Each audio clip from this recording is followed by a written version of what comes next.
Karl Marx, a Biography, by David Mclellan. Preface to 3rd edition. For this edition I have added a short postscript on how our view of Marx has been shaped by the events of the 20th century, and also brought the bibliography up to date. DM. Preface to 1st edition. There has been no full-scale biography of Marx in English covering all aspects of his life since that of Mehring, first published in the original German in 1918. 2 events have occurred since then which justify a fresh attempt. First, there is the publication of the unexpurgated Marx-Engels correspondence, together with numerous other letters relating to Marx's activities. Second, several of Marx's crucial writings were published only in the 1930s and considerably alter the picture of his intellectual contribution. Much writing about Marx has obviously suffered from the grinding of political axes. Clearly, it is impossible to pretend to a completely neutral account of anyone's life, let alone Marx's. There is a vast amount of information and commentary on Marx, and the very process of selection implies a certain standpoint. What I have tried to do is at least to right-sign IRAET Studio and present the reader with a reasonably balanced picture. I have therefore relied considerably on quotation and write from a sympathetically critical standpoint that avoids the extremes of hagiography and denigration. The book is intended for the general reader, and I have attempted to cover fully the 3 main facets of Marx's life: personal, political, and intellectual. In dealing with this last aspect, I have had to include some rather difficult passages, particularly in the latter halves of chapters 1 and 2 and the beginning of chapter 6. These passages are, however, necessary for an accurate appreciation of Marx as a thinker. I am grateful to Dr. R. D. Mclellan, Dr. Brian Harrison, and Mr. C. N. Taylor, who read parts of the manuscript and made many helpful suggestions. My particular thanks go to Dr. G. M. Thomas, whose inimitable sense of style has left its imprint on virtually every page of the book. Remaining deficiencies are certainly not their fault. DM. 722 Old Dover Road, Canterbury, Kent, December 1972. Trier, Bonn, and Berlin. I feel myself suddenly invaded by doubt and ask myself if your heart is equal to your intelligence and spiritual qualities, if it is open to the tender feelings which here on earth are so great a source of consolation for a sensitive soul. I wonder whether the peculiar demon, to which your heart is manifestly a prey, is the spirit of God or that of Faust. I ask myself, and this is not the least of the doubts that assail my heart, if you will ever know a simple happiness and family joys, and render happy those who surround you. Heinrich Marx to his son. 1. Childhood. It may seem paradoxical that Karl Marx, whom so many working-class movements of our time claim as their master and infallible guide to revolution, should have come from a comfortable middle-class home. Yet, to a remarkable extent, he does himself epitomize his own doctrine that men are conditioned by their socio-economic circumstances. The German city in which he grew up gave him a sense of long historical tradition and at the same time close contact with the grim realities of the underdevelopment then characteristic of Germany. Thoroughly Jewish in their origins, Protestant by necessity yet living in a Catholic region, his family could never regard their social integration as complete. The sense of alienation was heightened in Marx's personal case by his subsequent inability to obtain a teaching post in a university system that had no room for dissident intellectuals. Marx was born in Trier on May 5, 1818. A community of about 15,000 inhabitants, it was the oldest city in Germany and also one of the loveliest situated as it was in the Mosel Valley, surrounded by vineyards and luxuriating in an almost Mediterranean vegetation. Under the name of Augusta Treverorum, the city had been considered the Rome of the North and served as the headquarters of the most powerful of the Roman armies. The Porta Nigra, in whose shadow literally Marx grew up, and the enormous 4th-century basilica were enduring monuments of Trier's imperial glory. In the Middle Ages, the city had been the seat of a prince-archbishop whose lands stretched as far as Metz, Toul, and Verdun. It was said that it contained more churches than any other German city of comparable size. Marx did not only get his lifelong Rhineland accent from Trier. More importantly, his absorbing passion for history originated in the very environment of his adolescence. But it was not just the city of Roman times that influenced him. During the Napoleonic Wars, together with the rest of the Rhineland, it had been annexed by France and governed long enough in accordance with the principles of the French Revolution to be imbued by a taste for freedom of speech and constitutional liberty uncharacteristic of the rest of Germany. There was considerable discontent following incorporation of the Rhineland into Prussia in 1814. Trier had very little industry, and its inhabitants were mainly officials, traders, and artisans. Their activities were largely bound up with the vineyards whose prosperity, owing to customs unions and outside competition, was on the decline. The consequent unemployment and high prices caused increases in beggary, prostitution, and emigration. More than a quarter of the city's population subsisted entirely on public charity. Thus, it is not surprising that Trier was one of the first cities in Germany where French doctrines of utopian socialism appeared. The archbishop felt himself compelled to condemn from the pulpit the doctrines of Saint Simon, and the teachings of Fourier were actively propagated by Ludwig Gall, secretary to the city council, who constantly emphasized the growing disparity and hence opposition between the rich and the poor. Marx was all the more predisposed to take a critical look at society as he came from a milieu that was necessarily excluded from complete social participation. For it would be difficult to find anyone who had a more Jewish ancestry than Karl Marx. The name Marx is a shortened form of Mordecai, later changed to Marcus. His father, Heinrich Marx, was born in 1782. The third son of Meyer Halévy Marx, who had become rabbi of Trier on the death of his father-in-law and was followed in this office by his eldest son Samuel, Karl's uncle, who died in 1827. Meyer Halévy Marx numbered many rabbis among his ancestors, who came originally from Bohemia, and his wife, Chaige, had an even more illustrious ancestry. She was the daughter of Moses Luo, rabbi in Trier, whose father and grandfather were also rabbis in the same city. The father of Moses, Joshua Heschel Luo, had been chosen rabbi of Trier in 1723, corresponded with the leading Jewish personalities of his time, and had been widely known as a fearless fighter in the cause of truth. It was said of him that no important decision was taken in the Jewish world without his having first been consulted. The father of Joshua Heschel, Aaron Luo, was also rabbi in Trier and then moved to Westhofen in Alsace, where he held the rabbinate for 20 years. Aaron Luo's father, Moses Luo, came from Lemberg, the German name for Lwow, in Poland, and numbered among his ancestors Meir Katzenelnbogen, head of the Talmudic High School in Padua during the 16th century, and Abraham Halévy Minz, rabbi in Padua, whose father had left Germany in the middle of the 15th century owing to persecutions there. In fact, almost all the rabbis of Trier from the 16th century onwards were ancestors of Marx. Less is known of the ancestry of Karl's mother, Henrietta, but she seems to have been no less steeped in the rabbinic tradition than her husband. She was Dutch, the daughter of Isaac Presburg, rabbi of Nijmegen. According to Eleanor, Karl's daughter, in her grandmother's family, the sons had for centuries been rabbis. In a letter to the Dutch socialist Polak, Eleanor wrote, "It is strange that my father's semi-Dutch parentage should be so little known. My grandmother's family name was Presburg, and she belonged by descent to an old Hungarian Jewish family. This family, driven by persecution to Holland, settled down in that country and became known, as I have said, by the name Presburg, really the town from which they came."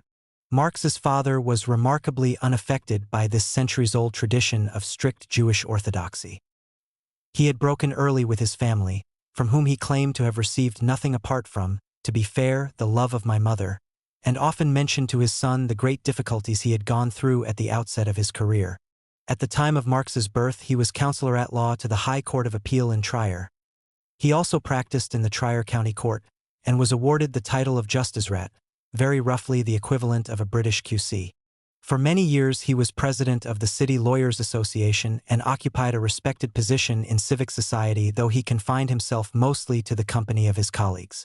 Although his beliefs seem to have been very little influenced by his Jewish upbringing, Heinrich Marx's conversion to Christianity was one made solely in order to be able to continue his profession.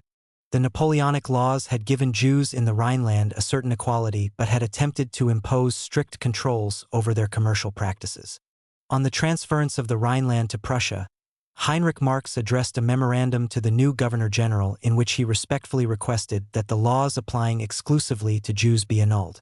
He spoke of his fellow believers and fully identified himself with the Jewish community. But the memorandum was without effect. The Jews got the worst of both worlds. In 1818 a decree was issued keeping the Napoleonic laws in force for an unlimited period, and 2 years earlier the Prussian. government had decided that the Rhineland too should be subject to the laws that had been in force in Prussia since 1812. These laws, while granting Jews rights equal to those of Christians, nevertheless made their holding of positions in the service of the state dependent on a royal dispensation. The president of the Provincial Supreme Court, von Seeth, made an inspection tour of the Rhineland in April 1816 and interviewed Heinrich Marx, who impressed him as someone of wide knowledge, very industrious, articulate, and thoroughly honest. As a result, he recommended that Heinrich Marx and 2 other Jewish officials be retained in their posts. But the Prussian Minister of Justice was against exceptions, and Heinrich Marx was forced to change his religion to avoid becoming, as von Seeth put it, breadless. He chose to become a Protestant, though there were only about 200 Protestants in Trier, and was baptized sometime before August 1817. It was at this period that he changed his name to Heinrich, having been known hitherto as Heschel. Marx's mother, who remains a shadowy figure, seems to have been more attached to Jewish beliefs than his father. When the children were baptized in 1824, the eldest son, Karl, being then of an age to start school, her religion was entered as Jewish with the proviso that she consented to the baptism of her children but wished to defer her own baptism on account of her parents. Her father died in 1825 and she was baptized the same year. Her few surviving letters are written in an ungrammatical German without any punctuation. The fact that her letters, even to her Dutch relations, were in German suggests that she spoke Yiddish in her parents' home. Being very closely attached to her own family, she always felt something of a stranger in Trier. The few indications that survive portray her as a simple, uneducated, hard-working woman, whose horizon was almost totally limited to her family and home, rather over-anxious and given to laments and humorless moralising. It is therefore quite possible that Henrietta Marx kept alive in the household certain Jewish customs and attitudes. It is impossible to estimate with any precision the influence on Marx of this strong family tradition. The tradition of all the dead generations weighs like a mountain on the mind of the living, he wrote later. Jewishness, above all at that time, was not something that it was easy to slough off.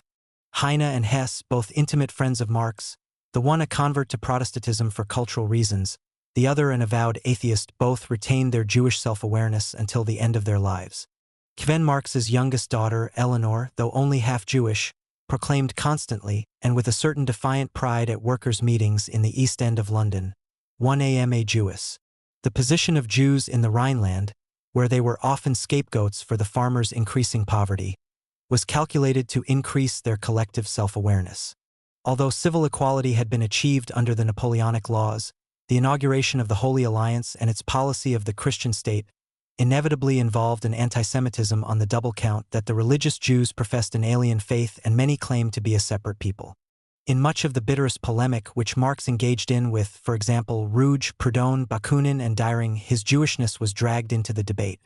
Whether Marx himself possessed anti-Semitic tendencies is a matter of much controversy.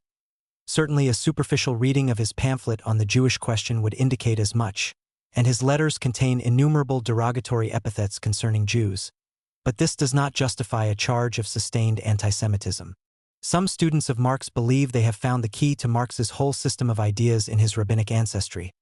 But although some of his ideas and even lifestyle have echoes of the prophetic tradition, this tradition itself is more or less part of the Western intellectual heritage, and it would be too simplistic to reduce Marx's ideas to a secularized Judaism. Typically, Jewish attitudes were certainly not in keeping with the general views of Marx's father. According to Eleanor, he was steeped in the free French ideas of the 18th century on politics, religion, life, and art. He subscribed entirely to the views of the 18th century French rationalists, sharing their limitless faith in the power of reason to explain and improve the world. In this belief, these French intellectuals tempered the dogmatic rationalism of the classical metaphysicians like Leibniz with the British empiricism of Locke and Hume. They believed that they were capable of showing that men were by nature good and all equally rational. The cause of human misery was simply ignorance, which resulted partly from unfortunate material circumstances and partly from a deliberate suppression or distortion of the truth by those in authority, whether civil or religious, in whose obvious interest it was to perpetuate the deceptions under which mankind labored. One of the chief means of destroying this state of affairs was education. Another was change in material conditions.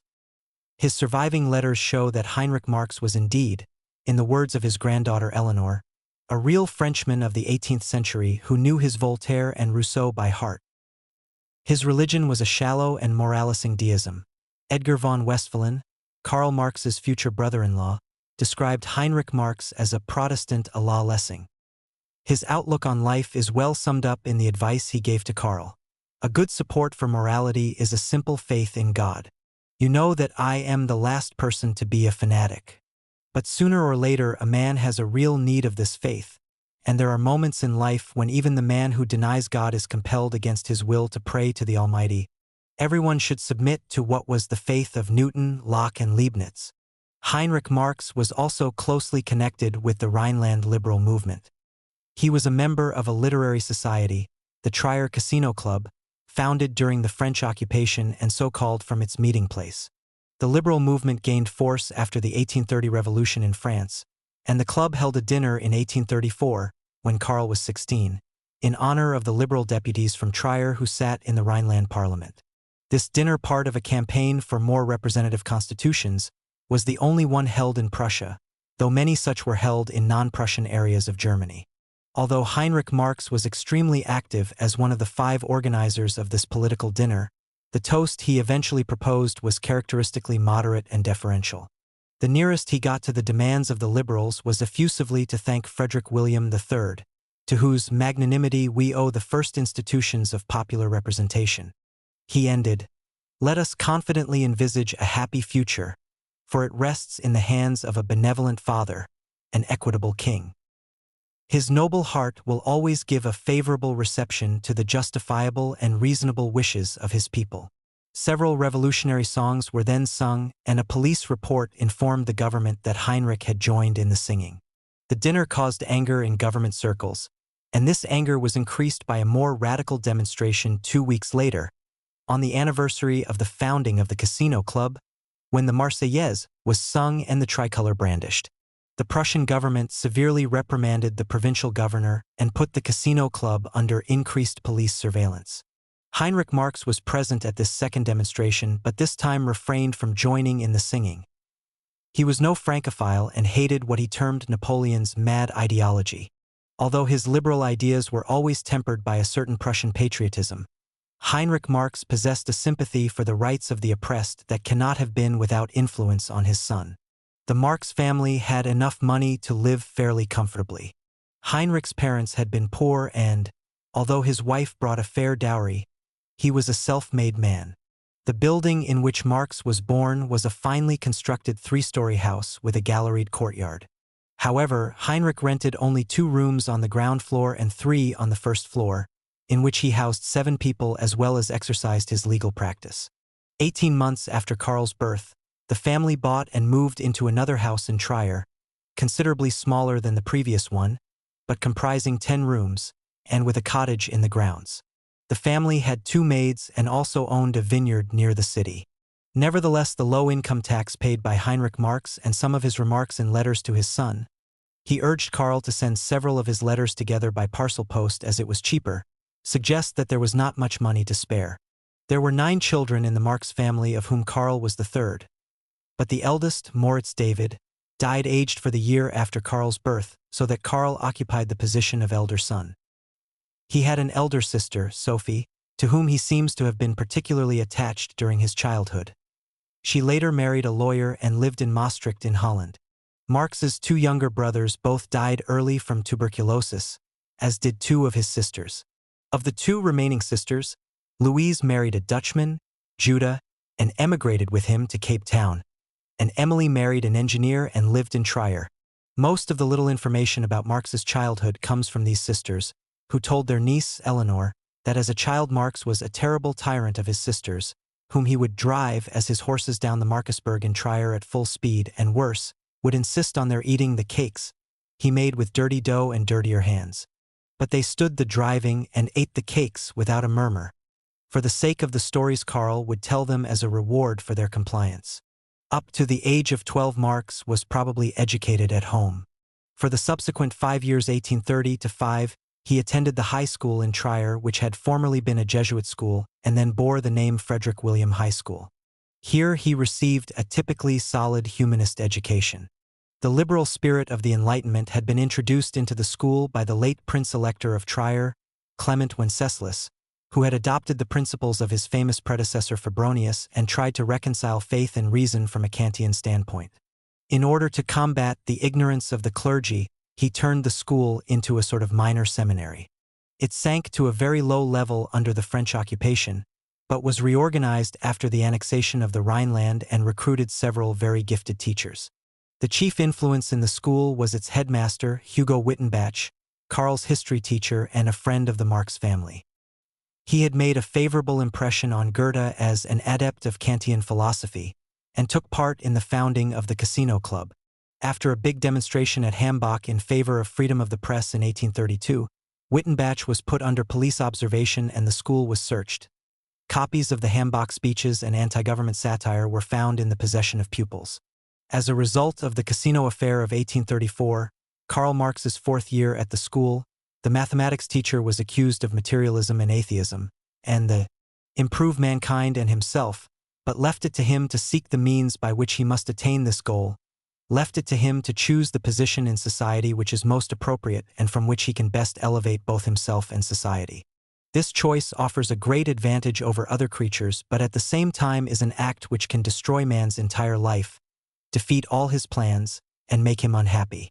To every person there had been allotted his own purpose in life, a purpose indicated by the soft but true interior voice of the heart. It was easy to be deluded by ambition and a desire for glory, so close attention was necessary to see what one was really fitted for. Once all factors had been coolly considered, then the chosen career should be eagerly pursued. But we cannot always choose the career for which we believe we have a vocation. Our social relations have already begun to form, to some extent, before we are in a position to determine them. This sentence has been hailed as the first germ of Marx's later theory of historical materialism. However, the fact that human activity is continuously limited by the prestructured environment is an idea at least as old as the Enlightenment and the Encyclopedists. It would indeed be surprising if even the germ of historical materialism had already been present in the mind of a 17-year-old schoolboy. It would be a mistake to think that, in his early writings, Marx was raising questions to which he would later produce answers. His later work, coming as it did after the tremendous impact on him of Hegel and the Hegelian school, contained quite different questions, and therefore quite different answers. In any case, the subsequent passages of the essay, with their mention of physical or mental deficiencies, show that Marx here merely means that when choosing a career one should consider one's circumstances. Marx then went on to recommend that a career be chosen that conferred on a man as much worth as possible by permitting him to attain a position that was based on ideas of whose truth we are completely convinced, which offers the largest field to work for mankind and approach the universal goal for which every position is only a means, perfection. This idea of perfectibility was what should above all govern the choice of a career, always bearing in mind that the vocations which do not take hold of life but deal, rather, with abstract truths are the most dangerous for the youth whose principles are not yet crystallized, whose conviction is not yet firm and unshakable, though at the same time they seem to be the most lofty ones when they have taken root deep in the breast and when we can sacrifice life and all striving for the ideas which hold sway in them. 11 2 commentators have tried to discover an embryo of Marx's later idea of the unity of theory and practice. Once again, this is to read into Marx's essay much more than is there. All that Marx meant is that the sort of profession that deals with abstract ideas should be approached with special circumspection, for they can make happy him who is called to them, but they destroy him who takes them over-hurriedly, without reflection, obeying the moment. The problem was above all a practical one and not at all posed in terms of theories. The essay ended with a purple passage revealing a pure, youthful idealism. History calls those the greatest men who ennoble themselves by working for the universal. Experience praises as the most happy the one who made the most people happy. Religion itself teaches that the ideal for which we are all striving sacrificed itself for humanity. And who would dare to gainsay such a statement? When we have chosen the vocation in which we can contribute most to humanity, burdens cannot bend us because they are only sacrifices for all. Then we experience no meager, limited, egotistic joy, but our happiness belongs to millions, Our deeds live on quietly but eternally effective, and glowing tears of noble men will fall on our ashes.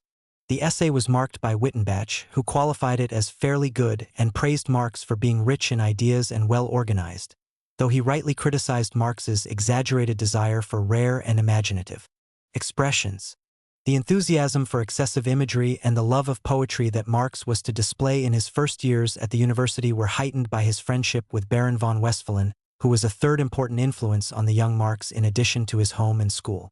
Ludwig von Westphalen was 12 years older than Heinrich Marx, being born in 1770 into a recently ennobled family. His father, Philipp von Westphalen, an upright, straightforward, and extremely capable member of the rising German middle class, had been private secretary to the Duke of Brunswick during the 7 Years' War, had given essential help to his master in several military campaigns culminating in the Battle of Minden, and was consequently ennobled by George III of England. During the war he had married a Scottish noblewoman, Jeannie Wishart, who had come to Germany to visit her sister, whose husband, General Beckwith, commanded the English troops. Jeannie Wishart was descended from the Earls of Argyll and brought with her, among other things, the crested silver that Marx and Jenny later had so many occasions to pawn. The youngest of their sons, Ludwig von Westphalen, inherited the liberal and progressive views of his father.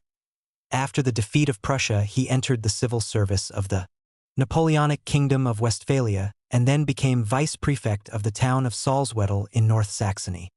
His first wife, who had given him 4 children, having died, he married Caroline Hubel, the daughter of a horse trainer. Ludwig and Caroline had 3 children, the eldest being Jenny, born in 1814, 2 years before they were to move to Trier, where he was transferred and slightly downgraded as city councillor. He was not fully in agreement with the policies of the new Prussian government, and it was thought that his liberal views would be more at home in the ex-French Rhineland. The Westphalens moved into a fine house quite near to that of the Marxes, though they were by no means a rich family. As Heinrich Marx and Ludwig von Westphalen were both in the city's legal service and members of the small Protestant community, it was natural that they should become friends. Jenny became very intimate with Sophie Marx, and the families were in constant contact. The Baron, now over 60, developed a particular affection for Karl. He was an extremely cultured man, spoke English as well as he spoke German, read Latin and Greek without difficulty, and particularly liked romantic poetry. Eleanor Marx wrote that Baron von Westphalen filled Karl Marx with enthusiasm for the Romantic school and, whereas his father read Voltaire and Racine with him, the Baron read him Homer and Shakespeare, who remained his favorite authors all his life. The Baron devoted much of his time to the young Marx, and the two went for intellectual walks through the wonderfully picturesque hills and woods of the neighborhood. As well as being a man of culture, the Baron was keen on progressive political ideas and interested Marx in the personality and work of the French utopian socialist Saint-Simon. Heinrich Marx approved of his son's attachment to the Baron and admonished him, "You have good fortune such as is given to few young people of your age. On the first important stretch of life you have found a friend, and a very worthy one, older and more experienced than yourself. It will be the best test of your character, spirit, and heart, indeed of your morality, if you can keep your friend and be worthy of him." Marx's gratitude for the Baron's friendship was such that in 184 the dedicated his doctoral thesis to him in a most effusive manner. "Forgive me, my dear fatherly friend, for prefacing an unimportant work with a name so beloved as yours, but I am too impatient to await another opportunity of giving you a small proof of my love. May all who have doubts of the power of the Spirit have, like myself, the good fortune to admire an old man who has kept his youthful impulses and who, with wise enthusiasm for the truth, welcomes all progress. Far from retreating before the reactionary ghosts and the often dark sky of our time, you have always been able, inspired by a profound and burning idealism, to perceive, behind the veils that hide it, the shrine that burns at the heart of this world.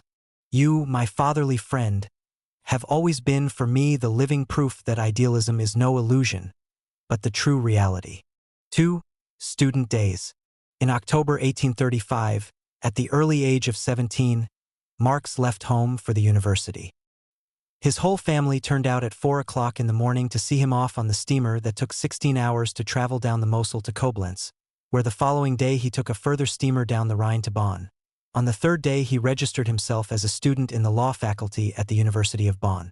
The enthusiasm for Romanticism that Baron von Westphalen had aroused in Marx, thus supplanting to some extent the Enlightenment rationalism of home and school, was increased by the year spent at Bonn. The city itself was scarcely larger than Trier, but the university, with 700 students, served as the intellectual center of the Rhineland.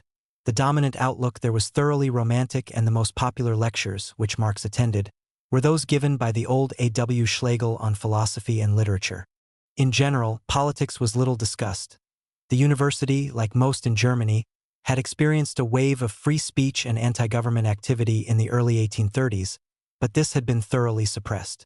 Marx began the year with great enthusiasm for his work, putting himself down for 9 courses, which he subsequently reduced to 6 on his father's advice, 3 of which were on literary subjects. His first end-of-term report said that he followed all 6 courses with zeal and attention. The second term, however, following an illness from overwork at the beginning of 1836, he reduced the number of courses to 4 and gave much less time to formal studies. His father continually complained of his son's inability to keep his family informed of his activities. On his arrival in Bonn, he left them 3 weeks without news and then produced only 2 short letters in 3 months. He was also spending much more money than his family could afford, a lifelong characteristic. During the first semester, Marx shared a room with a highly respected philosophy student from Trier, who had entered the university a year earlier, became one of the 30 members of the Trier Tavern Club, and was soon one of its 5 presidents. The activities of the club were largely confined to drinking, and Marx entered so fully into the spirit that he found himself imprisoned by the university for disturbing the peace of the night with drunken noise, though only for 24 hours, and the university prison was far from uncomfortable, as the friends of the condemned man had the right to come and help him pass the time with beer and cards. During 1836, rivalry broke out in the university between the students from Trier and the young Prussian aristocrats in the Bayerische Corps. Sometimes it degenerated into open fighting, and in August 1836 Marx was wounded above the left eye in a duel. He was also denounced to the university authorities for having been in the possession of forbidden weapons in Cologne, but the investigation petered out. When not drinking and dueling, Marx spent most of his time writing poetry and joined a club of like-minded students. The club probably had political overtones. One of its members was Karl Marx, one of the future founders of true socialism.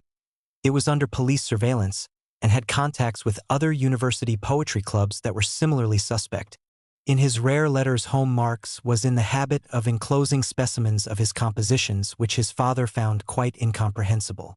On being asked to bear the cost of their publication, he warned his son that, although I am very pleased with your poetical gifts and have great hopes of them, I would be very sorry to see you cut in public the figure of a minor poet.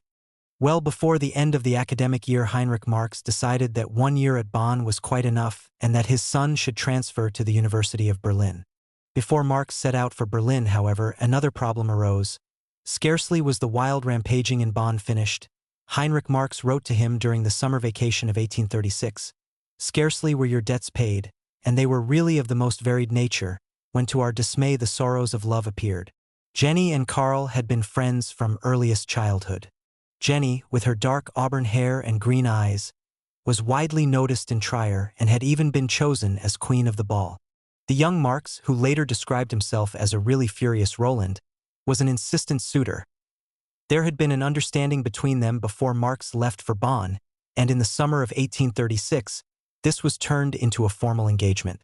By the standards of the time, the engagement was an extremely unusual one. Marx was only 18, Jenny was 4 years older, and there was also a certain difference in social status.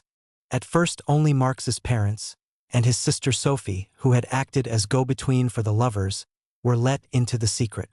Jenny's father gave his consent in March 1837. Marx's parents were not, initially at least, very keen on the match, and the pair had also to sustain years of unnecessary and exhausting conflicts with Jenny's family. Marx later denied vehemently his son-in-law's statement in a newspaper that the opposition from the Westphalians was based on anti-Semitism, and it is more likely that the conflicts arose from the generally reactionary attitudes of some members of that family. His taste for romanticism and poetry increased by his successful, if still semi-secret, wooing. Marx left Trier in October 1836 for Berlin. The capital city was in almost total contrast to Bonn. Engels later graphically recalled the Berlin of the time with its scarcely formed bourgeoisie, its loud-mouthed petty bourgeoisie, so unenterprising and fawning, its still completely unorganized workers, its masses of bureaucrats and hangers-on of nobility and court. Its whole character as mere residence/Berlin was, indeed, a very rudest city with no long-established aristocracy, no solid bourgeoisie, no nascent working class. With over 300,000 inhabitants, it was nevertheless the largest German city after Vienna, and possessed a university 3 times the size of that in Bonn and totally different in atmosphere. 10 years earlier, the student Feuerbach had written to his father, "There is no question here of drinking, dueling, and pleasant communal outings. In no other university can you find such a passion for work, such an interest for things that are not petty student intrigues, such an inclination for the sciences, such calm and such silence. Compared to this temple of work, the other universities appear like public houses." We are exceptionally well informed about Marx's first year in Berlin, where he was to remain 4.5 years, thanks to his one surviving letter to his father written, by candlelight, during the early hours of the morning, in November 1837. It is an extraordinarily intimate letter in which he retails at great length the spiritual itinerary of his last year. "When Heftu," he began, "a new world had just begun to exist for me, the world of love that was at first drunk with its own desire and hopeless. Even the journey to Berlin, which would otherwise have charmed me completely, exciting in me an admiration for nature and inflaming me with a zest for life, left me cold and, surprisingly, even depressed me. For the rocks that I saw were not rougher, not harsher than the emotions of my soul, the broad cities not more full of life than my blood, the tables of the inns not more overladen and their fare not more indigestible than the stocks of fantasies that I carried with me. Nor, finally, was any work of art as beautiful as Jenny. As soon as he reached Berlin, he reluctantly made a few necessary visits, and then completely isolated himself in order to immerse himself in science and art. The writing of lyric poetry was his first concern. At least, as he himself put it, it was the pleasantest and readiest to hand. His poems written while he was in Bonn and those written during the autumn of 1836 in Berlin have not survived. The latter were written in 3 books entitled Book of Love, Part 1 and 2, and Book of Songs all. Marx's present to Jenny von Westphalen on his arrival in Berlin. The text reads, "Ihu dir Liebe. Me teuren ewig geliebten Jenny von Westphalen. Berlin, 1836, am Ernitis Lerbstes." Translation: To my dear, eternally loved Jenny von Westphalen. Berlin, 1836, at the end of the autumn. 3 being dedicated to Jenny von Westphalen who, according to Sophie Marx, wept tears of delight and pain on receiving them. She kept them carefully all her life, though her daughter Laura related that my father treated those verses with scant respect. Each time that my parents spoke of them, they laughed outright at these youthful follies.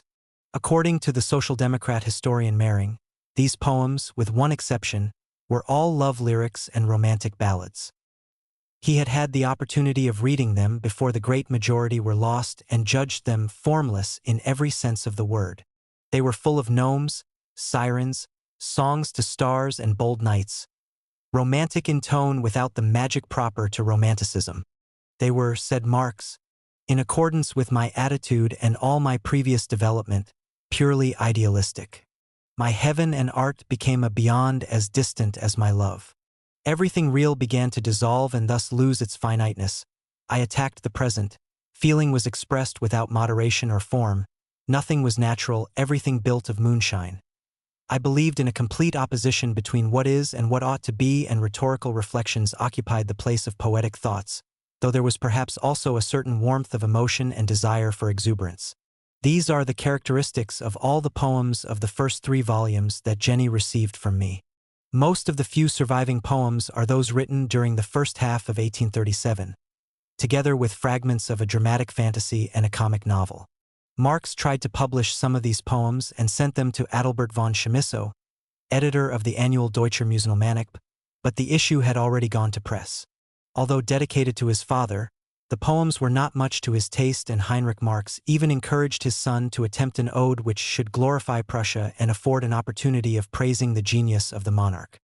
Patriotic, emotional, and composed in a Germanic manner, Marx's models, however, were Heine, Goethe, and Schiller, and his verses contained all the well-known themes of German Romanticism, with the exception of political reaction and nationalism.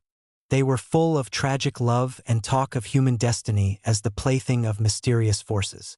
There was the familiar subjectivism and extreme exaltation of the personality of the creative artist isolated from the rest of society, while seeking, at the same time, for a community of like-minded individuals. As a result of his love for Jenny, with disdain I will throw my gauntlet full in the face of the world, and see the collapse of this pygmy giant whose fall will not stifle my ardor. Then I will wander godlike and victorious through the ruins of the world and, giving my words an active force, I will feel equal to the Creator.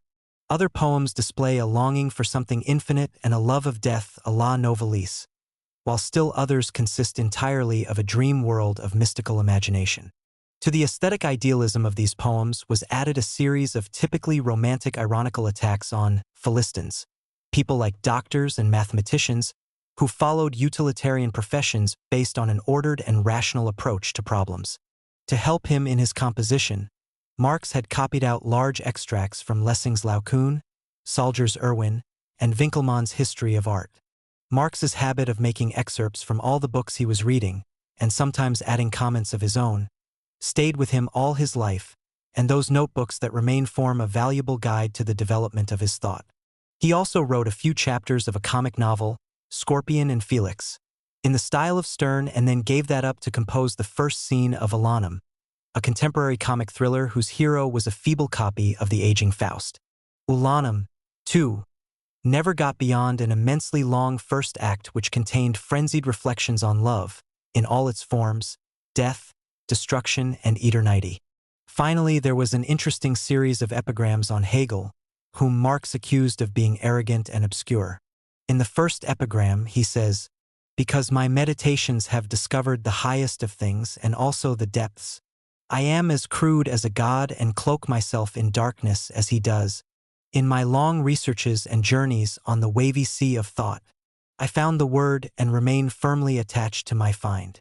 The second epigram had the same theme, opening, "I teach words that are mixed up in a devilish and chaotic mess." The most interesting was the last epigram. "Kant and Fichte like to whirl into heaven and search there for a distant land, while my only aim is to understand completely what I found in the street." The point of this epigram is totally misunderstood if it is taken to be Marx himself speaking. As in the former epigrams, it is Hegel who is speaking, criticized by Marx, the subjective romantic, for being too attached to day-to-day reality. The whole tenor of Marx's poems makes this an obvious criticism of Hegel, and it was a common one among Romantic writers. In general, Marx's first contact with Berlin University brought about a great change in the views he had expressed in his school-leaving essay. No longer was he inspired by the thought of the service of humanity and concerned to fit himself into a place where he might best be able to sacrifice himself for this noble ideal. His poems of 1837, on the contrary, reveal a cult of the isolated genius and an introverted concern for the development of his own personality apart from the rest of humanity. Marx's penchant for romantic poetry was undoubtedly increased by the strain of his relationship with Jenny and the uncertainty of his future. While their engagement was still a secret from her parents, she refused to correspond with her fiancé at all. "I have gained the complete confidence of your Jenny," Heinrich Marx wrote to his son. "But the good, kind girl is continually tormenting herself. She is afraid of hurting you, of making you overstrain yourself, etc., etc. She is oppressed by the fact that her parents know nothing or, as I think, don't want to know anything. She cannot understand how she, who considers herself to be such a rational being, could let herself get so carried away." He advised his son to enclose a letter for Jenny full of tender, devoted sentiment, but taking a clear view of your relationship, and definitely not a letter distorted by the fantasies of a poet. Eventually, it was decided that Marx should send a letter to the Baron declaring his intention, and should give his own family a week's notice of its arrival, so that his father could do his best to secure a favorable reception.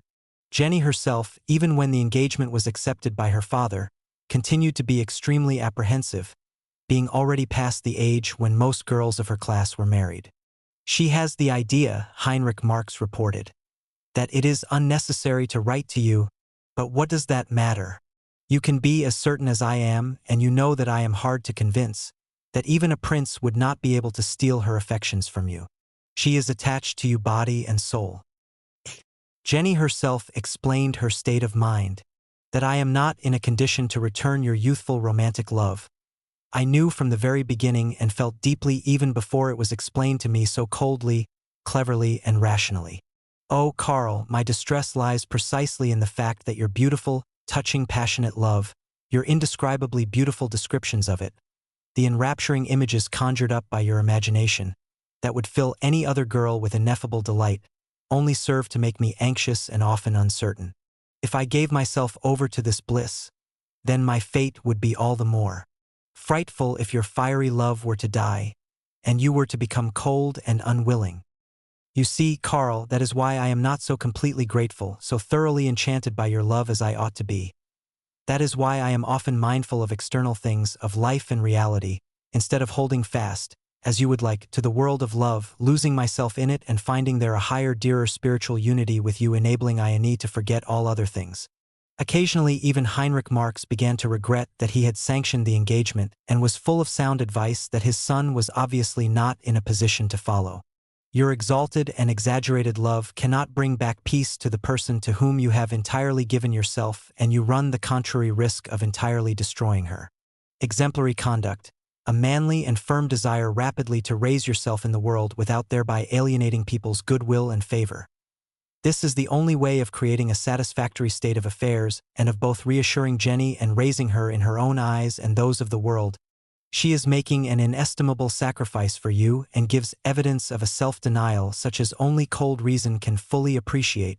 You must give her the certainty that in spite of your youth you are a man who merits the respect of the world and can earn it. Under the impact of his father's advice and the general atmosphere of the university, Marx's romantic period did not survive long. Poetry, even during his first year at Berlin, was not his only concern. He also read widely in jurisprudence and felt compelled to struggle with philosophy. In the Berlin law faculty, the progressive Hegelian standpoint was represented by Eduard Gans, whose lectures Marx attended during the first term. Gans was a baptized Jew, a liberal Hegelian who in his brilliant lectures elaborated on the Hegelian idea of a rational development in history by emphasizing particularly its libertarian aspects and the importance of social questions. Gans approved of the French Revolution of 1830, advocated a British style of monarchy, was impressed by the ideas of Saint-Simon and was eager to find solutions to overcome the struggle of the proletarians with the middle classes. The opposing school of thought, known as the historical school of law, was represented by Carl von Savigny, whose lectures Marx also attended. The historical school claimed to find the justification for laws in the customs and traditions of a people and not in the theoretical systems of lawgivers. This point of view linked law closely to history but had necessarily reactionary overtones in that it looked to the past to reinforce its perennial of organic development. There being no open political discussion the Prussia of that time, the conflict between the principles of the French Revolution and those of the reaction that succeeded it was fought out in such disputes as then existed in the law faculty. It is not, therefore, surprising that Marx should have been led, through his legal studies, to engage in philosophical speculation. The two were, in his mind, closely connected, and he tried to work out a philosophy of law. He prefaced this with a metaphysical introduction, and the whole grew to a work of 300 pages before he gave it up. The particular problem which he was unable to overcome in the metaphysical introduction was the conflict between what is and what ought to be, the hallmark of idealism which gave rise to its dominating and very destructive features and engendered the following hopelessly mistaken division of the subject matter. Firstly came what I had so graciously christened the metaphysics of law, i.e. first principles, reflections, definitions distinct from all actual law and every actual form of law, just as you get in Fichte, only here more modern and with less substance. It was precisely this gap between what is and what ought to be that Marx later considered to have been bridged by the Hegelian philosophy. Marx's second objection to the metaphysical system he had constructed was its mathematical dogmatism. According to Marx, the systems of Kant and Fichte, which were the inspiration for his own ideas at this time, were open to this objection. They were abstract systems that, like geometry, passed from axioms to conclusions. In contrast, in the practical expression of the living world of ideas in which law, the state, nature, and the whole of philosophy consist, the object itself must be studied in its own development, and arbitrary divisions must not be introduced.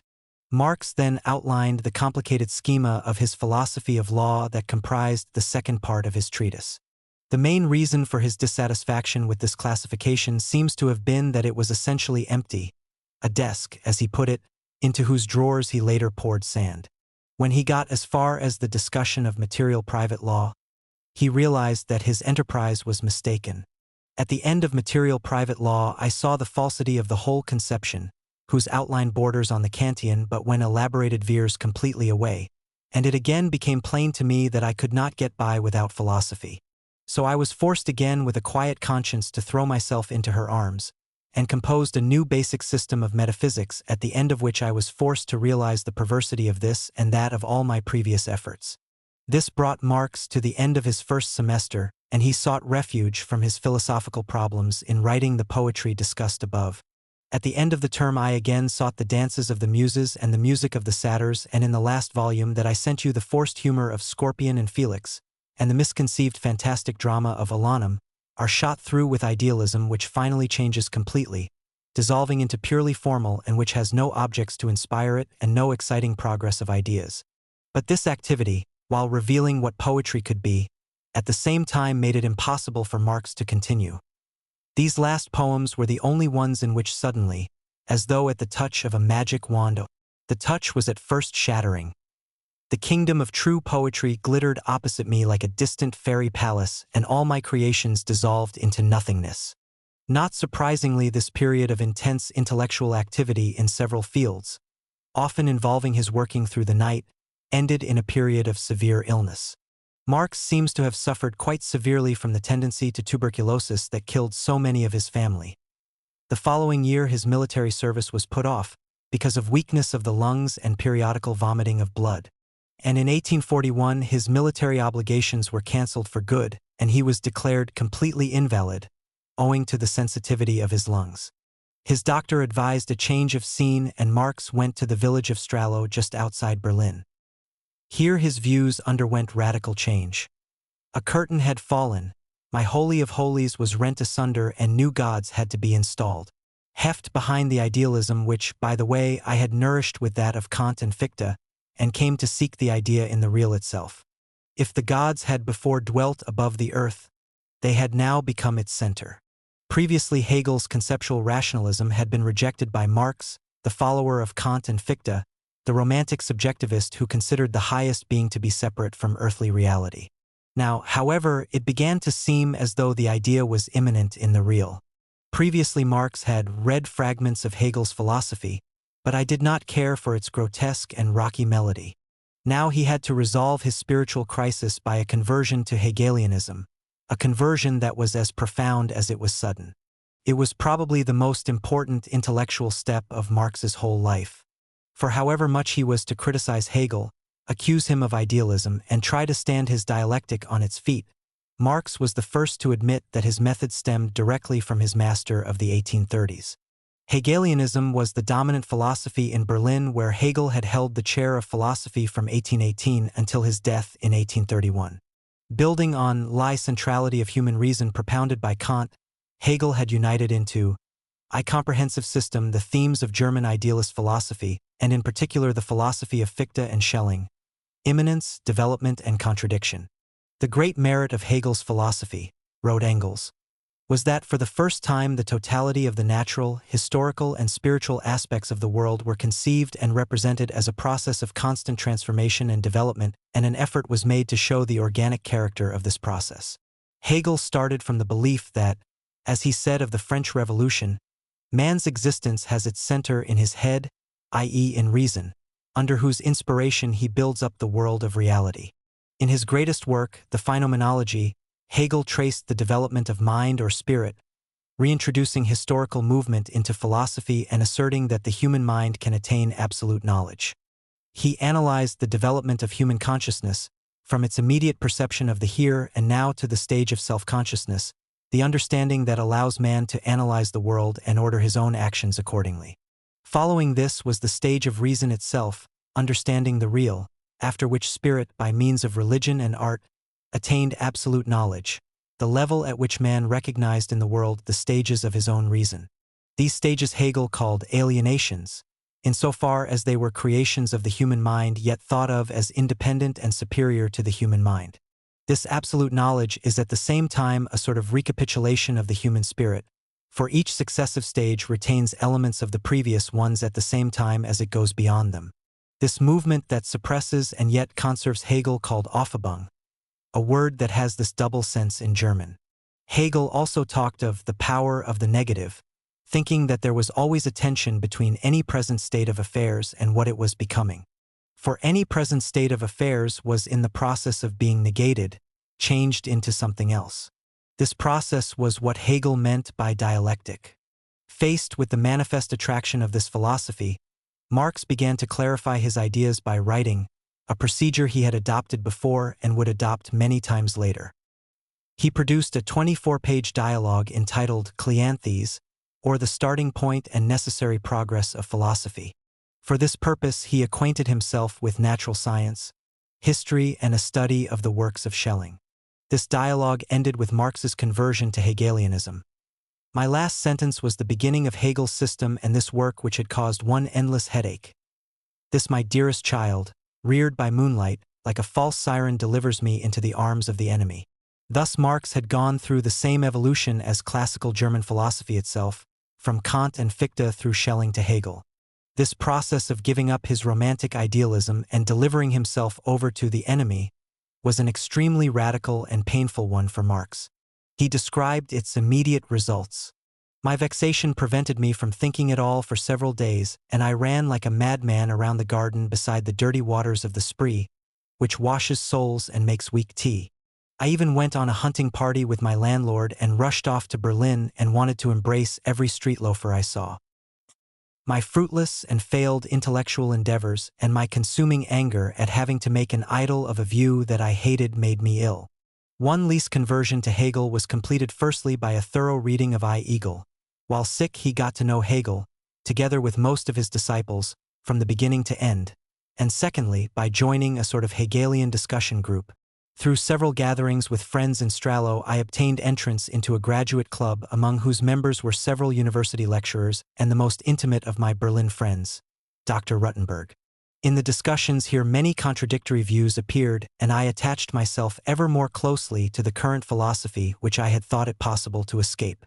This club, which met regularly in a café in the Französische and subsequently in the houses of its members, was a hard-drinking and boisterous company and formed the focal point of the young Hegelian movement.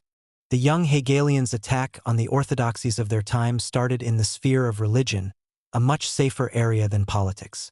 Here Hegel's legacy was ambiguous. Religion, together with philosophy, was for him the highest form of man's spiritual life. Religion, and by this Hegel, who remained a practicing Lutheran all his life, meant Protestant Christianity, which he considered the highest and final form of religion, was the return of the absolute spirit to itself. The content of religion was the same as that of philosophy, though its method of apprehending was different. For whereas philosophy employed concepts, religion used imagination. These unsatisfactory imaginings afforded only a fragmentary and imprecise knowledge of what philosophy comprehended rationally. But religion could be linked to philosophy by means of a philosophy of religion, and Hegel considered that the particular dogmatic contents of the religious imagination were necessary stages in the development of absolute spirit. The philosophy of religion interpreted at a higher level both naive faith critical reason. Thus Hegel rejected the view of the 18th century rationalists that religion did inadequately what only science was competent to do. In his eyes, religion, or his philosophical interpretation, fulfilled man's constant psychological need to have an image of himself and of the world by which he could orientate himself. Although in the years immediately following Hegel's death, his school was united and supreme in the German universities, by the late 1830s it had already begun to split into two wings on the subject of religion. Whereas the conservative wing of the school held to the slogan that the real is the rational and saw nothing irrational in the traditional representation of religion, The radical wing opposed the conservatives' complacency with a dissatisfaction that meant it wanted to destroy the dogmas enshrined in religious representations that were now said to be outdated. These representations all had to be judged by a progressive reason, not one which, as Hegel had said, only paints gray with gray, and thus merely recognized what already existed. For the master had also said that an age comprehended in thought was already in advance of its time, and the radicals drew the conclusion that the comprehension of religion already modified even its content, while its form became a pure myth. This debate started with the publication of David Strauss's Life of Jesus in 1835. Having failed to extract a picture of the historical Jesus from the gospel narratives, Strauss presented these narratives as mere expressions of the messianic idea present in primitive Christian communities, myths that were never intended to be taken as real historical narratives. It was quite natural that young Hegelian discussion should at first be theological. Most members of the Hegelian school were interested in religion above all, and the attitude of the Prussian government made politics an extremely dangerous subject for debate. Yet, granted the establishment of the Church in Germany and the close connection between religion and politics, it was inevitable that a movement of religious criticism would swiftly become secularized into one of political opposition. It was as a member of this rapidly changing movement, which had its center in the Berlin Doctors' Club, that Karl Marx first began to work out his views on philosophy and society. According to one of the members of the Doctors' Club, in this circle of aspiring young men, most of whom had already finished their studies, there reigned supreme the idealism, the thirst for knowledge and the liberal spirit that still completely inspired the youth of that time. In these reunions, the poems and essays that we had composed were read aloud and assessed, but the greatest part of our attention was devoted to the Hegelian philosophy. Of Marx's more intimate friends in the club, Adolf Ruttenberg had recently been dismissed as a teacher of geography and now earned his living as a journalist. Karl Koppen was a history teacher who later became an acknowledged expert on the origins of Buddhism. Koppen published in 1840 Frederick the Great and His Opponents. Dedicated to Marx, the book was a eulogy of Frederick and the principles of the Enlightenment. The leading light in the club was Bruno Bauer, who had been lecturing in theology at the university since 1834, and was to be Marx's closest friend for the next 4 years. One of his contemporaries described him as follows. His pointed nose with sharp bone uts out boldly, his forehead is high and domed, and his mouth delicately shaped. His figure is almost Napoleonic. He is a very decided man who, under a cold exterior, burns with an inner fire. He will not brook any opposition and will sooner be a martyr to his own convictions. Bauer's special field was New Testament criticism, where he made a lasting contribution. Marx himself seems to have been a lively and central figure in the club. Edgar Bauer, Bruno's brother, gave the following description of Marx in a satirical poem on club members, but who advances here full of impetuosity. It is a dark form from Trier, an unleashed monster. With self-assured step, he hammers the ground with his heels and raises his arms in full fury to heaven, as though he wished to seize the celestial vault and lower it to earth. In rage, he continually deals with his redoubtable fist, as if 1,000 devils were gripping his hair. Koppen called his friend a true arsenal of thoughts, a veritable factory of ideas, and remarked that Bruno Bauer's The Christian State in Our Time, the first directly political article of the young Hegelians, drew largely on Marx's ideas. Meanwhile, his lifestyle, which was in keeping with the studied bohemianism of the Doctors' Club, led Marx to become more and more estranged from his family. While his mother merely recommended moderation in his consumption of wine, coffee, and pepper, the long confession of November 1837 prompted a very tart reply from his father. Alas, your conduct has consisted merely in disorder, meandering in all the fields of knowledge, musty traditions by somber lamplight. Degeneration in a learned dressing gown with uncombed hair has replaced degeneration with a beer glass. And a shirking unsociability and a refusal of all conventions and even all respect for your father. Your intercourse with the world is limited to your sordid room, where perhaps lie abandoned in the classical disorder the love letters of a Jenny and the tear-stained counsels of your father. And do you think that here in this workshop of senseless and aimless learning you can ripen the fruits to bring you and your loved one happiness? As though we were made of gold, my gentleman's son disposes of almost 700 thalers a single year, in contravention of every agreement and every usage, whereas the richest spend no more than 500.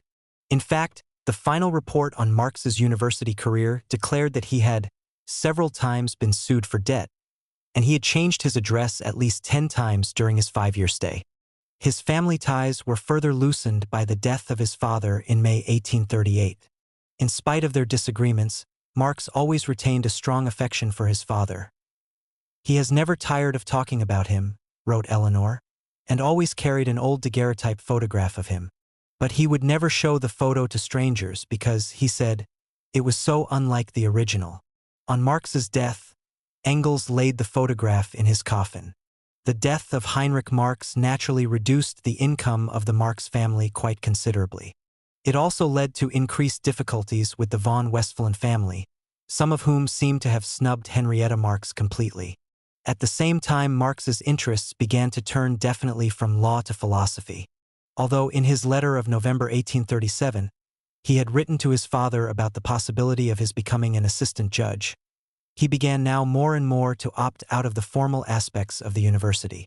Gans died in 1839, and during his last 3 years in Berlin, Marx only attended 2 courses. One on Isaiah given by Bruno Bauer and another on the drama of Euripides. Marx had entirely given up the writing of poetry, and when he wished to present more poems to Jenny in 1839, he very sensibly copied some out from 2 anthologies that had recently appeared. With the diminishing lack of support from his family, the choice of a career became all the more pressing, and the academic world seemed to offer the most immediate prospect of effective action. "It would be stupid," Bruno Bauer wrote to him, "if you were to devote yourself to a practical career. Theory is now the strongest practice, and we are absolutely incapable of predicting to how large an extent it will become practical." The beginning of 1839, Marx decided to start work on a doctoral dissertation with a view to getting a university post as lecturer in philosophy, preferably at Bonn, to which Bauer, increasingly under attack for his radical views, had been moved by the Ministry of Education. Throughout 1839 and early 1840, Marx was busy reading and making excerpts for use in his thesis. The general heading he gave to these notes was Epicurean Philosophy. At the same time, he was reading Hegel, Aristotle, Leibniz, Hume, and Kant, and his preliminary notes were very wide-ranging, dealing with such subjects as the relationship between Epicureanism and Stoicism, the concept of the sage in Greek philosophy, the views of Socrates and Plato on religion, and the prospects of post-Hegelian philosophy. Marx's choice of subject was influenced by the general interest that the young Hegelians, particularly Bauer and Koppen, had in post-Aristotelian Greek philosophy. There were 2 reasons for this interest. Firstly, after the total philosophy of Hegel, the young Hegelians felt themselves in the same position as the Greeks after Aristotle. Secondly, they thought that the post-Aristotelian philosophies contained the essential elements of modern thought. They had laid the philosophical foundations of the Roman Empire, had profoundly influenced early Christian morality, and also contained rationalist traits of the 18th century Enlightenment. For Marx, too, the Stoic, Skeptic, and Epicurean philosophies were prototypes of the Roman mind, the form in which Greece emigrated to Rome. They were such intense and eternal beings, so full of character, that even the modern world has to allow to them their full spiritual citizenship. Is it not remarkable, Marx continued in the introduction to his thesis, that after the philosophies of Plato and Aristotle, which extend to universality, new systems appear which do not refer back to these rich intellectual figures but look further back and turn to the simplest schools in regard to physics, to the philosophers of nature, and in regard to ethics, to the Socratic school? In short, Marx's choice of subject was designed to throw light on the contemporary post-Hegelian situation in philosophy by the examination of a parallel period in the history of Greek philosophy. Marx's preliminary notes for the thesis were rather obscure, partly because they were only personal notes and partly because they were often couched in the vividly metaphorical language characteristic of the young Hegelians who saw themselves living in a general atmosphere of crisis and impending catastrophe. Bruno Bauer, for example, with whom Marx kept up a constant correspondence while he was composing his thesis, wrote in 1840, "Our epoch becomes more and more terrible and beautiful." Or again, "The catastrophe will be terrible and must be great. I would almost say that it will be greater and more horrible than that which heralded Christianity's appearance on the world scene." The most interesting passage in Marx's notes was one where he dealt with the philosophical climate following on the world philosophy of Hegel. Philosophy, he claimed, had now arrived at a turning point. Like Prometheus who stole fire from heaven and began to build houses and settle on the earth, so philosophy, which has so evolved as to impinge on the world, turns itself against the world that it finds. So now the Hegelian philosophy. Marx believed that Hegel's philosophy had, by its very completeness and universality, become unreal and opposed to the world which continued to be divided. Thus philosophy itself had become split. The activity of this philosophy appears, too, to be rent asunder and contradictory. Its objective universality returns into the subjective forms of the individual minds in which it has its life. Normal harps will sound beneath any hand, those of Aeolus only when the storm strikes them. But we should not let ourselves be misled by the storm that follows a world philosophy. Anyone, Marx continued, who did not understand this necessary development had to deny the possibility of continuing to philosophize after such a total system. To such a man the appearance of Zeno or Epicurus after such a thinker as Aristotle would be incomprehensible. What was needed was a fundamental change of direction. In such times half-formed spirits have the opposite view to real commanders. They believe that they can make good their losses by reducing and dividing their forces and make a peace treaty with real needs, whereas Themistocles, when Athens was threatened with destruction, persuaded the Athenians to quit their city completely and found a new Athens on another element, the sea. Marx went on to say that in such a period two alternatives presented themselves: either to imitate feebly what had gone before or to undertake a really fundamental upheaval. Nor should we forget that the period that follows such catastrophes is an iron one.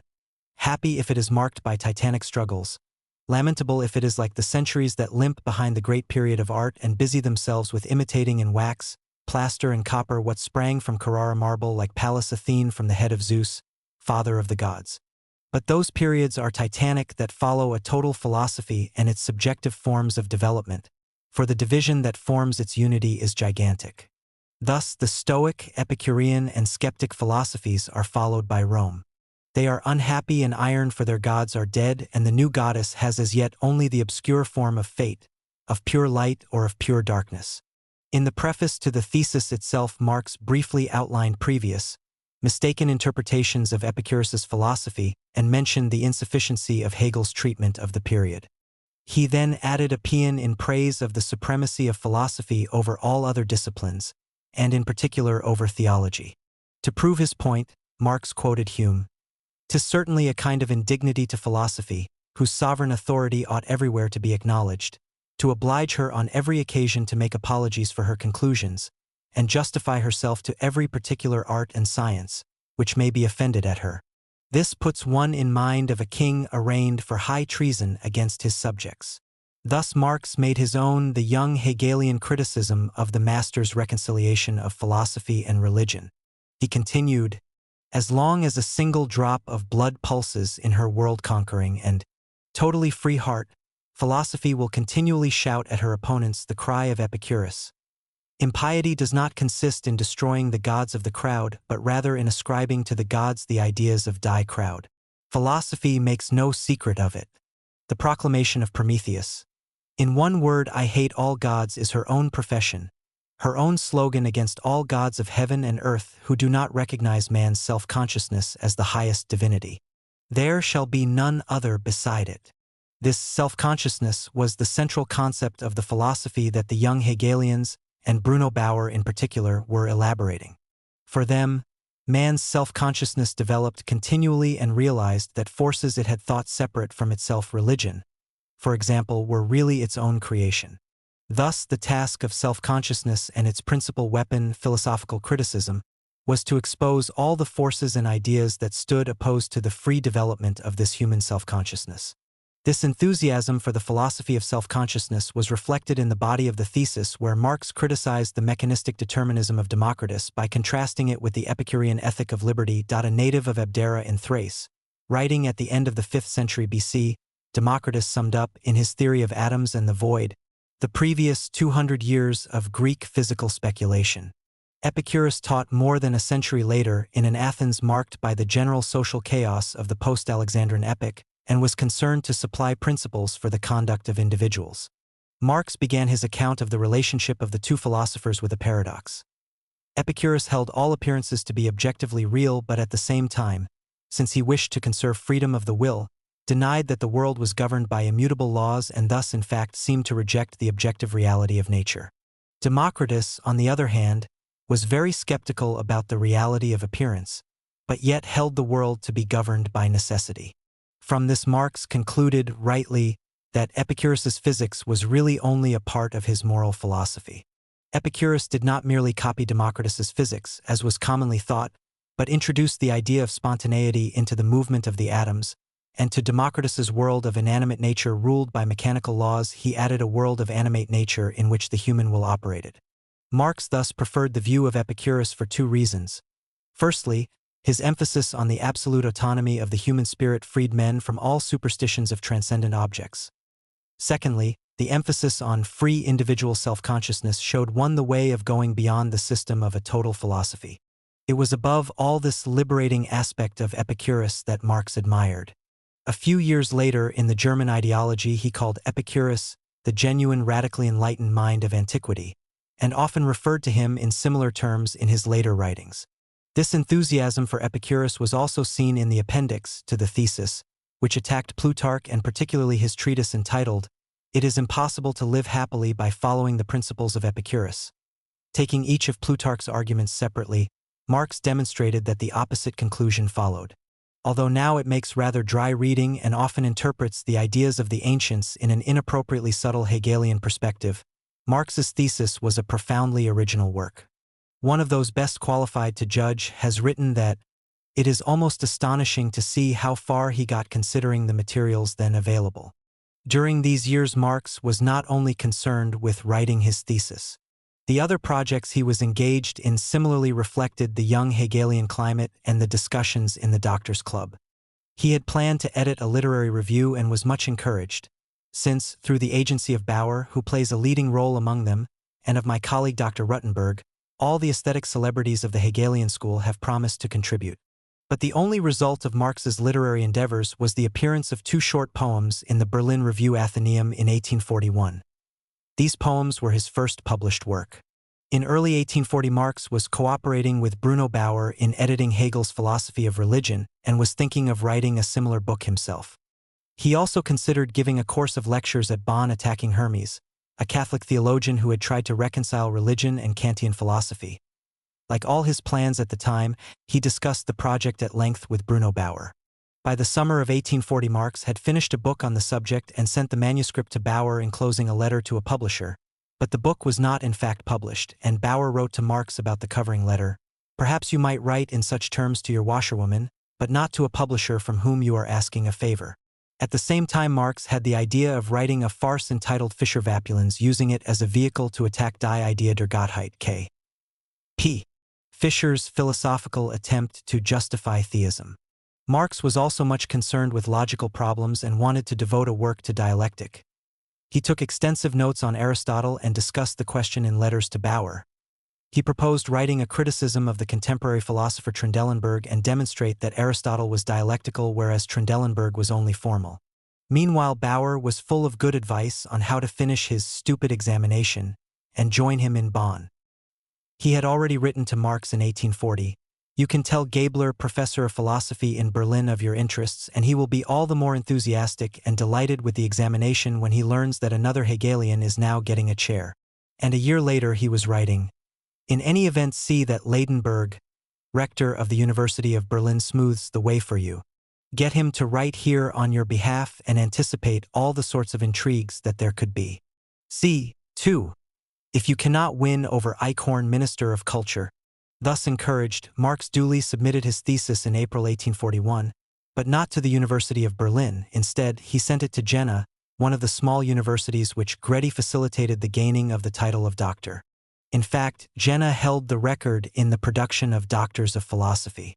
The whole affair was managed by Wolff, professor of literature there, a friend of Heinrich Heine and an acquaintance of Marx, who had probably informed him of the situation inside the faculty at Jena. Marx was immediately granted his degree in absentia on April 15, 1841. 3. Journalism. As soon as his thesis was accepted, Marx began a very restless year which was finally to culminate in his adopting journalism as a career in mid-1842. His search for a secure means of earning his livelihood led him to commute between Trier, Bonn and Cologne, never remaining for very long in any one place. He began many projects but, true to his previous lifestyle, finished none of them.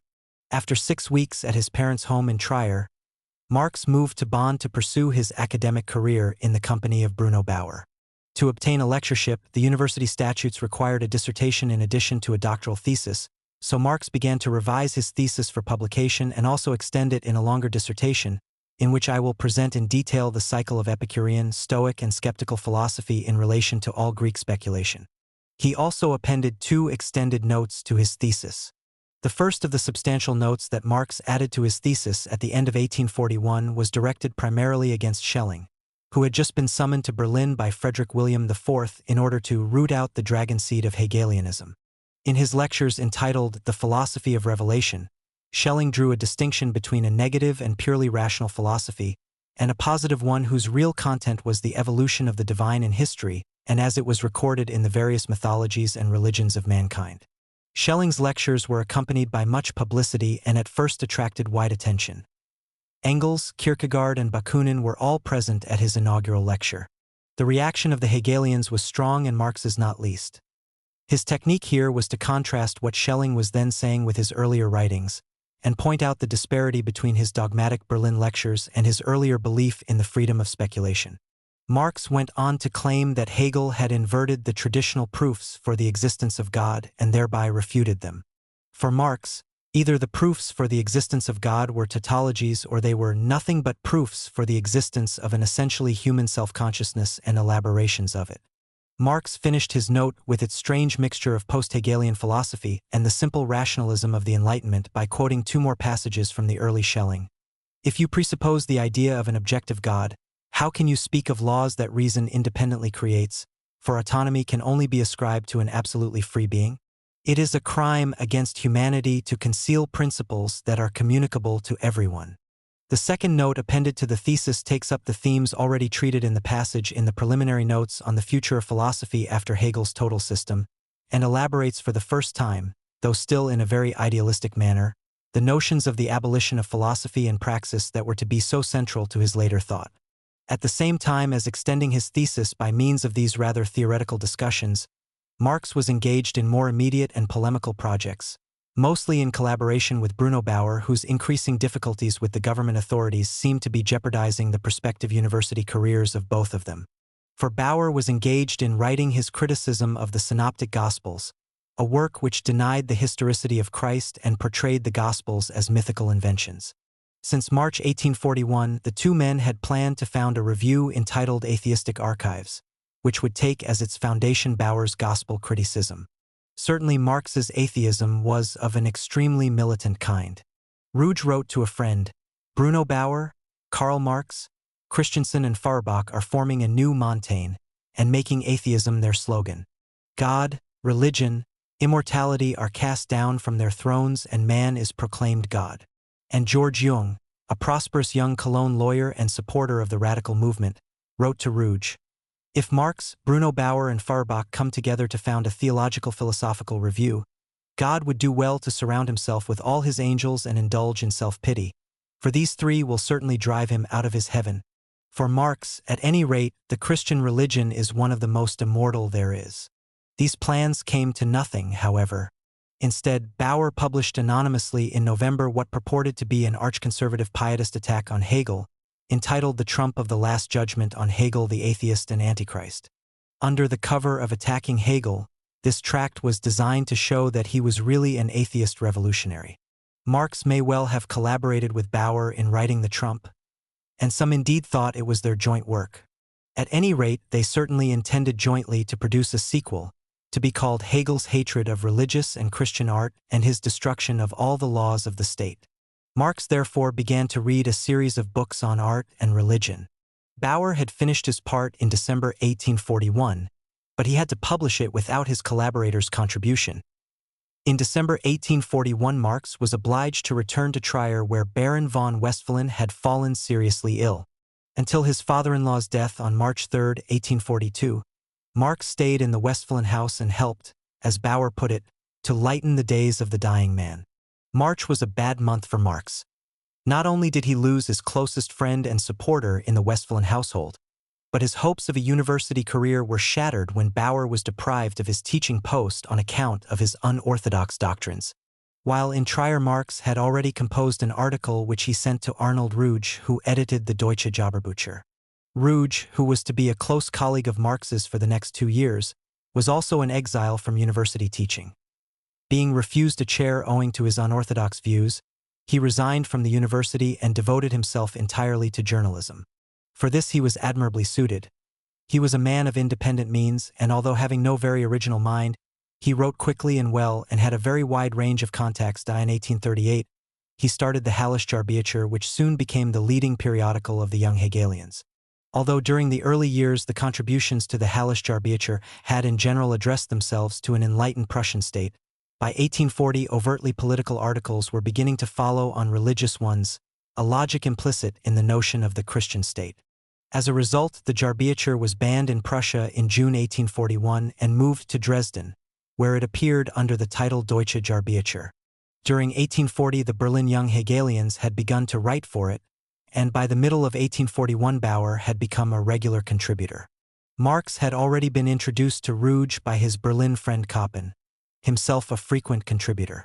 The article Marx sent to Ruge in February 1842, together with a covering letter offering to review books and put all his energies at the service of the Deutsche Jahrbücher, dealt with the new censorship instruction issued by Frederick William IV in December 1841. Frederick William IV had succeeded to the Prussian throne the year before, and the young Hegelians had expected a liberalization to ensue. The new king certainly shared with the bourgeoisie a hatred of regimented bureaucracy. His ideal was paternalistic government. He agreed with the bourgeoisie's claim to express their opinions in parliament and the press, and even emphasized in the censorship instruction the value of, and need for, frank and loyal publicity. Since, however, what the bourgeoisie wanted to campaign for was not a romantically paternalist society, a collision was inevitable.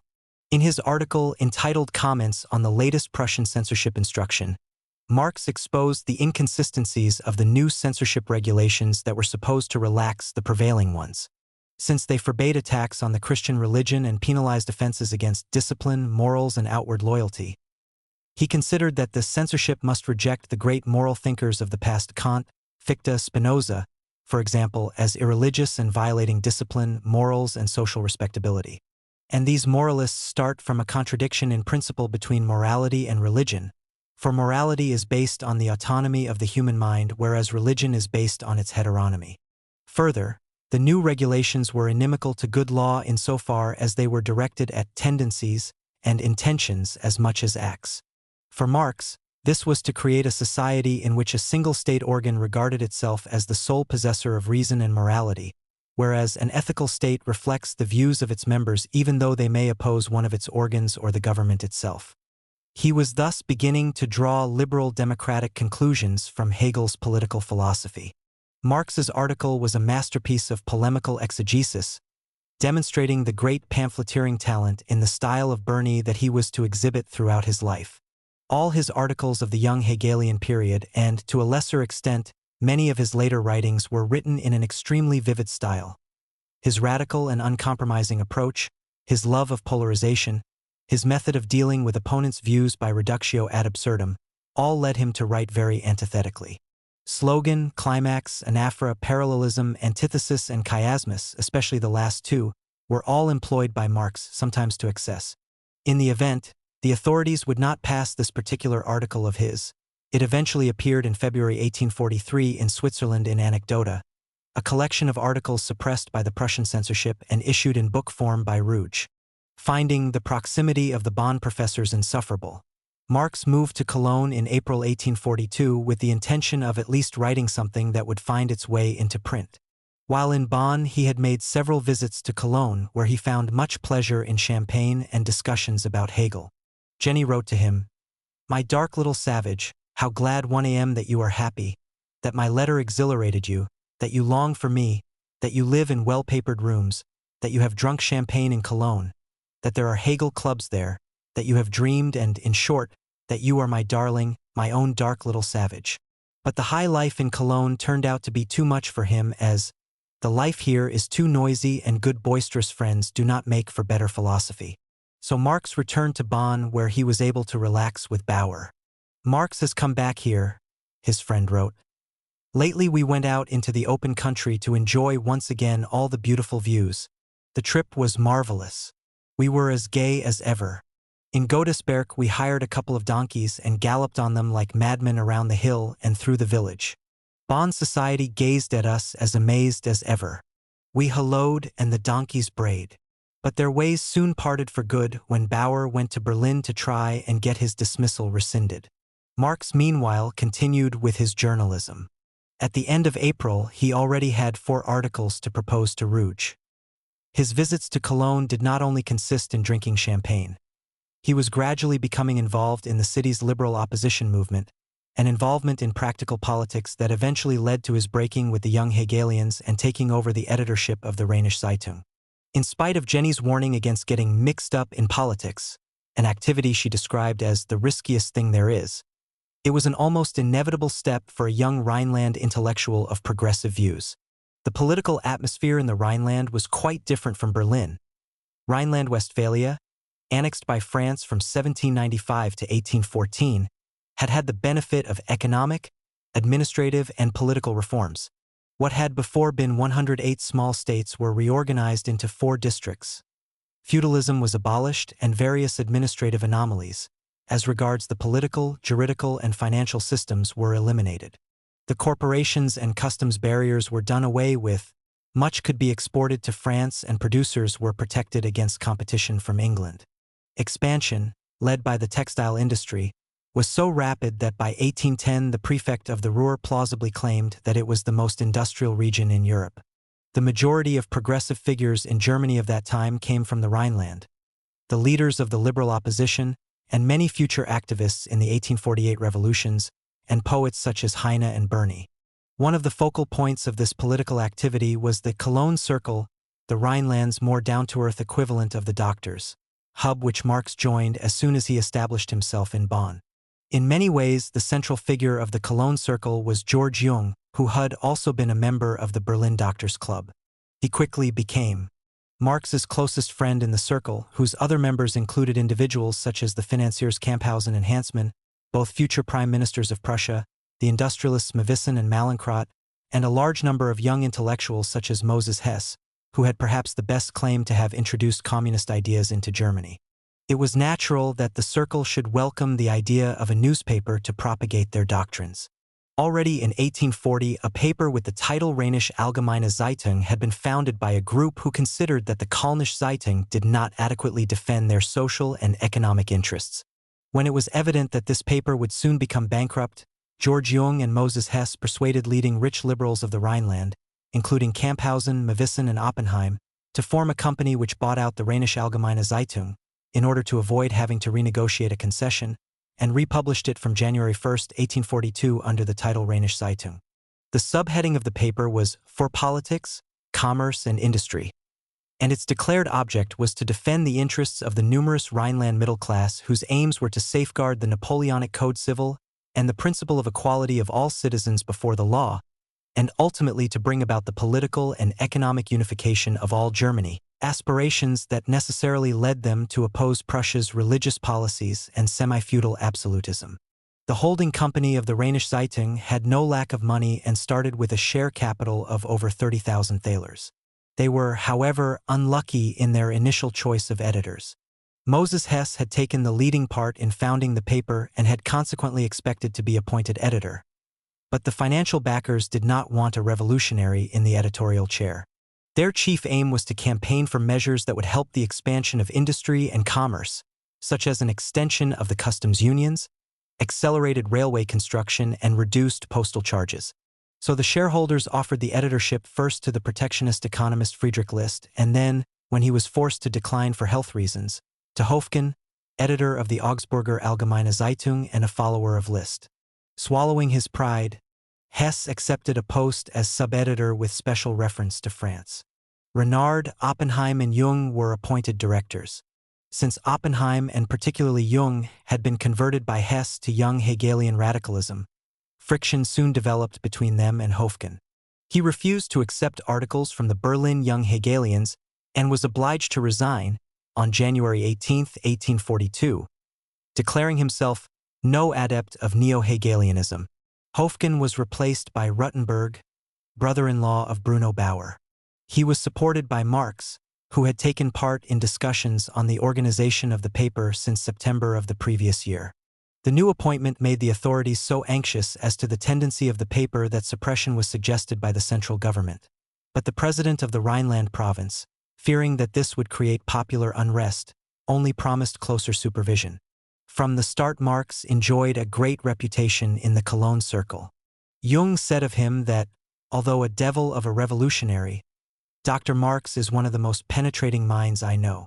And Moses Hess, a man of generous enthusiasm, introduced him to his friend Auerbach as follows: "You will be pleased to make the acquaintance of a man who is now one of our friends, although he lives in Bonn where he will soon be lecturing.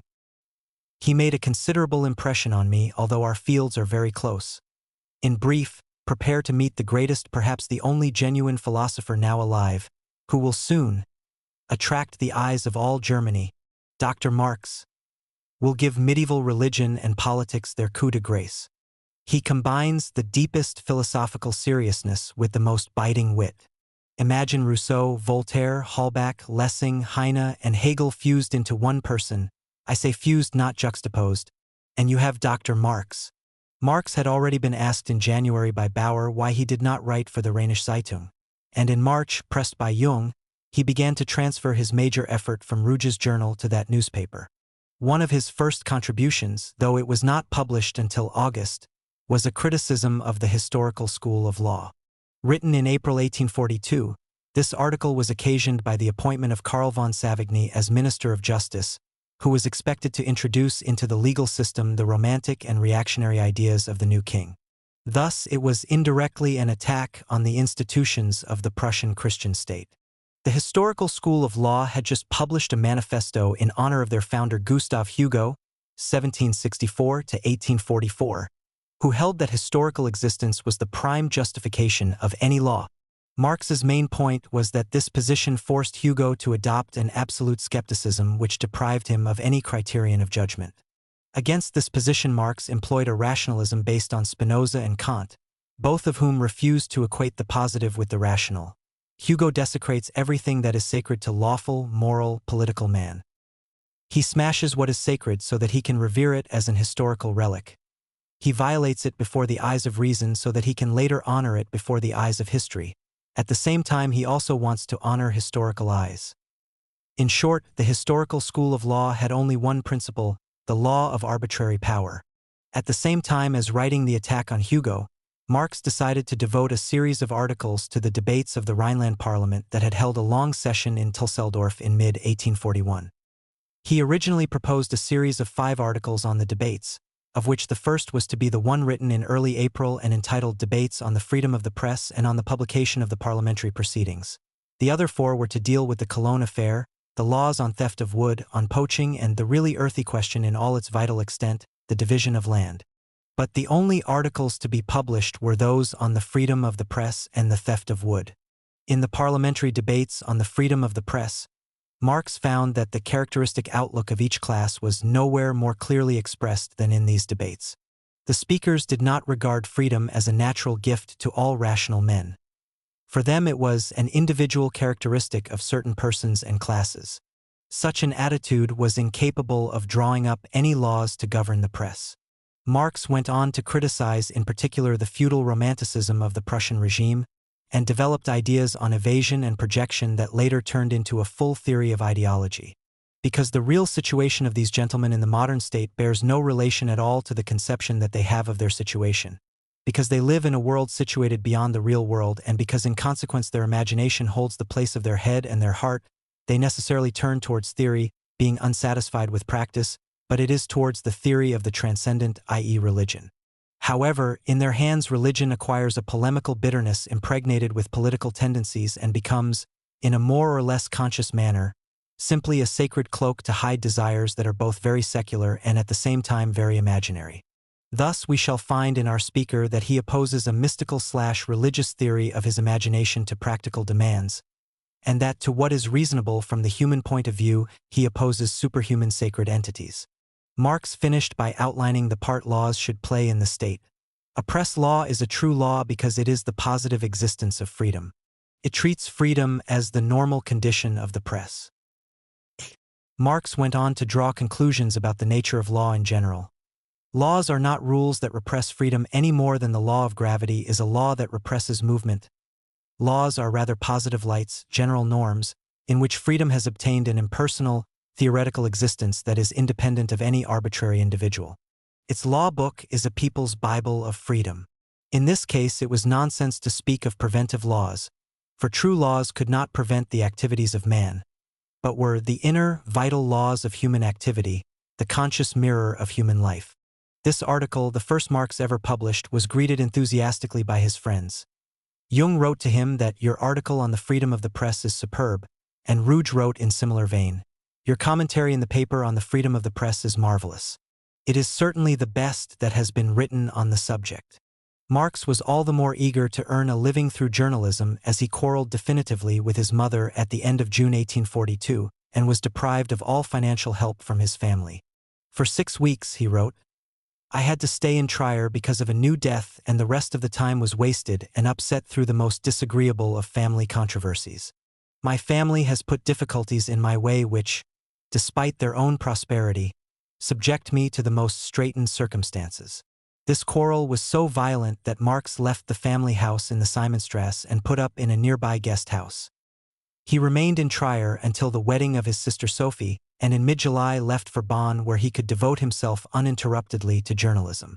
In spite of the tense atmosphere in Trier, Marx had found time while there to compose another major contribution to the Rheinische Zeitung. By June 1842, the paper's radical tone provoked its large rival, the Kölnische Zeitung, into launching an attack on its dissemination of philosophical and religious views by means of newspapers, and claiming in a leading article that religious decadence involved political decadence. Marx believed the reverse to be true. If the fall of the states of antiquity entails the disappearance of the religions of these states, it is not necessary to go and look for another explanation, for the true religion of the ancients was the cult of their nationality, of their state. It is not the ruin of the ancient religions that entailed the fall of the states of antiquity, but the fall of the states of antiquity that entailed the ruin of the ancient religions. Marx went on to defend the right of philosophy, the spiritual quintessence of its time, to comment freely on all questions, and finished his article with an outline of the ideal state according to modern philosophy, that is, Hegel and after. But if the previous professors of constitutional law have constructed the state from instincts either of ambition or sociability or even from reason, but from the individual's reason and not social reason, the profounder conception of modern philosophy deduces the state from the idea of the all. It considers the state as the great organism in which juridical, moral, and political liberties must be realized and in which each citizen, by obeying the laws of the state, only obeys the natural laws of his own reason, human reason. Sapienti Saturday. Finally, Marx welcomed the idea of the clash of parties, another favorite young Hegelian topic. Without parties there is no development, without division, no progress. On his return to Bonn in July 1842, Marx began to be drawn more and more into the organization of the Rheinische Zeitung, owing mainly to the incompetence of the alcoholic Rutenberg, whom Marx declared himself ashamed to have suggested for the job. Simultaneously with his closer involvement with the paper came signs of increasing disagreement with his former Berlin colleagues. They had formed themselves into a club known as the Freien, which was the successor to the Old Doctors Club. The Freien were a group of young writers who, disgusted with the servile attitude of the Berliners, lived a style of life whose aim was in many respects simply épiter les bourgeois. They spent a lot of their time in cafes and even begged in the streets when short of money. The intransigence of their opposition to established doctrines, and particularly to religion, was causing public concern. Their members included Max Stirner, who had published atheist articles in the Rheinische Zeitung as a prelude to his supremely anarcho-individualistic book The Ego, and his own Edgar Bauer, Bruno's brother, whose fervent attacks on any sort of liberal political compromise were taken up by Bakunin, and Friedrich Engels, who was the author of several polemics against Schelling and liberalism. Marx, however, was against these public declarations of emancipation, which seemed to him to be mere exhibitionism. In view of the young Hegelians' association with the Rheinische Zeitung, he also feared that the articles from Berlin might give his rival editor Hermes a further opportunity of attacking the paper. Marx was writing for a business paper in the Rhineland where industry was relatively developed, whereas the Freien were philosophizing in Berlin where there was little industry and the atmosphere was dominated by the government bureaucracy. He was therefore in favor of supporting the bourgeoisie in the struggle for liberal reform, and was against indiscriminate criticism. It was indeed on his own advice that the publisher of the Rheinische Zeitung, Renard, had promised the president of the Rhineland that the paper would moderate its tone, particularly on religious subjects. The attitude of the Freien raised the question of what the editorial principles of the Rheinische Zeitung ought to be. Accordingly, at the end of August, Marx wrote to Oppenheim, whose voice was decisive in determining policy, virtually spelling out his own proposals for the paper, should the editorship be entrusted to him. He wrote, "If you agree, send me the article by Edgar Bauer on the just milieu, so that I can review it. This question must be discussed dispassionately. General and theoretical considerations on the constitution of the state are more suitable for learned reviews than for newspapers. The true theory must be expanded and developed in relation to concrete facts and the existing state of affairs. Therefore, striking an attitude against the present pillars of the state could only result in a tightening of the censorship and even in the suppression of the paper. In any case, we are annoying a large number, perhaps even the majority, of liberals engaged in political activity who have assumed the thankless and painful task of conquering liberty step by step within limits imposed by the Constitution, while we, comfortably ensconced in abstract theory, point out to them their contradictions. It is true that the author of the articles on the just milieu invites us to criticize, but 1. We all know how the government replies to such provocations, and 2. It is not sufficient to undertake a critique. The true question is to know whether one has chosen an appropriate field. Newspapers only lend themselves to discussion of these questions when they have become questions that closely concern the state practical questions. I consider it absolutely indispensable that the Rheinische Zeitung should not be directed by its contributors, but on the contrary that it should direct them. Articles like these afford an excellent opportunity of showing the contributors the line of action to follow. An isolated writer cannot, like a newspaper, have a synoptic view of the situation. In mid-October, as a result of this letter, Marx, who had already effectively been running the paper for some months, was made editor-in-chief. Under Marx's editorship, the circulation of the paper more than doubled in the first months. His personality was so predominant that the censorship official could call the organization of the paper simply a dictatorship of Marx. In the last months of 1842, the Rheinische Zeitung began to acquire a national reputation. Robert Prutz, himself a contributor and later a prominent liberal politician, subsequently wrote of the paper, "All the young, fresh, free-thinking, or, as the friends of the government complained, revolutionary talent that Prussia and Germany possessed took refuge here. Fighting with a great variety of weapons, now earnest, now mocking, now learned, now popular, today in prose, tomorrow in verse, they formed a phalanx against which the censorship and police struggled in vain." And the editor appears to have been no less impressive than the paper. Mclellan left the following vivid description of Marx at this time.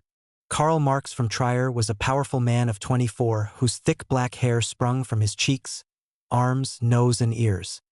He was domineering, impetuous, passionate, full of boundless self-confidence, but at the same time deeply earnest and learned, a restless dialectician who with his restless Jewish penetration pushed every proposition of young Hegelian doctrine to its final conclusion and was already then, by his concentrated study of economics, preparing his conversion to communism. Under Marx's leadership, the young newspaper soon began to speak very recklessly. In his first task as editor, however, Marx showed himself very circumspect. He was faced with accusations of communism brought against the Rheinische Zeitung by the Augsburger Allgemeine Zeitung, probably inspired by Höfgen, one-time editor of the Rheinische Zeitung, who had already attacked the Rheinische Zeitung in March for printing an article by Bruno Bauer. The basis for the accusation was that in September the Rheinische Zeitung had reviewed 2 articles on housing and communist forms of government, and that in October it had reported a conference at Strasbourg where followers of Fourier had put forward their ideas. All these items had been written by Hess. In his reply, Marx criticized the Augsburg paper for trying to neglect what was an important issue, but denied that the Rheinische Zeitung had any sympathy with communism. The Rheinische Zeitung, which cannot even concede theoretical reality to communistic ideas in their present form, and can even less wish or consider possible their practical realization, will submit these ideas to thorough criticism. If the Augsburger wanted and could achieve more than slick phrases, the Augsburger would see that writings such as those by Leroux, Considerant, and above all Proudhon's penetrating work, can be criticized only after long and deep study, not through superficial and passing notions.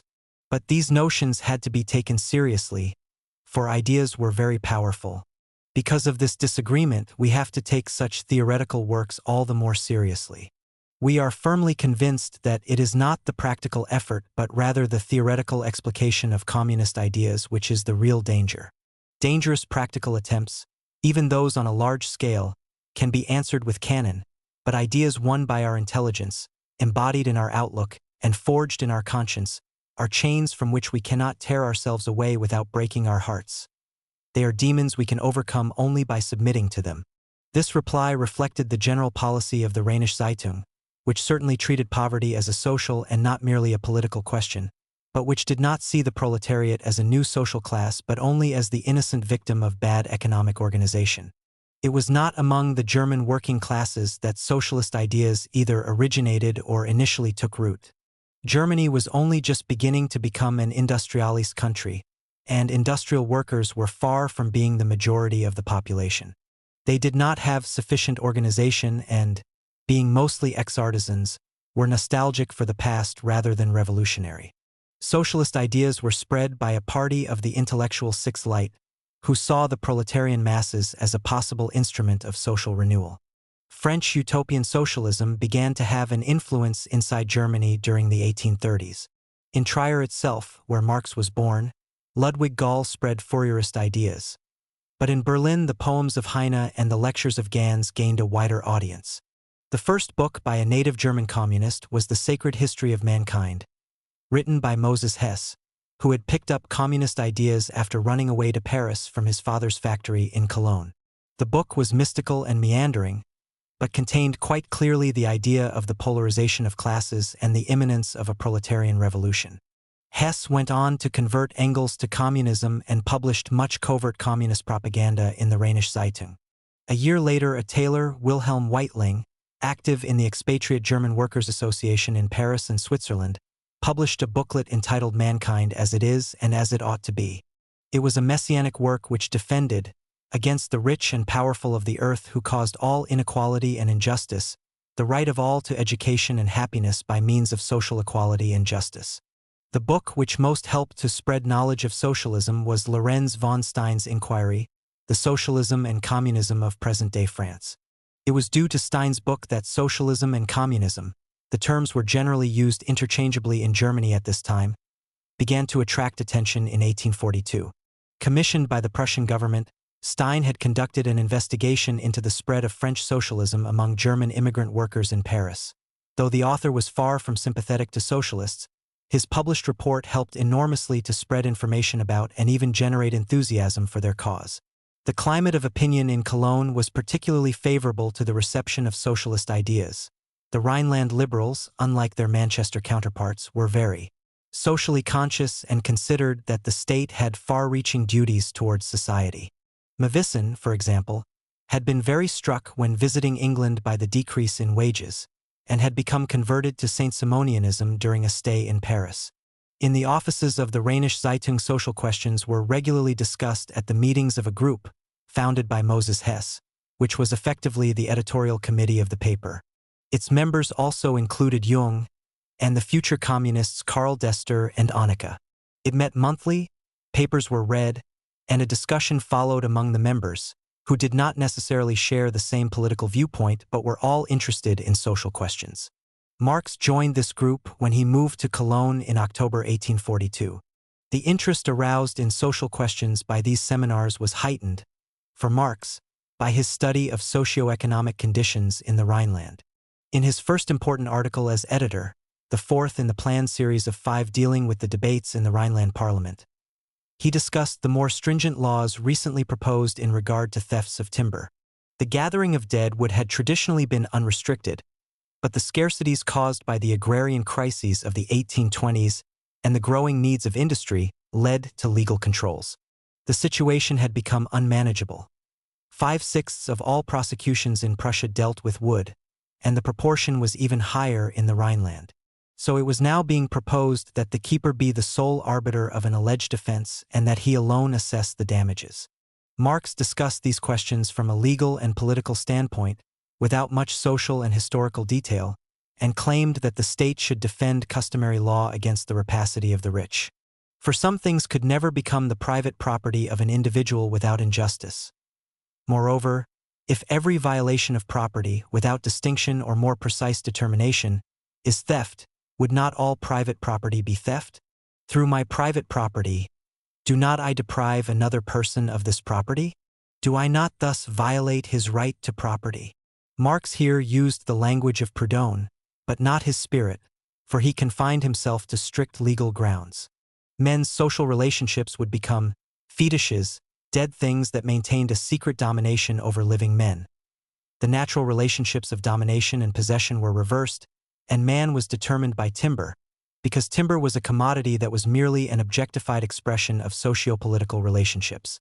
Marx maintained that this dehumanization was a direct consequence of the advice given by the Preußische Staatszeitung to lawgivers, that, when making a law about wood and timber, they are to think only of wood and timber, and are not to try to solve each material problem in a political way, that is, in connection with the whole complex of civic reasoning and civic morality. Marx concluded his article by comparing an independent observer's impression that wood was the Rhinelanders' fetish with the belief of the Cuban savages that gold was the fetish of the Spaniards. This article illustrated Marx's growing interest in socioeconomic realities. It stuck in his mind as a turning point in his intellectual evolution. As he himself wrote later, in the year 1842-3, as editor of the Rheinische Zeitung, I experienced for the first time the embarrassment of having to take part in discussions on so-called material interests. The proceedings of the Rhineland Parliament on thefts of wood, and so on, provided the first occasion for occupying myself with the economic questions.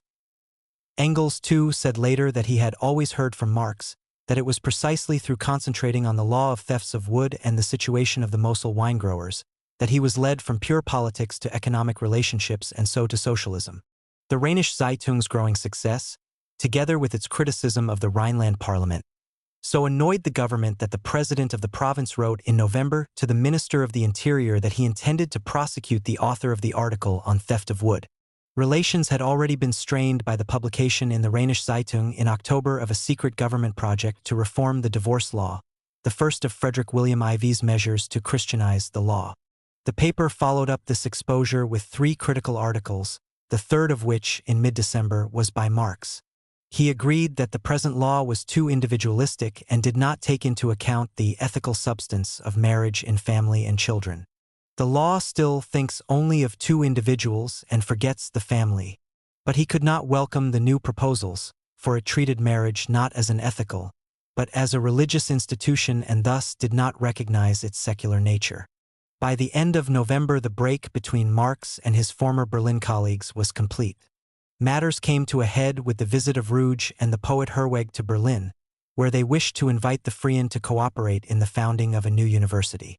Ruge, who was always a bit of a Puritan, and Herwegh were revolted by the licentiousness and extravagant ideas of the Freien. According to Ruge, Bruno Bauer, for example, pretended to make me swallow the most grotesque things, e.g. that the state and religion must be suppressed in theory, and also property and family, without bothering to know what would replace them, the essential thing being to destroy everything. On November 25, Marx made his position clear to everyone by publishing a report from Berlin whose essential points were taken from a letter sent by Herwegh to the Rheinische Zeitung. The break proved final, and Marx justified his action as follows in a letter sent a few days later to Ruge. You know that every day the censorship mutilates our paper so much that it has difficulty in appearing. This has obliged me to suppress quantities of articles by the Freien.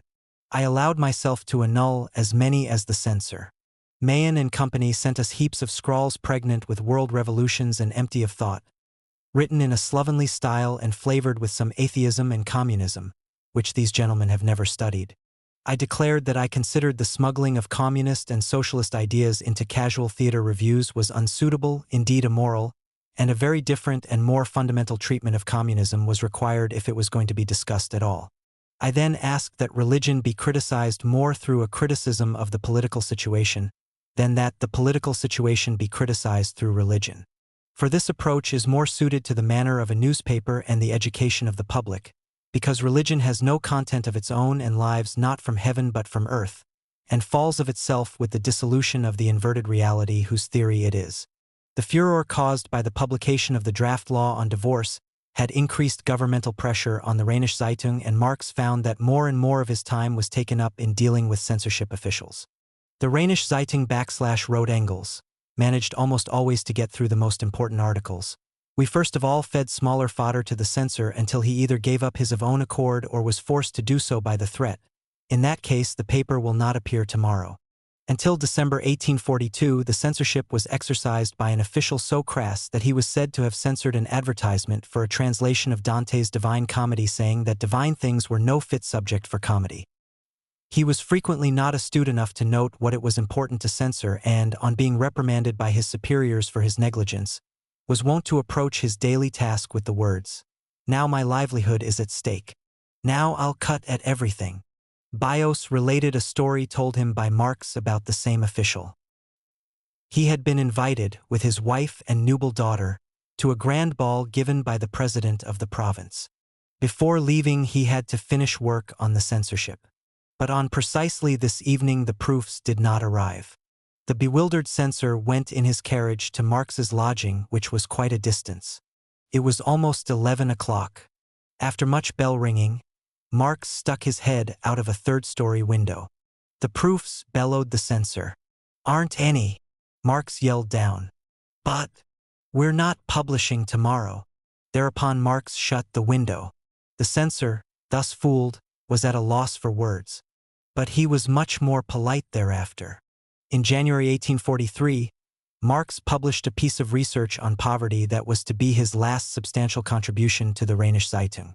The Mosel wine farmers had suffered greatly from competition after the establishment of the Zollverein. Already the subject of considerable public outcry, their impoverishment prompted a report in November 1842 from a Rheinische Zeitung correspondent whose accuracy was at once questioned by von Schaper, the president of the Rhineland province. Judging the correspondent's reply unsatisfactory, Marx prepared to substantiate the report himself. He planned a series of 5 articles. In the event, only 3 were written and only 2 were published before the Rheinische Zeitung was banned. Comprising a mass of detail to justify his correspondent's assertions, the 2 published articles were largely instrumental, in Marx's view, in the suppression of the paper. The conditions in the Mosel Valley were due to objectively determined relationships. In the investigation of political conditions, one is too easily tempted to overlook the objective nature of the relationships and to explain everything from the will of the person acting. There are relationships, however, which determine the actions of private persons as well as those of individual authorities, and which are as independent as are the movements in breathing. Taking this subjective standpoint from the outset, one will not presuppose an exclusively good or bad will on either side. Rather, one will observe relationships in which only persons appear to act at first. To remedy these relations, Marx argued, open public debate was necessary. To resolve the difficulty, the administration and the administered both need a third element, which is political without being official and bureaucratic, an element which at the same time represents the citizen without being directly involved in private interests. This resolving element, composed of a political mind and a civic heart, is a free press. Marx must already have had the impression that the days of the Rheinische Zeitung were numbered. On December 24, 1842, the first anniversary of the relaxed censorship, the Leipziger Allgemeine Zeitung, one of the most important liberal newspapers in Germany, published a letter from Herwegh protesting against the fact that a newspaper he had hoped to edit from Zurich had been forbidden in Prussia. In reply, Herwegh was expelled from Prussia and the Leipziger Allgemeine Zeitung was suppressed. On January 3, 1843, under pressure from Frederick William IV, the Saxon government suppressed the Deutsche Jarbiecher, and on January 21 the Council of Ministers presided over by the king decided to suppress the Rheinische Zeitung. Marx wrote to Rouge. Several particular reasons have combined to bring about the suppression of our paper.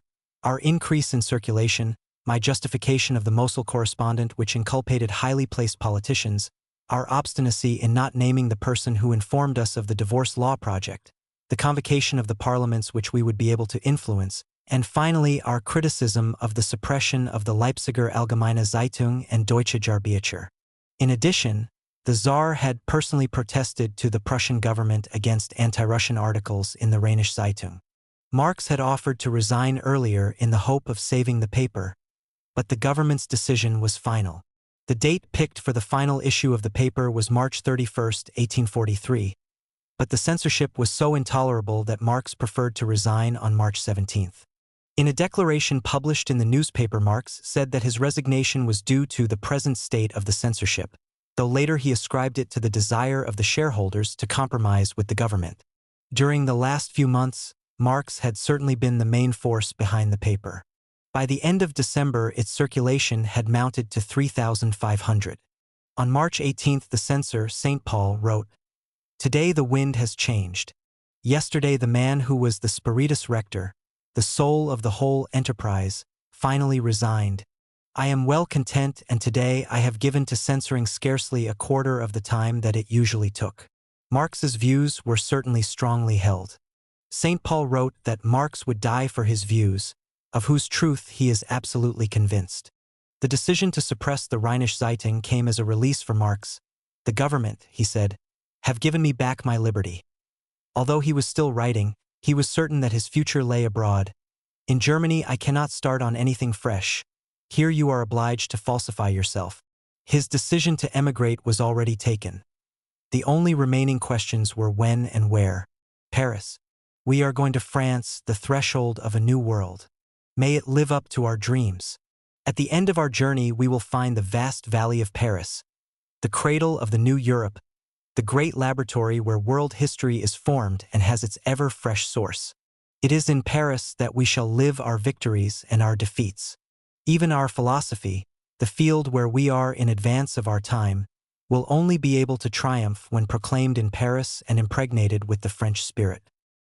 Rouge, Zweijar in Paris, Leipzig, 1846. 1. Marriage and Hegel. With the suppression of the Rheinische Zeitung, Marx found himself once again an unemployed intellectual. His immediate preoccupations were to land a secure job and get married. As far as journalism was concerned, Marx's variety had become virtually impossible in Germany. The differences of opinion among the young Hegelians, already manifest over their attitude to the Rheinische Zeitung, provoked a complete split following the decision of the Prussian government to suppress the liberal press. Those in Berlin, led by Bruno Bauer, tended more and more to dissociate themselves from political action. They had imagined their influence to be such that the suppression of their views would lead to a strong protest among the liberal bourgeoisie. When nothing of the sort happened, they confined themselves increasingly to purely theoretical criticism that deliberately renounced all hope of immediate political influence. The response of the group around Rouge was different. They wished to continue the political struggle, but in an even more effective manner. A review of their own still seemed to them the most promising means of political action, and their first ideas was to base themselves on Julius Froebel's publishing house in Zurich. Froebel was a professor of mineralogy at Zurich who had started his business at the end of 1841 in order to publish the radical poems of George Herwegh. He also published a review edited by Herwegh which looked for a moment like a successor to the Deutsche Jahrbücher. With Herwegh's expulsion from Zurich in March 1843, an obvious gap was waiting to be filled. Rouge was all the more attracted to Zurich as it was, together with Paris, the main center of German expatriates. Given that these exiles comprised both intellectuals and workers, it was sensible that any new review should combine the theory of the Deutsche Jahrbücher with the more immediately political ideas of the Rheinische Zeitung. Rouge had a great admiration for Marx and wrote to his brother Ludwig, "Marx has great intelligence. He is very worried about his future and particularly his immediate future. So in continuing with the Jahrbücher, it is quite natural to ask for his assistance."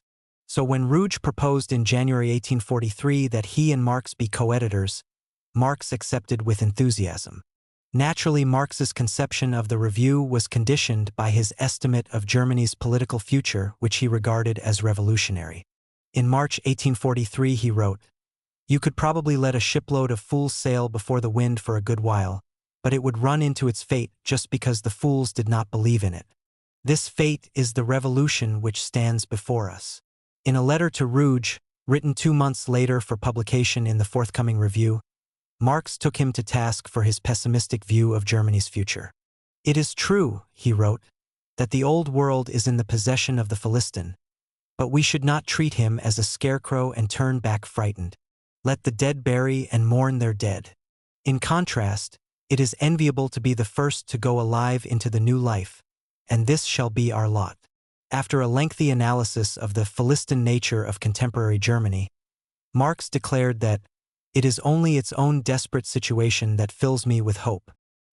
He was already beginning to envisage the possibility of revolution as consisting in an alliance of thinkers and sufferers.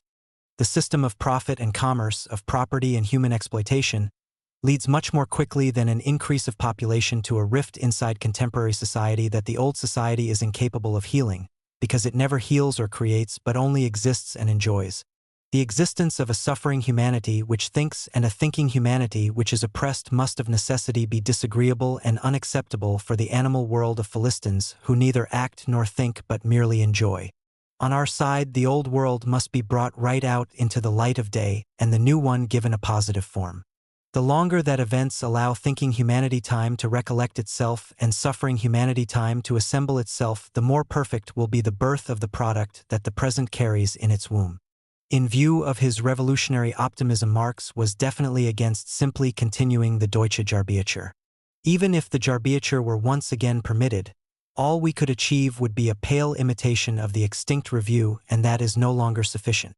Rouge had at first thought in terms of a series of pamphlets, but Marx was strongly in favor of a monthly as a more effective means of propaganda. So he and Rouge decided to give practical expression to the idea of Franco-German cooperation that had been suggested by most of the young Hegelians at some time or other during the previous 2 years. The influence of French thought had made the radicals very internationally minded, in contrast to the liberals whom the crises of the 1840s forced into a narrow nationalism.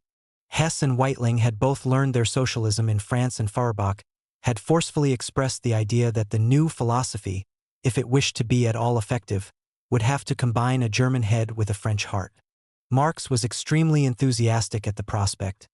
Franco-German annals, that would be a principle, an event of importance, an undertaking that fills one with enthusiasm. In May, Marx and Froebel went to visit Rouge in Dresden. Rouge agreed to put up 6,000 thalers, Froebel 3,000, and the three of them decided on Strasbourg as the place of publication. Marx's immediate future was now guaranteed.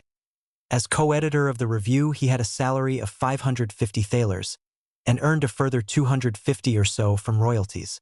The way was now at last open for marriage. He had written to Rouge in March, "As soon as we have signed the contract, I will go to Kreuznach and get married.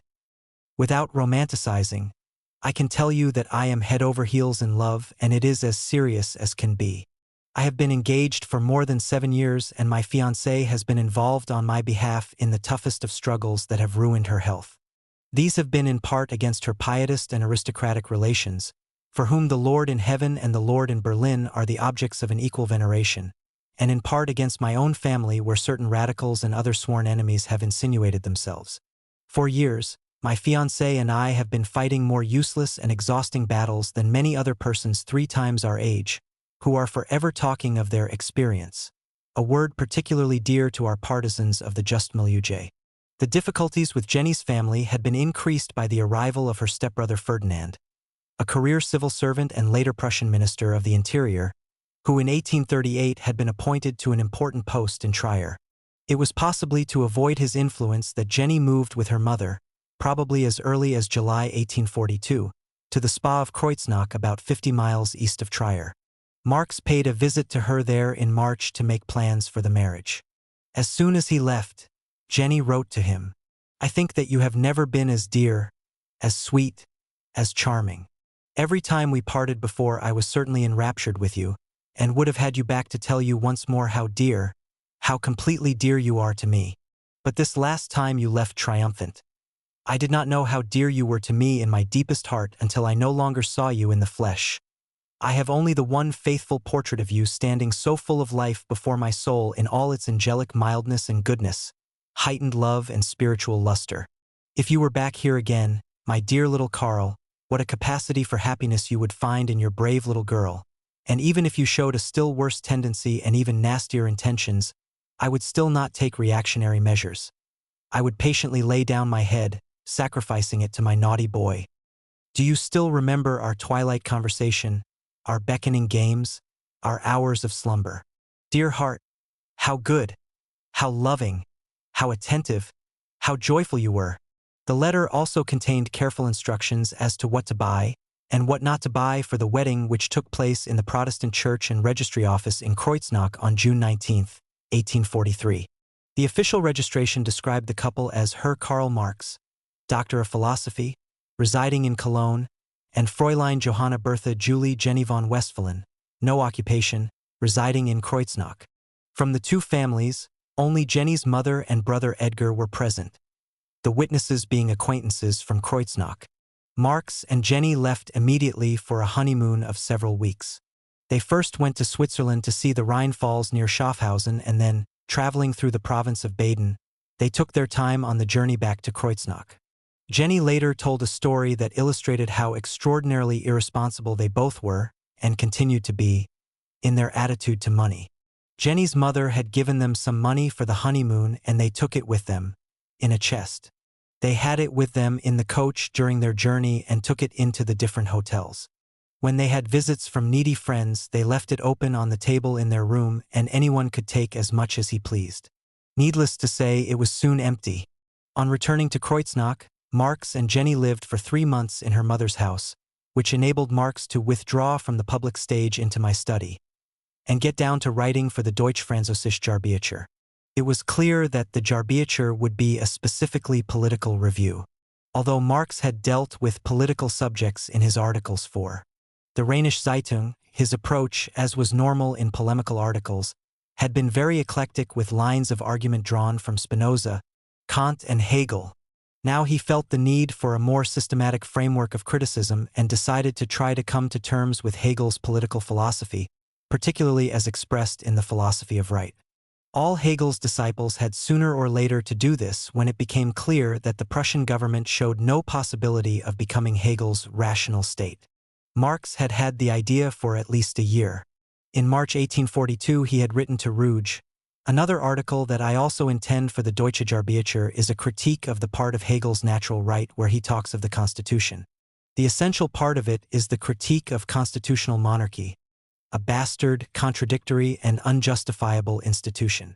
He went on to say that the article was finished and only required rewriting. 6 months later, he was still talking about publishing it in the Rheinische Zeitung.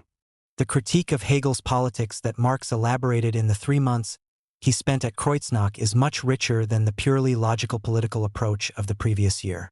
2 factors shaped Marx's view of Hegel's politics. The first was his recent experience as editor of the Rheinische Zeitung. Many years later, in the preface to his critique of political economy, Marx wrote, "The first work which I undertook for the solution of the doubts which assailed me was a critical review of the Hegelian philosophy of law.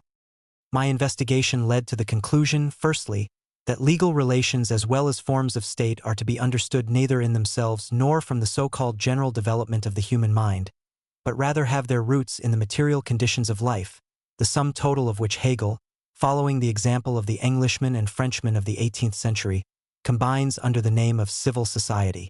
But secondly, that the anatomy of civil society is to be sought in political economy. Although this account is too simplified, his experience with the Rheinische Zeitung and the rejection of liberal politics by Heine and the socialists, including Hess, enabled his critique of Hegel to take socio-economic factors into account to a much greater extent. The second factor was the impression made on Marx by his reading of Feuerbach's preliminary theses for the reform of philosophy. Marx had already read Feuerbach when composing his doctoral thesis, but Feuerbach's magnum opus, The Essence of Christianity, which claimed that religious beliefs were merely projections of alienated human desires and capacities, had not made as great an impression on him as it had on Rouge. But the theses had an immediate and important influence on Marx. They had been published in Switzerland in February 1843 in a collection of essays that had been censored from Rouge's Deutsche Jahrbucher. In them Feuerbach applied to speculative philosophy the approach he had already used with regard to religion. Theology had still not been completely destroyed. It had a last rational bulwark in Hegel's philosophy, which was as great a mystification as any theology. Since Hegel's dialectic started and ended with the infinite, the finite, namely man, was only a phase in the evolution of a superhuman spirit, the essence of theology is transcendent and exteriorized human thought. 1s But philosophy should not start from God or the absolute, nor even from being as predicate of the absolute. Philosophy had to begin with the finite, the particular, the real, and acknowledge the primacy of the senses. Since this approach had been pioneered by the French, the true philosopher would have to be of Gallo-Germanic blood. Hegel's philosophy was the last refuge of theology and as such had to be abolished. This would come about from a realization that the true relationship of thought to being is this: being is the subject, thought the predicate. Thought arises from being does not arise from thought. Marx read a copy of Feuerbach's theses immediately after publication and wrote an enthusiastic letter to Rouge, who had sent it to him. The only point in Feuerbach's aphorisms that does not satisfy me is that he gives too much importance to nature and too little to politics. Yet, an alliance with politics affords the only means for contemporary philosophy to become a truth. But what happened in the 16th century, when the state had followers as enthusiastic as those of nature, will no doubt be repeated. For Marx, the way ahead lay through politics, but a politics which questioned current conceptions of the relationship of the state to society. It was Feuerbach's theses that enabled him to effect his particular reversal of Hegel's dialectic. As far as Marx was concerned in 1843, and this was true of most of his radical democratic contemporaries also, Feuerbach was the philosopher. Every page of the critique of Hegel's political philosophy that Marx elaborated during the summer of 1843 showed the influence of Feuerbach's method. True, Marx gave his criticism a social and historical dimension lacking in Feuerbach, but one point was central to both their approaches: the claim that Hegel had reversed the correct relation of subjects and predicates. Marx's fundamental idea was to take actual political institutions and demonstrate thereby that Hegel's conception of the relationship of ideas to reality was mistaken. Hegel had tried to reconcile the ideal and the real by showing that reality was the unfolding of an idea, and was thus rational. Marx, on the contrary, emphasized the opposition between ideals and reality in the secular world and categorized Hegel's whole enterprise as speculative, by which he meant that it was based on subjective conceptions that were at variance with empirical reality. Inspired by Feuerbachian philosophy and historical analysis, this manuscript was the first of many works by Marx, up to and including Capital, that were entitled Critique, a term that had a great vogue among the young Hegelians. The approach it represented, reflecting on and working over the ideas of others, was very congenial to Marx, who preferred to develop his own ideas by critically analyzing those of other thinkers. Marx's method in his manuscript, which was obviously only a rough first draft, was to copy out a paragraph of Hegel's The Philosophy of Right and then add a critical paragraph of his own. He dealt only with the final part of the Philosophy of Right, which was devoted to the state. According to Hegel's political philosophy, which was part of his general effort to reconcile philosophy with reality, human consciousness manifested itself objectively in man's juridical, moral, social, and political institutions. These institutions permitted spirit to attain full liberty, and the attainment of this liberty was made possible by the social morality present in the successive groups of the family, civil society, and the state. The family educated a man for moral autonomy, whereas civil society organized the economic, professional, and cultural life. Only the highest level of social organization, the state, which Hegel called the reality of concrete liberty, was capable of synthesizing particular rights and universal reason into the final stage of the evolution of objective spirit. Thus Hegel rejected the view that man was free by nature and that the state curtailed this natural freedom. And because he believed that no philosopher could move outside his own times and thus rejected theorizing about abstract ideals, he considered that the state he described was to some extent already present in Prussia. In his commentary, Marx successively reviewed the monarchical, executive, and legislative powers into which, according to Hegel, the state divided itself, and showed that the supposed harmony achieved in each case was in fact false. With regard to monarchy, Marx's main criticism was that it viewed the people merely as an appendage to the political constitution, whereas in democracy, which was Marx's term at this time for his preferred form of government, the constitution was the self-expression of the people. To explain his view of the relationship of democracy to previous forms of constitution, he invoked a parallel with religion. Just as religion does not make man but man makes religion, so the constitution does not make the people but the people make the constitution. In a certain respect, democracy has the same relation to all the other forms of state as Christianity has to all other forms of religion. Christianity is the religion par excellence, the essence of religion, deified man as a particular religion. Similarly, democracy is the essence of all constitutions of the state, socialized man as a particular constitution of the state. In Greece and the Middle Ages, the political aspects of life had been intimately linked with the social ones. It was only in modern times that the political state had become abstracted from the life of society. The solution to this problem, in which the political constitution was formerly the religious sphere, the religion of the people's life, the heaven of its universality over against the earthly and real existence, was what Marx called true democracy. This concept could be summed up as a humanist form of government in which free socialized man was the one and only subject of the political process, in which the state as such would have disappeared. Turning to Hegel's views on executive power, Marx produced several interesting passages on bureaucracy, which represented his first attempt to give a sociological definition of state power and reflected in part his own difficulties with officialdom when editor of the Rheinische Zeitung. Hegel had said that the state mediated between conflicting elements within civil society by means of corporations and bureaucracy. The former grouped individual private interests in order to bring pressure to bear upon the state. The latter mediated between the state and private interests thus expressed. By bureaucracy, Hegel meant a body of higher civil servants who were recruited by competition from the middle classes. To them were entrusted the formulation of common interests and the task of maintaining the unity of the state. Their decisions were prevented from being arbitrary by the monarch above them and the pressure of the corporations from below.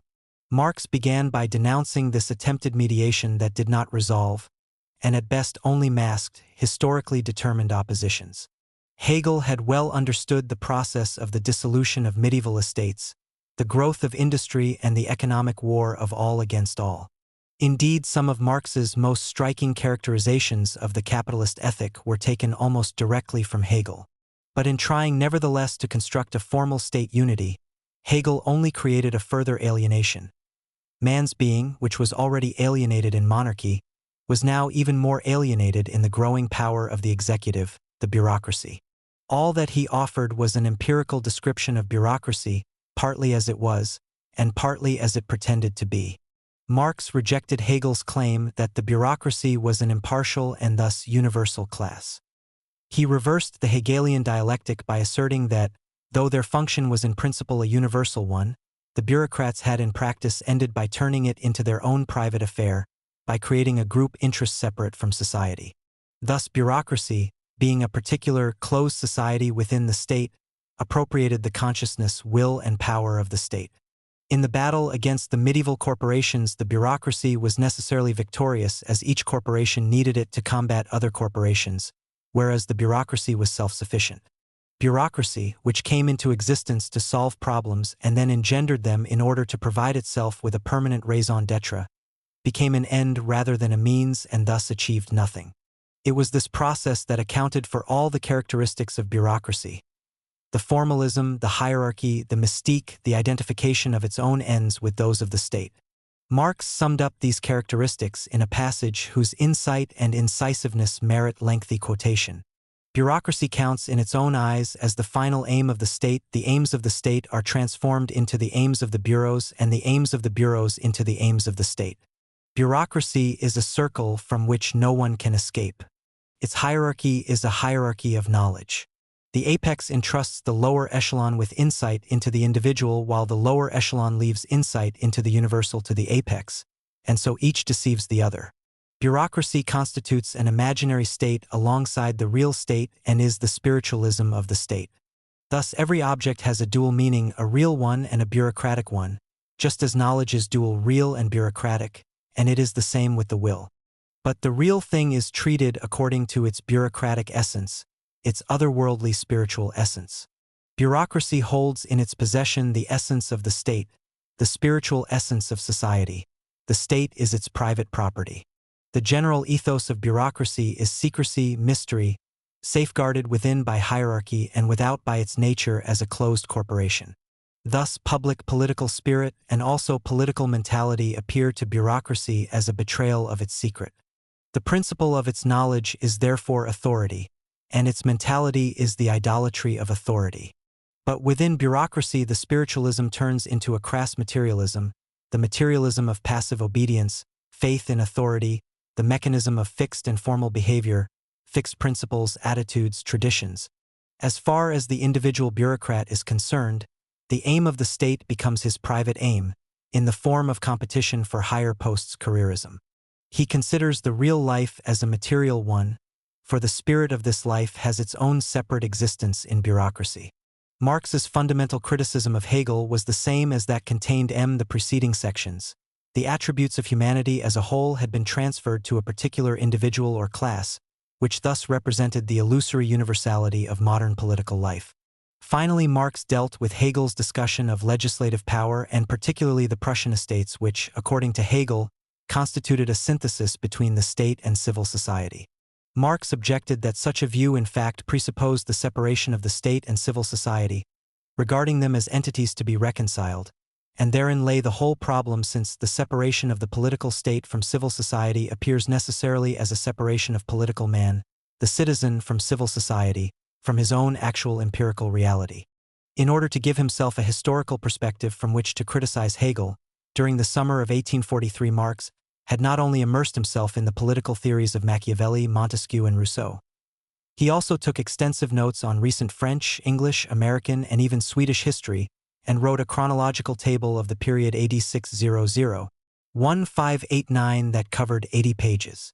These readings led Marx to the conclusion that the French Revolution had completely destroyed any political significance that the estates enjoyed in the Middle Ages. Hegel's idea of there being adequate representatives of civil society was archaic and indicative of German underdevelopment. Hegel's conceptual framework was based on the ideas of the French Revolution, but his solutions were still medieval. This was a mark of how far the political situation in Germany was retarded when compared with German philosophy. Indeed, the only estate in the medieval sense of the word that still remained was the bureaucracy itself. The enormous increase in social mobility had rendered obsolete the old estates as originally differentiated in terms of need and work. The only general difference, superficial and formal, is merely that between country and town. But in society itself, differences developed in spheres that were constantly in movement with arbitrariness as their principle. Money and education are the main distinguishing characteristics. Marx broke off here, noting that the proper place to discuss this would be in later sections, never written, on Hegel's conception of civil society. He did, however, go on to say, in a remark that foreshadowed the future importance of the proletariat in his thought, that the most characteristic thing about contemporary civil society was precisely that the propertyless, the class that stands in immediate need of work, the class of physical labor, formed not so much a class of civil society as the basis on which society's components rest and move. Marx summarized his objection to Hegel as follows. As soon as civil estates as such become political estates, then there is no need of mediation, and as soon as mediation is necessary, they are no longer political. Hegel wishes to preserve the medieval system of estates but in the modern context of legislative power. And he wants legislative power, but in the framework of a medieval system of estates. It is the worst sort of syncretism. Since the whole problem arose, in Hegel's view, from the separation of the state from civil society, Marx saw two possibilities. If the state and civil society continued to be separate, then all as individuals could not participate in the legislature except through deputies, the expression of the separation and merely a dualistic unity. Secondly, if civil society became political society, then the significance of legislative power as representative disappeared, for it depended on a theological kind of separation of the state from civil society. Hence, what the people should aim for was not legislative power but governmental power. Marx ended his discussion with a passage which makes clear how, in the summer of 1843, he envisaged future political developments. It is not a question of whether civil society should exercise legislative power through deputies or through all as individuals. Rather, it is the question of the extent and greatest possible extension of the franchise, of active as well as passive suffrage. This is the real bone of contention of political reform, in France as well as in England. Voting is the actual relationship of actual civil society to the civil society of the legislative power, to the representative element. Or, voting is the immediate, direct relationship of civil society to the political state, not only in appearance but in reality. Only with universal suffrage, active as well as passive, does civil society actually rise to an abstraction of itself, to political existence as its true universal and essential existence. But the realization of this abstraction is also the transcendence of the abstraction. By making its political existence actual as its true existence, civil society also makes its civil existence unessential in contrast to its political existence. And with the one thing separated, the other, its opposite, falls. Within the abstract political state, the reform of voting is a dissolution of the state, but likewise the dissolution of civil society. Thus Marx arrived here at the same conclusion as in his discussion of true democracy. Democracy implied universal suffrage, and universal suffrage would lead to the dissolution of the state. It is clear from this manuscript that Marx was adopting the fundamental humanism of Feuerbach, and with it Feuerbach's reversal of subject and predicate in the Hegelian dialectic. Marx considered it evident that any future development was going to involve man's recovery of the social dimension that had been lost ever since the French Revolution leveled all citizens in the political state and thus accentuated the individualism of bourgeois society. Although he was convinced that social organization had no longer to be based on private property, he was not here explicitly arguing for its abolition, nor did he make clear the various roles of classes in the social evolution. The imprecision of his positive ideas is not at all surprising since Marx's manuscript represented no more than a preliminary survey of Hegel's text, and it was written at a very transient stage in the intellectual evolution of both Marx and his colleagues. Moreover, the surviving manuscript is incomplete and there are references to projected elaborations either never undertaken or now lost. A letter from Marx to Ruge, written in September 1843 and later published in the Deutsch-Französische Arbeitet, gives a good impression of Marx's intellectual and political position immediately before leaving Germany, and of how much importance he attached to what he called the reform of consciousness. The situation might not be very clear, he wrote, but that is just the advantage of the new line, that we do not dogmatically anticipate events but seek to discover the new world by criticism of the old. What was clear was that all dogmatism was unacceptable, and that included the various communist systems. Communism in particular is a dogmatic abstraction, though by this I do not mean any imaginable and possible communism but the really existing communism taught by Cabot, Desemy, etc. This communism is itself only a peculiar presentation of the humanist principle infected by its opposite, private individualism. The abolition of private property is therefore by no means identical to communism, and it is no accident that communism has seen other socialist doctrines like those of Fourier, Proudhon, etc., necessarily arise in opposition to it, since it is itself only a particular, one-sided realization of the socialist principle. Moreover, the whole socialist principle is only one facet of the true reality of the human essence. In Germany, the fulfillment of this human nature depended above all on a critique of religion and politics, for there it was these that were the focal points of interest. Ready-made systems were no use. Criticism had to take as its starting point contemporary attitudes. In terms that recall Hegel's account of the progress of reason in history, Marx asserted, "Reason has always existed, but not always in rational form. In any form of practical or theoretical consciousness, rational goals were already inherent and awaited the critic who would reveal them." Thus Marx saw no objection to starting from actual political struggles and explaining why they took place. The point was to demystify religious and political problems by instilling an awareness of their exclusively human dimensions. He ended his letter, "So our slogan must be, reform of consciousness not through dogmas, but through the analysis of mystical consciousness that is not clear to itself, whether it appears in a religious or political form." It will then be clear that the world has long dreamt of something of which it only needs a fully developed consciousness in order really to possess it. Clearly, the problem does not lie in filling some great void between past ideas and those of the future, but in the completion of ideas of the past. Finally, it will be clear that humanity is not beginning a new work, but consciously bringing its old work to completion. This is a task for the world and for us. Can only be achieved by united forces. What is at stake is a confession, nothing more. To have its sins forgiven, humanity needs only to recognize them as they are. His notion of salvation through a reform of consciousness was, of course, very idealistic. But this was merely typical of German philosophy at this time. Marx himself was very mindful of the intellectual disarray among the radicals, and wrote to Ruge soon after finishing his critique of Hegel, "Even though the whence is not in doubt, yet all the more confusion reigns over the whither. It is not only that a general anarchy has pervaded the reformers. Everyone will have to admit to himself that he has no exact view of what should happen." It was the intellectual climate of Paris that finally led Marx to make the transition from the realm of pure theory to the world of immediate practical politics. 2. The Deutsch-Französische Jahrbucher. While Marx was in Kreuznach writing his commentary on Hegel's politics, Ruge had been busy organizing the administration of the Deutsch-Französische Jahrbucher. To finance it, he tried to float a large loan in Germany. When this failed completely, he bore virtually the whole cost of publication himself. As a place of publication, Strasbourg, which they had previously favored, was rejected, and Froebel proposed that he and Ruge together go to Brussels and Paris to see which city would be more suitable.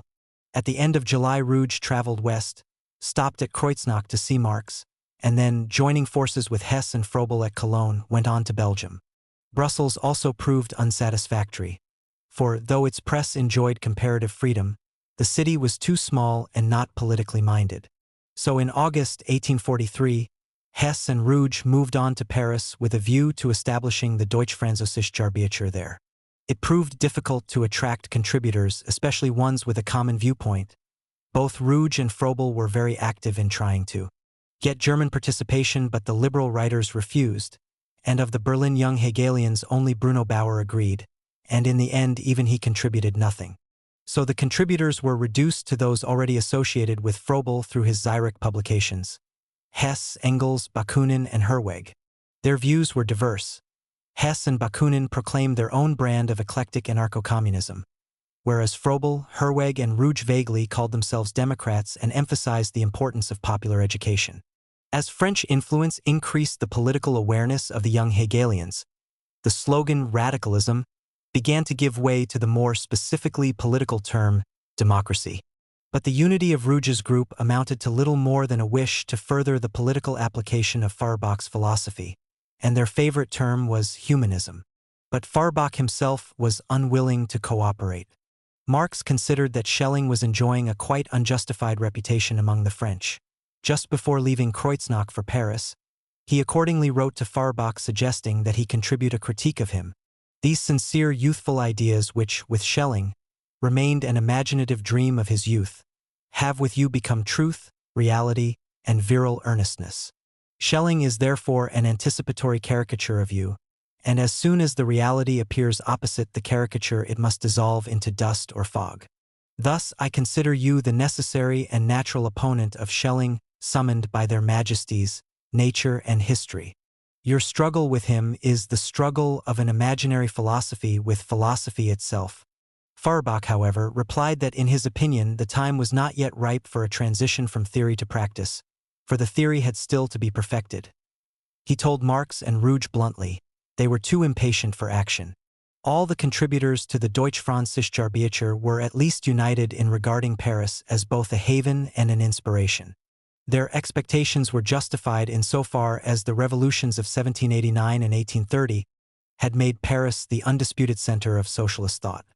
The bourgeois monarchy of Louis Philippe was drawing to its close and becoming more conservative. The censorship laws had been tightened in 1835, and from 1840 onwards the anti-liberal Guizot dominated the government. But political activity was none the less lively for being semi-clandestine, and there was a bewildering variety of every conceivable kind of sect, salon and newspaper, each proclaiming some form of socialism. As soon as he had arrived in Paris, Rouge set out to make contacts. Guided by Hess, who was familiar with the political scene from his days as French correspondent of the Rheinische Zeitung. Rouge's account of his tour of the salons is a catalogue of one misunderstanding after another. Each group thought the other a century out of date. Amazed that he appeared so little versed in communism, the French were equally surprised by his being an advocate of atheism and materialism, watchwords of pre-1789 French thought. For his part, Rouge could not understand how the French could be so attached to religion, which German philosophy had spent such long and involved efforts in neutralizing. Lamartine at first described the conception of the Deutsch-Französische Arbeiter as holy and sublime, but later declined to contribute on learning of its revolutionary nature. Leroux was occupied with inventing a new printing machine. Cabot was shocked by Rouge's atheism and lack of commitment to communism. Considerant was also alienated, suspecting that the review would advocate violence. Proudhon was not in Paris. Thus, in spite of every effort, the Deutsch-Französische Arbeiter appeared without a single French contribution. By November, Rouge began to be anxious even about the number of his German contributors. Herwegh was honeymooning, and Bakunin was leading an errant life after expulsion from Zurich. Their absence was offset by Heine, who, having been increasingly sympathetic to socialist ideas during his stay in Paris, agreed to contribute some poems, and also by Ferdinand Bernays, recently expelled from Bavaria after being the editor of the Mannheimer Abendzeitung. Marx himself arrived in Paris at the end of October 1843. Jenny, already 4 months pregnant, came with him. They first lodged at 23 Rue Vanneau, a quiet side street in the Saint-Germain area of the left bank where many other German immigrants were concentrated. The office of the Deutsch-Französische Arbeiter was on the ground floor of number 22, and Rouge had rented 2 floors of number 23 where Germain Maurer, a leading German socialist writer, was already living. Rouge had written to Marx outlining his project of a phalanstery along Fourierist lines. He invited the Marxes, the Herweghs, and the Moras to join him and his wife in an experiment in community living. Each family would have separate living quarters, but there would be a shared kitchen and dining room. The women would take turns with the domestic duties. Emma Herwegh summed up the situation at a glance and refused immediately. Lo could Rouge's wife, a little Saxon woman, nice but characterless, hit it off with Mrs. Marx, who was very intelligent and still more ambitious and far more knowledgeable than she? How could Mrs. Herwegh, the youngest of the 3 women and so recently married, take to this communal life? Marx and Jenny did not stay long either.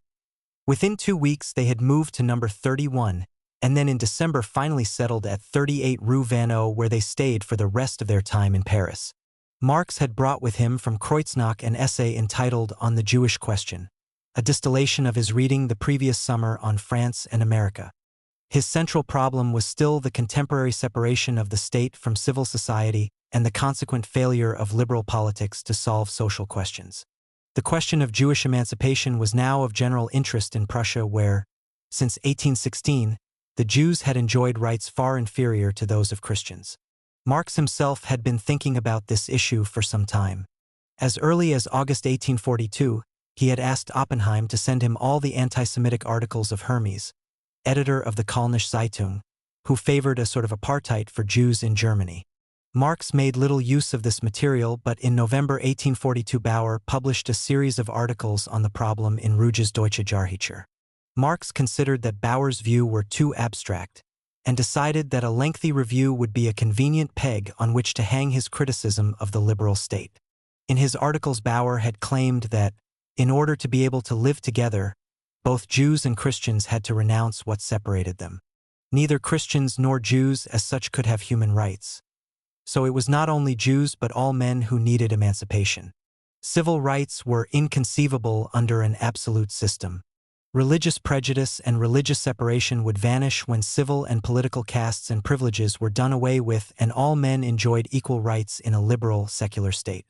Marx welcomed Bauer's critique of the Christian state, but attacked him for not calling into question the state as such, and thus failing to examine the relationship of political emancipation, that is, the granting of political rights, to human emancipation, the emancipation of man in all his faculties.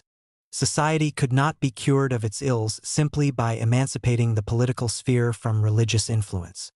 Marx quoted several authorities to show the extent of religious practice in North America and went on. The fact that even in the land of complete political emancipation we find not only the existence of religion but its living existence full of freshness and strength, demonstrates that the continuance of religion does not conflict with or impede the perfection of the state. But since the existence of religion entails the existence of a defect, the source of this defect can only be sought in the nature of the state itself. On this view, religion no longer has the force of a basis for secular deficiencies but only a symptom. Therefore, we explain the religious prejudice of free citizens by their secular prejudice. We do not insist that they abolish their religious constraint in order to abolish secular constraints. We insist that they abolish their religious constraints as soon as they have abolished their secular constraints. We do not change secular questions into theological ones. We change theological questions into secular ones. History has for long enough been resolved into superstition. We now resolve superstition into history. The question of the relationship of political emancipation to religion becomes for us a question of the relationship of political emancipation to human emancipation. We criticize the religious weakness of the political state by criticizing the secular construction of the political state without regard to its religious weaknesses. Thus, political emancipation from religion did not free men from religious conceptions, for political emancipation was not the same as human emancipation. For example, citizens might still be constrained by a religion from which a state itself had broken free. What Bauer had not realized was that the political emancipation he advocated embodied an alienation similar to the religious alienation he had just criticized. Man's emancipation, because it passed through the intermediary of the state, was still abstract, indirect, and partial. Even when man proclaims himself an atheist through the intermediary of the state, i.e., when he proclaims the state to be atheistic, he still retains his religious prejudice, just because he recognizes himself only indirectly through the medium of something else. Religion is precisely man's indirect recognition of himself through an intermediary. The state is the intermediary between man and his freedom. Similarly with private property. In America, it had been abolished as far as the Constitution was concerned by declaring that no property qualification was necessary for voting. But this, far from really abolishing private property, actually presupposed it. The result was that man's being was profoundly divided. When the political state has achieved its true completion, man leads a double life, a heavenly one and an earthly one, not only in thought and consciousness but in reality, in life. He has a life both in the political community, where he is valued as a communal being, and in civil society where he is active as a private individual, treats other men as means, degrades himself to a means and becomes a tool of forces outside himself. Political democracy was not, however, to be decried, for it was a great step forward and the final form of human emancipation inside the present world order. Political democracy could be called Christian in that it had man as its principle and regarded him as sovereign and supreme. But unfortunately this meant man as he appears uncultivated and unsocial, man in his accidental existence, man as he comes and goes, man as he is corrupted by the whole organization of our society, lost to himself, sold, subjected to domination by inhuman conditions and elements, in a word, man who is no longer a real species being. The fantasy, dream, and postulate of Christianity, the sovereignty of man but of man as an alien being separate from actual man, is present in democracy as a tangible reality and is its secular motto. Having shown that religion was more than compatible with civil rights, Marx now contested Bauer's refusal to acknowledge the Jewish claim to human rights, the rights of man. Bauer had said that neither the Jew nor the Christian could claim universal human rights because their particular and exclusive religions necessarily invalidated any such claims. Marx refuted Bauer's view by referring to the French and American constitutions. Firstly, he discussed the distinction between the rights of the citizen and the rights of man. The rights of the citizen were of a political order. They were expressed in man's participation in the universality of the state and, as had been shown, by no means presupposed the abolition of religion. These rights reflected the social essence of man, though in a totally abstract form, and the reclaiming of this essence would give rise to human emancipation. Not so the rights of man in general. Being expressions of the division of bourgeois society, they had nothing social about them. As exemplified in the French constitutions of 1791 and 1793 and in the constitutions of New Hampshire and Pennsylvania, the rights of man did not deny the right to practice religion. On the contrary, they expressly recognized it, and Marx quoted chapter and verse to prove it.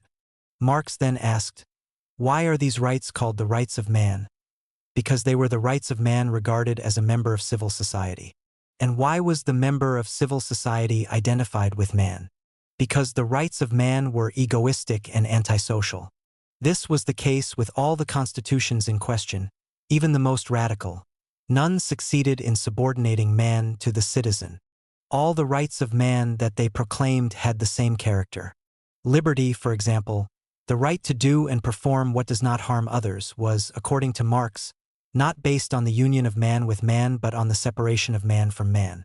It is the right to this separation, the right of the limited individual who is limited to himself. Property, the right to dispose of one's possessions as one wills without regard to others, was the right of selfishness. It leads man to see in other men not the realization, but the limitation of his own freedom. Equality was no more than the equal right to the liberty described above, and security was the guarantee of egoism. Thus, none of the so-called rights of man went beyond the egoistic man separated from the community as a member of civil society. Summa 10.3. Rising some of the more detailed analyses of his critique of Hegel's philosophy of right, Marx showed that political emancipation involved the dissolution of the old feudal society. But the transition from feudal to bourgeois society had not brought human emancipation. Man was not freed from religion, he was given religious freedom.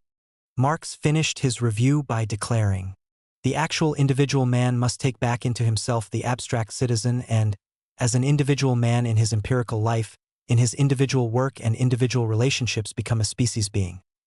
Man must recognize his own forces as social forces, organize them and thus no longer separate social forces from himself in the form of political forces. Only when this has been achieved will human emancipation be completed." In the same article, Marx included a much shorter review of an essay by Bauer entitled "The Capacity of Present-Day Jews and Christians to Become Free," which was published in Herwege's 21 Sheets from Switzerland. Bauer's theme was that the Jew was further removed from emancipation than the Christian. Whereas the Christian had only to break with his own religion, the Jew had also to break with the completion of his religion, that is, Christianity. The Christian had only one step to make, the Jew too. Taking issue again with Bauer's theological formulation of the problem, Marx developed a theme that he had already touched on in the first part of his article: religion as the spiritual facade of a sordid and egoistic world. For Marx, the question of Jewish emancipation had become the question of what specific social element needs to be overcome in order to abolish Judaism. He defined the secular basis of Judaism as practical need and self-interest, the Jew's worldly cult as barter, and his worldly god as money. He stated in conclusion, an organization of society that abolished the presupposition of haggling and thus its possibility would have made the Jew impossible. His religious consciousness would dissolve like an insipid vapor into the real live air of society. On the other hand, if the Jew recognizes this practical essence of his as void and works for its abolition, he is working for human emancipation with his previous development as a basis, and turning himself against the highest practical expression of human self, alienation. The Jew had, however, already emancipated himself in a Jewish way. This had been possible because the Christian world had become impregnated with the practical Jewish spirit. Their deprivation of nominal political rights mattered little to Jews, who in practice wielded great financial power. The contradiction between the Jew's lack of political rights and his practical political power is the general contradiction between politics and the power of money. Whereas the first ideally is superior to the second, in fact it is its bondsman. The basis of civil society was practical need, and the god of this practical need was money, the secularized god of the Jews. Money is the jealous god of Israel before whom no other god may stand.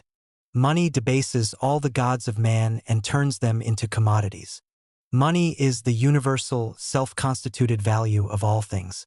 It has therefore robbed the whole world, human as well as natural, of its own values. Money is the alienated essence of man's work and being. This alien essence dominates him, and he adores it. Judaism could not develop further as a religion, but had succeeded in installing itself in practice at the heart of civil society and the Christian world. Judaism reaches its apogee with the completion of civil society. But civil society first reaches its completion in the Christian world. Only under the domination of Christianity, which made all national, natural, moral, and theoretical relationships exterior to man, could civil society separate itself completely from the life of the state, tear asunder all the species bonds of man, put egoism and selfish need in the place of these species bonds, and dissolve man into a world of atomized individuals hostile to one another. Thus Christianity, which arose out of Judaism, had now dissolved and reverted to Judaism. Marx's conclusion outlined the idea of alienated labor that he would shortly develop at length. As long as man is imprisoned within religion, he only knows how to objectify his essence by making it into an alien, imaginary being.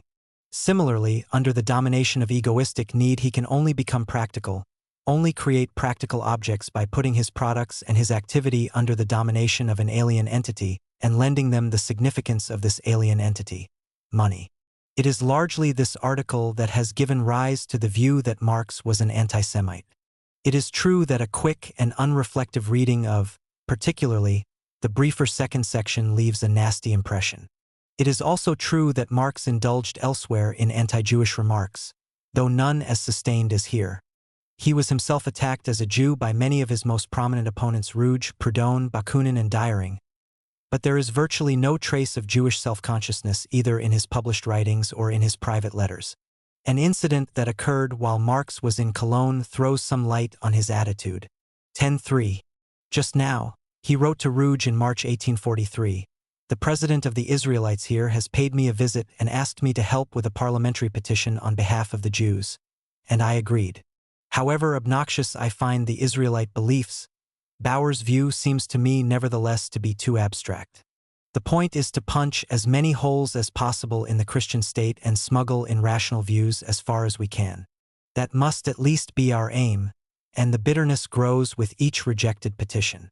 Marx's willingness to help the Jews of Cologne suggests that his article was aimed much more at the vulgar capitalism popularly associated with Jews than at Jewry as such, either as a religious body or, still less, as an ethnic group. Indeed, the German word for Jewry, Judentum, has the secondary sense of commerce, and, to some extent, Marx played on this double meaning.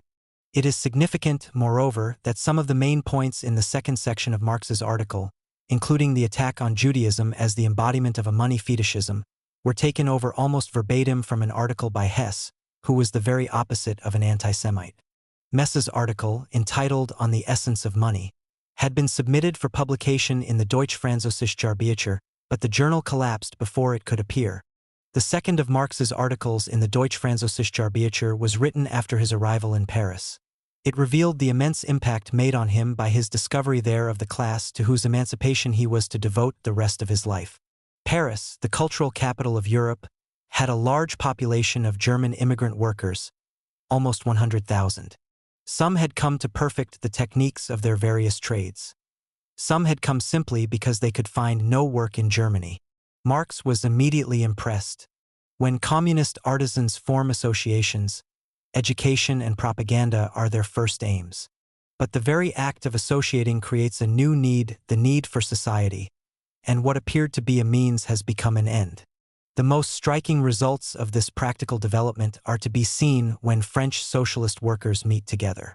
Smoking, eating, and drinking are no longer simply means of bringing people together.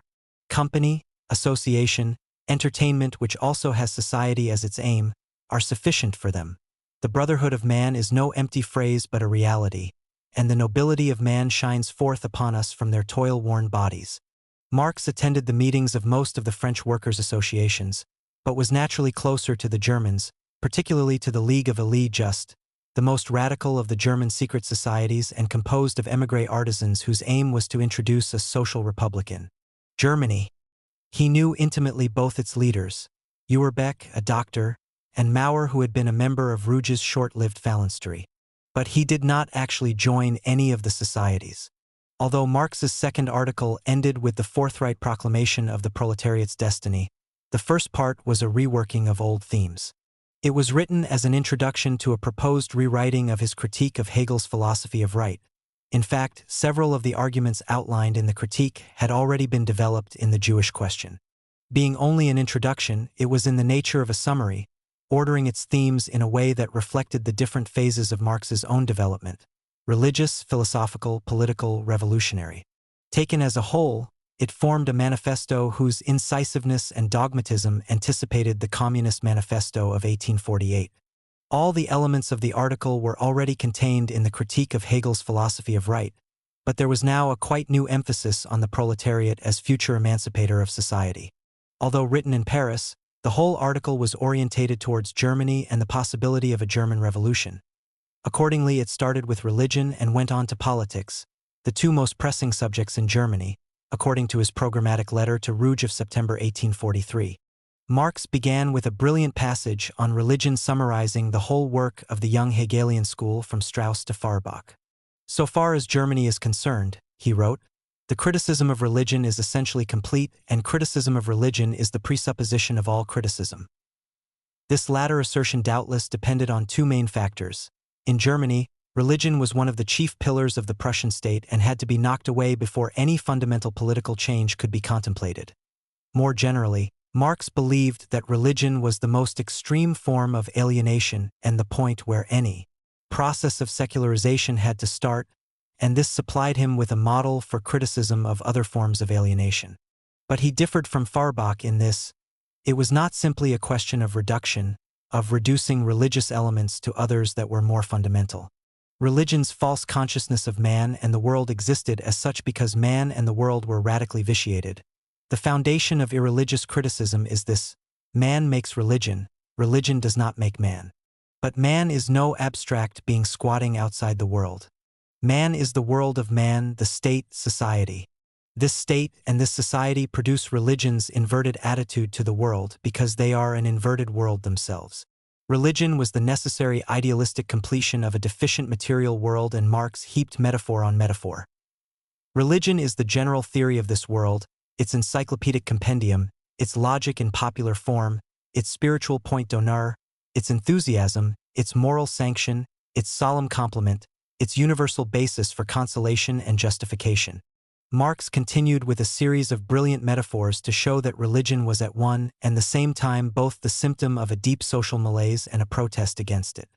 Religion nevertheless stood in the way of any cure of social evil, since it tended at the same time to justify them.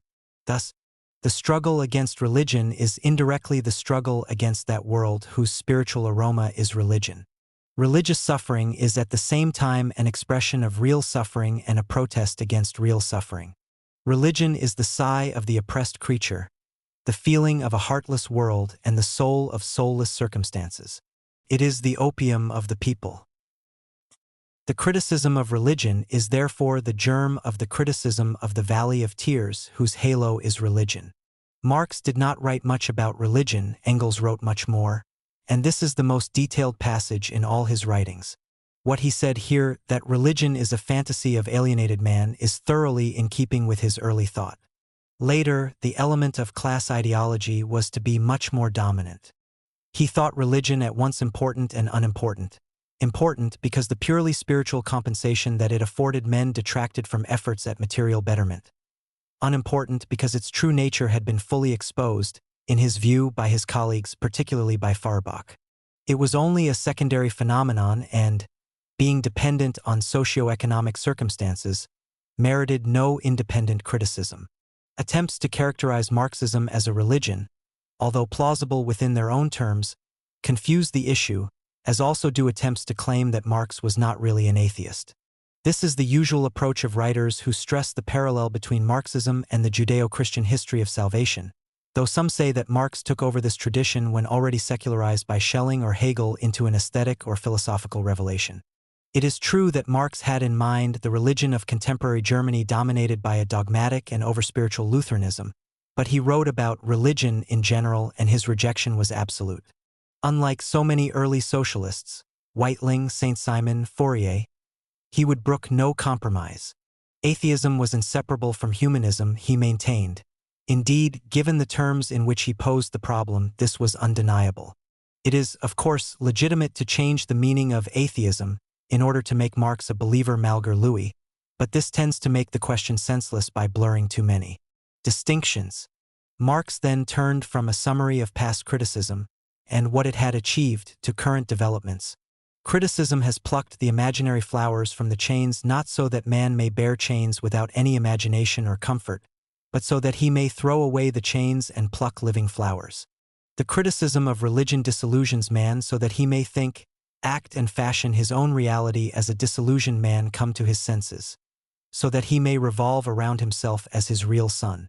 Religion is only the illusory sun which revolves around man as long as he does not revolve around himself.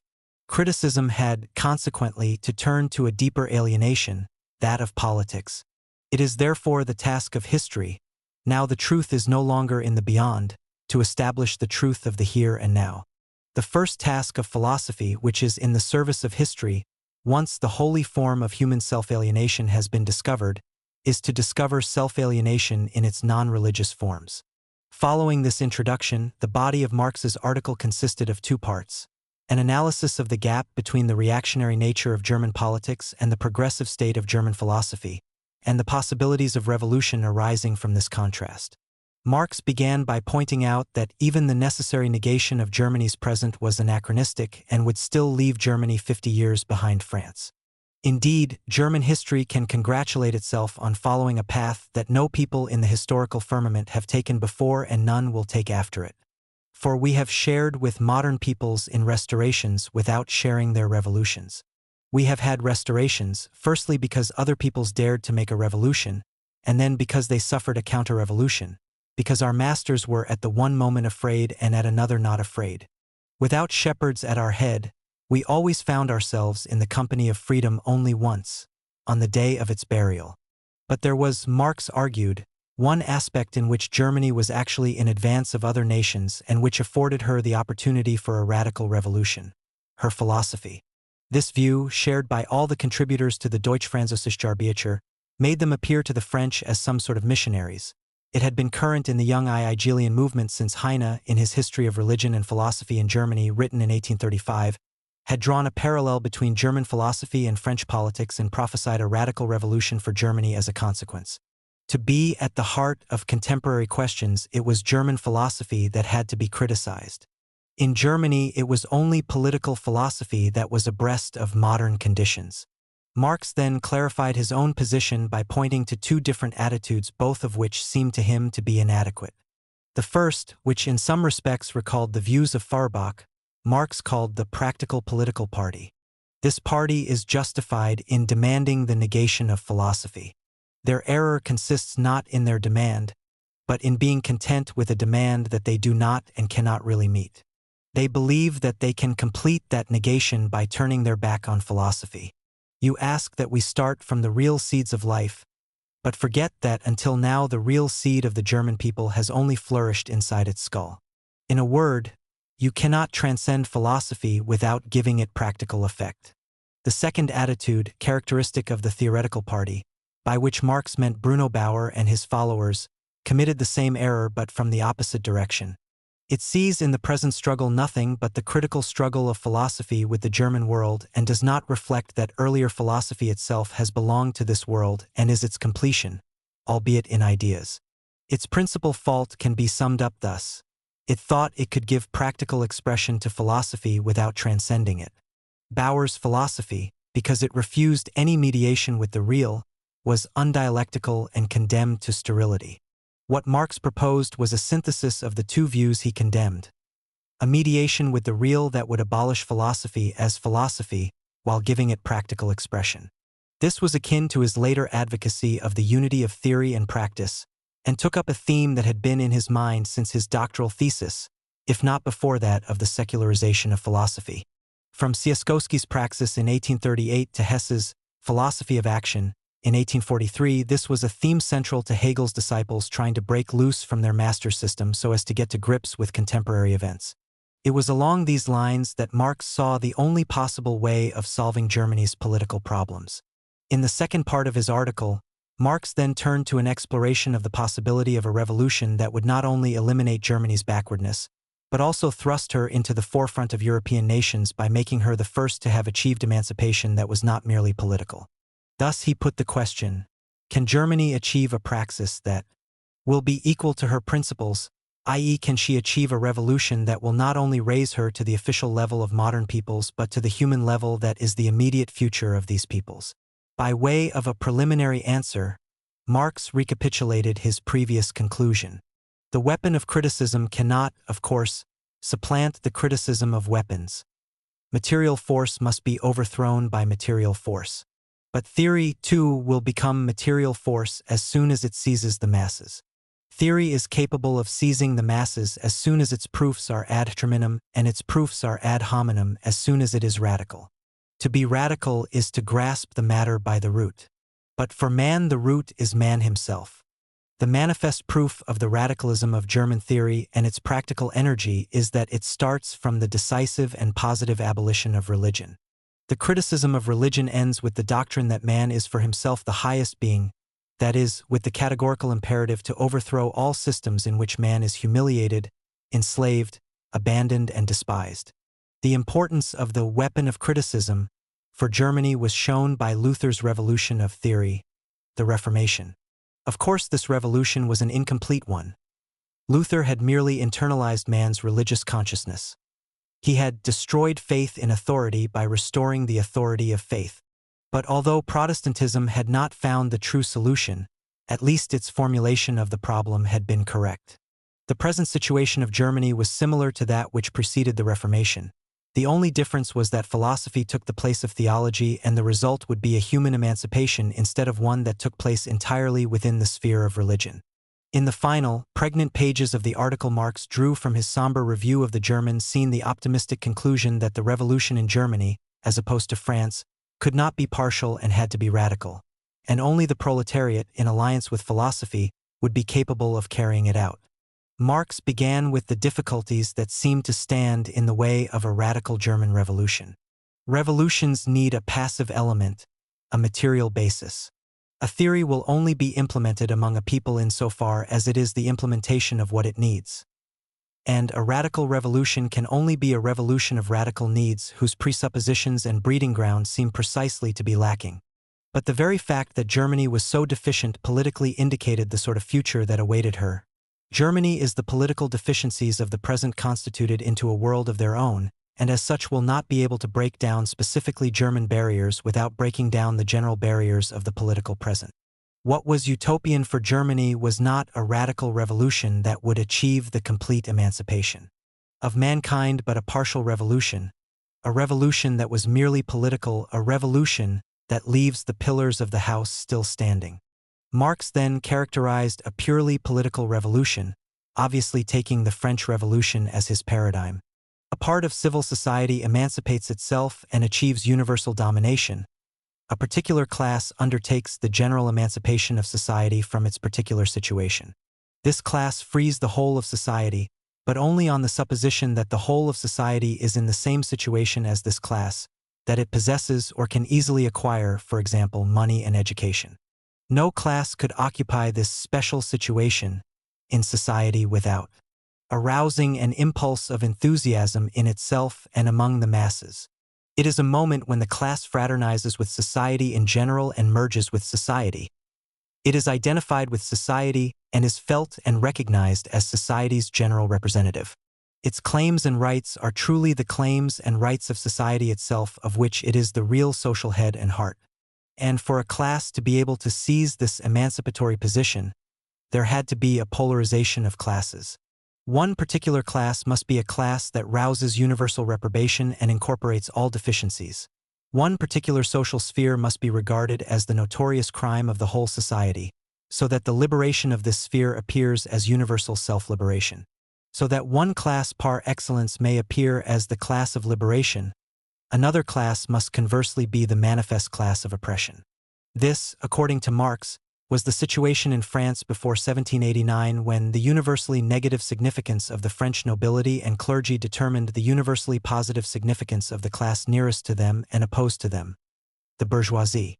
In Germany, the situation was very different, for there every class lacked the cohesion and courage that could cast it in the role of the negative representative of society, and every class also lacked the imagination to identify itself with the people at large. Class consciousness sprang from the oppression of a lower class rather than from defiant protest against oppression from above. Progress in Germany was thus impossible, for every class was engaged in a struggle on more than one front. Thus the princes are fighting against the king, the bureaucracy against the nobility, the bourgeoisie against all of them, while the proletariat is already beginning its fight against the bourgeoisie.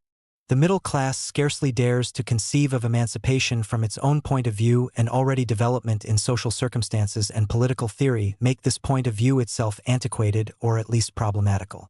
Marx then summarized the contrast he had been elaborating between France and Germany. In France, it is enough that one should be something in order to wish to be all. In Germany, one must be nothing if one is to avoid giving up everything. In France, partial emancipation is the basis of universal emancipation. In Germany, universal emancipation is a sine qua non of every partial emancipation. In France, it is the reality, in Germany the impossibility, of a gradual liberation that must give birth to total freedom. In France, every class of the people is politically idealistic and is not primarily conscious of itself as a particular class but as a representative of general social needs. The role of emancipator thus passes in a dramatic movement to different classes of the French people until it comes to the class which no longer brings about social freedom by presupposing certain conditions that lie outside mankind and are yet created by human society, but which organizes the conditions of human existence by presupposing social freedom. In Germany, on the contrary, where practical life is as unintellectual as intellectual life is unpractical, no class of civil society has the need for or capability of achieving universal emancipation until it is compelled by its immediate situation, by material necessity and its own chains. This passage shows the importance of Marx's study of the French Revolution in the formation of his views.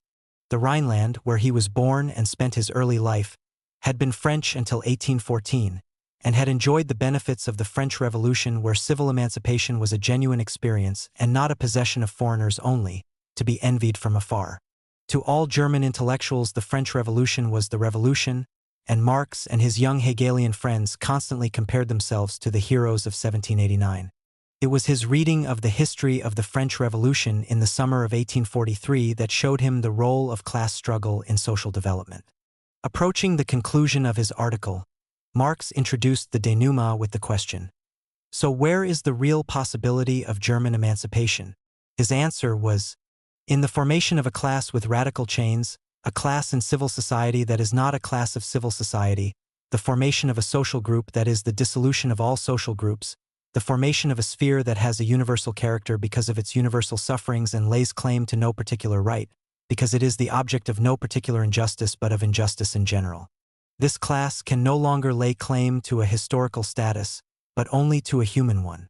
It is not in a one-sided opposition to the consequences of the German political regime. It is in total opposition to its presuppositions. It is, finally, a sphere that cannot emancipate itself without emancipating itself from all other spheres of society, and thereby emancipating these other spheres themselves. In a word, it is the complete loss of humanity, and this can only recover itself by a complete redemption of humanity. This dissolution of society as a particular class is the proletariat. This passage raises an obvious and crucial question as to the reasons for Marx's sudden adherence to the cause of the proletariat. Some have claimed that Marx's description of the proletariat is non-empirical and thus that its ultimate source is Hegel's philosophy. It has, for example, been maintained that the insight into the world historical role of the proletariat is obtained in a purely speculative manner by a reversal of the connection that Hegel had established between different forms of objective spirit. Others have claimed that Hegel's insights were fundamentally those of a German Protestant, and thus that Marx's underlying schema here was the Christian conception of salvation. The proletariat played the role of Isaiah's suffering servant. Through Hegel, the young Marx links up, no doubt unconsciously, with the soteriological schema underlying the Judeo-Christian tradition. The idea of the collective salvation obtained by a particular group, the theme of salvic destitution, the opposition of injustice that enslaves and generosity that frees. The proletariat, bringing universal salvation, plays a role analogous to that of the messianic community or personal savior in biblical revelation. Or even more explicitly, that the universality of the proletariat echoes the claims of the universal Christ is confirmed by Marx's insistence that the proletariat will exist, precisely at the point when it becomes universal in a scourged and emptied condition, and this, of course, is Marx's variant of the divine kenosis. Others have claimed that, since Marx's views are not empirically based, this shows that they have their origin in a moral indignation at the condition of the proletariat. All these interpretations are mistaken, at least as attempts at total explanation. Marx's proclamation of the key role of the proletariat was a contemporary application of the analysis of the French Revolution outlined earlier in his article, when he talked of a particular social sphere having to be regarded as the notorious crime of the whole society, so that the liberation of this sphere appears as universal self-emancipation. The proletariat was now in the position the French bourgeoisie had occupied in 1789. It was now the proletariat which could echo the words of Sighs, "I am nothing and I should be everything." The context, thus, shows that Marx's account of the role of the proletariat was drawn from his study of the French Revolution, however much his language may be that of young Hegelian journalism. To this historical base was added a distillation of contemporary French socialist ideas. For 3 months already Marx had lived and worked with prominent socialists in Paris. The view of the proletariat contained in his article was not unique even in young Hegelian circles, but it was of course commonplace in Paris. Marx's sudden espousal of the proletarian cause can be directly attributed, as can that of other early German communists such as Weitling and Hess, to his first-hand contacts with socialist intellectuals in France. Instead of editing a paper for the Rhineland bourgeoisie or sitting in his study in Kreuznach, he was now at the heart of socialist thought and action. He was living in the same house as Germain Maurer, one of the leaders of the League of the Just whose meetings he frequented. From October 1843 Marx was breathing a socialist atmosphere. It is not surprising that his surroundings made a swift impact on him. Marx admitted that the proletariat he described was only just beginning to exist in Germany. Indeed, factory workers constituted no more than 4% of the total male population over the age of 14. What characterized it was not natural poverty, though this had a part to play, but poverty that was artificially produced and resulted particularly in the disintegration of the middle class. The proletariat would achieve the dissolution of the old order of society by the negation of private property, a negation of which it was itself the embodiment. This was the class in which philosophy could finally give itself practical expression. As philosophy finds its material weapons in the proletariat, so the proletariat finds its intellectual weapons in philosophy, and as soon as the lightning of thought has struck deep into the virgin soil of the people, the emancipation of the Germans into men will be completed. The signal for this revolution would come from France. When all internal conditions are fulfilled, the day of German resurrection will be heralded by the crowing of the Gallic cock.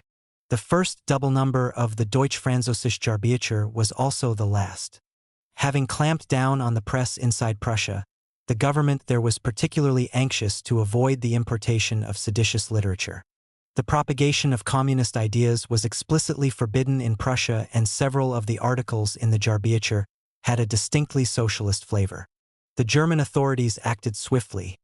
The journal was banned in Prussia, several hundred copies being seized on entry. Warrants were issued for the arrest of Marx, Heine, and Rouge, and for the first time in his life Marx had become a political refugee. The Jahrbücher met with little success in France. There were no French contributors, and it attracted virtually no comment in the French press. Froebel withdrew from the enterprise, both because he was unwilling to risk losing more money and because he disliked the revolutionary tone of the first number. But the fate of the Jahrbücher was finally sealed by the increasing divergence in the views of the two co-editors. Rouge had been ill during the weeks immediately preceding publication, and most of the crucial editorial work had fallen on Marx. Rouge was rather dismayed to see that the general impression left by the body of the Jahrbücher was considerably different from his own vaguely humanist preface. He appreciated the articles by Marx but thought them too stylish and epigrammatic. There were also problems of finance. Rouge had paid Hess in advance for articles he in fact failed to write, and wanted it back immediately, which annoyed Hess, who had no money and knew anyway that Rouge had just made a considerable amount through lucky speculation in railway shares. Marx urged Rouge to continue publication. Rouge refused, and by way of payment for Marx's contributions gave him copies of the single issue of the Jahrbücher. Marx's finances were, however, re-established by the receipt in mid-March 1844 of 1,000 thalers, about twice his annual salary as co-editor, sent on the initiative of Jung by the former shareholders of the Rheinische Zeitung. During the spring of 1844, Marx and Rouge were still in close contact. What led to the final break between them was Marx's overt adoption of communism and his rather bohemian lifestyle. He had not used the term communism in the Jahrbucher, but by the spring of 1844 Marx had definitely adopted the term as a brief description of his views. Rouge could not stand communists. They wished to liberate people. He wrote to his mother with the bitterness of one whose financial resources had been called on just once too often. By turning them into artisans and abolishing private property by a fair and communal repartition of goods. But for the moment they attached the utmost importance to property and in particular, to money and their ideas, he wrote further, lead to a police state and slavery. To free the proletariat intellectually and physically from the weight of its misery. They dream of an organization that would generalize this misery and make all men bear its weight. Rouge had a strong Puritan streak and was also exasperated by the Sybaritic company Marx was keeping. The poet Herwegh had recently married a rich banker's daughter and was leading the life of a playboy. According to Rouge, one evening our conversation turned to the relations of Herwegh with the Countess d'Agoult. I was just at that time occupied in trying to restart the Jahrbucher and was outraged by Herwegh's style of life and laziness. I referred to him several times as a wanton and said that when someone got married he ought to know what he was doing. Marx said nothing and took friendly leave of me. But the next day he wrote to me that Herwegh was a genius with a great future in front of him and that he had been angry to hear me treat him as a wanton, adding that I had a narrow-minded outlook lacking in humanity. He could no longer work with me as I was only interested in politics, whereas he was a communist. Thereafter the break between the two men was complete. Marx publicized these disagreements later that summer by means of a sharp attack on an article Rouge had written concerning a weavers' revolt in Silesia. Several thousand weavers had smashed the newly introduced machinery that had driven down their wages and had been repressed with great brutality. Rouge's article criticizing the paternalistic attitude of Frederick William IV to social problems appeared in Vorwärts, a new twice-weekly publication that had become, largely owing to the flair of its editor F.C. Bernays, the main forum for radical discussion among German émigrés. Bernays, who had recently fled from Baden, was a journalist of some resource. In order to make the conservative press in Germany appear ridiculous, he had once wagered that in 1 week he could get them to print 50 items of manifest stupidity. He won his bet and republished the items in book form. In his article Rouge rightly denied that the Weavers' Rebellion was of any immediate importance. No social revolt, he said, could succeed in Germany since political consciousness was extremely underdeveloped and social reform sprang from political revolution. Marx published his reply in Vorwärts at the end of July 1844. Pai attached a quite unrealistic weight to the weavers' actions and favorably contrasted the scale of their revolt with workers' revolts in England. A political consciousness was not sufficient to deal with social poverty. England had a very developed political consciousness, yet it was the country with the most extensive pauperism. The British government had an enormous amount of information at its disposal but, after 2 centuries of legislation on pauperism, could find nothing better than the workhouse. In France, too, the Convention and Napoleon had unsuccessfully tried to suppress beggary. Thus the fault was not in this or that form of the state as Rouge believed, and the solution could not be found in this or that political program. The fault lay in the very nature of political power. From the political point of view, the state and any organization of society are not two distinct things. The state is the organization of society. Insofar as the state admits the existence of social abuses, it seeks their origin either in natural laws that no human power can control or in the private sector which is independent of it or in the inadequacy of the administration that depends on the state. Thus, Britain sees misery as founded in the natural law according to which population must always outstrip the means of subsistence. On the other hand, it explains pauperism by the cussedness of the poor, whereas the King of Prussia explains it by the unchristian spirit of the rich, and the Convention by the counter-revolutionary and suspicious attitude of the property owners.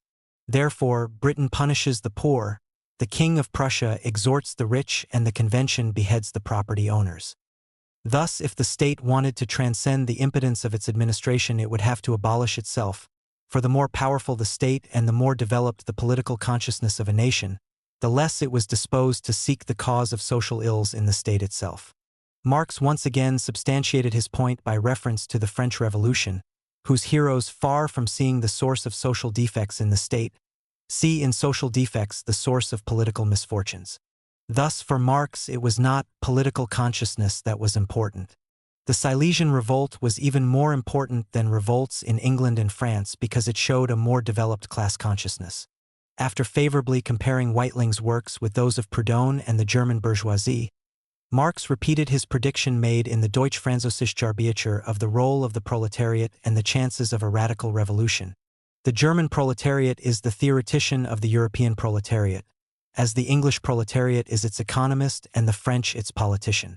It must be admitted that Germany has a vocation for social revolution that is all the more classic in that it is incapable of political revolution.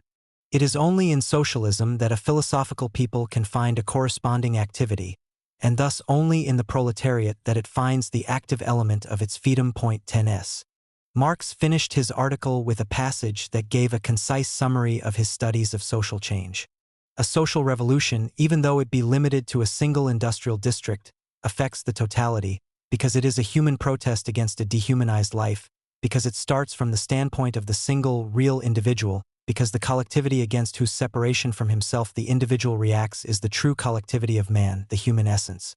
The political soul of revolution consists, on the contrary, in a tendency of the classes without political influence to end their isolation from the top positions in the state. Their standpoint is that of the state, an abstract whole, that only exists through a separation from real life. Thus a revolution with a political soul also organizes in conformity with its limited and double nature, a ruling group in society to society's detriment. Thus Rouge's idea that social revolution necessarily had a political soul was the opposite of the truth. Every revolution is social insofar as it destroys the old society. Every revolution is political insofar as it destroys the old power. Revolution in general, the overthrow of the existing power and dissolution of previous relationships, is a political act. Socialism cannot be realized without a revolution. But when its organizing activity begins, when its particular aims are formulated, when its soul comes forward, then socialism casts aside its political cloak. This controversy marked the end of all contact with Rouge.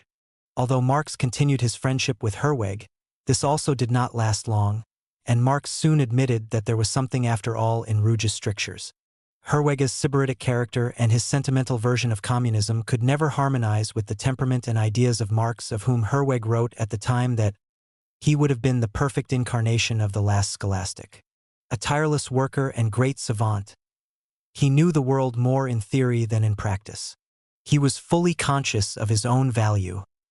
The sarcasms with which he assailed his adversaries had the cold penetration of the executioner's axe.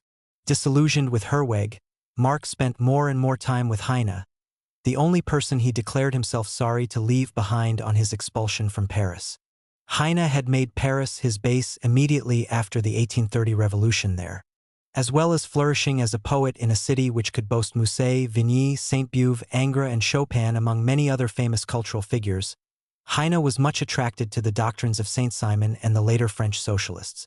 Embittered by the banning of his books in Prussia, he regarded the success of communism as inevitable, but feared the triumph of the masses and the time when these somber iconoclasts will destroy my laurel groves and plant potatoes.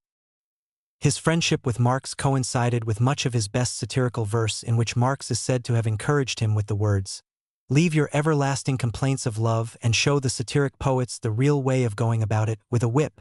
According to Eleanor, there was a period when Heine came daily to see Marx and his wife to read them his verse and hear their opinion of it. Marx and Heine could endlessly revise a little 10-line poem, weighing every word, correcting and polishing it until everything was perfect and every trace of their working over had disappeared. Much patience was necessary, as Heine was extremely sensitive to any sort of criticism. Sometimes he arrived at the Marxes literally in tears because an obscure writer had attacked him in a journal.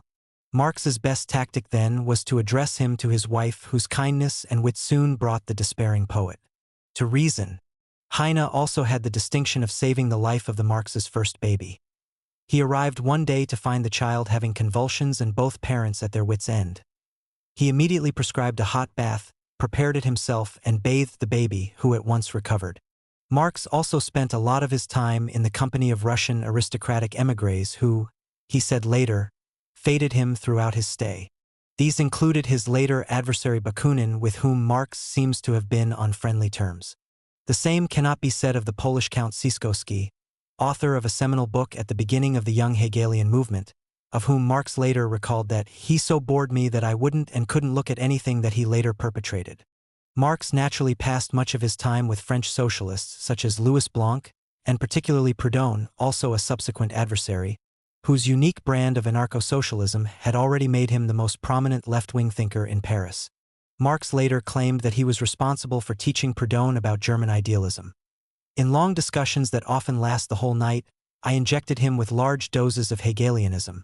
This was, moreover, to his great disadvantage as he did not know German and could not study the matter in depth. The most that can be said is that Marx shared this distinction with Bakunin. 3. The Paris manuscripts. Marx thrived in this perfervid intellectual atmosphere. However much Rouge might disapprove of what he considered Marx's disorderly life, cynicism, and arrogance, he could not but admire his capacity for hard work. He reads a lot. He works in an extraordinarily intense way. He has a critical talent that degenerates sometimes into something which is simply a dialectical game, but he never finishes anything. He interrupts every bit of research to plunge into a fresh ocean of books. He is more excited and violent than ever, especially when his work has made him ill and he has not been to bed for 3 or even 4 nights on. And Marx intended to continue his critique of Hegel's politics. Then he intended to do a history of the convention. He always wants to write on what he has read last, yet continues to read incessantly, making fresh excerpts. If Marx wrote anything substantial on Hegel's politics or the convention, it has not survived. During July and August, however, Marx had a period of peace and quiet that he put to good use. On May their first child was born, a girl, called Jenny after her mother. The baby was very sickly, and Jenny took her away to try her for 2 months to show her to the family there and obtain the advice of her old doctor. While his wife and baby were away, Marx made voluminous notes on classical economics, communism, and Hegel. Known as the Economic and Philosophical Manuscripts or 1844 manuscripts, these documents, when fully published in 1932, were hailed by some as his most important single piece of work. 4 of the manuscripts which were to form the basis of this critique of political economy have survived, though in an incomplete form. The first, 27 pages long, consists largely of excerpts from classical economists on wages, profit, and rent, followed by Marx's own reflections on alienated labor. The second is a 4-page fragment on the relationship of capital to labor. The third is 45 pages long and comprises a discussion on private property, labor, and communism, a critique of Hegel's dialectic, a section on production and the division of labor, and a short section on money. The fourth manuscript, 4 pages long, is a summary of the final chapter of Hegel's Phenomenology. The manuscripts as a whole were the first of a series of drafts for a major work, part of which, much revised, appeared in 1867 as Capital. In a preface sketched out for this work, Marx explained why he could not fulfill the promise, made in the Deutsch-Französische Jahrbuch, to publish a critique of Hegel's philosophy of law. While I was working on the manuscript for publication, it became clear that it was quite inappropriate to mix criticism directed purely against speculation with that of other and different matters, and that this mixture was an obstacle to the development of my line of thought and to its intelligibility. Moreover, the condensation of such rich and varied subjects into a single work would have permitted only a very aphrositic treatment. And furthermore, such an aphrositic presentation would have created the appearance of an arbitrary systematization. He therefore proposed to deal with the various subjects, among them law, morals, politics, in separate booklets, beginning with political economy and ending with a general treatise showing the interrelationship between the subjects, and criticizing the speculative treatment of the material. In this project for a lifetime's work, Marx never got beyond the first stage. Capital and its predecessors. Marx had been reading economics in a desultory manner since the autumn of 1843, and by the spring of 1844, He had read and excerpted all the main economists from Boisgilbert and Quesnay in the late 17th century to James Mill and Say. He also mentioned his debt to unspecified French and English socialists and, among his fellow countrymen, to Weitling, Hess, and Engels. Marx had been much impressed by Engels' essay in the Deutsch-Französische Arbeitet entitled Outlines of a Critique of Political Economy, and excerpts from it headed Marx's Paris notebooks. Central to the article was an indictment of private property and of the spirit of competition that it engendered. The recurrent crises were the result of anarchy in production. The growth and accumulation of capital involving a lowering of salaries and accentuated the class struggle. Science and technology, which could afford immense possibilities under communism, only served, in a capitalist society, to increase the oppression of the workers. Marx later called Engels' article a brilliant sketch, and quoted from it several times in Capital. His reading it marked the real beginning of his lifelong interest in economic questions. Engels, like Hess, would have described himself as a disciple of Feuerbach, and certainly in all of Marx's Paris notes Feuerbach's humanism is quite central. Positive criticism, and thus also German positive criticism of political economy, was founded, Marx claimed, on Feuerbach's discoveries in his The Sinn and Grundsatz. The first positive humanist and naturalist criticism dates from Feuerbach. The less bombastic they are, the more sure, deep, comprehensive and lasting is the effect of Feuerbach's works, the only ones since Hegel's phenomenology and logic to embody a real theoretical revolution. Marx's first manuscript was mainly economic and started with extracts or paraphrases from the books on economics that he was reading at that time. He divided these extracts into 3 sections on wages, capital and rent, each occupying one of the 3 vertical columns into which Marx had divided his pages. In the first, drawing on Adam Smith, Marx noted that the bitter struggle between capitalist and worker which determined wages also reduced the worker to the status of a commodity. The worker could not win. If the wealth of society was diminishing, it was he who suffered most. If it was increasing, then this meant that capital was being accumulated and the product of labor was increasingly alienated from the worker. Political economy, said Marx, dealt with man much the same terms as it dealt with, say, a house. It did not deal with man in his free time as a human being. This aspect it left to other disciplines. And he continued, let us now rise above the level of political economy and seek from the foregoing argument, which was presented almost in the words of the economists, answers to 2 questions. 1. What is the significance in the development of mankind of this reduction of the greater part of mankind to abstract labor? 2. What errors are committed by the advocates of piecemeal reform, who either want to raise wages and thereby improve the conditions of the working class, or, like Proudhon, regard equality of wages as the aim of social revolution? To answer these 2 questions, Marx amassed a series of quotations from 3 sources. Firstly, from the German writer Wilhelm Schultz on workers' pauperization, the dehumanizing effect of machinery and the number of women and children working. Secondly, from Constantin Pecker on the dependence and degradation forced on workers under capitalism. Thirdly, from Eugene Buret on the wretchedness and exploitation of the proletariat.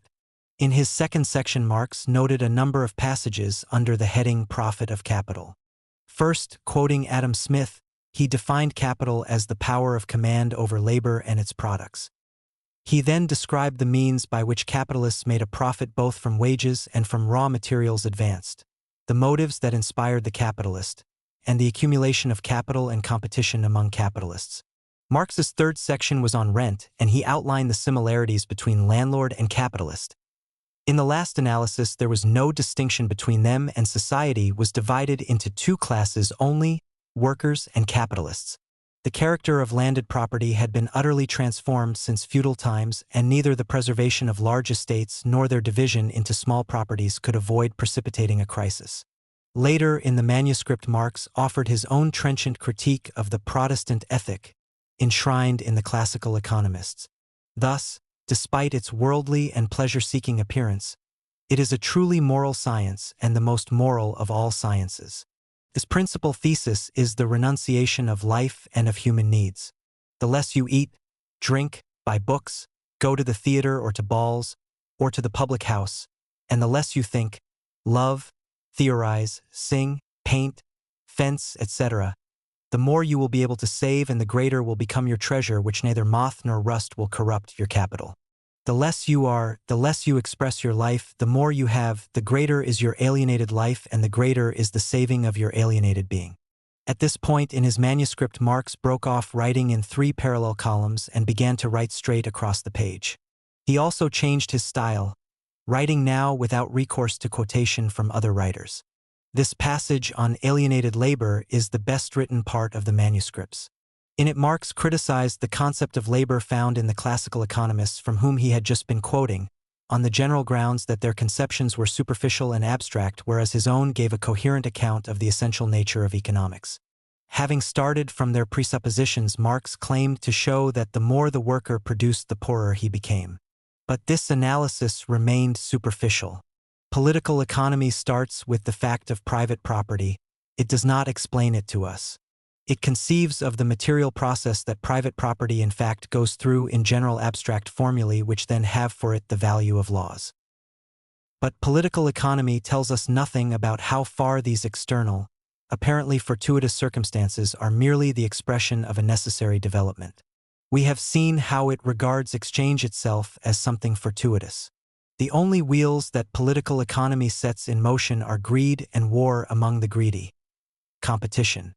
But because the classical economists had failed to understand the necessary connection and development of different economic factors, they could give no coherent account of economics. He, on the contrary, aimed to understand the essential connection of private property, selfishness, the separation of labor, capital and landed property, of exchange and competition, of the value and degradation of man, of monopoly and competition, etc. The connection of all this alienation with the money system. The usual method of the economist was to suppose a fictitious primordial state and to proceed from there. But this simply accepted as a fact what it was supposed to be explaining. Similarly, the theologian explains the origin of evil through the fall, i.e., he presupposes as a historical fact what he should be explaining. Before introducing his main point, Marx once more insisted on its empirical basis. We start, he says, with a contemporary fact of political economy. This fact was the general impoverishment and dehumanization of the worker. Marx developed the implications of this, thus introducing the theme of this section. The object that labor produces, its product, confronts it as an alien being, as a power independent of the producer. The product of labor is labor that has solidified itself into an object, made itself into a thing, the objectification of labor. The realization of labor is its objectification. In political economy, this realization of labor appears as a loss of reality for the worker, objectification as a loss of the object or slavery to it, and appropriation as alienation, as externalization. Simply stated, what Marx meant when he talked of alienation was this: it is man's nature to be his own creator. He forms and develops himself by working on and transforming the world outside him in cooperation with his fellow men. In this progressive interchange between man and the world, it is man's nature to be in control of this process, to be the initiator, the subject in which the process originates.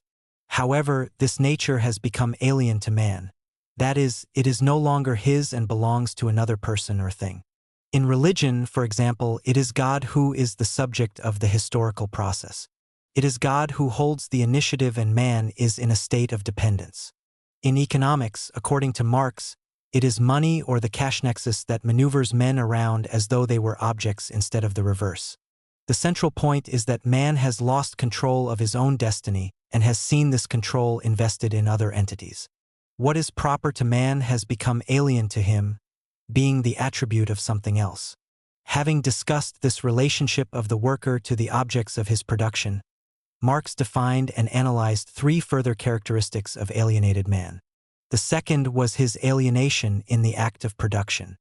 How would the worker be able to confront the product of his work as an alien being if he did not alienate himself in the act of production itself? Marx distinguished 3 aspects of this type of alienation. Firstly, labor was external to the worker and no part of his nature. Secondly, it was not voluntary but forced labor. And thirdly, man's activity here belonged to another, with once more the religious parallel.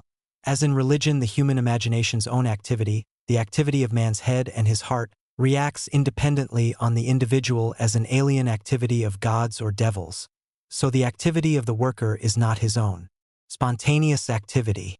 It belongs to another and is the loss of himself. The result of this was to turn man into an animal, for he only felt at ease when performing the animal functions of eating, drinking, and procreating. In his distinctly human functions he was made to feel like an animal. Marx had analyzed man as alienated from the product of his labor, and also as alienated in the act of production. This second he also called self-alienation. He then derived his third characteristic of alienated labor from the two previous ones. Man was alienated from his species, from his fellow men. Marx then defined what he meant by species, a term he took over from Feuerbach. The two chief characteristics of a species being were self-consciousness and universality. Man is a species being not only in that practically and theoretically he makes both his own and other species into his objects, but also, and this is only another way of putting the same thing, he relates himself as to the present living species, in that he relates to himself as to a universal and therefore free being. This universality consisted in the fact that man could appropriate, for his own use, the whole realm of inorganic nature. It was true that animals also produced, but only what was immediately necessary for them. It was man's nature, on the other hand, to produce universally and freely. He was able to produce according to the measure of every species and knows everywhere how to apply its inherent standard to the object. Thus man also fashions things according to the laws of beauty. Marx then completed his picture by drawing a fourth characteristic of alienation out of the first three. Every man was alienated from his fellow men. In general, the statement that man is alienated from his species being means that one man is alienated from another as each of them is alienated from the human essence. The alienation of man and generally of every relationship in which he stands is first realized and expressed in the relationship in which man stands to other men. Thus, in the situation of alienated labor, each man measures his relationship to other men by the relationship in which he finds himself placed as a worker.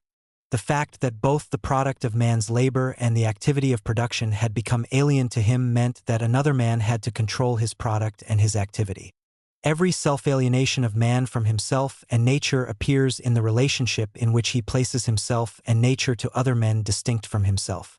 Therefore, religious self-alienation necessarily appears in the relationship of layman to priest, or, because here we are dealing with a spiritual world, to a mediator, etc. In the practical, real world, the self-alienation can only appear through the practical, real relationship to other men. Marx went on to point to practical consequences as regards private property and wages, which followed from his conclusion that social labor was the source of all value and thus of the distribution of wealth.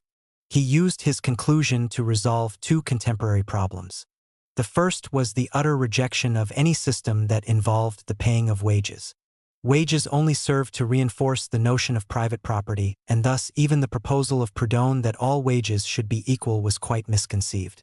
Secondly, Marx considered extremely optimistically that universal human emancipation could be achieved through the emancipation of the working class, since the whole of human slavery is involved in the relationship of the worker to his product.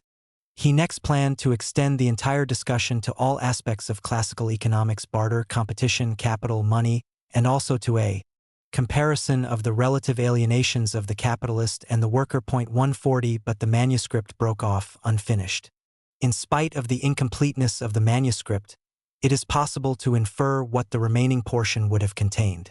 In his notebooks of this time, Marx set down his reflections on his reading of the classical economists. His note on James Mill's Elements of Political Economy is exceptionally long and rich.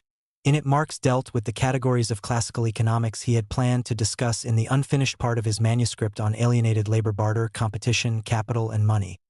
He concentrated on the dehumanizing effect of money and private property, finishing with an account of his conception of unalienated labor, which was the positive side of his critique of alienated labor. Marx began his note by criticizing Mill's attempt to formulate precise laws in economics, a field so chaotic and open to constant fluctuation, and proceeded to comment on Mill's description of money as the medium of exchange. In capitalist society, Marx argued, money alone gave significance to man's relationship to his fellow men and even to his products. The notebooks deal extensively with the problem of credit. Credit only increased the dehumanizing power of money. Credit is the economic judgment on the morality of a man.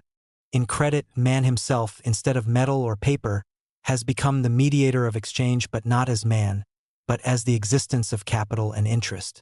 Human individuality, human morality, has itself become both an article of commerce and the form in which money exists. Instead of money, paper is my own personal being, my flesh and blood, my social value and status, the material body of the spirit of money. The credit system, according to Marx, had four main characteristics. It increased the power of the wealthy, for credit was more readily available to those who already had money. It added a moral judgment to an economic one, by implying that a man without credit was untrustworthy. It compelled people to try to obtain credit by lying and deceit. And finally, credit reached its perfection in the banking system. In a short section on money later in the manuscript, Marx quoted extensively from Goethe's Faust and Shakespeare's Timon of Athens to show that money was the ruin of society. Since money could purchase anything, it could remedy all deficiencies. It was the bond of all bonds. Since money is the existing and self-affirming concept of value and confounds and exchanges all things, it is the universal confusion and exchange of all things, the inverted world, the confusion and exchange of all natural and human qualities. In truly human society where man was man, then everything would have a definite human value and only love could be exchanged for love, and so on. It was in contrast to this society based on money and credit that Marx outlined his idea of man's authentic social existence. Since human nature is man's true communal nature, men create and develop their communal nature by their natural action.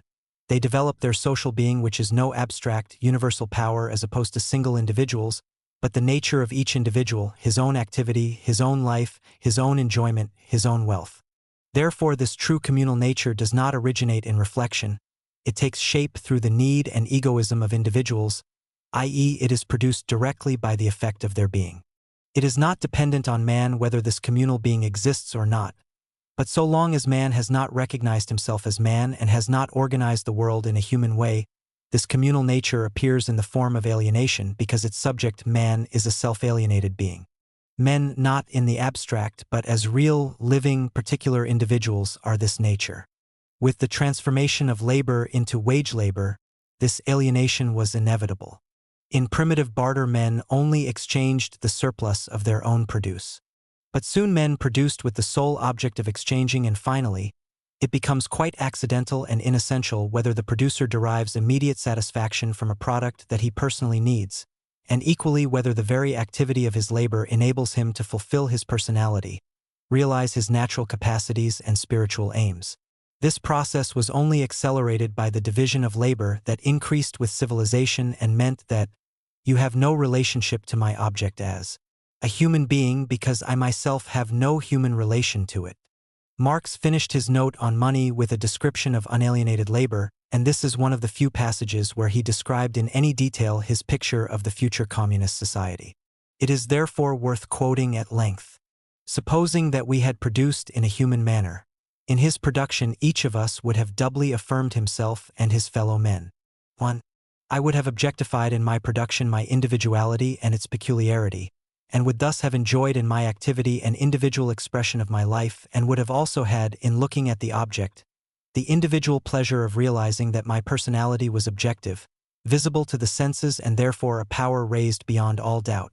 2. In your enjoyment or use of my product, I would have had the direct enjoyment of realizing that by my work I had both satisfied a human need, and also objectified the human essence, and therefore fashioned for another human being the object that met his need. 3. I would have been for you the mediator between you and the species, and thus been felt by you and acknowledged as a completion of your own essence and a necessary part of yourself, and I would thereby have realized that I was confirmed both in your thought and in your love. For, in my expression of my life, I would have fashioned your expression of your life, and thus in my own activity have realized my own essence, my human, communal essence. In such a situation our products would be like so many mirrors, each one reflecting our essence. Thus, in this relationship, what occurred on my side would also occur on yours.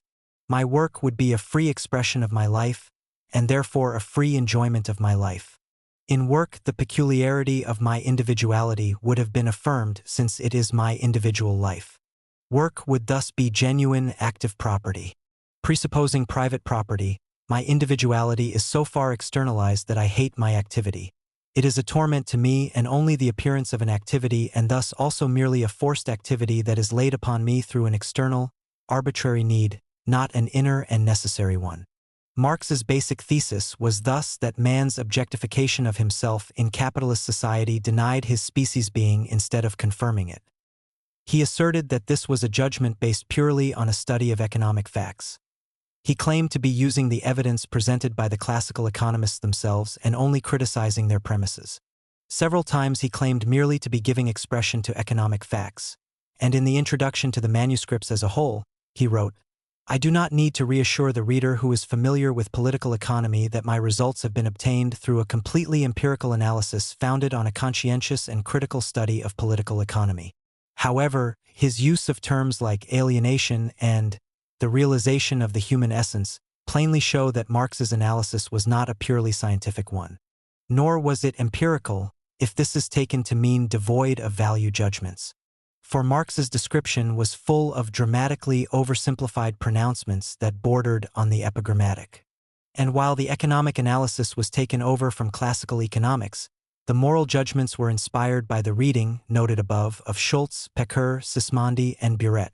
In order to understand Marx's claims, it is important to realize that empirical for him did not involve a fact-value distinction, an idea he would have rejected, but merely that the analysis, wherever it might lead, started in the right place with man's material needs. The second of Marx's manuscripts provided the kernel to his 1844 writings, and it is this one that has aroused most enthusiasm among later commentators. It is certainly a basic text for anyone interested in socialism with a human face. In it Marx outlines in vivid and visionary language his positive counterproposal to the alienation suffered by man under capitalism, a proposal he called communism. His conceptions obviously reflected the first of many long debates with German workers and with French socialists whose deficiencies he remarked on at the outset. Proudhon, for example, had advocated the abolition of capital, and Fourier and Saint-Simon had traced the alienation of labor to a particular form of labor.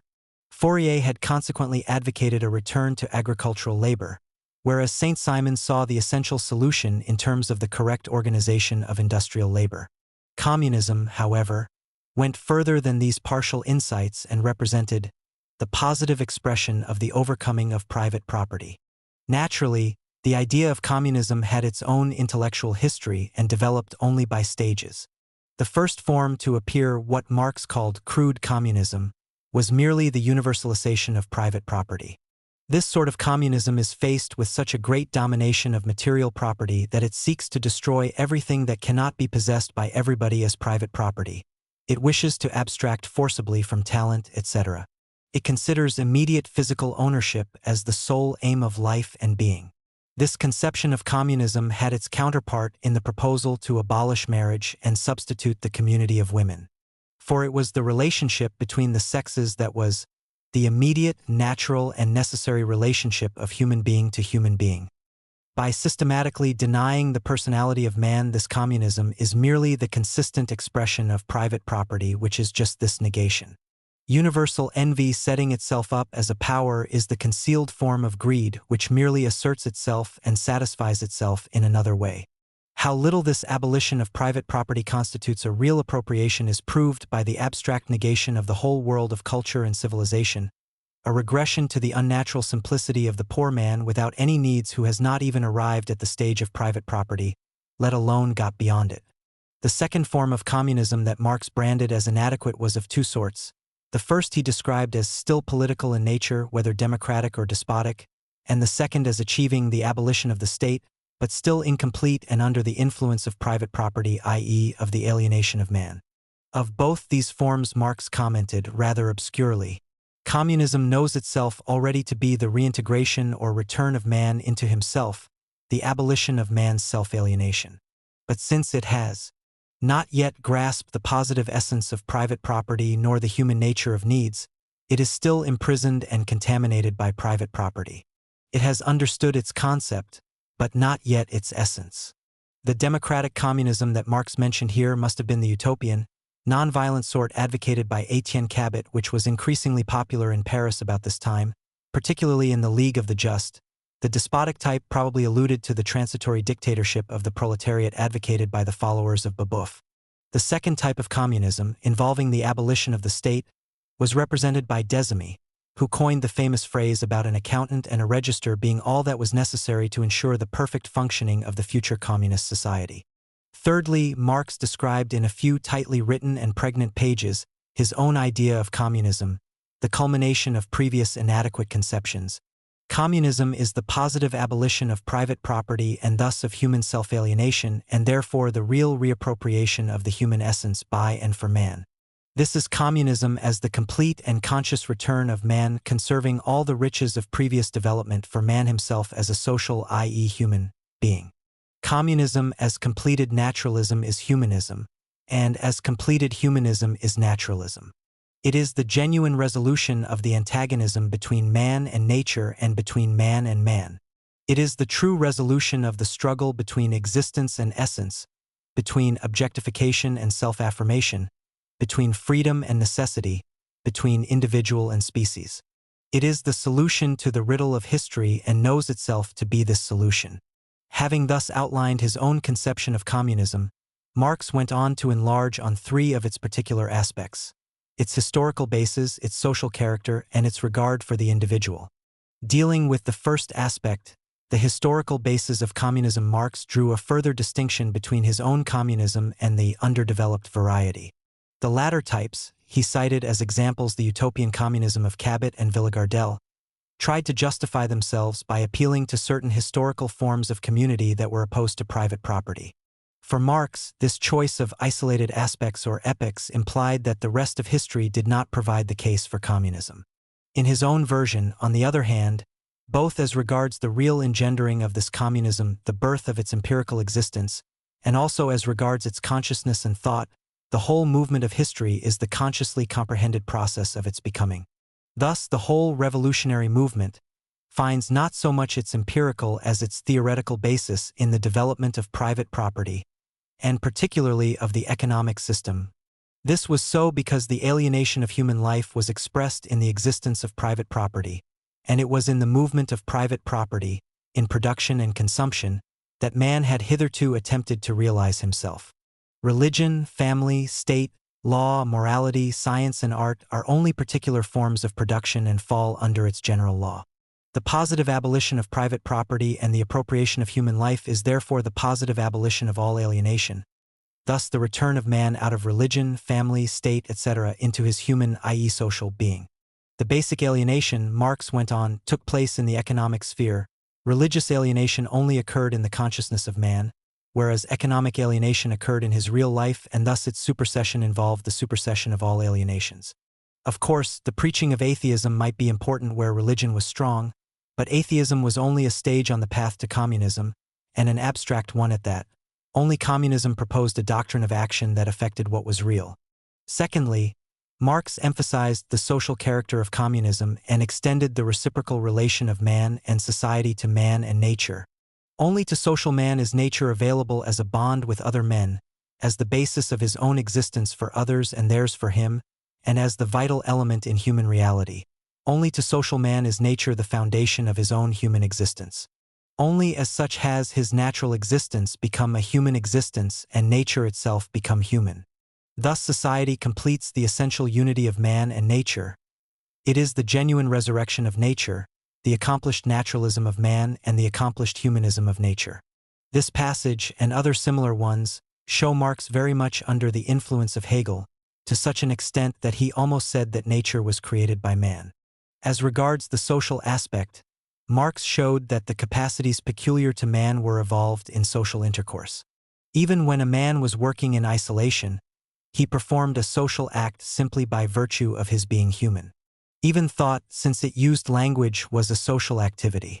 But this emphasis on the social aspects of man's being did not destroy man's individuality, and this was Marx's third point. However much he is a particular individual, and it is precisely his particularity that makes him an individual and a truly individual communal being. Man is just as much the totality, the ideal totality, and the subjective existence of society as something thought and felt. Marx devoted most of the rest of this section to drawing a picture of unalienated man. Man whom he called total and multi-sided. One should not, he said, have too narrow an idea about what the supersession of private property would achieve. Just as the state of alienation totally vitiated all human faculties, so the supersession of this alienation would be a total liberation. It would not be limited to the enjoyment or possession of material objects. All human faculties Marx listed seeing, hearing, smelling, tasting, touching, thinking, observing, feeling, desiring, acting, loving would, in their different ways, become means of appropriating reality. This was difficult for alienated man to imagine, since private property had made men so stupid that they could only imagine an object to be theirs when they actually used it, and even then it was only employed as a means of sustaining life which was understood as consisting of labor and the creation of capital. Referring to Hesse's work on this subject, Marx declared that all physical and mental senses had been dulled by a single alienation, that of having. But this absolute poverty would give birth to the inner wealth of human beings. The supersession of private property is therefore the complete emancipation of all human senses and qualities, but it is this emancipation precisely in that these senses and qualities have become human, both subjectively and objectively. The eye has become a human eye when its object has become a social, human object produced by man and destined for him.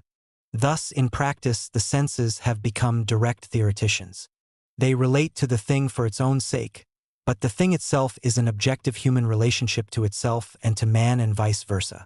I can in practice only relate myself humanly to an object if the object relates humanly to man. Need and enjoyment have thus lost their egoistic nature, and nature has lost its mere utility in that its utility has become human utility. This cultivation or creation of the faculties could be achieved only in certain surroundings. For it is not just a matter of the five senses, but also the so-called spiritual senses, the practical senses, desiring, loving, etc. In brief, human sensibility and the human character of the senses, which can only come into being through the existence of its object, through humanized nature. The cultivation of the five senses is the work of all. Previous history. For plainly a starving man appreciated food in a purely animal way, and a dealer in minerals saw only value, and not necessarily beauty, in his wares. For his faculties to become human faculties, man needed to be liberated from all external constraints. It is passages such as this that have led some commentators to argue plausibly that Marx's model of human activity was an artistic one, and that he drew much of his picture of man from romantic sources and particularly from Schiller. The idea of man's alienated senses finding objects appropriate to them, the attempt to form a connection between freedom and aesthetic activity, the picture of the all-round man, all these occurred in Schiller's Brief. It is also possible that there was a more contemporary and personal influence of the same nature, in that Marx spent a lot of his time in Paris in the company of Heine and Herwegh, two poets who did their best to embody the German romantic ideal. Marx's picture of the all-round, unalienated individual was drawn to some extent from models that were very present to him at the time. Marx went on to sketch the importance of industry in the history of mankind. The passages anticipated his later, more detailed accounts of historical materialism. It was the history of industry, he maintained, that really revealed human capabilities and human psychology. Since human nature had been misunderstood in the past, history had been turned into the history of religion, politics, and art. Industry, however, revealed man's essential faculties and was the basis for any science of man. In the past, natural science had been approached from a purely utilitarian angle. But its recent immense growth had enabled it, through industry, to transform the life of man. If industry were considered as the external expression of man's essential faculties, then natural science would be able to form the basis of human science. This science had to be based on sense experience as described by Feuerbach. But since this was human sense experience, there would be a single, all-embracing science. Natural science will later comprise the science of man just as much as the science of man will embrace natural science. There will be one single science. Thus, the reciprocal relationship that Marx had earlier outlined between man and nature was reflected here in his idea of a natural science of man. The last part of his manuscript on communism consisted of a discussion, both digressive and uncharacteristic of his usual approach, on the question of whether the world was created or not. One of the key ideas in Marx's picture of man was that man was his own creator. Any being that lived by the favor of another was a dependent being. Accordingly, Marx rejected the idea that the world was created, but got bogged down in an Aristotelian type of discussion about first causes in which he was defeated by his imaginary opponent until he broke off the argument and continued in a much more characteristic vein. But since for socialist man what is called world history is nothing but the creation of man by human labor and the development of nature for man, he has the observable and irrefutable proof of his self-creation and the process of his origin. Thus, for socialist man, the question of an alien being beyond man and nature whose existence would imply their unreality had become impossible. For him, the mutual interdependence of man and nature was what was essential, and anything else seemed unreal. Atheism, as a denial of this unreality, has no longer any meaning, for atheism is a denial of God and tries to assert through this negation the existence of man. But socialism as such no longer needs this mediation. It starts from the theoretical and practical sense perception of man and nature as the true reality. This perception, once established, no longer required the abolition of private property, no longer needed communism. Marx finished with a very Hegelian remark on the transitoriness of the communist phase. Communism represents the positive in the form of the negation and thus a phase in human emancipation and rehabilitation, both real and necessary at this juncture of human development. Communism is the necessary form and dynamic principle of the immediate future, but communism is not as such the goal of human development, the form of human society.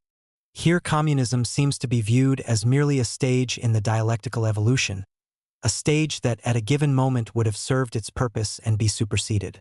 The picture, in the first part of the manuscript, of true communism as the solution of the riddle of history was much more static and unhistorical. In the third and final section of the manuscripts, Marx tried to come to grips definitively with the thought of the master. He began by discussing the various attitudes of the young Hegelians to Hegel and singled out Feuerbach as the only constructive thinker.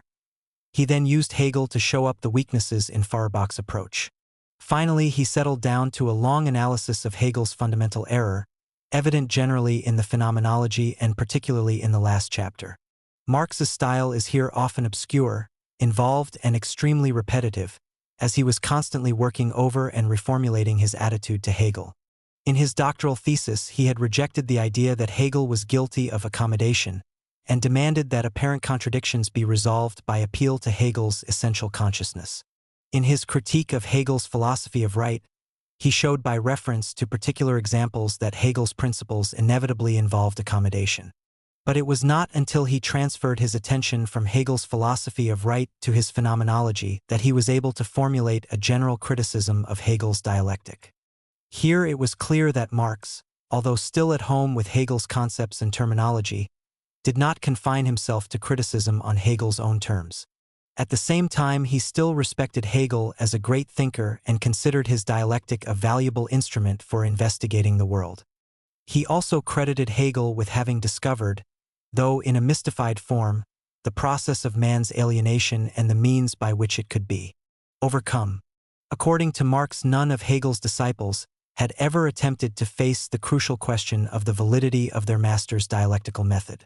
The only exception to this was Feuerbach. Feuerbach is the only person to have a serious and critical relationship to the Hegelian dialectic and to have made real discoveries in this field. In short, he has overcome the old philosophy. The greatness of his achievement is in striking contrast to the unpretentious simplicity with which he presents it to the world. Feuerbach had shown that the Hegelian system was merely a philosophized form of religion and equally alienating. He had thus founded true materialism and real science by making the social relationship of man to man the basic principle of his theory. Marx briefly summarized Feuerbach's achievement in a letter he sent him in August 1844. In your writings you have given, whether intentionally I do not know, a philosophical basis to socialism, and the communists too have similarly understood these works in that sense. The unity of man with man based on the real differences between men, the concept of human species transferred from an abstract heaven to the real world. What is this other than the concept of society? Continuing with the third and final section of the manuscripts, Marx turned to look at Hegel's system. He began by copying out the table of contents of the Phenomenology, the true birthplace and secret of his philosophy, and accused Hegel of making all entities that in reality belonged objectively and sensuously to man into mental entities, since for him spirit alone was the genuine essence of man. This criticism was tempered, however, by an analysis of Hegel's achievements that clearly showed how much, despite his critical comments, he owed to him. For Marx considered that, although the concept of criticism in the phenomenology was still liable to mystify and was not sufficiently self-aware, it nevertheless went far beyond later developments. In other words, none of the disciples had as yet been able to surpass the master.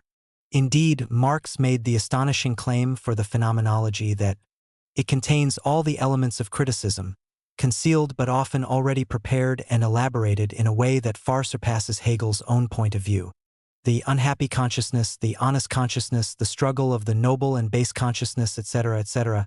These single sections contain the elements, though still in an alienated form, of a criticism of whole spheres such as religion, the state, civil life, etc. This was because the phenomenology had understood the alienation of man, contained insights into the process of man's development, and had seen that the objects which appeared to order men's lives, their religion, their wealth in fact belonged to man and were the product of essential human capacities. Marx summed up his attitude to Hegel as follows. The greatness of Hegel's phenomenology and its final product, the dialectic of negativity as the moving and creating principle, is on the one hand that Hegel conceives of the self-creation of man as a process, objectification as loss of the object, as externalization and the transcendence of this externalization. This means, therefore, that he grasps the nature of labor and understands objective man, true because real man as the result of his own labor.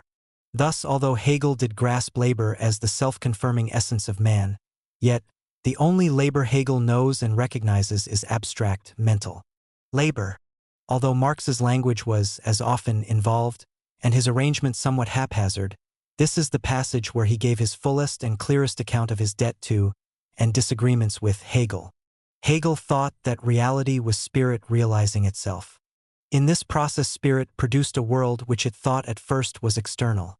Only later did it realize that this world was its own creation. Spirit was not something separate from this productive activity. It only existed in and through this activity. At the beginning of this process spirit was not aware that it was externalizing or alienating itself. Only gradually did spirit realize that the world was not external to it. It was the failure to realize this that constituted, for Hegel, alienation. This alienation would cease when men became fully self-conscious and understood their environment and their culture to be emanations of spirit. Freedom consisted in this understanding, and freedom was the aim of history. In broad terms, what Marx did was to reject the notion of spirit and retain only finite individual beings. Thus, the Hegelian relationships of spirit to the world became the Marxian notion of the relationship of man to his social being. Marx said that Hegel only took account of man's mental activities, that is, of his ideas, and that these, though important, were by themselves insufficient to explain social and cultural change. Turning to the final chapter of the Phenomenology, Marx opposed his view of man as an objective, natural being to Hegel's conception of man as self-consciousness. If man were reduced to self-consciousness, Marx objected, then he could establish outside himself only abstract objects that were constructs of his mind. These objects would have no independence vis-a-vis man's self-consciousness. Marx's own view of human nature was very different. When real man of flesh and blood, standing on the solid, round earth and breathing in and out all the powers of nature, posits his real objective faculties, as a result of his externalization, as alien objects, it is not the positing that is the subject. It is the subjectivity of objective faculties whose action must therefore be an objective one. Marx called his view naturalism or humanism, and distinguished this from both idealism and materialism, claiming that it united what was essential both to idealism and to materialism. Marx followed this with 2 concise paragraphs, very reminiscent of the previous section on private property and communism, on the meaning of naturalism and objectivity. Nature seemed to mean to Marx whatever was opposed to man, what afforded him scope for his activities and satisfied his needs. It was these needs and drives that made up man's nature. Marx called his view naturalism because man was orientated towards nature and fulfilled his needs in and through nature, but also, more fundamentally, because man was part of nature. Thus man, as an active natural being, was endowed with certain natural capacities, powers and drives. But he was no less a limited, dependent, suffering creature. The objects of his drives were independent of him, yet he needed them to satisfy himself and express his objective nature. Thus, a being that does not have its nature outside itself is not a natural being and has no part in the natural world. Marx concluded, "To be sentient is to suffer. Man as an objective sentient being is therefore a suffering being and, since he is a being who reacts to his sufferings, a passionate being. Passion is man's faculties energetically striving after their object."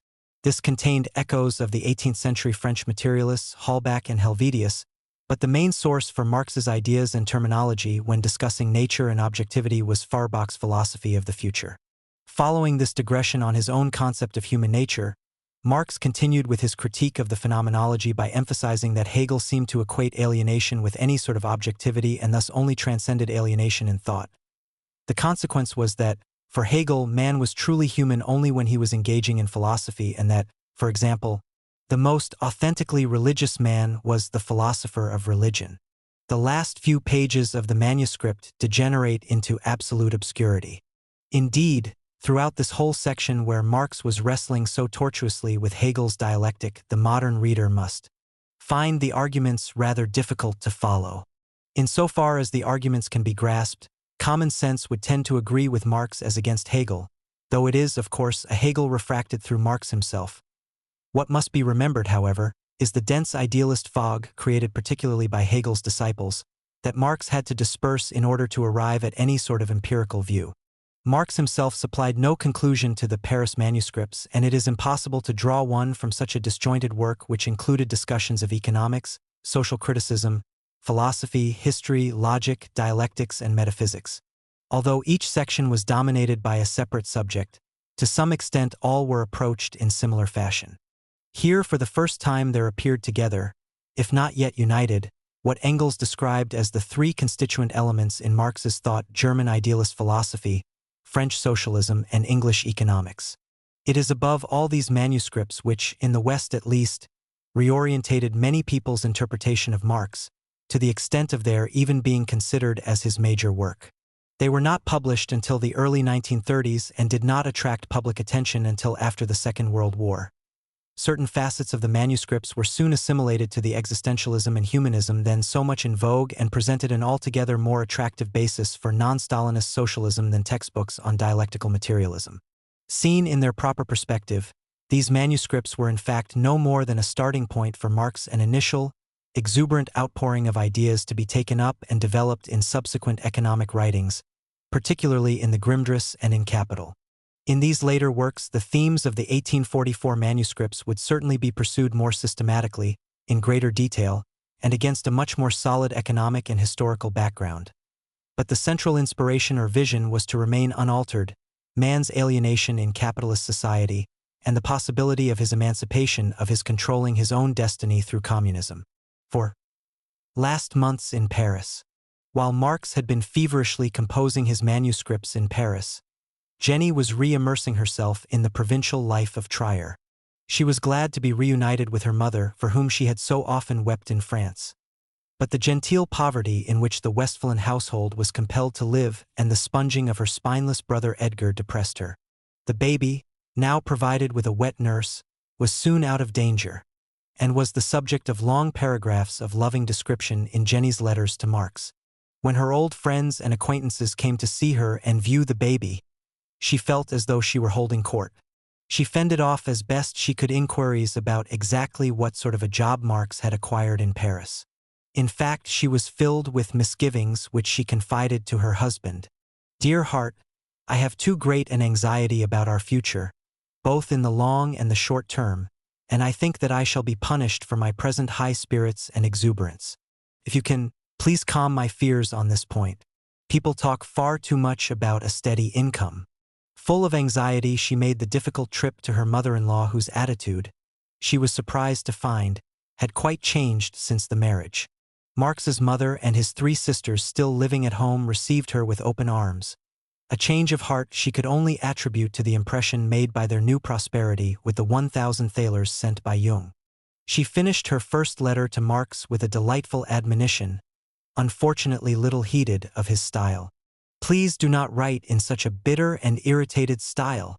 Either write factually and precisely or lightly and with humor. Please, dear heart, let the pen run over the page, and even if it should sometimes fall and stumble and cause a sentence to do likewise, yet your thoughts stand upright like grenadiers of the old guard, steadfast and brave. What does it matter if their uniform hangs loosely and is not so tightly laced? How handsome the loose, light uniform looks on French soldiers. Think of our elaborate Prussians. Doesn't it make you shudder? So let the participles run and put the words where they themselves want to go. Such a race of warriors must not march too regularly. Are your troops marching to field? Good luck to their general, my black master.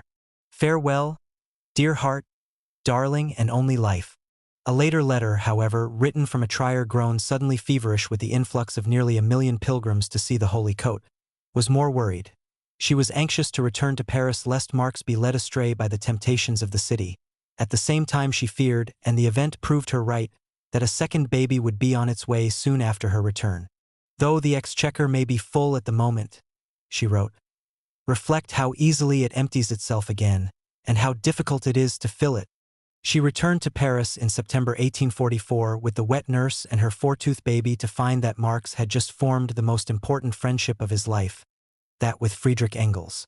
Engels was 2 years younger than Marx, born on November 28, 1820, the eldest child of a large family of rich industrialists in Barmen, now called Wuppertal, a few miles east of Düsseldorf, near the Ruhr. His great-grandfather had founded a lace factory which prospered sufficiently to enable the family to claim its own coat of arms. Friedrich Engels Sr. diversified the business by associating with Peter Ehrman to found an extensive cotton-spinning enterprise based in Barmen and Manchester. Engels' mother came from a family of Dutch schoolteachers. Business and church were the twin pillars of the Engels household, and Engels Sr. expected his son to take both to heart.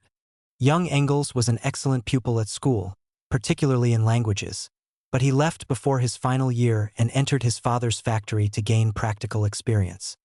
He spent all his spare time, however, writing large quantities of poetry, even more than Marx, and by the time he was dispatched to Bremen in 1838 to gain further business experience, he already had several small anonymous publications to his credit.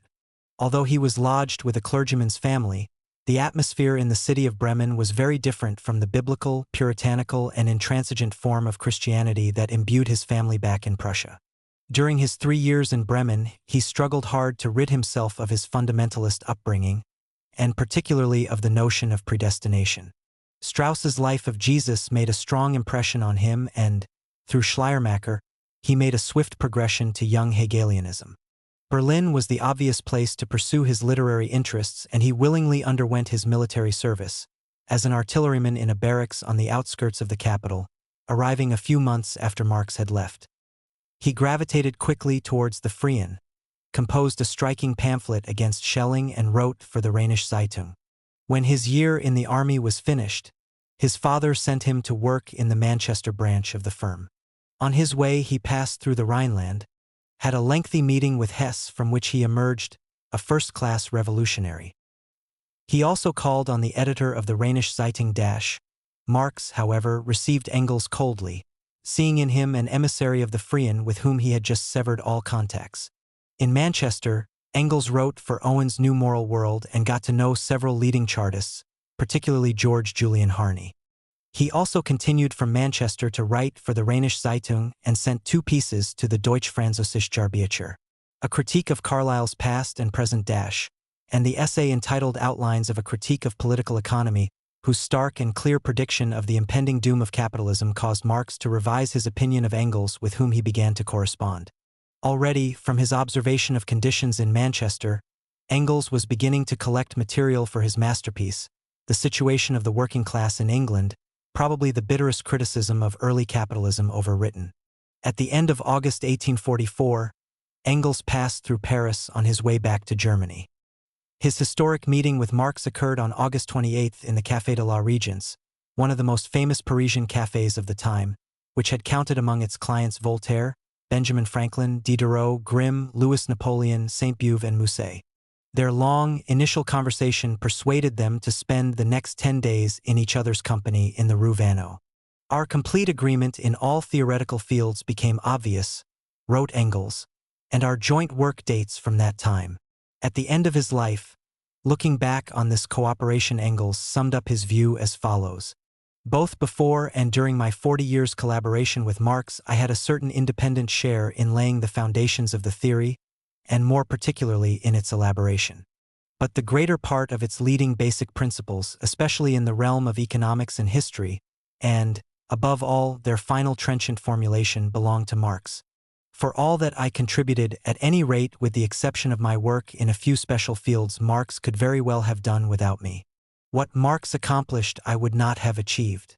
Marx stood higher, saw farther, and took a wider and quicker view than all the rest of us. Marx was a genius, we others were at best talented. Without him the theory would not, by a long way, be what it is today. It therefore rightly bears his name. Probably this passage presents an accurate account of their later relationship, though obviously Engels was indispensable to Marx financially. But so far as the theory is concerned, it has been argued, and with considerable justification, that during the 13 years that he survived his friend, Engels managed, in his all too clear elucidations, to take much of the subtlety out of Marx's ideas. Nevertheless, in the late summer of 1844, Engels, with his practical experience of capitalism, brought more to Marx than he received. Thus began a friendship that ended only with Marx's death. In their similar origins in comfortable middle-class homes, their youthful enthusiasm for poetry, and their transition through young Hegelian liberalism to radical politics, Marx and Engels shared sufficient experiences to form a basis for lasting friendship. But it was a friendship more of contrasts than similarities. Marx's forte lay in his power of abstraction. He had thoroughly absorbed the Hegelian method, and his dialectical approach managed to blend elements in a subtle synthesis. While Marx had been studying Hegel, Engels had been gaining practical experience and making first-hand observations as a professional businessman. Always quick at synthesis, he could write fast and clearly, and sometimes with a dogmatism foreign even to Marx. Their lifestyles, too, were very different. Engels was invariably immaculately dressed.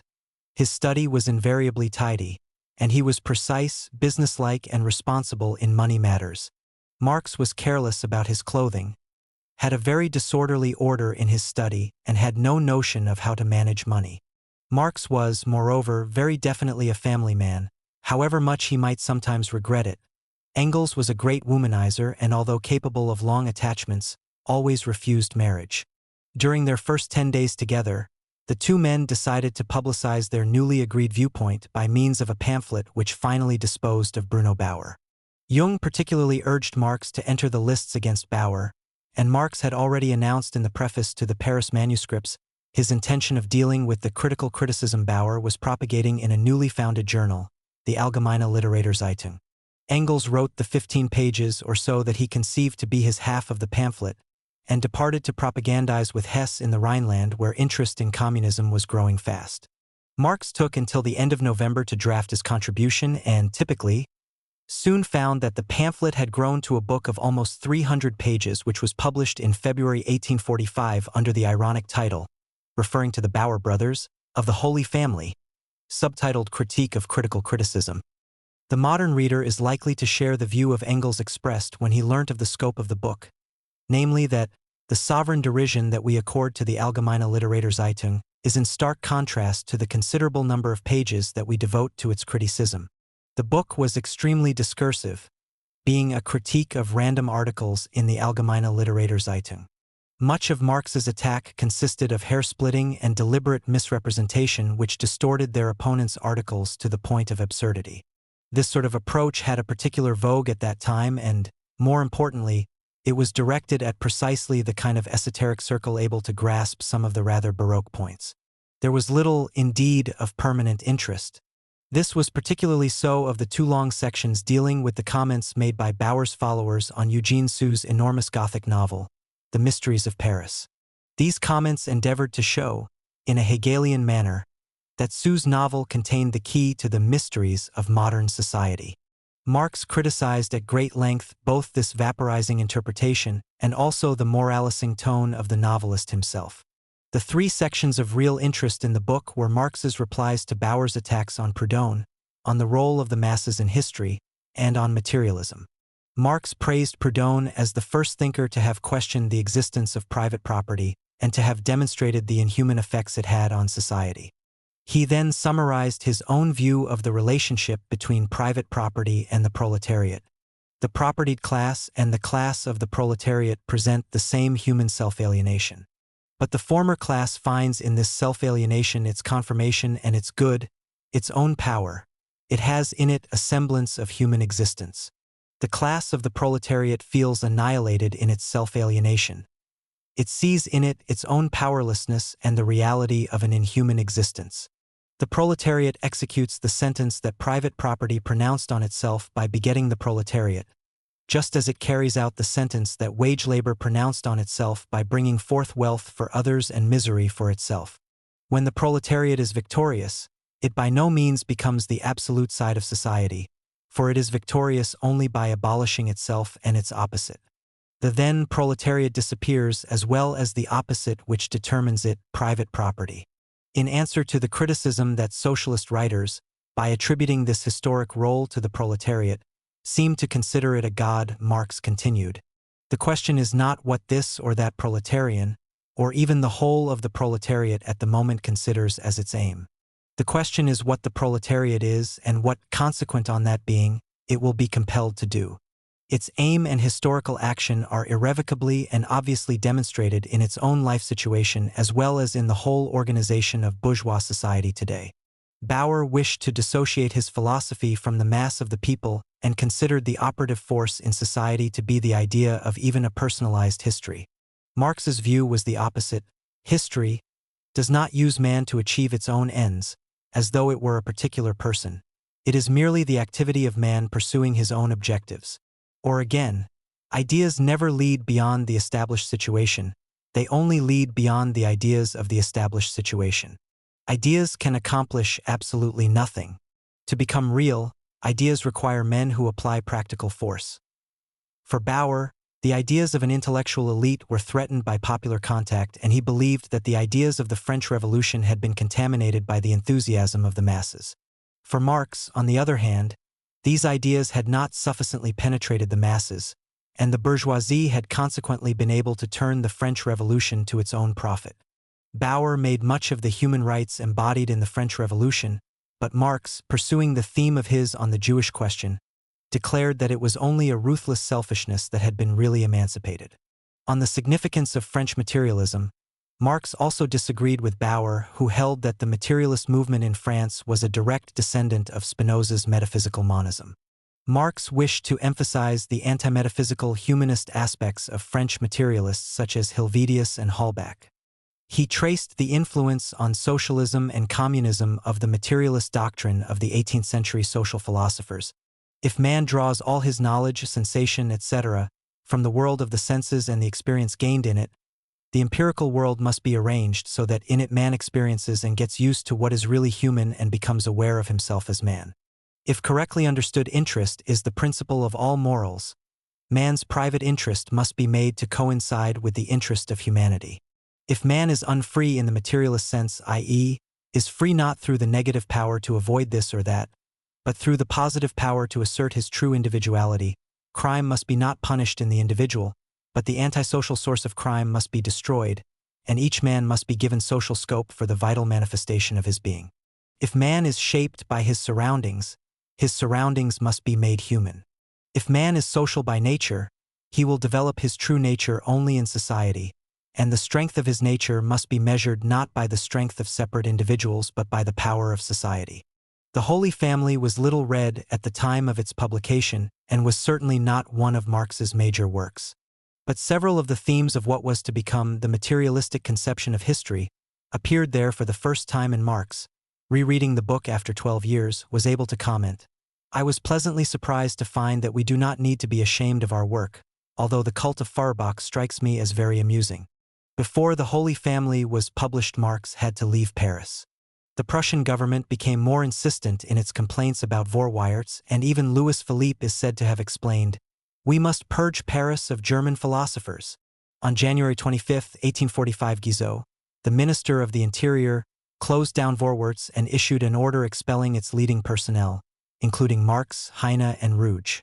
Marx took a little longer than the 24 hours grace given him, and he left for Liège and Brussels on February 2, taking with him Heinrich Burgers, a young radical journalist from the Vorwärts staff. The two kept up their spirits by singing choruses throughout the journey. Jenny sold off the furniture, and some of the linen, stayed 2 nights with the Herwegs, and followed Marx to Brussels a few days later. Brussels. When in the spring of 1845 we met again, this time in Brussels, Marx had already advanced to the main aspects of his materialist theory of history. Now we set about the task of elaborating the newly gained theory in the most different directions. Engels, History of the Communist League. 1. The materialist conception of history. Brussels was to be Marx's home for the next 3 years. It was still in many ways a provincial city, capital of a very rapidly industrializing country independent only since 1830, with a Catholic conservative government and a vocal liberal opposition. Belgium was something of a political haven for refugees as it enjoyed greater freedom of expression than any other country on the continent of Europe. Marx arrived with a list of instructions written in his notebook by Jenny. The children's room and his study were to be very simply furnished. The kitchen did not need to be furnished at all, and Jenny would get the utensils herself, as also the beds and linen. She finished. The rest heaved to the wise judgment of my noble protector. My only remaining request is to have particular regard for some cupboards. They play an important role in the life of a housewife and are extremely valuable objects, never to be overlooked. How should the books best be stored? And so amen. At first it was impossible to find a satisfactory lodging. Jenny arrived about 10 days after Marx, and the family lived for a month in the Bois Savage guest house. Then they moved into Freiligrath's old lodging on his departure for Switzerland. Finally, in May, they rented a small terraced house in the Rue de l'Alliance in a Flemish-speaking, countrified area at the eastern edge of the city, where they stayed for more than a year. Jenny found herself pregnant on her arrival in Brussels, and her mother now sent her her own maid, Helene de Muth, a practical young baker's daughter from a village near Trier, then aged 25, who had grown up in the Westphalen family from the age of 11 or 12 and who was to be the constant, if often unmentioned, companion to the family until Marx's death. Marx at first found difficulty in obtaining a residence permit. The Belgian authorities were afraid that he would publish a resuscitated version of Vorwärts, and also the Prussian police were applying pressure. Marx had to show the authorities the contract he had signed for a book on economics and politics, and declared that he was living off his wife's money while waiting for the royalties. Only after signing a promise to abstain from all political activity did he finally obtain permission to stay. In October 1845, Marx thought of emigrating to the United States and even applied to the mayor of Trier for a permit. When the Prussian police continued to demand his extradition, Marx abandoned Prussian nationality in December 1845. Nevertheless, the years in Brussels were probably the happiest ever enjoyed by the Marx family. There was a comfortable source of income from the sale of the furniture and linen in Paris and the 1,500 francs advance that Marx received for his forthcoming book. In addition, on learning of his expulsion from Paris, Engels, together with Hess and Jung, had organized a subscription for him, in order to spread your extra expenses among us all communistically. This appeal yielded almost 1,000 francs, mainly from friends in the Rhineland, and Engels also put at Marx's disposal the royalties from his own book, The Condition of the Working Classes in England. When Engels moved to Brussels, he rented a house next to the Marx family, and Hess and his wife Sibylle soon moved in next door to Engels. Sibylle acted as an auntie to the Marx children. They had an agreeable circle of friends, including the poet Ferdinand Freiligrath and a socialist journalist Karl Heinzen, and Jenny remembered with pleasure their evenings in the gay cafes of the city. Joseph Wademeyer, an artillery officer with socialist leanings, who was to become a lifelong friend of Marx, described one of their outings in early 1846. To crown our folly, Marx, Weitling, Marx's brother-in-law, and myself spent the night playing cards. Weitling was the first to tire. Marx and I spent some hours on a sofa, and the next day, in the company of his wife and brother-in-law, we vagabonded in the most agreeable manner imaginable. Early in the morning we went to a café. Then we took the train to Villewerd, a nearby village, where we had lunch. We were madly gay, and came back on the last train. The sorties were only reliefs from long periods of intense intellectual activity. On the day he left Paris, Marx had signed a contract with Karl Lesk, a progressive Darmstadt publisher, for a book to be entitled A Critique of Economics and Politics to be finished by the summer of 1845. The economic side would no doubt have been a reworking of the Paris manuscripts. Marx got as far as sketching out a table of contents for the political half, which shows that he intended to continue the themes of his critique of Hegel's philosophy of right and essays on the Jewish question by writing a detailed critique of the institutions of the liberal state viewed as a stage leading towards the abolition of both the state and of civil society. Engels had urged Marx even before he left Paris to finish the book as people's minds are ripe and we must strike while the iron is hot. Marx received many letters of inquiry and encouragement, and Engels even announced in the New Moral World that it was in print.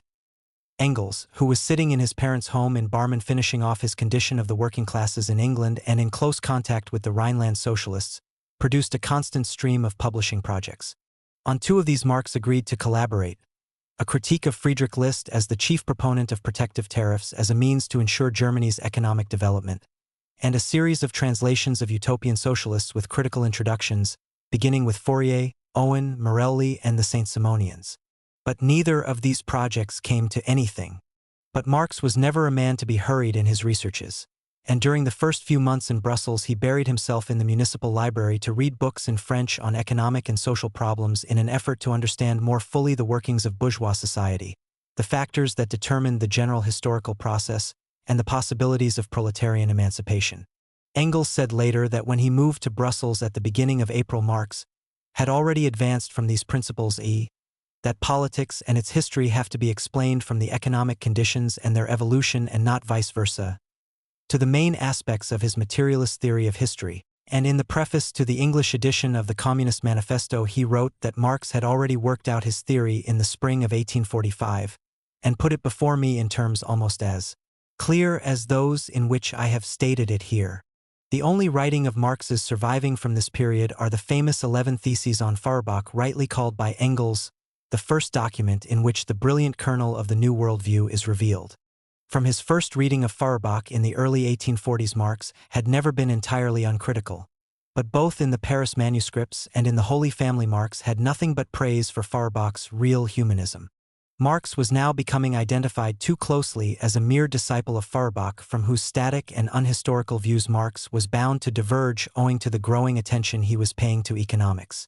In the Theses on Feuerbach, Marx gave a very brief sketch of the ideas that he and Engels elaborated a few months later in the German ideology. By any standard, the German ideology is one of Marx's major works.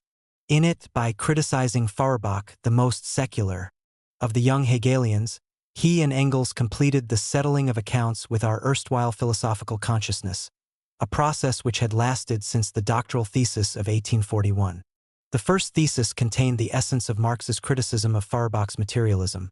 The chief defect of all hitherto existing materialism, that of Feuerbach included, is that the thing's reality, sensuousness, is conceived only in the form of the object or of contemplation, but not as sensuous human activity, practice, not subjectively.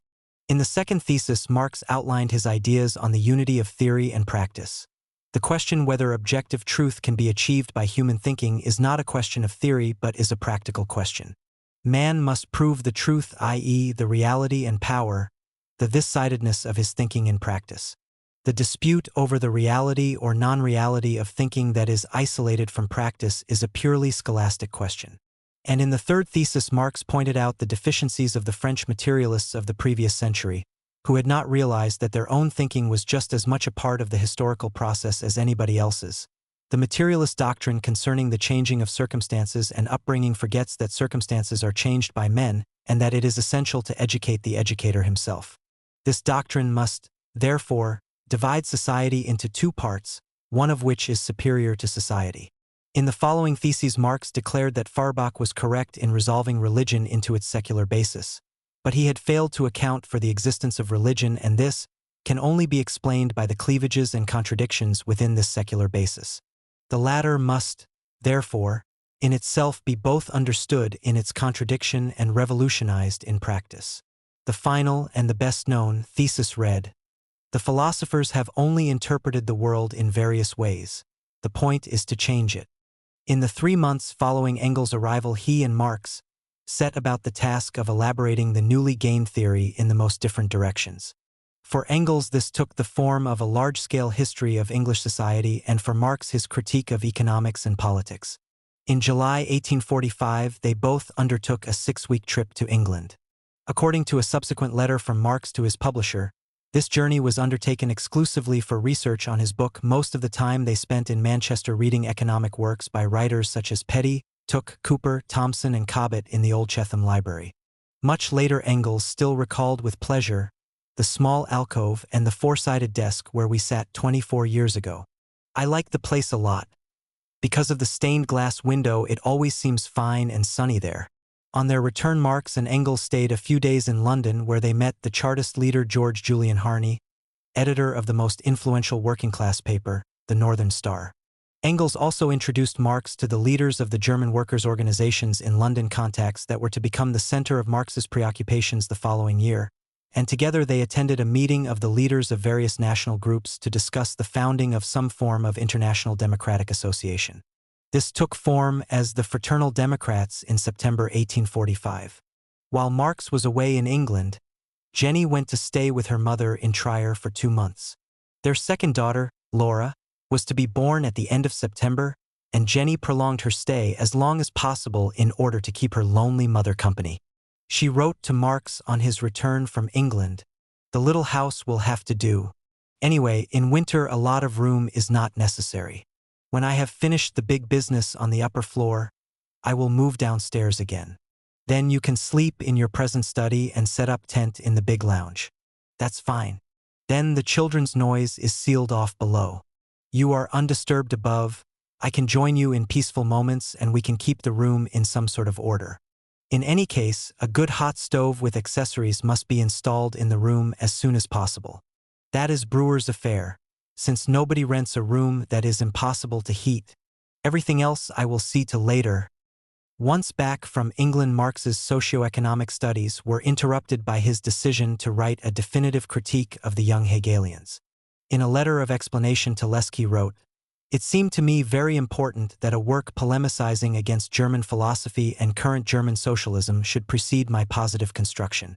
This is necessary in order to prepare the public for the point of view of my economics, which is diametrically opposed to the previous German intellectual approach." The Holy Family had not accomplished this. It was written before Marx had developed his systematically materialist approach to history. Further, Bauer had published a reply to the Holy Family in which Marx and Engels were labeled as Feuerbachian dogmatists. And in November 1844, another young Hegelian, Max Stirner, had published The Ego and Its Own, an anarcho-existentialist work of extraordinary power and fascination which branded all the forces that oppressed mankind, whether religion or liberalism or socialism, as illusions from which men should free themselves by refusing any form of self-sacrifice and indulging in conscious egoism. And Marx and Engels had naturally been the object of strong criticism from Stirner as communist disciples of Feuerbach. The German ideology was thus conceived primarily as a work to make clear the disagreements between Marx and Engels and Feuerbach, and also to deal finally with the latest and last manifestations of young Hegelian idealism, Bauer's pure criticism and Stirner's egoism. The book was begun at the end of September 1845 with a lengthy criticism of Feuerbach, the only one who has at least made some progress, into which critiques of Bauer and Stirner were to be inserted.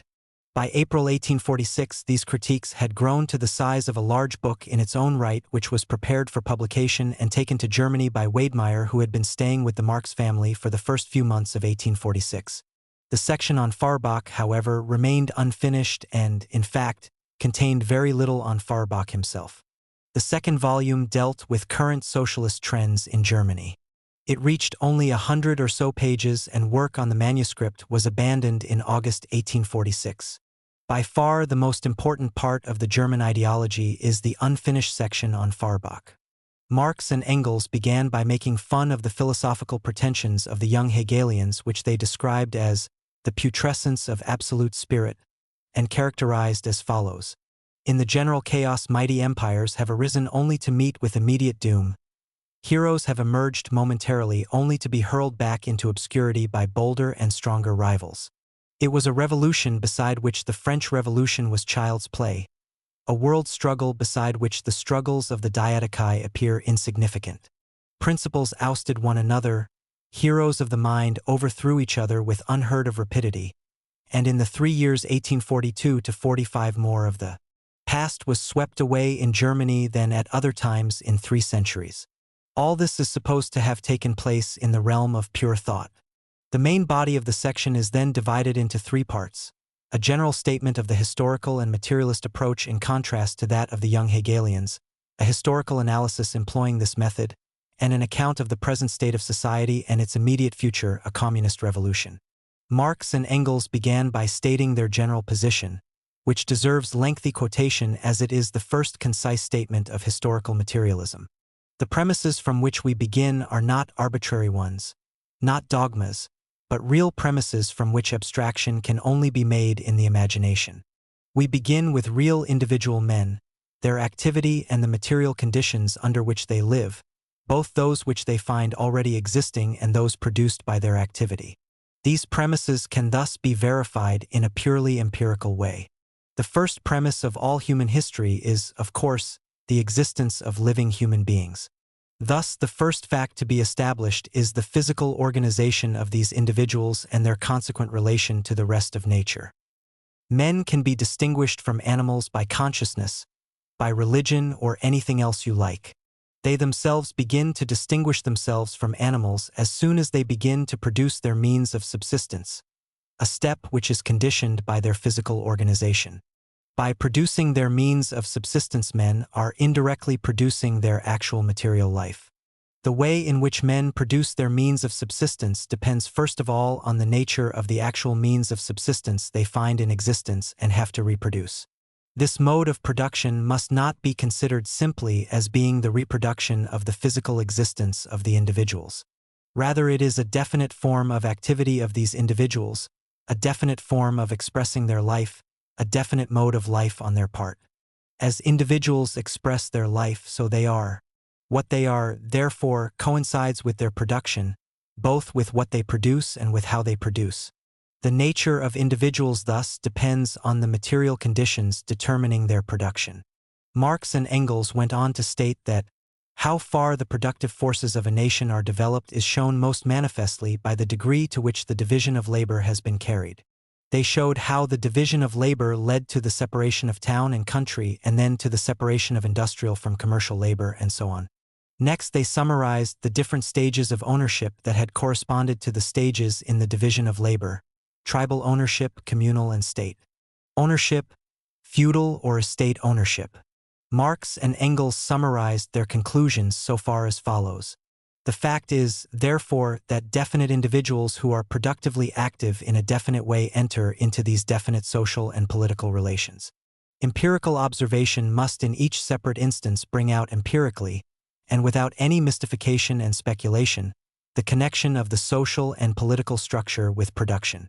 The social structure and the state are continually evolving out of the life process of definite individuals, but of individuals, not as they may appear in their own or other people's imagination, but as they really are, i.e., as they operate, produce materially, and hence as they work under definite material limits, presuppositions, and conditions independent of their will.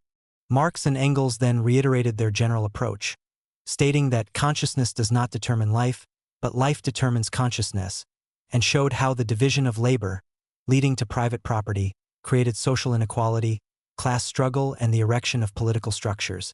Out of this very contradiction between the interest of the individual and that of the community, the latter takes an independent form as the state, divorced from the real interests of individuals and community, and at the same time as an illusory communal life, always based, however, on the real ties existing in every family and tribal conglomeration, such as flesh and blood, language, division of labor on a larger scale, and other interests, and especially, as we shall enlarge upon later on, the classes already determined by the division of labor, which in every such mass of men separate out, and of which one dominates all the others.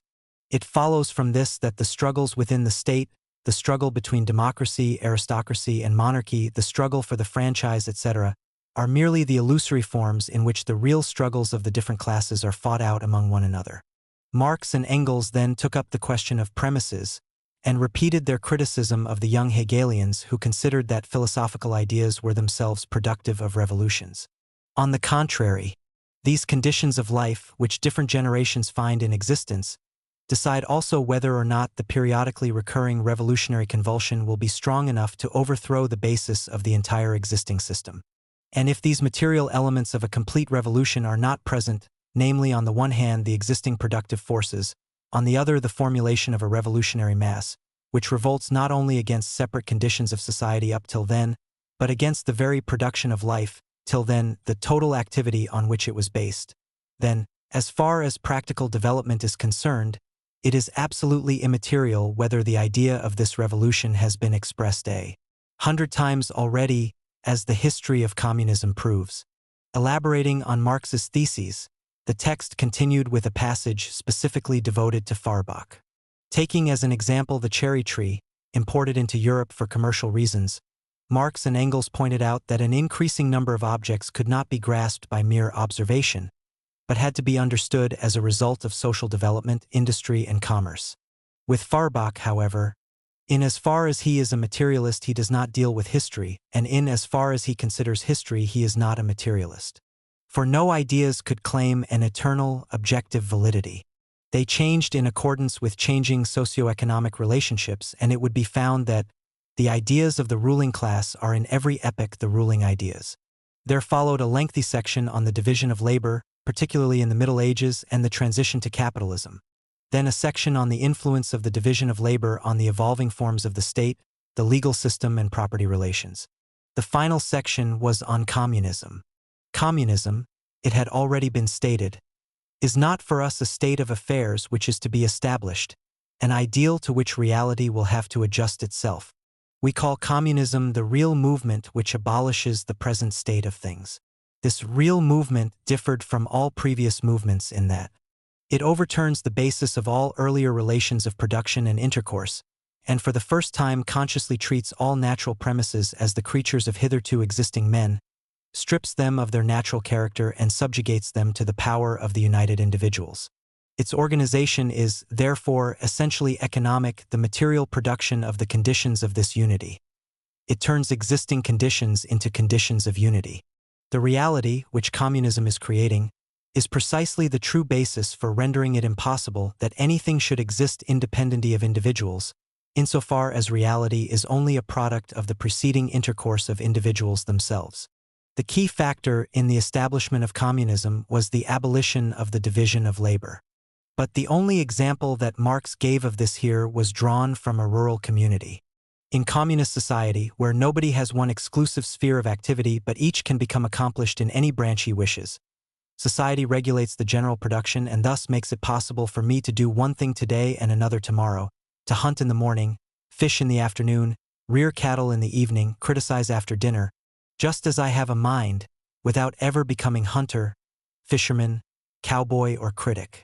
This fixation of social activity, this consolidation of what we ourselves produce into an objective power above us, growing out of our control, thwarting our expectations, bringing to naught our calculations, is one of the chief factors in historical development up till now.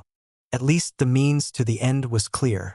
The section finished with the words, "If the proletarians are to assert themselves as individuals, they will have to abolish the very condition of their existence hitherto, which has, moreover, been that of all society up to the present, namely labor.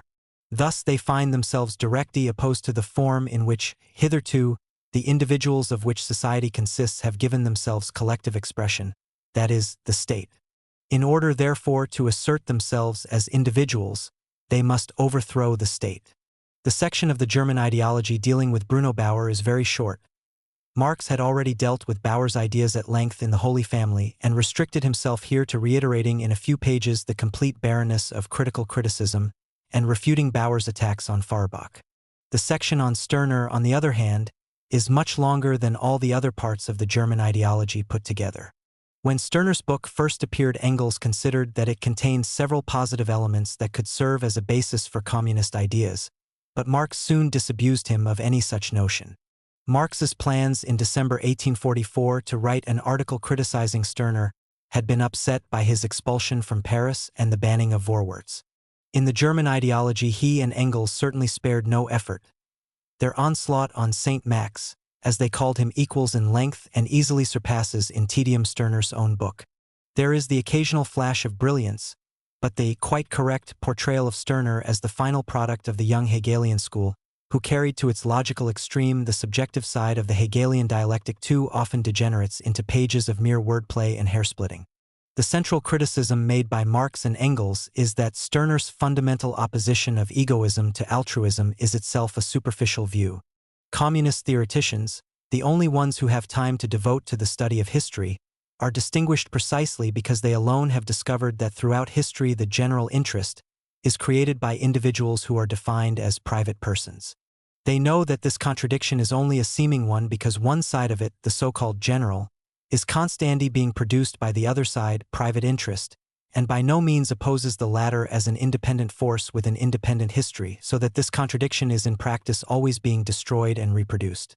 Hence, it is not a question of the Hegelian negative unity of two sides of a contradiction, but of the materially determined destruction of the preceding materially determined mode of life of individuals, with the disappearance of which this contradiction together with its unity also disappears.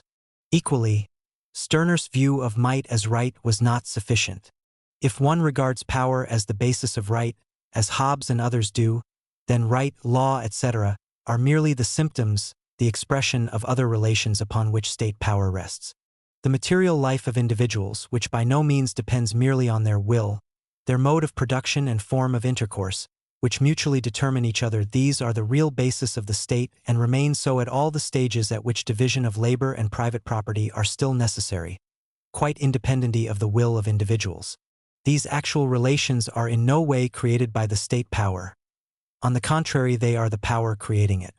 The individuals who rule in these conditions, besides having to constitute their power in the form of the state, have to give their will, which is determined by these definite conditions, a universal expression as the will of the state, as law and expression whose content is always determined by the relations of this class, as the civil and criminal law demonstrates in the clearest possible way. Towards the end of the book there were also some remarks on the organization of labor which Stirner attacked as being authoritarian in proposals for a communist society, as true abolition of the division of labor implied that everyone would have to do everything. Marx and Engels replied that it was not their view that each should do the work of Raphael, but that anyone in whom there is a potential Raphael should be able to develop without hindrance. With a communist organization of society, they continued, there disappears the subordination of the artist to local and national narrowness, which arises entirely from division of labor, and also the subordination of the artist to some definite art, thanks to which he is exclusively a painter, sculptor, etc., the very name of his activity adequately expressing the narrowness of his professional development and his dependence on division of labor. In a communist society there are no painters but, at most, people who engage in painting among other activities. But such passages are brief intervals of interest in an otherwise extremely turgid polemic. The second volume of the German ideology had a much more topical subject, utopian German socialism, which Marx and Engels termed true socialism and which at that time informed almost all socialist thinking in Germany. This section was a practical application of the discussion on Feuerbach, as most of the true socialists were strongly influenced by his thinking as well as sharing in the anarchism of Stirner. Onto elements of French socialism was grafted the Feuerbachian idea of a true, genuine human essence which consisted in the adoption of an altruistic attitude towards one's fellow men. The true socialists considered that liberal ideas were already out of date and demanded the immediate realization of true human essence. Thus, they rejected any participation in the struggle for bourgeois rights. Their meetings contained a lot of moralising and sentiment to the detriment, according to Marx and Engels, of sound historical analysis. True socialism, they said, is nothing but the transfiguration of proletarian communism, and of its kindred parties and sects in France and England, within the heaven of the German mind and of true German sentiment.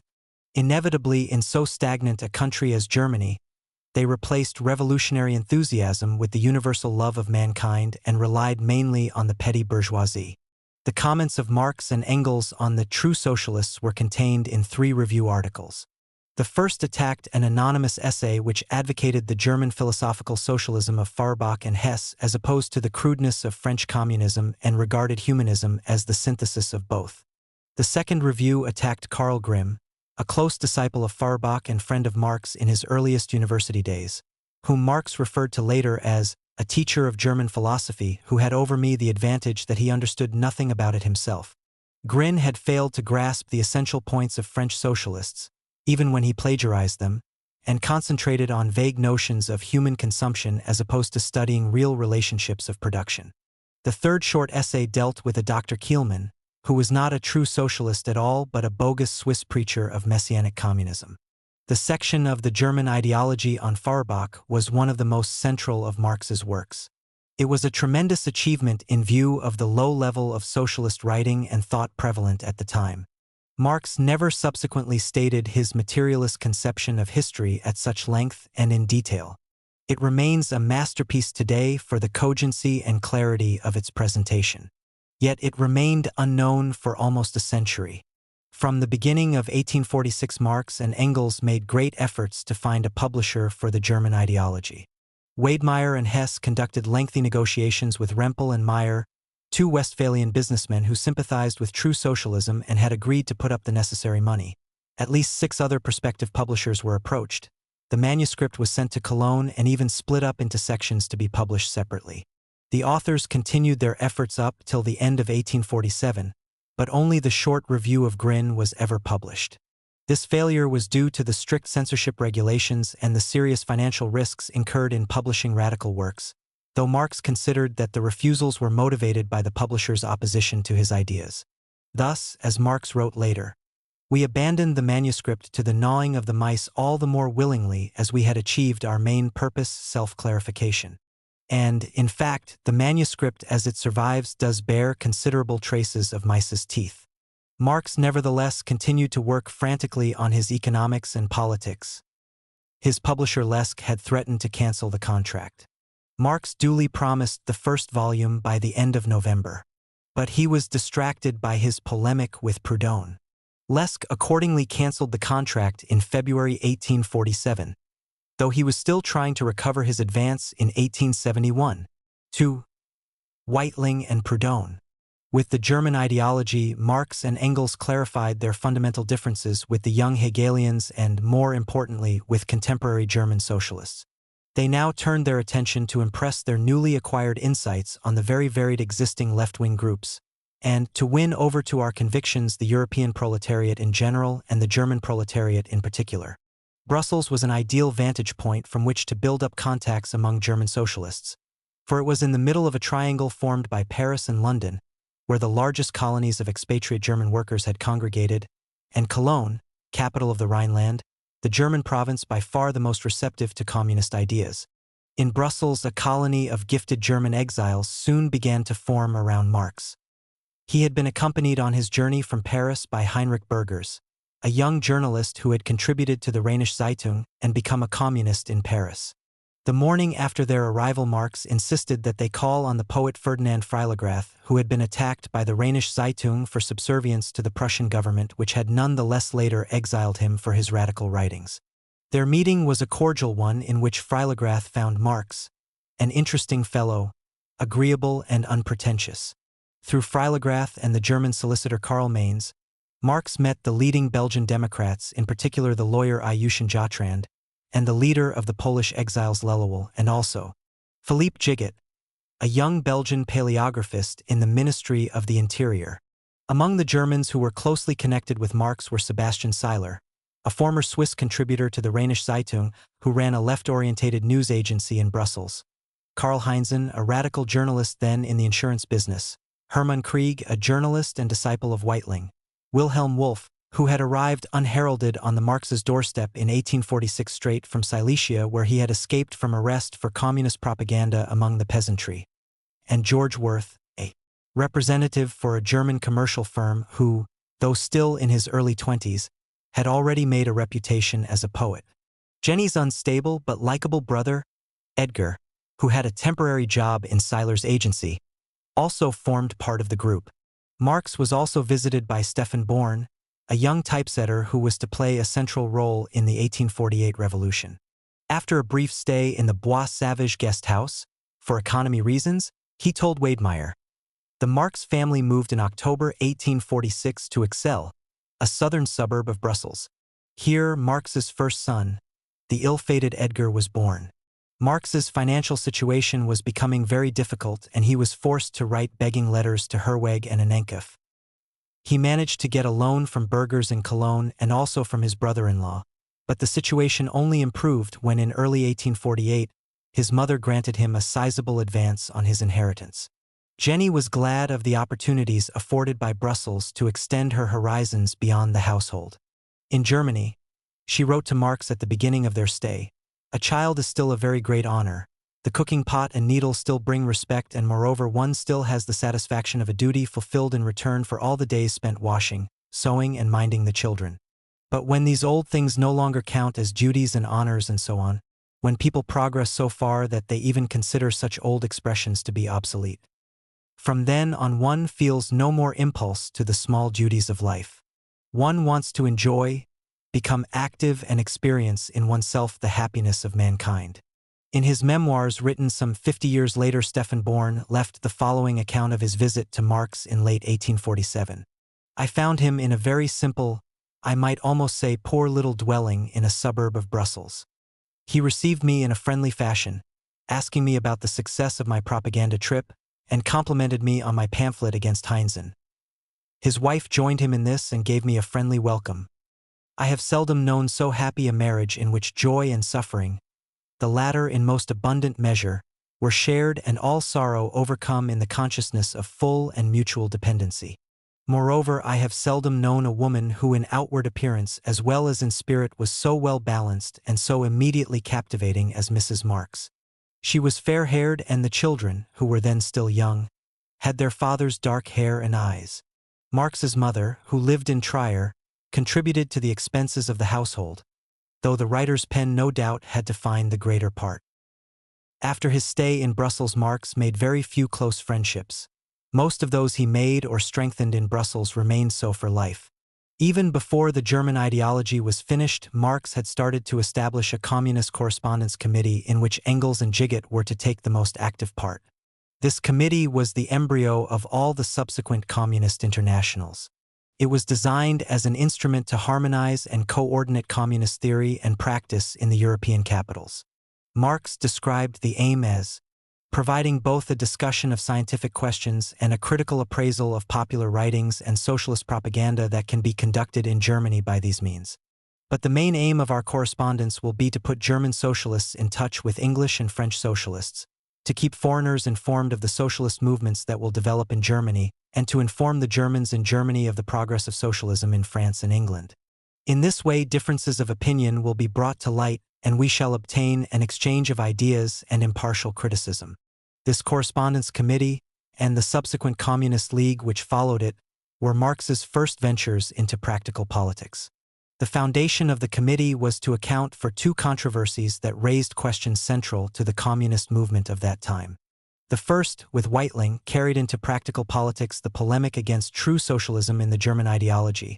The second, with Proudhon, continued for the best part of the century, Proudhon's followers being particularly active in the First International.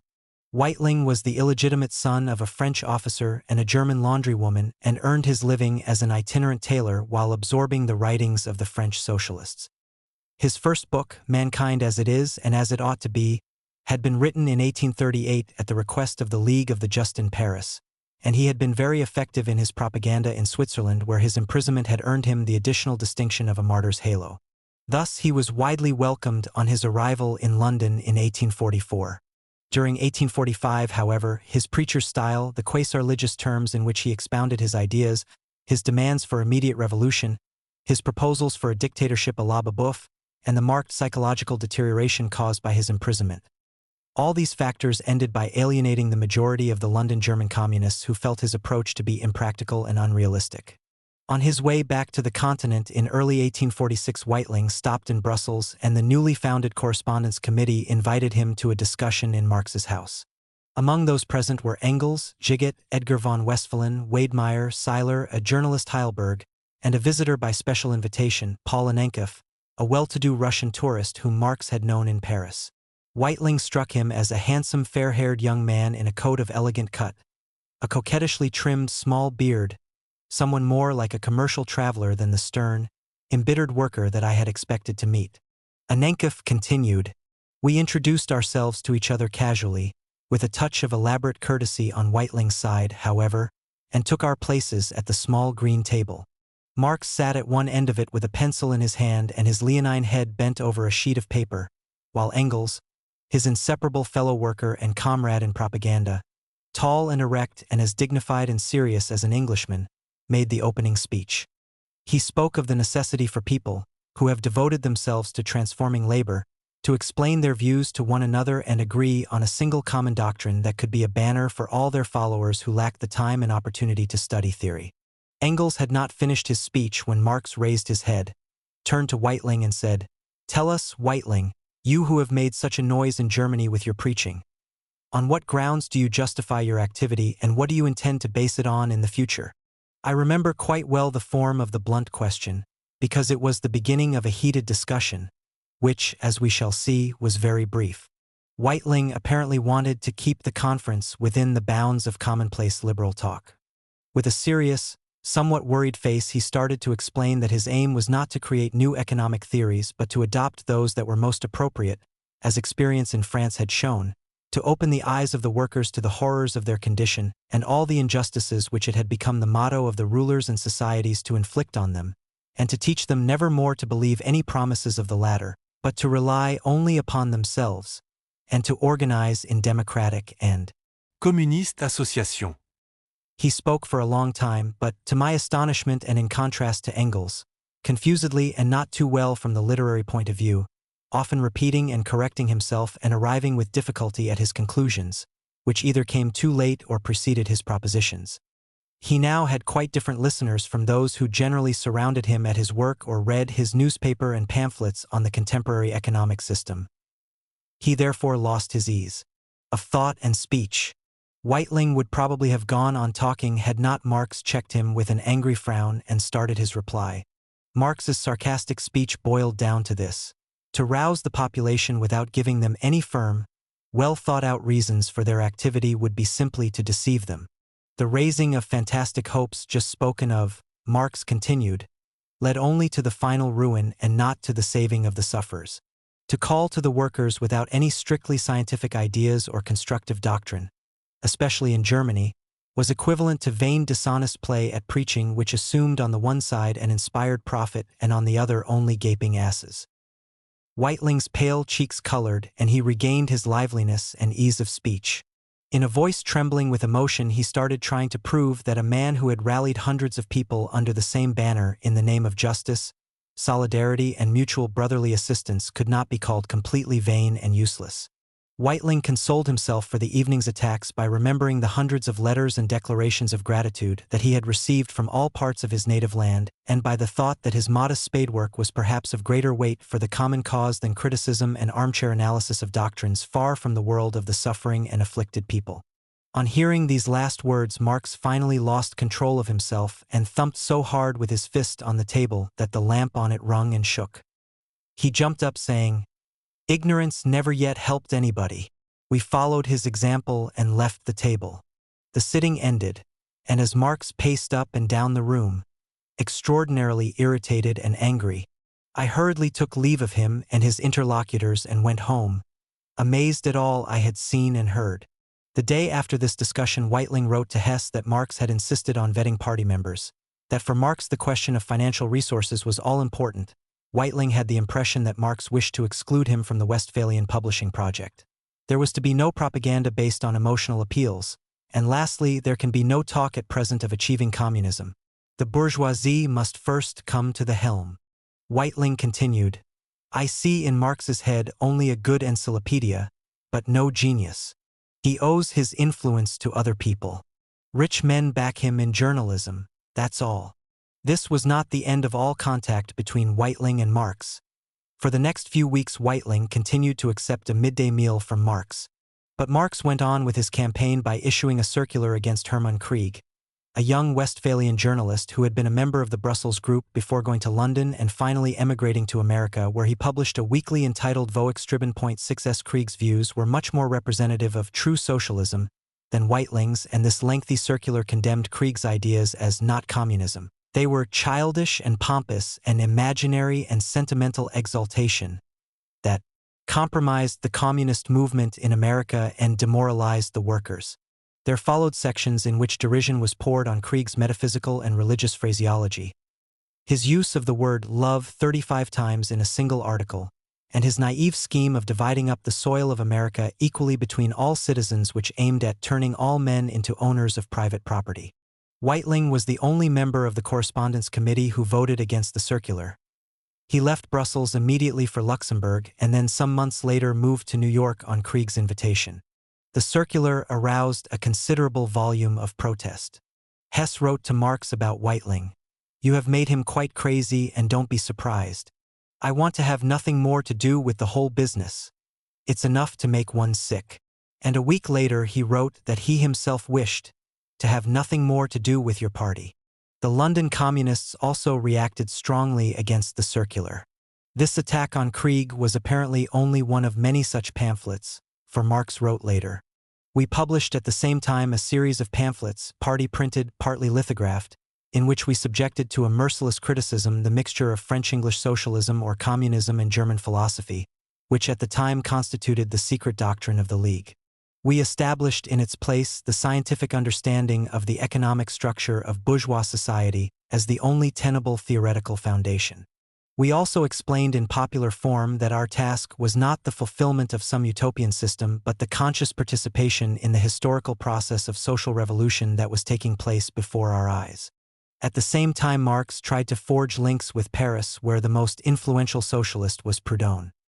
His position as a French thinker was peculiar in that he shared the atheistic approach to communism of the German young Hegelians and rejected the patriotic Jacobinism that made Paris so impenetrable to German ideas. In early May 1846 Marx wrote to Proudhon describing the aims of the Correspondence Committee and inviting him to act as its Paris correspondent, "Since as far as France is concerned we can find no better correspondent than Ursel P." In a postscript Marx warned Proudhon against Guertin, whom he described as a charlatan, who misuses his acquaintances. Gigot and Engels also added postscripts saying how pleased they would be if Proudhon could accept the invitation. Proudhon's reply cannot have pleased Marx. He was willing to participate in Marx's project, but he had several reservations. "Let us together seek, if you wish, the law of society, the manner in which these laws are realized, the process by which we shall succeed in discovering them. But, for God's sake, after having demolished all the a priori dogmatisms, do not let us in our turn dream of indoctrinating the people. I applaud with all my heart your thought of inviting all shades of opinion. Let us carry on a good and loyal polemic. Let us give the world the example of an informed and farsighted tolerance, but let us not, simply because we are at the head of a movement, make ourselves the leaders of a new intolerance. Let us not pose as the apostles of a new religion, even if it be the religion of logic, the religion of reason. Let us gather together and encourage all dissent. Let us outlaw all exclusiveness, all mysticism. Let us never regard a question as exhausted, and when we have used our last argument, let us if necessary begin again with eloquence and irony. On these conditions, I will gladly enter into your association. Otherwise, no." Proudhon continued by saying that he was not in favor of immediate revolutionary action and preferred to burn property by a slow fire, rather than give it new strength by making a St. Bartholomew's Night of the property owners. There followed an ironical paragraph. "This, my dear philosopher, is where I am at the moment, unless, of course, I am mistaken and the occasion arises to receive a caning from you, to which I subject myself with good grace while waiting for my revenge." Proudhon finished by excusing Grill on the grounds that he had been obliged to exploit modern ideas in order to earn money for his family. He added, moreover, that it was at Grtln's suggestion that he was hoping to insert a mention of Marx's works in his next book, The System of Economic Contradictions, subtitled The Philosophy of Poverty. Marx apparently made no reply to Proudhon's letter except in the form of his furious attack on Proudhon's book published a year later under the title of The Poverty of Philosophy. In his reply Marx accepted Proudhon's facetious invitation to administer the cane with a vengeance. Proudhon's book was a large sprawling 2-volume work which bore the motto Destruum et edificabo, though there was much more of the former than the latter. With great vigor Proudhon attacked religion, academic economics and communism, but did not provide any very clear solutions. The book's ideas were very popular among French workers, and in Germany 3 separate translations were arranged and 2 published in 1847, one being by Grimm, whose ideas Engels had spent such a long time combating in Paris. Marx did not obtain Proudhon's book until Christmas 1846 and immediately wrote his impression of it in a long letter to Annenkef in which he clearly and succinctly applied to Proudhon's ideas his own materialist conception of history.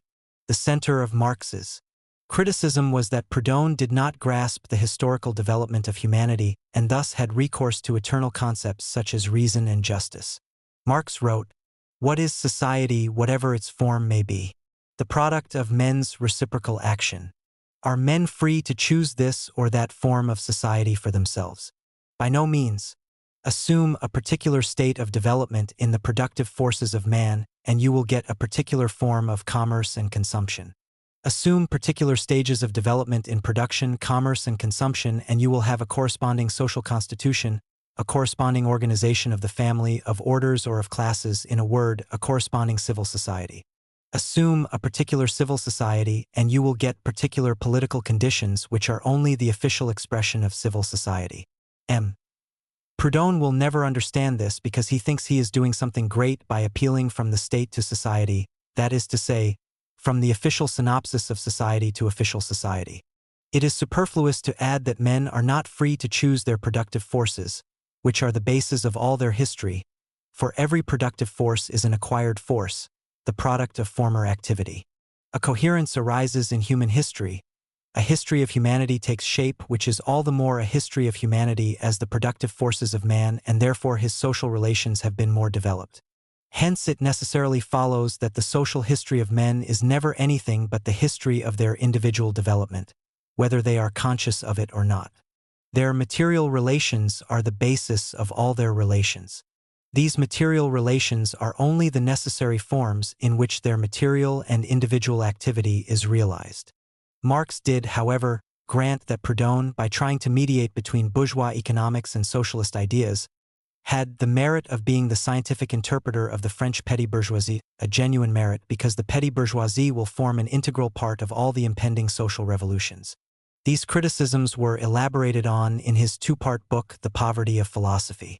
The first part dealt with the theory of value and the second began with an attack on Proudhon's method and ended with an important section on the working class movement. At the very outset, Marx criticized Proudhon's lack of a precise starting point for his analysis. Proudhon's dialectic merely consisted in the substitution for use value and exchange value and for supply and demand of abstract and contradictory notions such as scarcity and abundance, utility and estimation, one producer and one consumer, both of them knights of free will. And Proudhon's purpose in this was to arrange for himself a means of introducing later on one of the elements he had set aside, the cost of production, as the synthesis of use value and exchange value. And it is thus that in his eyes the cost of production constitutes synthetic value or constituted value. By constituted value of a product, Proudhon meant the value which is constituted by the labor time incorporated in it. According to Marx, this doctrine was no invention of Proudhon's, as he claimed, but was clearly to be found in Ricardo, the difference between them being that Ricardo takes his starting point from present-day society to demonstrate to us how it constitutes value. Proudhon takes constituted value as his starting point to construct a new social world with the aid of this value. So far from one's being able to draw egalitarian consequences from this doctrine, it meant that wages always tended to a minimum. For Proudhon had confused the two measures, measure by the labor time needed for the production of a commodity and measure by the value of the labor. Thus, according to him, a certain quantity of labor embodied in a product is equivalent to the worker's payment, that is, to the value of labor. It is the same reasoning that makes him confuse cost of production with wages. Thus, in measuring the value of commodities by labor, Proudhon vaguely glimpses the impossibility of excluding Aubert from this same measure, insofar as labor has a value, as labor is a commodity. He has a misgiving that it is turning the wage minimum into the natural and normal price of immediate labor, that it is accepting the existing state of society. So, to get away from this fatal consequence, he contradicts himself and asserts that labor is not a commodity, that it cannot have value. He forgets that he himself has taken the value of labor as a measure. Aid us further, Proudhon set out to show that The labor time needed to create a product indicates its true proportional relation to needs, so that the things whose production costs the least time are the most immediately useful and so on, step by step. But the same argument would show that the wide use of spirits, because of their low cost of production, is the most conclusive proof of their utility. It is telling the proletarian that potatoes are more wholesome for him than meat. It is accepting the present state of affairs. It is, in short, making an apology, with M. Proudhon, for a society without understanding it. For Marx, on the other hand, in a future society in which class antagonism will have ceased, in which there will no longer be any classes, use will no longer be determined by the minimum time of production. But the time of production devoted to different articles will be determined by the degree of their social utility. Proudhon's proposals abstracted from differences in demand, competition, etc., and he was inevitably forced into a dilemma. Either you want the genuine bartering process of past centuries with present-day means of production, in which case you are both reactionary and utopian, or you want progress without anarchy, in which case, in order to preserve the productive forces, you must abandon individual exchange. Anyway, Marx claimed, Proudhon was far from the first to think of reforming society by transforming all men into actual workers exchanging equal amounts of labor. To prove his point, he quoted at great length from the English economist Bray, views which he nevertheless rejected on the grounds that individual exchange corresponds to a definite mode of production which itself corresponds to class antagonism. There is thus no individual exchange without the antagonism of classes. Marx then finished the first half of the book with remarks on the impossibility of deducing the value of money from labor time, and on the way that Proudhon, in order to oppose the idea that labor produced a surplus, had to suppose existing social relations to be non-existent. In the second part of the book, Marx attacked Proudhon's desire to frighten the French by flinging quasi-Hegelian phrases at them, and his use of such pseudo-explanatory devices as thesis, antithesis, and synthesis. He then accused Proudhon of seeing, in actual relations, nothing but the incarnation of principles, and continued in a well-known passage, social relations are closely bound up with productive forces. In acquiring new productive forces, men change their mode of production. And in changing their mode of production, in changing the way of earning their living, they change all their social relations. The handmill gives you society with the feudal lord. The steam mill, society with the industrial capitalist. According to Marx, in the eyes of classical economists, there are only two kinds of institutions, artificial and natural. The institutions of feudalism are artificial institutions. Those of the bourgeoisie are natural institutions. But bourgeois doctrines were as relative as any other and were to be supplanted by proletarian economic doctrines. The theoreticians of such doctrines were, of course, merely utopian in the beginning of the proletarian movement. But to the extent that history moves forward and with it the struggle of the proletariat assumes clearer outlines, they no longer need to seek solutions by drawing on their imagination. They have only to take note of what is happening before their eyes and to become its mouthpiece. So long as they look for knowledge by merely constructing systems, so long as they are at the beginning of the struggle, they see in poverty nothing but poverty, without seeing in it the revolutionary, subversive aspect which will overthrow the old society. From this moment, edge, which is a product of historical process, will have associated itself consciously with it, cease to be doctrinaire and become revolutionary. Proudhon was also deficient in his account of the division of labor, which was not an economic category but a historical one. Competition, equally, was above all an 18th-century product and no eternal category. And landed property was no independent relation, a category apart, no abstract and eternal idea. Finally, Marx rejected Proudhon's view that strikes for higher wages were useless as their success only entailed a corresponding increase in prices. He dealt with this view in the last pages of his book, which contained a sort of anarchist manifesto portraying the working class as essentially revolutionary. An oppressed class is the vital condition for every society founded on the antagonism of classes. The emancipation of the oppressed class thus implies necessarily the creation of a new society. For the oppressed class to be able to emancipate itself, it is necessary that the existing productive powers and social relations should no longer be capable of existing side by side. Of all the instruments of production, the greatest productive power is the revolutionary class itself. The organization of revolutionary elements as a class presupposes the existence of all the productive forces which could be brought to fruition within the framework of the old society. Does this mean that after the collapse of the old society there will be a new dominant class culminating in a new political power? No. The condition for the emancipation of the working class is the abolition of every class, just as the condition for the liberation of the third estate of the bourgeois order was the abolition of all estates and all orders. The working class, in the course of its development, will substitute for the old civil society an association which will exclude classes and their antagonism, and there will be no more political power as such, since political power is precisely the official expression of antagonism in civil society. Meanwhile, the antagonism between the proletariat and the bourgeoisie is a struggle of class against class. A struggle which, carried to its highest expression, is a total revolution. Indeed, is it at all surprising that a society founded on the opposition of classes should culminate in brutal contradiction, the shock of body against body, as its final denouement? Do not say that social movement excludes political movement. There is never a political movement which is not at the same time social. It is only in an order of things in which there are no more classes and class antagonisms that social evolutions will cease to be political revolutions. Till then, on the eve of every general restructuring of society, the last word of social science will always be le combat ou la Mort, la lutte sanguinaire ou le néant. C'est ainsi que la question est invinciblement posée.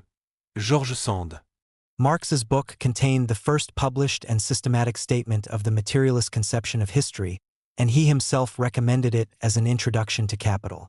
It also demonstrated Marx's great talent as a pamphleteer, though Proudhon's book was certainly an easy target. However, in spite of its having been published in both Brussels and Paris, the total edition of 800 copies made little impression on Marx's contemporaries, and he had to pay for the printing himself.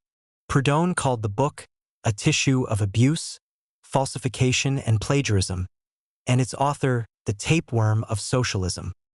He carefully annotated his own copy of The Poverty of Philosophy and probably intended to reply but was interrupted by family affairs and the 1848 revolution. Thus culminated the highly acrimonious debate between the two men.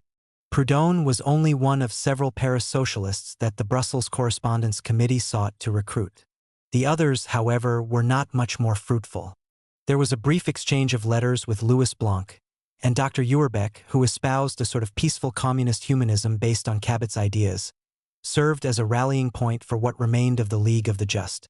Having persuaded the Marx family to spend a fortnight with him at Ostend, Engels himself went to Paris in August 1846. In the regular letters he sent back to the Brussels Correspondence Committee, he reported on the progress of his propaganda among the German workers, which he directed particularly against Grin and the disciples of Proudhon. Among the main craft unions in Paris, the tailors were still subject to the effect of Weitling's emotionally based communist propaganda, though he himself had left the city. Engels therefore attempted to recruit the remnants of the League of the Just, mostly members of joiners' unions, and instill into them some definite form of communism. By October he could report back to Brussels that his new recruits had now accepted a definition of communism comprising a maintenance of the interests of the proletariat against those of the bourgeoisie, the abolition of private property, and, as a means, a violent democratic revolution. This ideological victory, however, was not of great moment, for Engels continued in the same letter. The public in front of whom we played this face was composed of about 20 joiners. Apart from our meetings, they organized discussions with all sorts of people in the outer boulevards, and outside their working association they do not form any real group. This letter showed Engels in a moment of uncharacteristic realism. In general, it is clear that Engels was over-optimistic about the success of his propaganda. At the end of October, the police intervened to stop even what small-scale activity existed, and Engels thought it more prudent to turn his attention to the conquest of as many girls of as many different nationalities as possible before he left Paris. Correspondence with Germany was established on a fairly regular basis. There were periodic reports from Silesia inspired by Wilhelm Wolff, from Wuppertal where the painter Kotkin, a close friend of Hess, led a communist group, and from Kiel where George Weber, a doctor, led the movement. Marx, however, was impatient with Weidmeyer's failure in Westphalia to find a publisher for the German ideology, and relations became strained. The center of communist activity was still Cologne. Hess was there for the second half of 1846 and declared himself to some extent reconciled to the party. He recognized the necessity of basing communism on historical and economic presuppositions and was waiting with great interest for the appearance of Marx's book. His break with Marx did not become final until early 1848. But Marx's ideas seem to have had very little impact there, although the group there was organized by Roland Daniels, a close friend of Marx, with the support of Dester and Burgers, and was very active in local politics.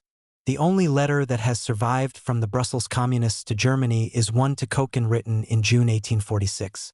Marx, together with the other members of the committee, criticized illusions about the efficacy of petitions to authorities, arguing that they could only carry weight when there is a strong and well-organized Communist Party in Germany, both elements being currently lacking.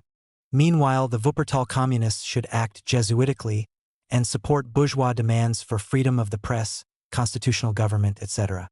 Only later would specifically communist demands be possible. For the present, it is necessary to support, in a single party, everything that helps the movement forward and not have any tiresome moral scruples about it. 3. The founding of the Communist League.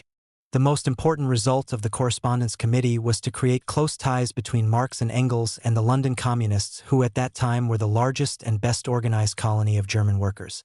Until the late 1830s, the most important center had been Paris, where exiled German artisans had started in 1836 the League of the Just, a secret society with code names and passwords, which itself derived from an earlier League of Outlaws. Its original object was to introduce into Germany the rights of man and the citizen, and very roughly half of its membership came from artisans and half from the professions. The League of the Just participated in the rising organized by Blanqui and Barbes in 1839, and on its failure the majority of its members fled to London, where they founded a flourishing branch. This in its turn created a front organization, the German Workers' Educational Union, which had almost 1,000 members by the end of 1847 and survived until the First World War. The League was led by a triumvirate of Karl Schapper, Heinrich Bauer, and Joseph Moll. Schapper was a veteran communist from Nassau, the son of a poor country pastor. As a forestry student, he had joined the Burschenschaft movement and had worked with both Buchner and Mazzini while Marx was still a schoolboy. According to one of his colleagues in the League, Schapper was a revolutionary more through enthusiasm than theoretical knowledge. Bauer was a shoemaker. Moll was a Cologne watchmaker, intellectually and diplomatically the most gifted of the three. The union organized courses 4 evenings a week in the Red Lion Public House near Piccadilly. A German economics professor, Bruno Hildebrand, has left an account of one of these evenings which is worth extensive quotation, as it vividly conveys the atmosphere in which was born the Communist League, and also the German Workers' Educational Union, which remained peripheral to Marx's activities for many years.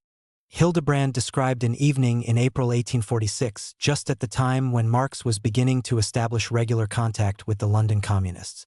He wrote, "We went to the meeting place of the association about 8:30 in an atmosphere of tension and impatience. The ground floor seemed to be a beer shop. Porter and other fine beers were on sale, but I did not notice any seats for consumers. We went through this shop and up a staircase into a room furnished with tables and benches which could accommodate about 200 people. 20 or so men were seated in little groups eating a very simple dinner or smoking one of the pipes of honor, of which there was one on each table, with their pot of beer in front of them. Others were still standing, and the door was always opening to admit new arrivals. It was clear that the meeting would not begin for some time.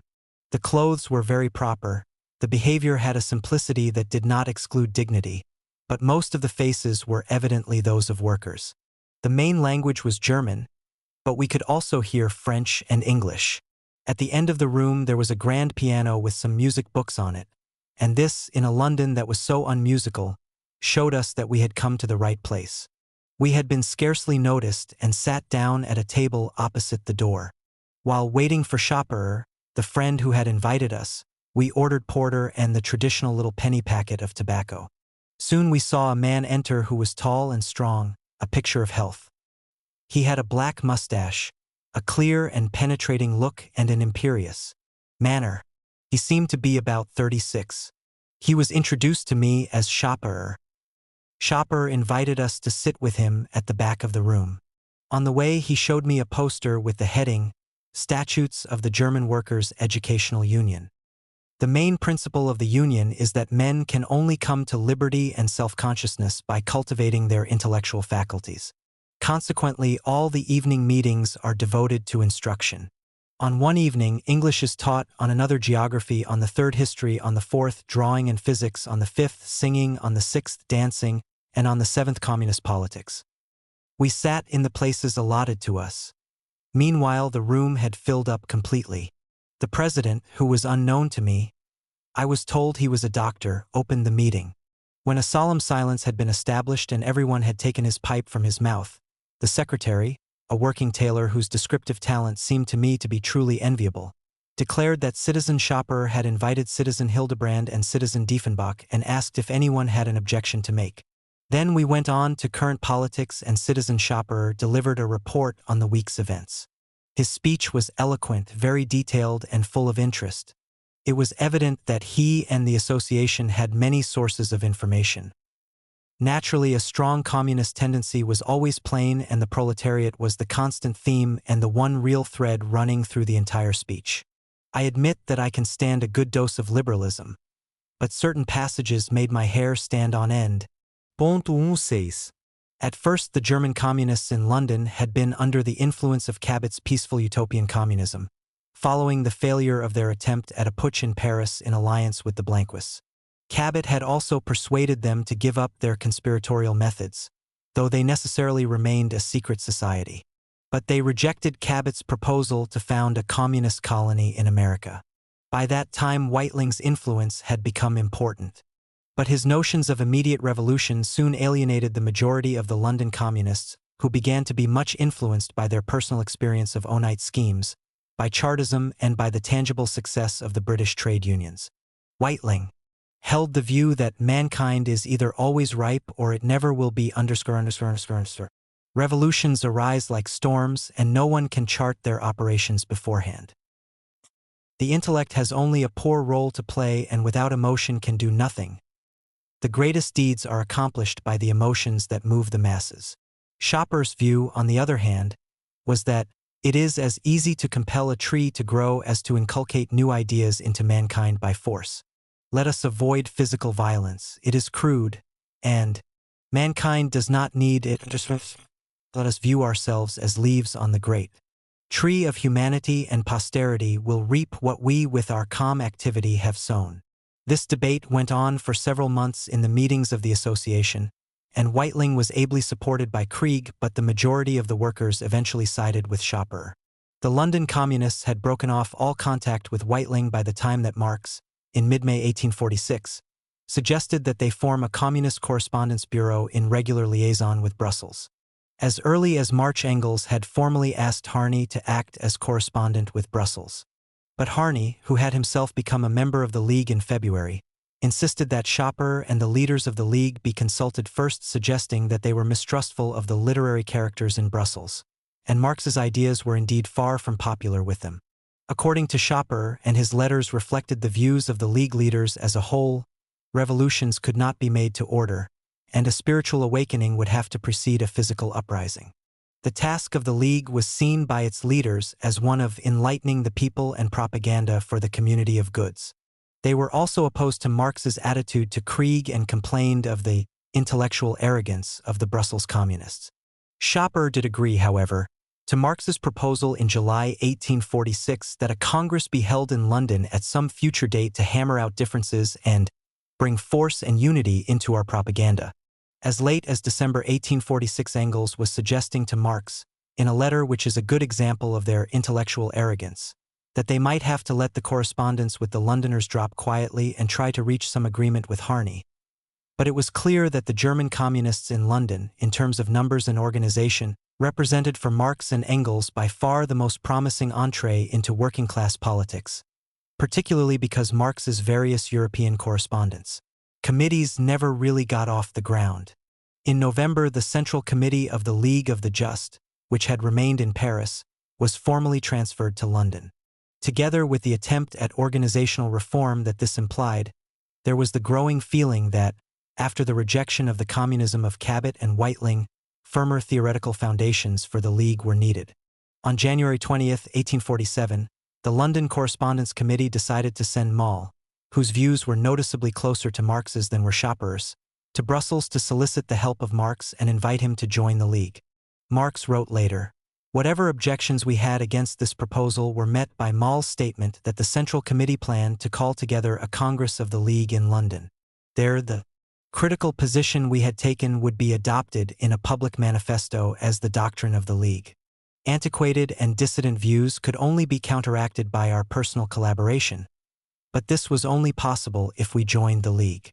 Another condition that Marx laid down before joining was that everything that encouraged a superstitious attitude to authority be banished from the statutes of the League. Several other Brussels communists joined the League at the same time, as did Engels, whom Moll went on to visit in Paris. The London Central Committee demonstrated its willingness to change its ideas by issuing an address to members of the League in which they now called for a stricter definition of aims, rejected socialism based on pure sentiment, and condemned conspiratorial approaches to revolution. The promised Congress, which had in fact been summoned by the London Central Committee as early as November 1846 along extremely democratic lines, assembled in London from 2 to June 9, 1847.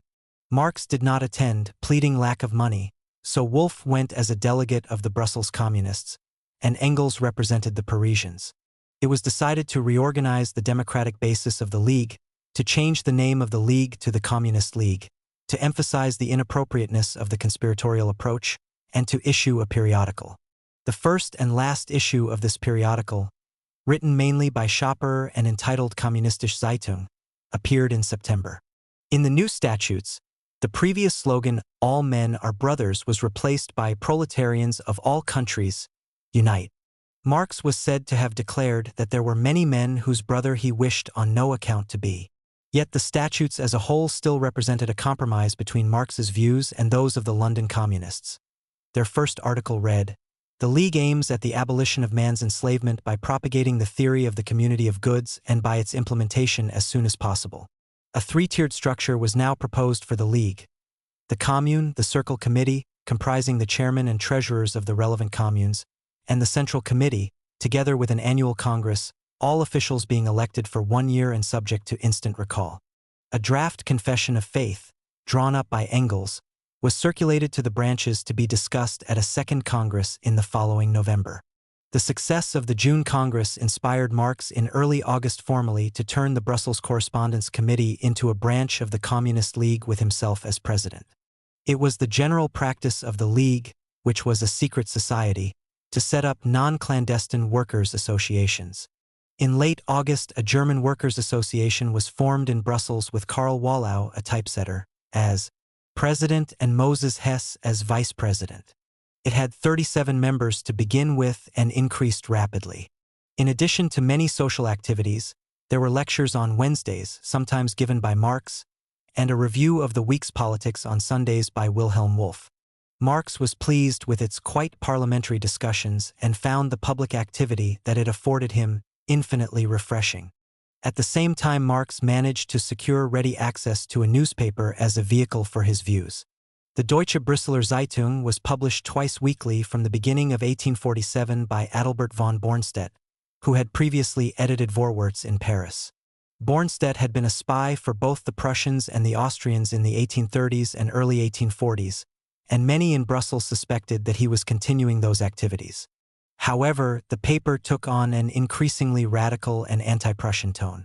In April 1847, Wilhelm Wolff started contributing, and in September Marx began to write frequently, having come to an arrangement with Bornstedt that the paper would accept all contributions by himself and Engels. He complained bitterly to Herweg of criticism of this step from Germans who always have 1,000 words of wisdom up their sleeves to prove why they should once again let an opportunity slip by. An opportunity for doing something is nothing but a source of embarrassment for them. Marx contributed 2 important essays to the Deutsche Brüsseler Zeitung. One was a reply to an unsigned article in the Rheinischer Beobachter whose author Hermann Wagener, later the close associate of Bismarck, had tried to give the impression that the Prussian government was in favor of socialist and even communist measures, citing its recent proposals to shift the main tax burden from foodstuffs to incomes. Marx rejected the idea that the communists had anything to gain from supporting the government against the bourgeoisie. And insofar as Wagener appealed to the social principles of Christianity, Marx claimed that they merely transferred to heaven the task of repairing all infamies and that this justified their continuation on earth. The social principles of Christianity preach cowardice, self-abasement, resignation, submission, and humility, in short, all the characteristics of the canaille dash. But the proletariat is not prepared to let itself be treated as canaille, and it needs its courage, confidence, pride, and independence even more than it needs its daily bread.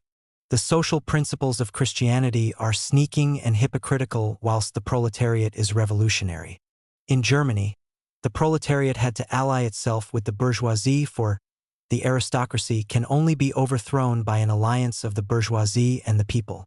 Wagner was quite mistaken in arguing that the proletariat would be well advised to ally itself with the royal government, which was in reality its most dangerous rival. The real people, the proletarians, the small peasants and the rabble are, as Hobbes said, pure robustus sed maliteosis, and are not taken in by kings, whether they be fat or thin.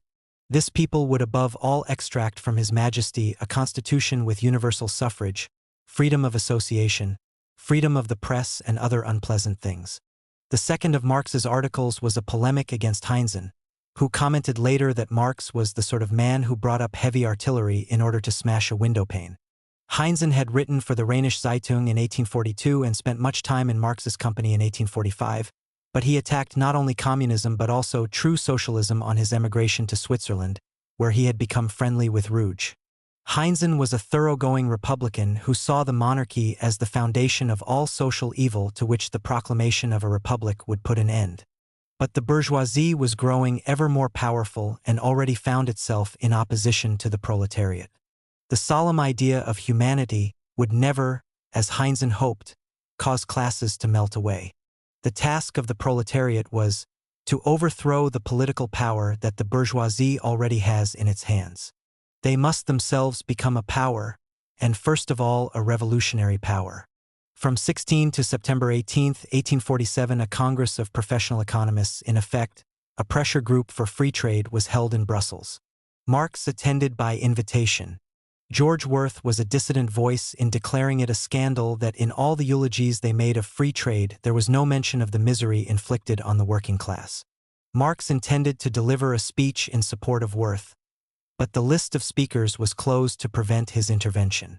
Marx at once circulated his speech to several newspapers in Belgium and abroad, but only the small Brussels Atelier Démocratique would publish it. After analyzing the disastrous effect of free trade on the working class, Marx declared himself nevertheless in favor of it, because by free trade all economical laws, with their most astonishing contradictions, will act upon a larger scale, upon a greater extent of territory, upon the territory of the whole earth. And because from the unity of these contradictions into a single group, where they stand face to face, will result the struggle which will itself eventuate in the emancipation of the proletariat.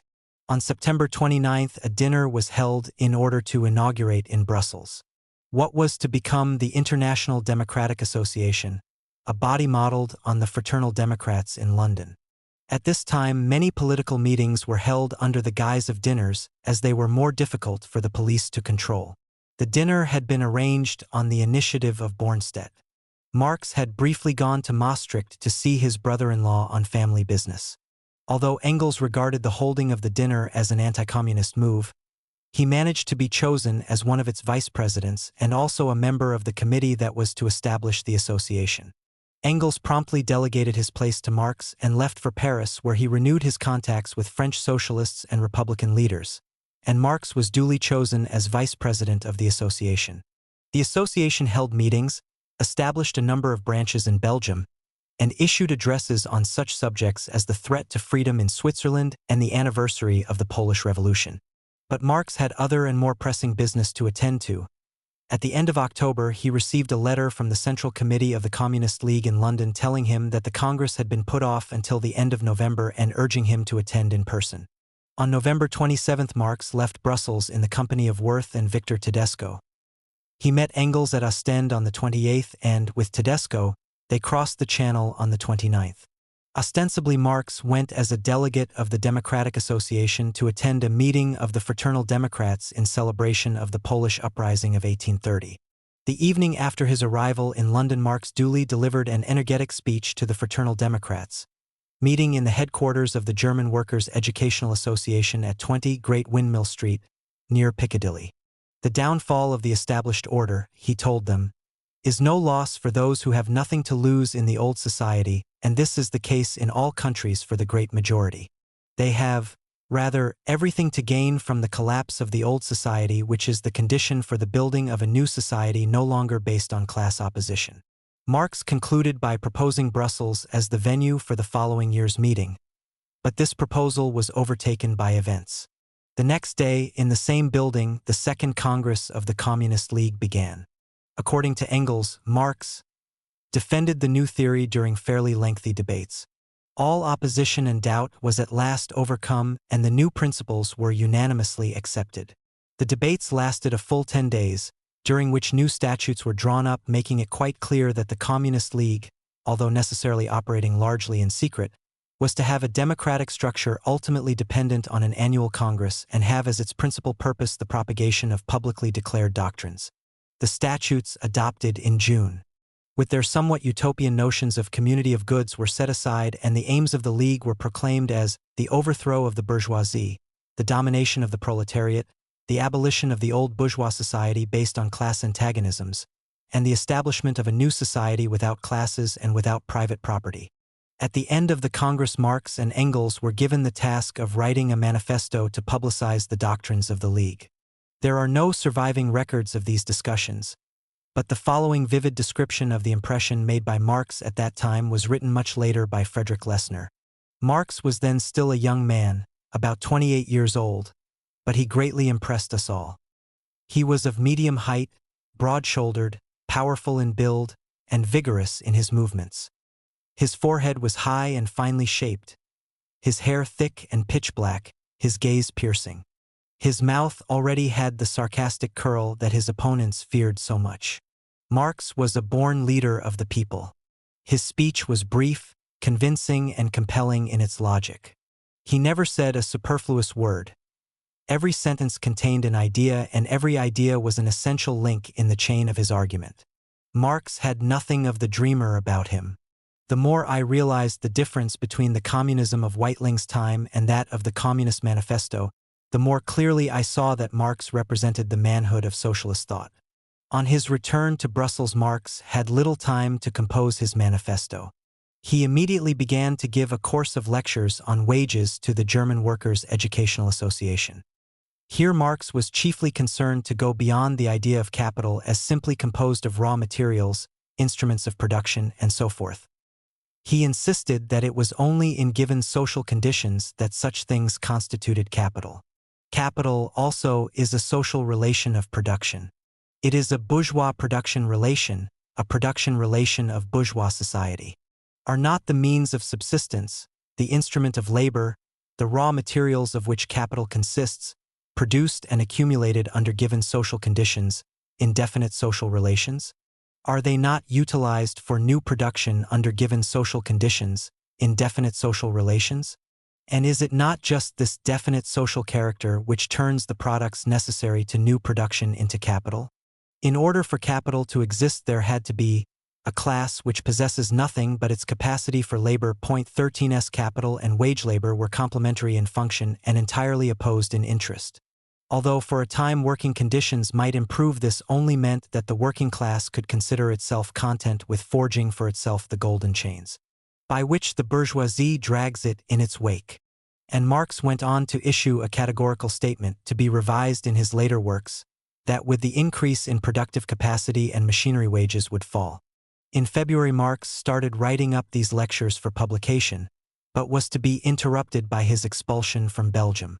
Marx was also active in the Democratic Association, to which, on his return to Brussels, he read the reply from the Fraternal Democrats that declared, "Your representative, our friend and brother Marx, will tell you with what enthusiasm we welcomed his appearance and the reading of your address."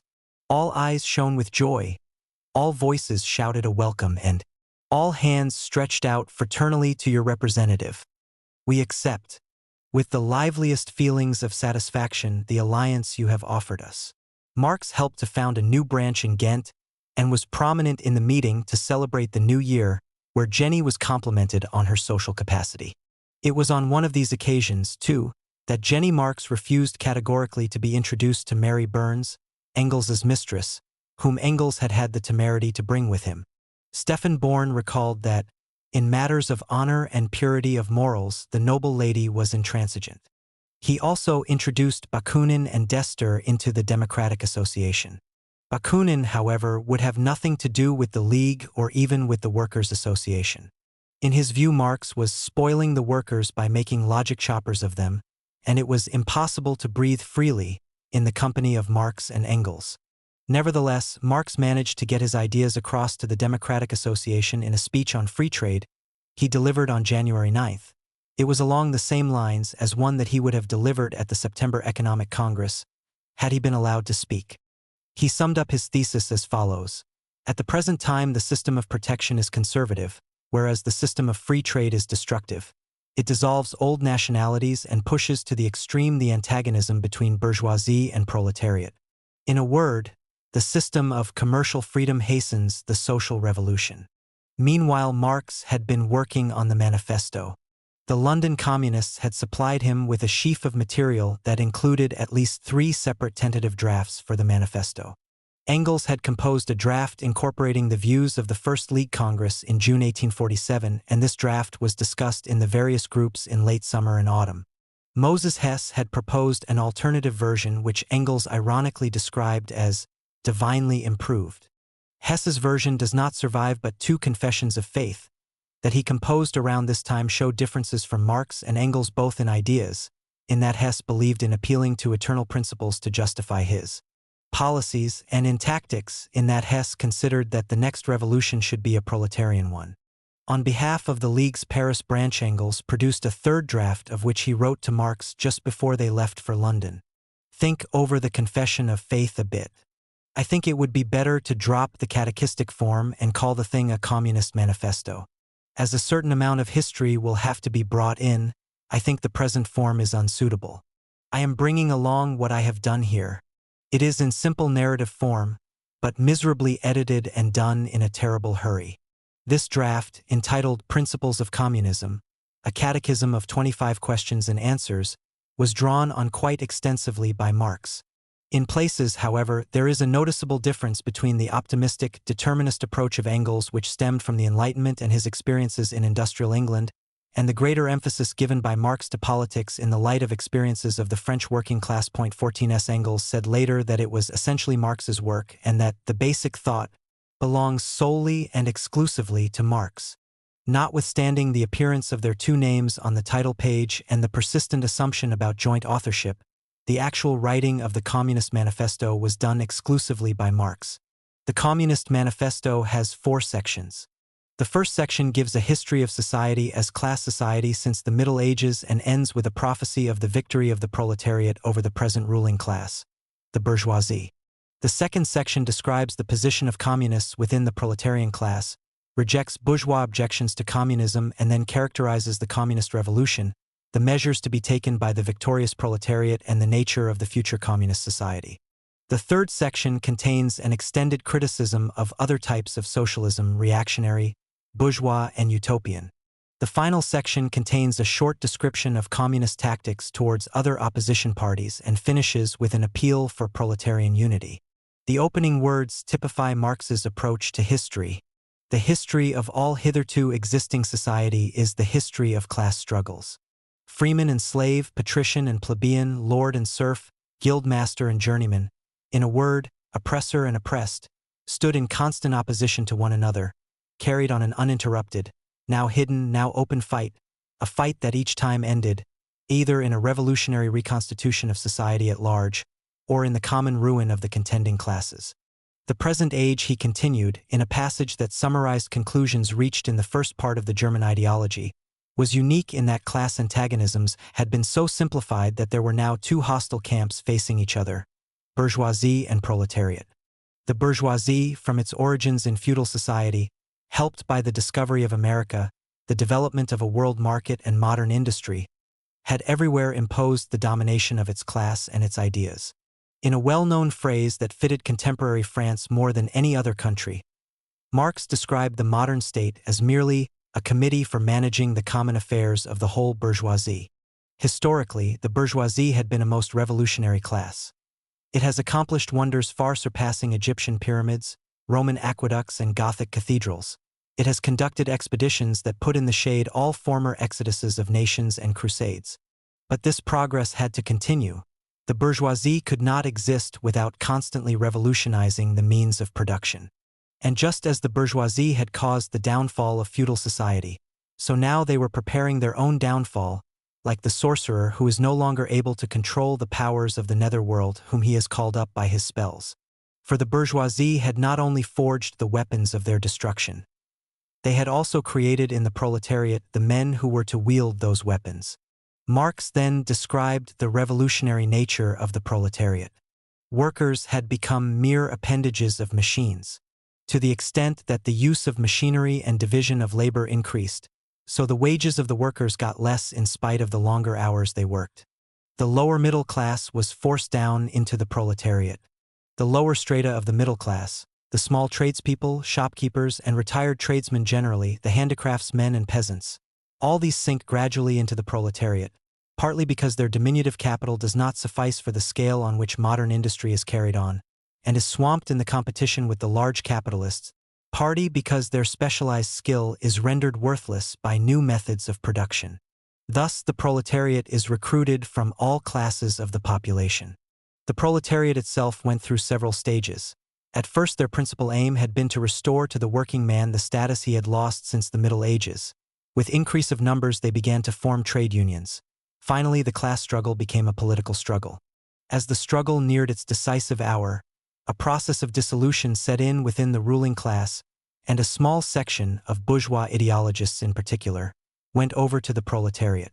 No other class in society could fulfill the revolutionary role of the proletariat. The lower middle class were in fact reactionary in that they tried to roll back the wheel of history, and the dangerous class, the social scum, that passively rotting mass thrown off by the lower layers of society, was ripe for bribery by reactionary intrigue.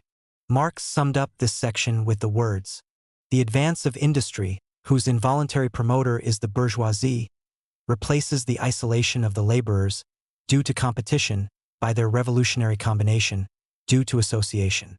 The development of modern industry, therefore, cuts from under its feet the very foundation on which the bourgeoisie produces and appropriates products.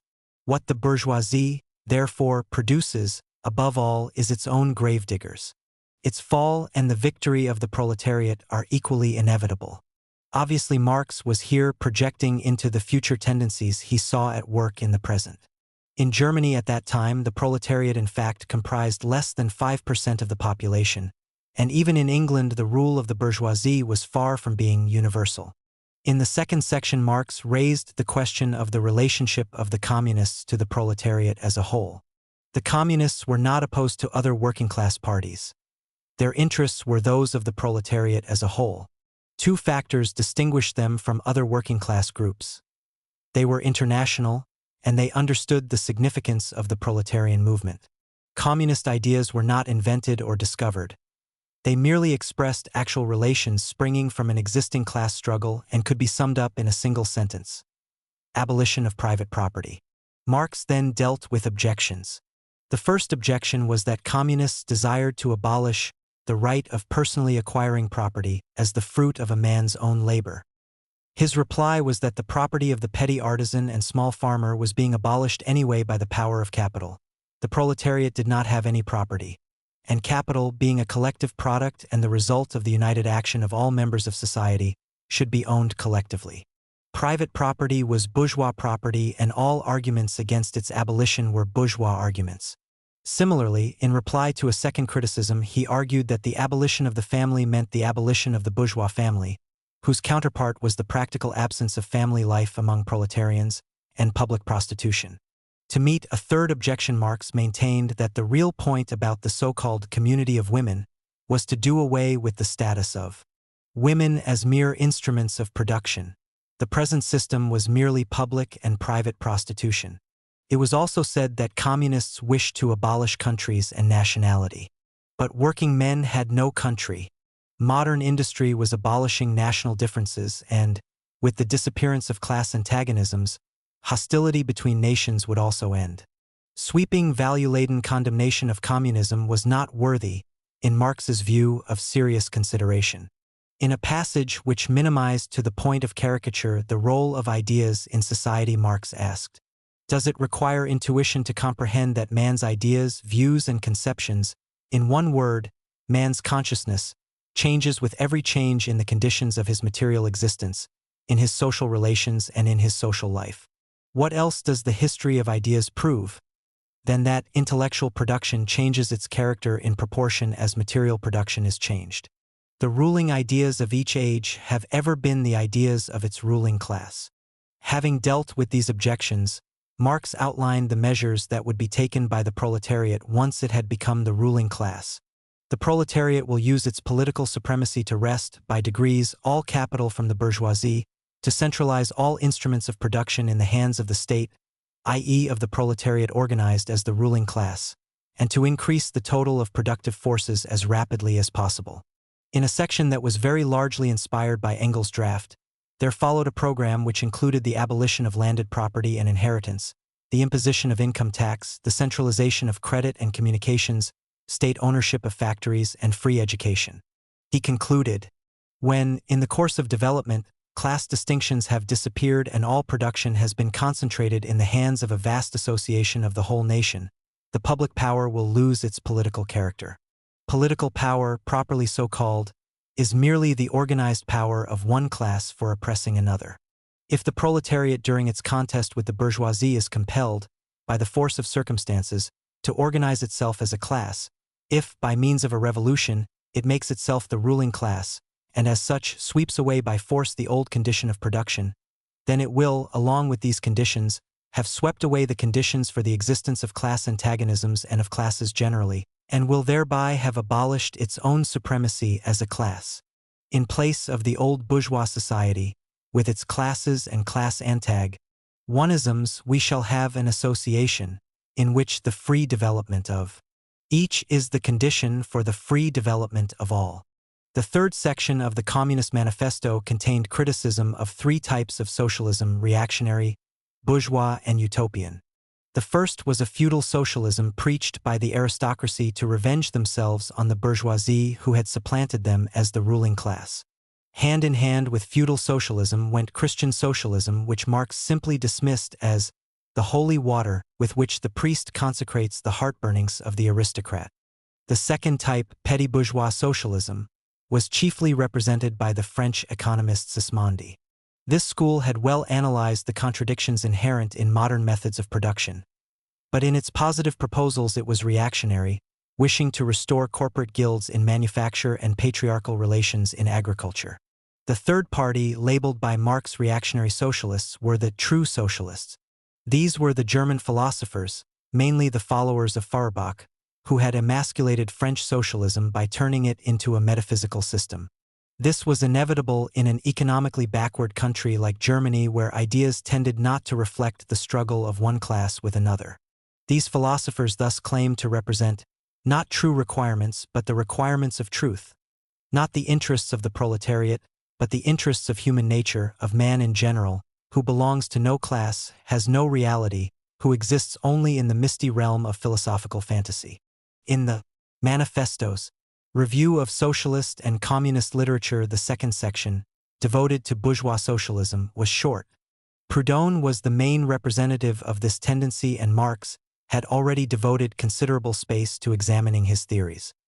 Here he confined himself to observing that the socialistic bourgeois want all the advantages of modern social conditions without the struggles and dangers necessarily resulting therefrom.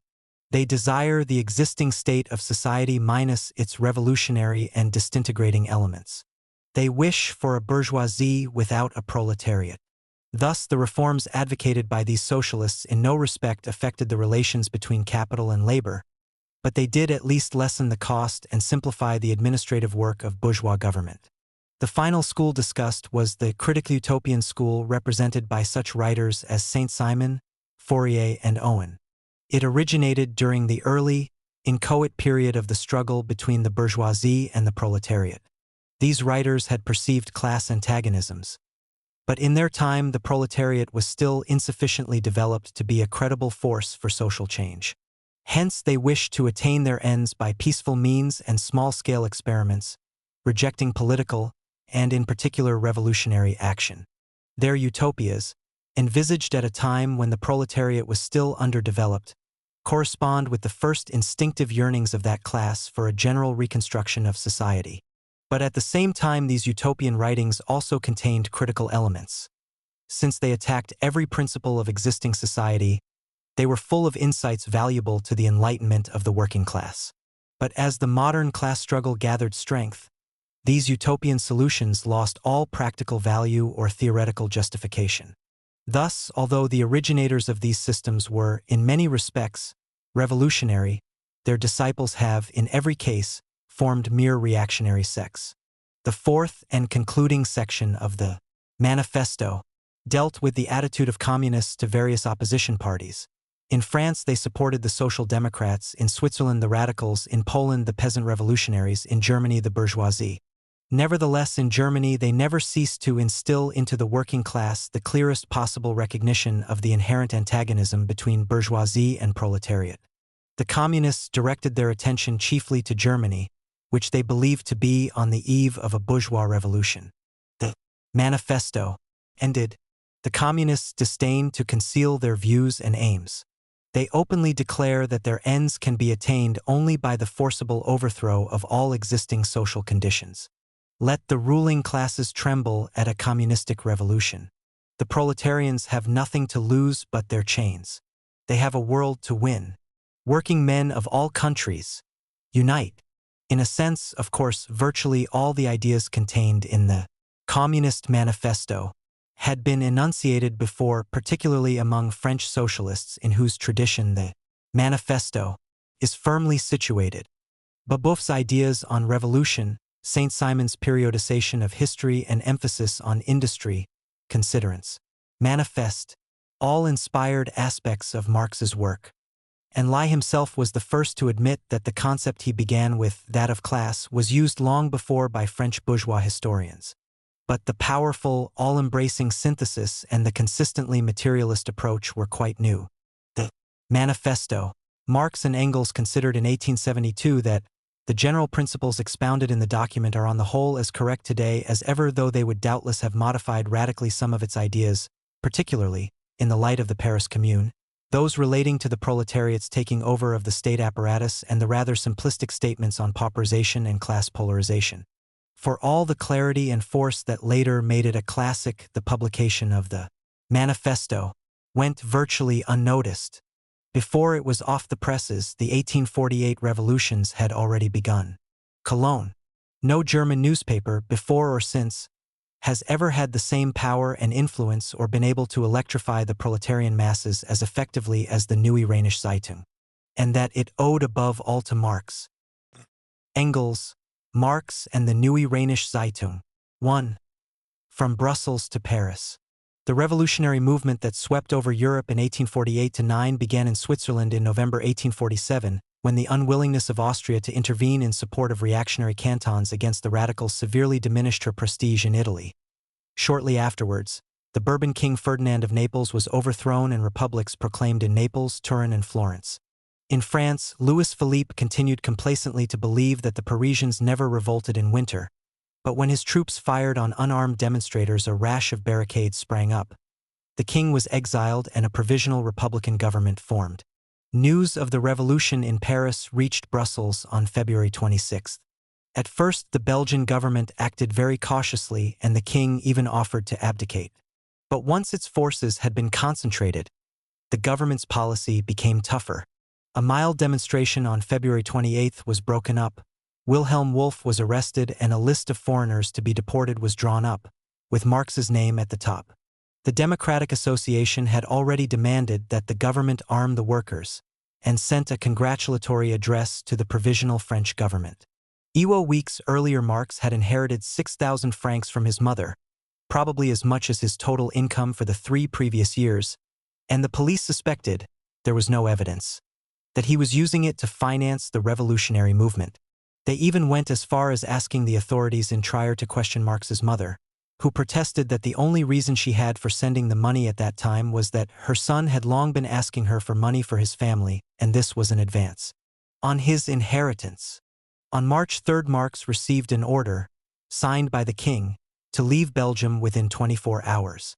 The same day he received from Paris a reply to his request for the cancellation of the previous expulsion order.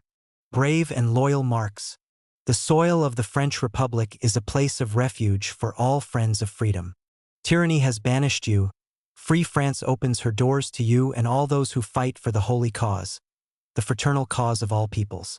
Every officer of the French government must interpret his mission in this sense. Salut et fratmit.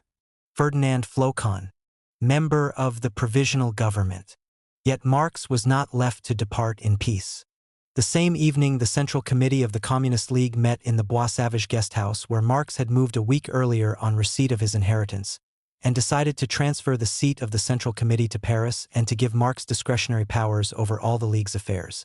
At 1 o'clock in the morning, the overzealous local police commissioner broke into the guest house and arrested Marx. A week later, in a letter of protest to the Paris paper La Réforme, he described the situation. At length she appeared before the magistrate, who was astonished that the police had not carried their attentions to the extent of arresting the small children too. The interrogation could only be a farce, since the only crime of my wife consisted in the fact that, although she belonged to the Prussian aristocracy, she shared the democratic opinions of her husband. I will not enter into all the details of this revolting affair.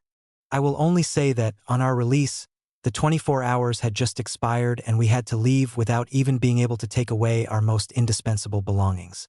This whole affair caused widespread protests in Brussels, which resulted in questions being asked in the Chamber of Deputies and the dismissal of the police commissioner concerned. On her release, Jenny Marx sold what she could, left her silver plate and best linen in the charge of a friend, and the whole family was conducted, under police escort, to the frontier. Traveling was difficult since in Belgium there were large-scale troop movements, while in France portions of the track had been torn up by those who had been put out of business by the railway. The Marx family eventually reached Paris the following day after a miserably cold journey. In the city, charred ruins and the debris of recent barricades were still evident. The tricolor was everywhere, accompanied by the red flag. Marx settled his family in the Boulevard Beaumarchais, near the Place de la Bastille, and urged Engels, who had remained behind in Brussels, to collect his old debts and use them to bring his silver and other possessions over the frontier as far as Valenciennes.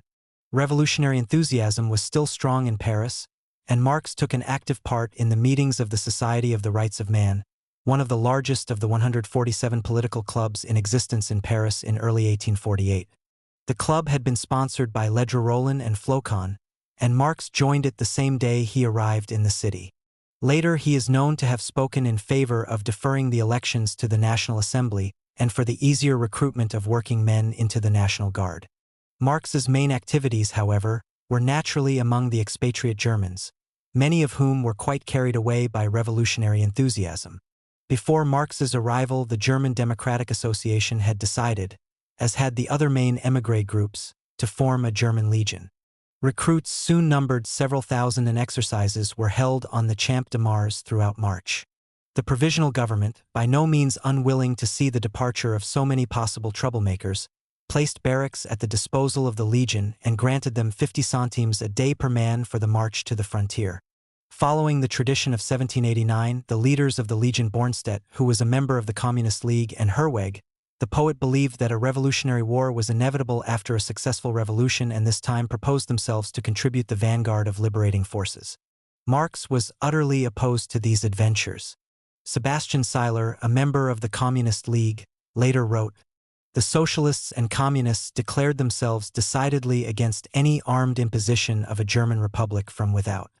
They held public sessions in the Rue Saint-Denis, attended by some of those who later became volunteers. In one of these sessions, Marx developed in a long speech the theme that the February Revolution should be viewed only as the superficial beginning of the European movement. In a short time here in Paris, the open struggle between proletariat and bourgeoisie would break out, as did happen, in fact, in June. The victory or defeat of revolutionary Europe would depend on this struggle. In order to give their opposition strength, Marx and his friends organized a meeting based on the 4 Parisian sections of the Communist League and founded a German workers' club, under the presidency first of Heinrich Bauer and then of Moses Hess, which by the end of March had 400 members, mainly drawn from tailors and bootmakers. It was also possible to reconstitute the Central Committee of the Communist League. The Fraternal Democrats in London had sent to Paris a deputation, including Harney and Jones, with an address to the Provisional Government. Schopper and Moll were sent by the London German Workers' Association. At a meeting on March 10, Marx was elected president, Schopper secretary, and Moll, Bauer, Engels, Wolff, and Wallau committee members. Marx also enjoyed good relations with Ledru-Rollin and Flocon, both members of the Provisional Government. Flocon offered money to start a German-language newspaper, but Marx refused, as he wished to preserve his independence. On March 19, news reached Paris which changed the situation radically. A week earlier Metternich had been driven out of Vienna and the emperor was forced to grant the demands of the insurgents. And on the 20th news came of revolution in Berlin. The Legion made immediate preparations for departure and marched out of Paris, appropriately on April 1. At its first encounter with government troops after crossing the Rhine, it was virtually annihilated.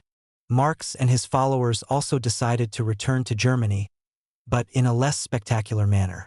They, too, benefited from the Provisional Government's subsidy, and most of the members of the Communist League left for various towns in Germany, either singly or in small groups, with the intention of establishing a national network.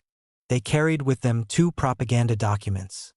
One was the Communist Manifesto, of which the first 1,000 copies had just arrived from London.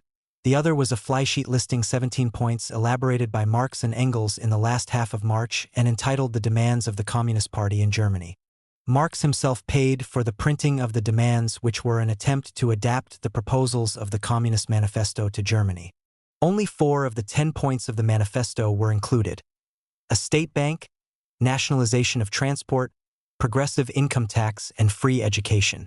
The right of inheritance was to be limited rather than abolished, and there was no proposal for nationalizing land, but only the estates of the feudal princes. The demands were a plan of action for a bourgeois and not socialist revolution. They were designed to appeal to the petty bourgeoisie and peasants as well as to the workers, and were very similar to programs proposed by radical Republicans. 2. Politics in Cologne. Marx himself, armed with a passport valid for 1 year only, left Paris at the beginning of April and traveled to Mainz. He was accompanied by his family, Engels and Ernst Dronck, a young radical writer who had recently been brought into the Communist League. They stopped 2 days in Mainz, where the Workers' Educational Association had shortly before issued an appeal for the organization and unification of workers' unions throughout Germany. Marx arrived in Cologne on April 10 and settled in the north of the city. About 3 months later, he was followed by Jenny and the children who had been waiting in Trier until he obtained a residence permit. They all moved into lodgings situated in the narrow streets of the old city, almost next door to the future offices of the Neue Rheinische Zeitung. Cologne was an obvious base.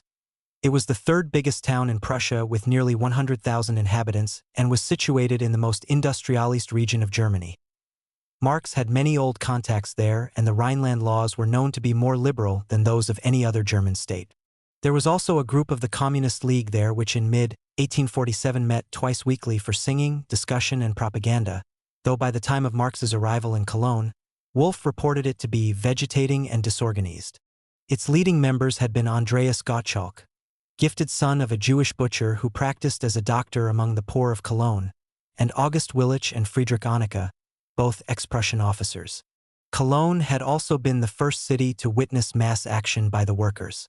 On March 3, 2 weeks before the outbreak of the revolution in Berlin, a crowd of several thousand assembled on the main square and invaded the session of the town council where Gottschalk and Willich presented their demands: universal suffrage, freedom of the press and association, a people's militia, and state responsibility for work and education. The army was called in and, after some casualties, Gottschalk, Willich and Anneke were all arrested, to be released 3 weeks later after the successful revolution in Berlin. 4 days before Marx's arrival, Gottschalk had founded a workers' association, which he viewed as an extension of the Communist League, recruiting 8,000 members in a few months. The current business was transacted in a committee of 50 elected members. Gottschalk was immensely popular with the Cologne workers, more than a quarter of whom were unemployed. The association, organized in sections according to the different professions, persuaded the municipality to initiate a public works program and negotiated with employers on wages and hours. It is, of course, important to remember that factory workers were still only a small proportion of Cologne's working population. The number of artisans and traders was much greater. Thus Marx entered a situation in Cologne in which the working-class movement was already well underway, and there were suggestions that he would do better to go on to Berlin or even run as a parliamentary candidate from Trier. Differences between Marx and Gottschalk were inevitable. Gottschalk was a close friend of Moses Hess and a thoroughly true socialist in his outlook, taking a conciliatory attitude to religion and rejecting notions of class struggle. He also supported a federalist solution to the problem of German unification.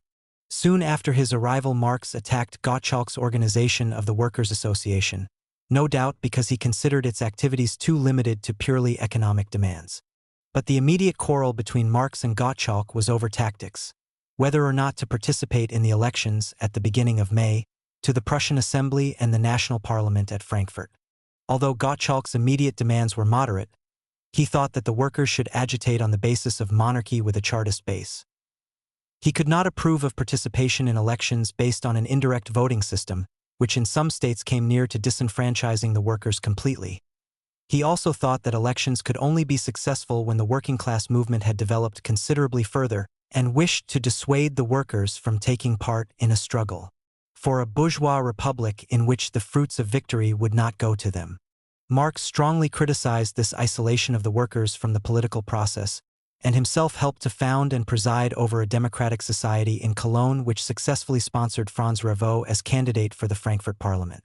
There was a further open clash between the Democratic Society and Gottschalk's Workers' Association when Willich appealed to the Society for financial aid on behalf of the refugee remnants of Herwege's Legion. The Society refused to help, fearing to be associated with the Legion, but Gottschalk's association, although Gottschalk himself disagreed with the aims of the Legion, agreed to arrange payments. On one thing Marx and Gottschalk did agree, and that was the increasing irrelevance of the Communist League. At a meeting of the Cologne branch in the middle of May, Gottschalk confirmed his decision to resign from the League, declaring that its constitution needed reframing, though he promised his future cooperation if required. However, by this time the League had virtually ceased to exist. From Berlin, Born wrote to Marx, "The League has dissolved. It is everywhere and nowhere." It seems probable that Marx exercised the power granted him in Brussels in February to declare a formal dissolution in spite of the opposition of the former leaders of the League of the Just. According to Peter Roser, a member of the Cologne group who later turned King's evidence, because it was impossible to agree and Schopper and Moll insisted on the maintenance of the League, Marx used his discretionary power and dissolved the League. Marx considered the continuance of the League to be superfluous, since the aim of the League was not conspiracy but propaganda, and under present circumstances propaganda could be conducted openly and secrecy was not necessary since a free press and the right of association were guaranteed. Marx himself said later that the League's activities faded out of their own accord in that more effective means of carrying out its aims were available. And 2 years later in London Marx found the Communist League reconstituted. The reasons Marx gave for the dissolution seem implausible. They only argue for the continuance of an open Communist League. More likely, Marx considered the radical policies of the Communist League and the 17 demands harmful to the more moderate line being pursued by the Neue Rheinische Zeitung. 3. The Neue Rheinische Zeitung. Marx's main energies throughout this period were concentrated on giving effect to an idea he had had since the outbreak of the German Revolution, the founding of an influential radical newspaper. The Cologne Communists had already planned a paper of which Hess was to be the editor. But Marx and Engels had laid their plans too. They had started collecting subscriptions while in Paris, and on arrival in Cologne, in Engels' words, "In 24 hours, through Marx, we had conquered the terrain and the paper was ours, though we had agreed to take Heinrich Burgers on to the editorial committee. Money was their chief difficulty." Engels left to collect subscriptions in the Wuppertal but met with no success. Of his father, he wrote that he would sooner send us bullets than 1,000 thaler. In the end, they raised only 13,000 thaler out of the 30,000 which had been their aim, and Marx had to contribute substantially from his own pocket. The provenance of the share money was severely criticized in the paper of the Workers' Association, edited by Gottschalk. Marx's paper, it was said, had put itself in the hands of the money aristocracy, and its printer, Klauth, had lowered wages and tried to impose no-strike agreements on his workers. Klauth replied that he had merely refused to raise wages, and that the editorial board had no control over the printing workers. The editorial board was composed entirely of members of the Communist League with the exception of Burgers, who was soon forced out. According to Engels, Marx exercised a dictatorship pure and simple, which was completely natural, uncontested, and freely accepted. By the clarity of his vision and the resoluteness of his principles, he made the paper into the most famous of the revolutionary period. The only criticism voiced was that Marx worked too slowly. Marx is no journalist and never will be, wrote Born. He spends a whole day on a leading article that another would write in 2 hours, as though it was concerned with the solution of a deep philosophical problem. He changes and polishes and changes the changed and can never be ready in time. From the start, the Neue Rheinische Zeitung was conceived as a national paper containing little local news. Engels contributed most of the leading articles in the early period and followed developments in France and England, while Marx concentrated on internal politics. Its general character was factual and ironically descriptive rather than theoretical, and there was an attractive feuilleton edited by George Worth. Marx had arrived in Germany with the hope of reproducing there the sort of revolutionary situation that he had experienced in Paris, but he soon realized that this was beyond the bounds of possibility. The German Revolution had been a very partial one. Only in Berlin and Vienna had there been any serious violence, and in the whole of Germany only one prince lost his throne, let alone his head. In 1848 it was only possible to modify autocratic structures. These did not entirely disappear until after the First World War. For the autocratic government managed to retain control both of the army and of the administration that was more powerful than that in either France or England, since it controlled the development of the economy which at that time needed protection. There were 2 main reasons for this necessarily limited character of the 1848 revolution. Firstly, Prussia, the key to Germany, still had a social structure much more akin to that of Eastern Europe and Russia than to the states of Western Europe. The land-owning aristocracy, the Junkers, still held the decisive power based on largely unemancipated serfs. The second reason lay in the nature of the opposition to the government. Once an all-German assembly had been promised, it did not meet until mid-May. The opposition spent its time preparing for the elections, sending in petitions and indulging its hopes. This opposition was itself extremely diverse, and the various liberals, radicals, and socialists of which it was composed could have very little common program. Nor could working-class organizations make much impact. Although now legalized and spreading very fast, they were mainly interested in improving wages and working conditions. Faced with this situation, the program of Neue Rheinische Zeitung contained, as Engels said later, 2 main points: a single, indivisible, democratic German republic, and war with Russia which would bring the restoration of Poland. In Prussia, the events of March had forced Frederick William to form a ministry headed by Rudolf Camphausen, a prominent liberal businessman from the Rhineland. A new Prussian assembly was elected to work out a constitution. This assembly was far from radical. It summoned the king's brother-in-law, the Prince of Prussia, back from England where he had fled in March, and agreed that its task was to elaborate a constitution, the panacea of those times, in agreement with the king. There was an abortive rising in Berlin in mid-June, and Camphausen was replaced by the slightly less liberal Hansmann who stayed in office until September. It was to sarcastic attacks on the vacillations and essential impotence of the Camphausen ministry that Marx devoted most of the few articles that he wrote on German politics in the first few months of the Neue Rheinische Zeitung's existence.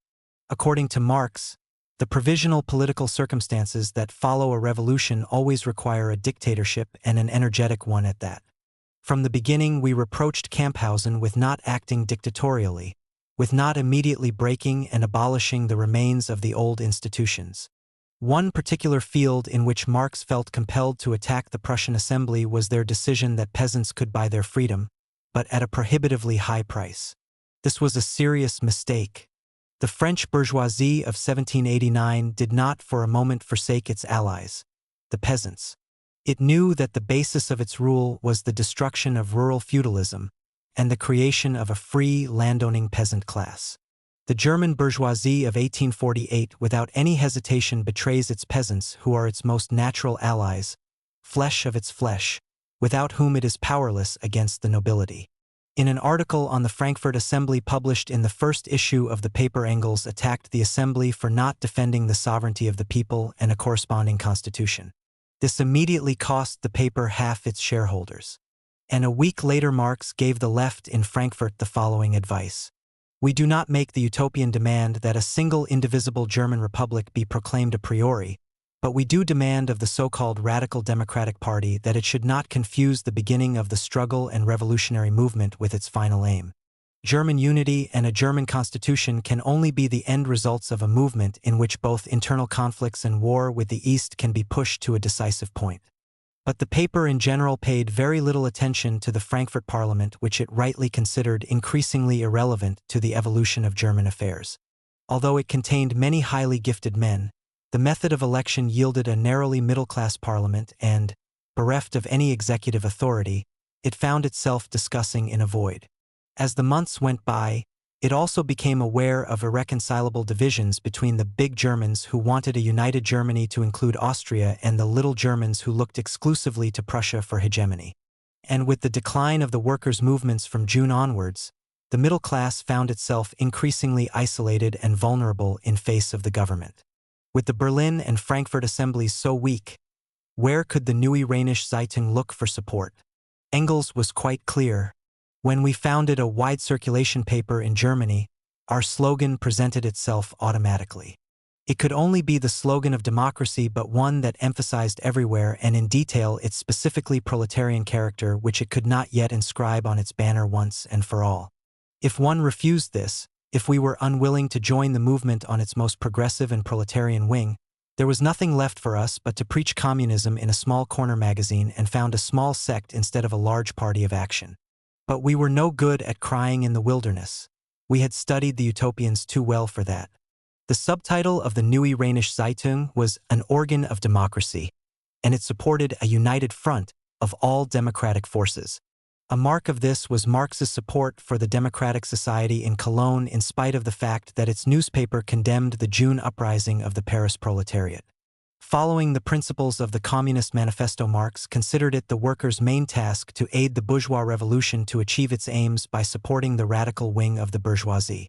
The Neue Rheinische Zeitung did not preach a socialist republic nor exclusively a workers' one. The program was universal suffrage, direct elections, the abolition of all feudal dues and charges, the establishment of a state banking system, and the admission of state responsibility for unemployment. Capitalism, even state capitalism, private property and class antagonism would still exist and, indeed, expand.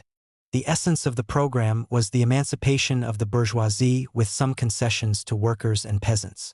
This position implied a certain standing apart from the efforts of workers' organizations for self-improvement, and lay behind Marx's criticism of Gottschalk's policies in Cologne and his lack of enthusiasm for Born's success in Berlin in founding an all-German workers' movement and various mutual aid funds and cooperatives. Marx declared that, in this context, the proletariat has not the right to isolate itself. However hard it may seem, it must reject anything that could separate it from its allies. This policy was so carefully carried out in the Neue Rheinische Zeitung that, with one exception and notwithstanding the declaration of Engels above, neither Marx nor Engels published anything during 1848 that dealt with the situation or interests of the working class as such. The one exception was Marx's impassioned article on the June days in Paris. Finding conditions worse than they had been before the February Revolution, the workers in Paris rose spontaneously only to be killed in their thousands by the troops of General Cavaignac in 6 days of bitter street fighting. Those who survived were transported. Marx finished the article by saying, "They will ask us whether we have no tears, no sighs and no words of regret for the victims in the ranks of the National Guard, the Mobile Guard, the Republican Guard and the regiments of the line who fell before the anger of the people. The state will look after their widows and orphans. Pompous decrees will glorify them and solemn processions will bear their remains to the grave. The official press will declare them immortal and the European reaction from east to west will sing their praises. On the other hand, it is the privilege and right of the democratic press to place the laurel wreaths on the lowering brows of the plebeians tortured with the pangs of hunger, despised by the official press, abandoned by the doctors, abused as thieves, vandals, and galley slaves by all respectable citizens, their wives and children plunged into still greater misery, and the best of their survivors deported overseas. The second plank in the Neue Rheinische Zeitung's platform was a revolutionary war against Russia. On the model of the French offensive against feudal Germany after 1789, it seemed to Marx that only an attack on Russia could enable the revolution to survive. Russia was Germany's most dangerous enemy who, as the backbone of the Holy Alliance, would eventually crush any revolutionary movement unless crushed by it. Such a war would also achieve the otherwise impossible task of uniting Germany's democratic forces. A secondary consequence of a war against Russia would be the liberation of Poland, which was at that time partitioned between Prussia, Russia, and Austria. On the occasion of a debate in the Frankfurt Assembly on the situation in Poland, Engels published the longest series of articles ever to appear in the paper. Their message was, "The division that the three powers have effected in Poland is the band that holds them together. Their common plunder has created their common solidarity. The creation of a democratic Poland is the first condition for the creation of a democratic Germany." The remaining important issue of Prussian foreign policy was the notoriously complicated question of Schleswig-Holstein, two duchies whose loyalties were divided between Prussia and Denmark. The Danish king, largely supported by the bourgeoisie of Schleswig-Holstein, was making strenuous efforts to imbue them with a Scandinavian spirit, while the nobles felt more sympathetic to Germany. The Prussian military forces were, of course, vastly superior, but Denmark was supported diplomatically by Britain and Russia, and Prussia was forced to sign the Armistice of Malmö at the end of August. The Neue Rheinische Zeitung, through the pen of Engels, was quite clear about the issue. Scandinavianism was merely enthusiasm for a brutal, dirty, piratical Old Nordic nationality which is incapable of expressing its profound thoughts and feelings in words, but certainly can in deeds, namely, in brutality towards women, perpetual drunkenness and alternate tear-sodden sentimentality and berserk fury. In addition to editing the newspaper, Marx also found time to be active in local politics. In mid-June, a large congress with delegates from almost 100 democratic organizations met in Frankfurt. It urged a national organization of democratic unions and created a central committee in Berlin, of which Krieg, Ruge, and Weitling were members. The national organization never got off the ground, but the Congress bore fruit in the Rhineland, where the three main Cologne organizations, the Workers' Association, the Democratic Society, and the Union of Employees and F.Employers, decided to cooperate. The delegate of the Workers' Association at the Frankfurt Congress had been Gottschalk, who had created the impression of a man made to be dictator, with an energy of iron and an intelligence as sharp as any guillotine. A living portrait of Robespierre. Gottschalk wanted a fusion of the three bodies which would have made his Workers' Association dominant. The Democratic Society suggested a steering committee. But before anything was decided, the situation was drastically altered on July 3 by the arrest, on charges of incitement to violence, of Gottschalk and Anneke, who were to remain in prison for the next 6 months. Moll became president of the Workers' Association with Schapperer as vice president. The association immediately began to devote more time to the discussion of social and political questions and less to practical economic demands, thereby losing a lot of its momentum during July and August. Moll also became editor of the association's newspaper. The collaboration of the three democratic organizations was now no problem. A committee of Cologne democratic unions was formed with Moll and Schapperer representing the Workers' Association, Marx and Schneider, a lawyer, representing the Democratic Society, and the young barrister Hermann Becker from the Union of Employees and Employers. This committee summoned a Congress of Rhineland Democrats which met in Cologne in mid-August. At this Congress, whose main conclusion was to increase agitation among factory workers and peasants, Marx emerged as one of the leading figures. Karl Schurz, a student at Bonn at the time who soon afterwards emigrated and made for himself a distinguished career as a United States Senator and Secretary of the Interior, wrote many years later in his memoirs of Marx's being already the recognized head of the advanced socialistic school and attracting general attention, though what struck him most of all was Marx's sarcasm and extreme intolerance. Albert Brisbane, an editor of the New York Daily Tribune for which Marx was later to write extensively, has left a slightly different picture of the Marx he met in the autumn of 1848. There I found Karl Marx, the leader in the popular movement. He was just then rising into prominence. a man of some 30 years, short, solidly built, with a fine face and bushy black hair. His expression was that of great energy, and behind his self-contained reserve of manner were visible the fire and passion of a resolute soul. Meanwhile, Marx had also had to defend his orthodoxy against the renewed intervention of Weitling, who had returned from America to establish himself in Berlin on the outbreak of the revolution. At the same meeting which elected Marx to the six-man committee of the Cologne Democrats, Weitling gave a speech in favor of the separation of the political and social movements.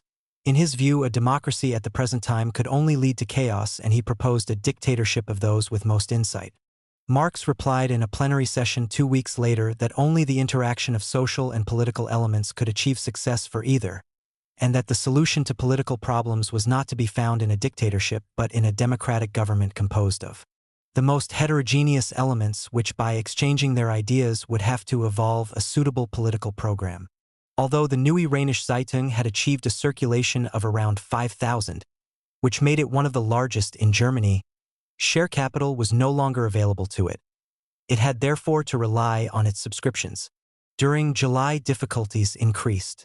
The printer refused any more credit, and one issue was lost before another printer could be found. Marx himself had to appear twice before a magistrate, and the premises of the paper were searched following an article by Marx protesting at the brutality of the police when they arrested Honecker. More seriously, the Cologne authorities refused Marx's request for Prussian citizenship, a decision maintained despite energetic protests from the Democratic Society and a personal letter from Marx to the Prussian Minister of the Interior. This meant that his position in Cologne remained precarious, as at any time he could be expelled as a foreigner. 4. The watershed. At the end of August 1848, Marx decided on a trip to Berlin and Vienna to meet the democratic leaders there and try to raise funds for the paper. He spent 2 days in Berlin, where he saw his old friend Kappen, Bakunin, and leaders of the left, such as the energetic Dester, who represented Cologne in the Prussian Assembly. In Vienna he spent almost 2 weeks. A few days before his arrival, there had been a bloody repression of the workers, and the whole city was to pass under democratic control for a short period at the end of October. Marx took part in a meeting of the Democratic Club which, though agreed on demanding the resignation of the government, were debating whether the demand should be made of the emperor or of parliament. Marx is reported as intervening testily to say that emperor and parliament were largely irrelevant here. The greatest power of all has been forgotten: the people. We must turn to the people and influence them with all the means at our disposal, through the press, placards, and public meetings. Marx also gave 2 lectures in the Workers' Association, one on the development of the workers' movements in Europe, and the other a repeat of his Brussels talks on wage labor and capital. On his return to Berlin, he attended a meeting of the Prussian Assembly and succeeded in negotiating a gift of 2,000 thalers from the Polish community, who were impressed by the Neue Rheinische Zeitung's defense of their cause. Another 2,000 thalers he managed to collect from other sources. The Hahnsmann ministry, proving too recalcitrant for the Prussian establishment, had fallen while Marx was in Berlin. The controversial armistice with Denmark also contributed to the general feeling of unrest throughout Germany. Marx hurried back to Cologne on September 11th to experience the most tempestuous month of that turbulent year. Relations in Cologne between the citizens and the soldiers, most of whom came from East Prussia, were tense in any event, and on September 13th, after a particularly brutal provocation and looting by the soldiers, Wolff and Burgers summoned a public meeting on Cologne's main square. Several thousands surrounded the tribune draped in a black, red, and gold flag. The flysheet with the 17 demands was distributed, and a committee of public safety of 30 members was elected to represent those portions of the population not represented by the present authorities. The committee included Marx and most of the staff of the Neue Rheinische Zeitung. Its 5-man executive committee, of which Marx was not a member, was headed by Hermann Becker. The last act of the meeting was to send an address, proposed by Engels, to the Prussian Assembly, urging them to stand firm in the face of government pressure. The Committee of Public Safety summoned a mass meeting at Worringen just outside Cologne for the following Sunday, September 17th, in order to support the Frankfurt Assembly against the Prussian government over Denmark. It was also hoped that the choice of venue would help to draw into the revolutionary movement peasants and factory workers who lived in the villages. About 10,000 people arrived to hear a series of speeches in favor of a social democratic republic from, among others, Lenry Brisbane, editor of the New York Daily Tribune, and Lassalle, whose championship of Countess von Hatzfeld in a cause célèbre had already provided him with a national reputation, representing the Düsseldorf radicals.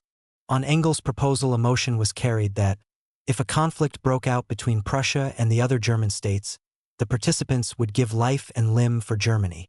The news had not yet arrived that the Frankfurt Assembly, which had not even been previously consulted, had reluctantly agreed to the Armistice of Malmö that Prussia had signed with Denmark.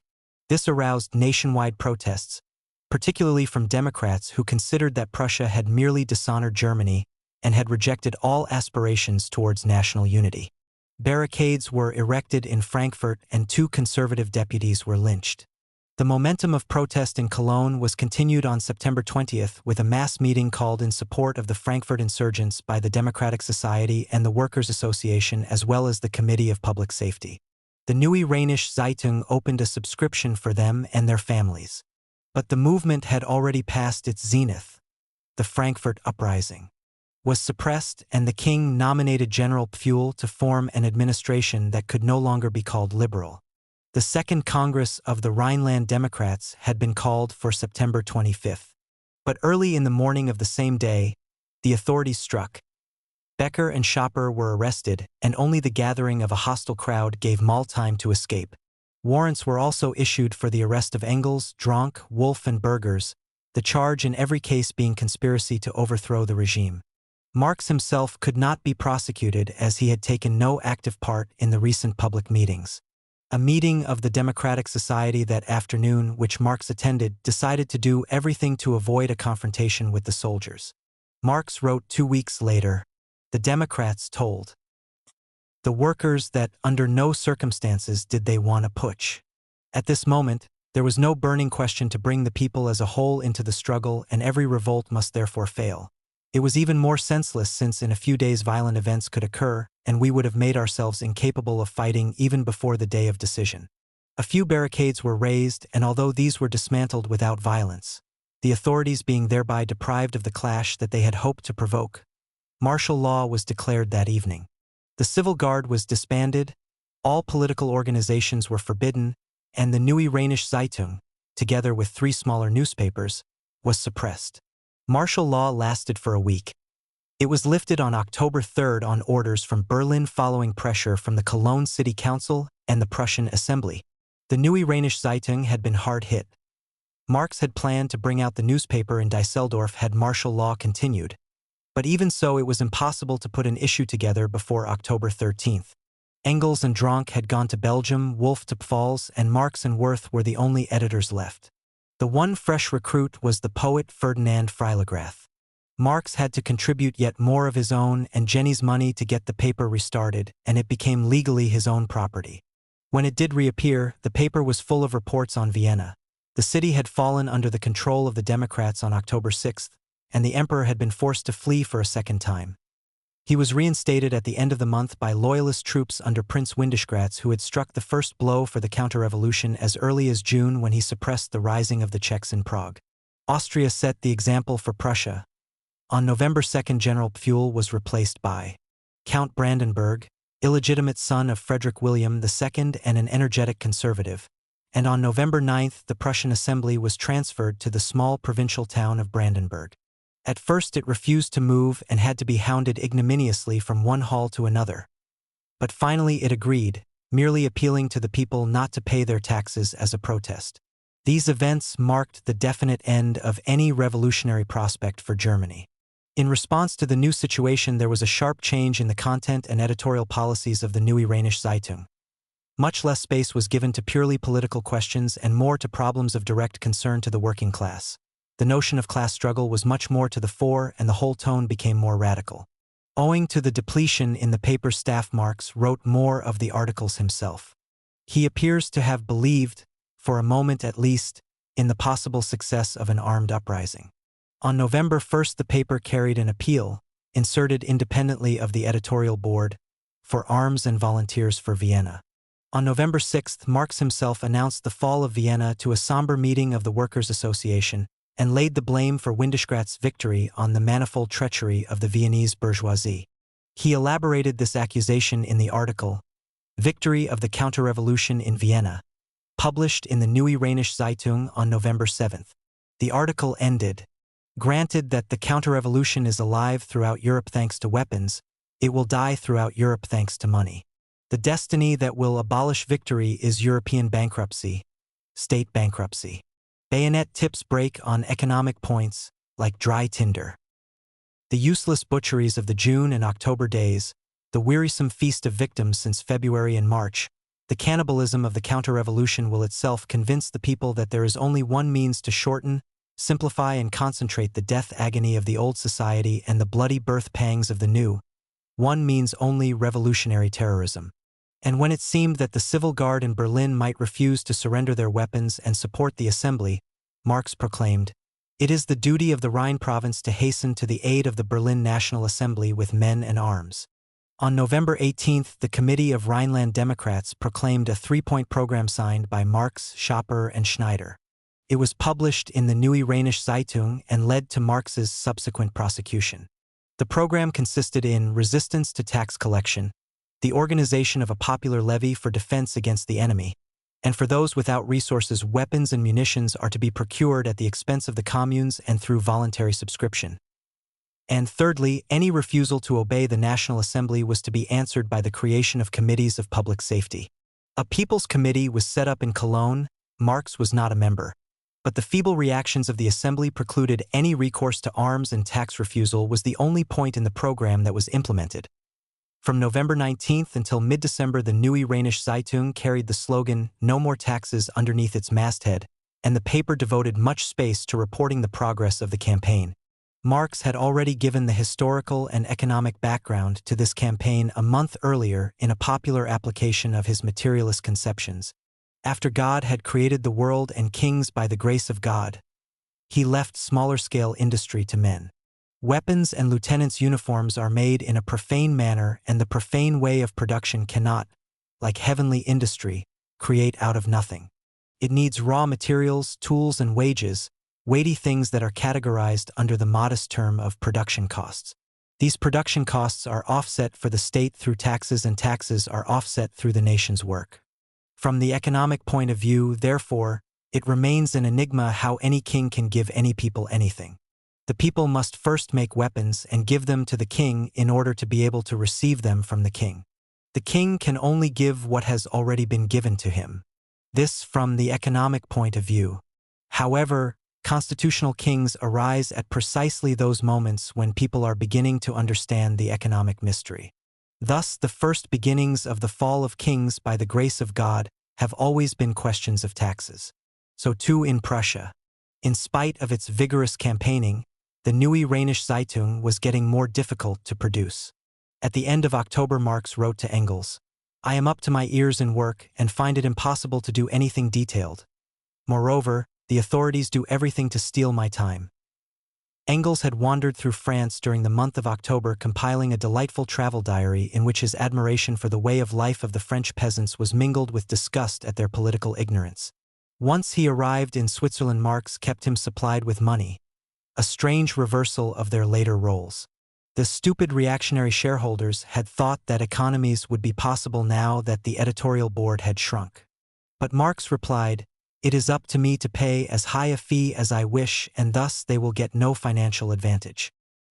He further admitted to his friend that it was perhaps not wise to have advanced such a large sum for the paper, as I have 3 or 4 press prosecutions on my back and could be locked up any day, and then I could pant for money like the deer for cooling streams. But it was important to make progress under any conditions and not to give up our political position. He added that it was pure fantasy to suppose that he could have left Engels in a fix for a single moment. "You always remain my intimate friend, as I hope I do yours." Marx was much heartened by a demonstration of popular support on November 14th when he had to appear before the public prosecutor. According to a government report, Marx was accompanied by several hundred people to the courtroom, who on his return received him with a thundering cheer and made no secret of the fact that they would have freed him by force if he had been arrested. In reply to this demonstration, Marx made a short speech, his only speech to a public meeting in Cologne, thanking the crowd for their sympathy and support. At the end of the month, he wrote optimistically to Engels, Our paper is still conducting a policy of revolt and nevertheless steering clear of the Code Penal in spite of all the publication regulations. It is now very much en vogue. We also publish daily fly sheets. The revolution goes on. An increasing amount of Marx's time was taken up by the Workers' Association. On October 12, the delegation had asked him whether he would take over the presidency of the association, both Moll and Schapper being unavailable. Marx pointed out that his situation in Cologne was precarious as he had not managed to obtain Prussian citizenship and was liable to prosecution for the Neue Rheinische Zeitung, but he agreed to take on the job provisionally until the release of Dr. Gottschalk. Some modifications were introduced. Half the time at meetings was regularly given to the study of social and political questions, and from November a lengthy study of the 17 demands was begun. By December, it was quite clear that the disturbances of the previous 3 months could have no revolutionary issue. On December 5, Frederick William took the decisive step of dismissing the Prussian Assembly and himself proclaiming a constitution. Marx drew his conclusions in a series of articles in the Neue Rheinische Zeitung entitled The Bourgeoisie and the Counter-Revolution, which marked a substantial revision of his earlier position. According to Marx, since the bourgeoisie had proved incapable of making its own revolution, the working class would have to rely exclusively on its own forces. The history of the Prussian bourgeoisie, he wrote, and that of the German bourgeoisie as a whole from March to December demonstrates that in Germany a purely bourgeois revolution and the establishment of bourgeois rule in the form of a constitutional monarchy is impossible, and that the only possibility is either a feudal absolutist counter-revolution or a social republican revolution. But Marx now despaired of the impetus for such a social republican revolution arising from inside Germany. It could only be produced by an external shock. This was the program for 1849 that he sketched out on January 1st. The liberation of Europe is dependent on a successful uprising by the French working class. But every French social upheaval necessarily founders on the English bourgeoisie, on the industrial and commercial world domination of Great Britain. Every partial social reform in France and on the European continent in general is and remains, in as far as it aims at being definitive, an empty pious hope. And Old England will only be overthrown by a world war, which is the only thing that could provide the Chartists, the organized party of the English workers, with the conditions for a successful rising against their gigantic oppressors. The Chartists at the head of the English government. Only at that moment does the idea of a social revolution leave the realm of utopia for that of reality. But every European war which involves England is a world war. And a European war will be the first result of a successful workers' revolution in France. As in Napoleon's time, England will be at the head of the counter-revolutionary armies, but will be precipitated to the front of the revolutionary movement by the war itself and thus redeem its guilt against the revolution of the 18th century. Revolutionary uprising of the French working class, World War. That is the program for the year 1849.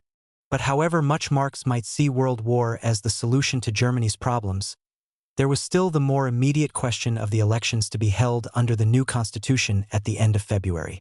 The problems of the previous May arose again, to participate or not to participate. And Marx's answer, despite his drastically changed attitude to the bourgeoisie, was still the same.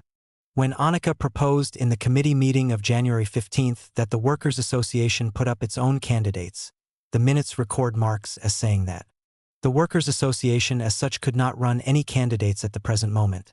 Nor was it a question for the present of maintaining certain principles, but of opposing the government, absolutism and feudal domination. And for this even simple Democrats, so-called liberals, were sufficient as they were in any event far from satisfied with the present government. One had simply to take matters as they were. The important thing was to create as strong an opposition as possible to the present absolutist regime. It was therefore common sense, since they could not secure the victory of their own principles in the elections, to unite with another opposition party to prevent the victory of their common enemy, absolute monarchy. And, in the event, the two deputies whom Cologne sent to Berlin were both Democrats. The demise of the Neue Rheinische Zeitung. During January 1849, the staff of the Neue Rheinische Zeitung was strengthened by the return of Engels, who had written from Bern to inquire of Marx whether it was safe to return. He did not mind standing trial, but what he could not support was the no-smoking rule in preventive detention. Engels devoted many of his articles to affairs in Eastern Europe, but his contributions were not entirely felicitous. He published 2 articles, one in January and the other in February, which branded, in a way reminiscent of Hegel, whole Slav peoples as reactionary and without a history. In the first of these articles, written particularly in response to Bakunin's romantically revolutionary appeals, Engels talked of the treason to the revolution of the Czechs and Southern Slavs and promised a bloody revenge on the Slavs. He finished his second article with these words: "With the first successful revolt of the French proletariat, the Austrian Germans and Magyars will be free and exact a bloody revenge from the Slavic barbarians. The general war that will break out will break this Slavic union and annihilate all these small pig-headed nations right down to their very names. The next world war will cause to vanish from the face of the earth not only reactionary classes and dynasties but also whole reactionary peoples. And that, too, is progress." This view was typical of other correspondents of the paper. The Neue Rheinische Zeitung was misled by the role that certain sections of the Slavs played in 1848-9 into describing whole nations as being once and for all revolutionary or counter-revolutionary, as having a right to a history or not having a right to any history at all. During the electoral campaign, the case against Marx for his incitement during the September Troubles finally came up for trial. The previous day Marx had also had to appear in court, together with Engels and Korff, who was legally responsible for the paper, to answer a charge of libel against state officials arising out of the article of the previous July protesting at the arrest of Honecker. Marx was defended by Schneider, his colleague in the Democratic Association, and also spoke lengthily himself. He defended his article by explicit reference to the Code Napoleon and by describing the subject of his article as tangible manifestation of the systematically counter-revolutionary tendency of the Haussmann ministry and the German government in general. He went on to say that it could not be judged in isolation from the general situation in Germany and the failure of the March Revolution. He finished, "Why did the March Revolution fail? It reformed the political summit and left untouched all the foundations of this summit: the old bureaucracy, the old army, the old courts, the old judges born, educated and grown gray in the service of absolutism. The first duty of the press is now to undermine all the foundations of the present political situation." His speech was greeted with applause and all 3 defendants were acquitted. The trial on the following day was a more serious affair. Marx, Schapper, and Schneider, as signatories of the anti-tax proclamation of the Rhineland Democratic Committee, were accused of plotting to overthrow the regime. Marx again defended himself in a speech lasting almost an hour. Furthermore, these laws were those passed by the pre-March Diet, which was an outdated institution. Marx then gave the jurors an object lesson on the materialist conception of history. Society is not based on the law, he stated. That is a legal fiction. Rather, law must be based on society. It must be the expression of society's common interests and needs, as they arise from the various material methods of production, against the arbitrariness of the single individual. The Code Napoleon, which I have in my hand, did not produce modern bourgeois society. Bourgeois society, as it arose in the 18th century and developed in the 19th, merely finds its legal expression in the code. As soon as it no longer corresponds to social relationships, it is worth no more than the paper it is written on. You cannot make old laws the foundation of a new social development any more than these old laws created the old social conditions. Any attempted assertion of the eternal validity of laws continually clashes with present needs, it prevents commerce and industry, and paves the way for social crises that break out with political revolutions. Marx went on to explain that in this context the National Assembly represented modern bourgeois society against the feudal society of the United Diet, and as such was incapable of coming to terms with the monarchy. Moreover, the Assembly merely derived its rights from the people and, if the crown makes a counter-revolution, then the people rightly answers with a revolution.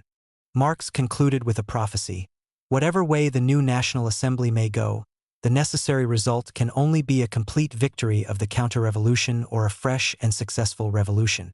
Perhaps the victory of the revolution is only possible after a complete counter-revolution. The 3 defendants were again acquitted, and the foreman of the sympathetic jury thanked Marx for his instructive explanation. Marx's 2 speeches in his defense appeared shortly afterwards as a pamphlet. One result of the February election was to provoke in the Workers' Association the serious split that had been imminent for some time. Gottschalk had eventually been acquitted and released from prison just before Christmas. He found the Workers' Association much changed since July, and realizing that it was impossible for him to be re-elected president on his own terms, he left Cologne of his own accord and went to Brussels.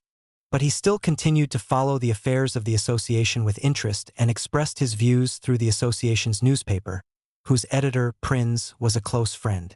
Prinz launched a violent attack on the Democrats, and the committee meeting next day, January 15th, decided to appoint a commission to supervise Prinz in his editorial activities. But Prinz would not be supervised, and the association was obliged to found a rival journal. On the proposal of Schapperer, the organization of the association was tightened up in order that disunity should not arise through lack of rules. Schapperer himself became president. Marx did not hold any official position, though he and Engels offered to give the members fortnightly lectures on social questions. At the end of February, Gottschalk himself launched a violent attack on Marx in an unsigned article in Prinz's newspaper. Gottschalk took particular exception to an article by Marx in the Neue Rheinische Zeitung, in which he had defended his position on the forthcoming elections. Marx had written, "We are certainly the last to desire the rule of the bourgeoisie. But our cry to the workers and petty bourgeoisie is, you should prefer to suffer in modern bourgeois society whose industry creates the material condition for a new society that will free you all, rather than return to an obsolete form of society which, under the pretense of saving your classes, precipitates the whole nation into medieval barbarism."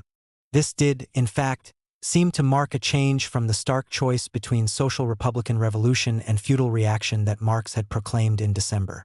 Gottschalk was quick to attack this modified position in an unsigned open letter to her Karl Marx, which was typical of many attacks on Marx from the left during and after the 1848 revolution. Why should we make a revolution? Why should we, men of the proletariat, spill our blood?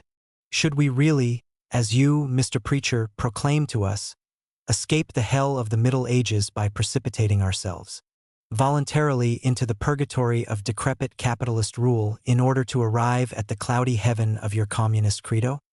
You are not serious about the liberation of the oppressed. For you, the misery of the worker, the hunger of the poor has only a scientific and doctrinaire interest.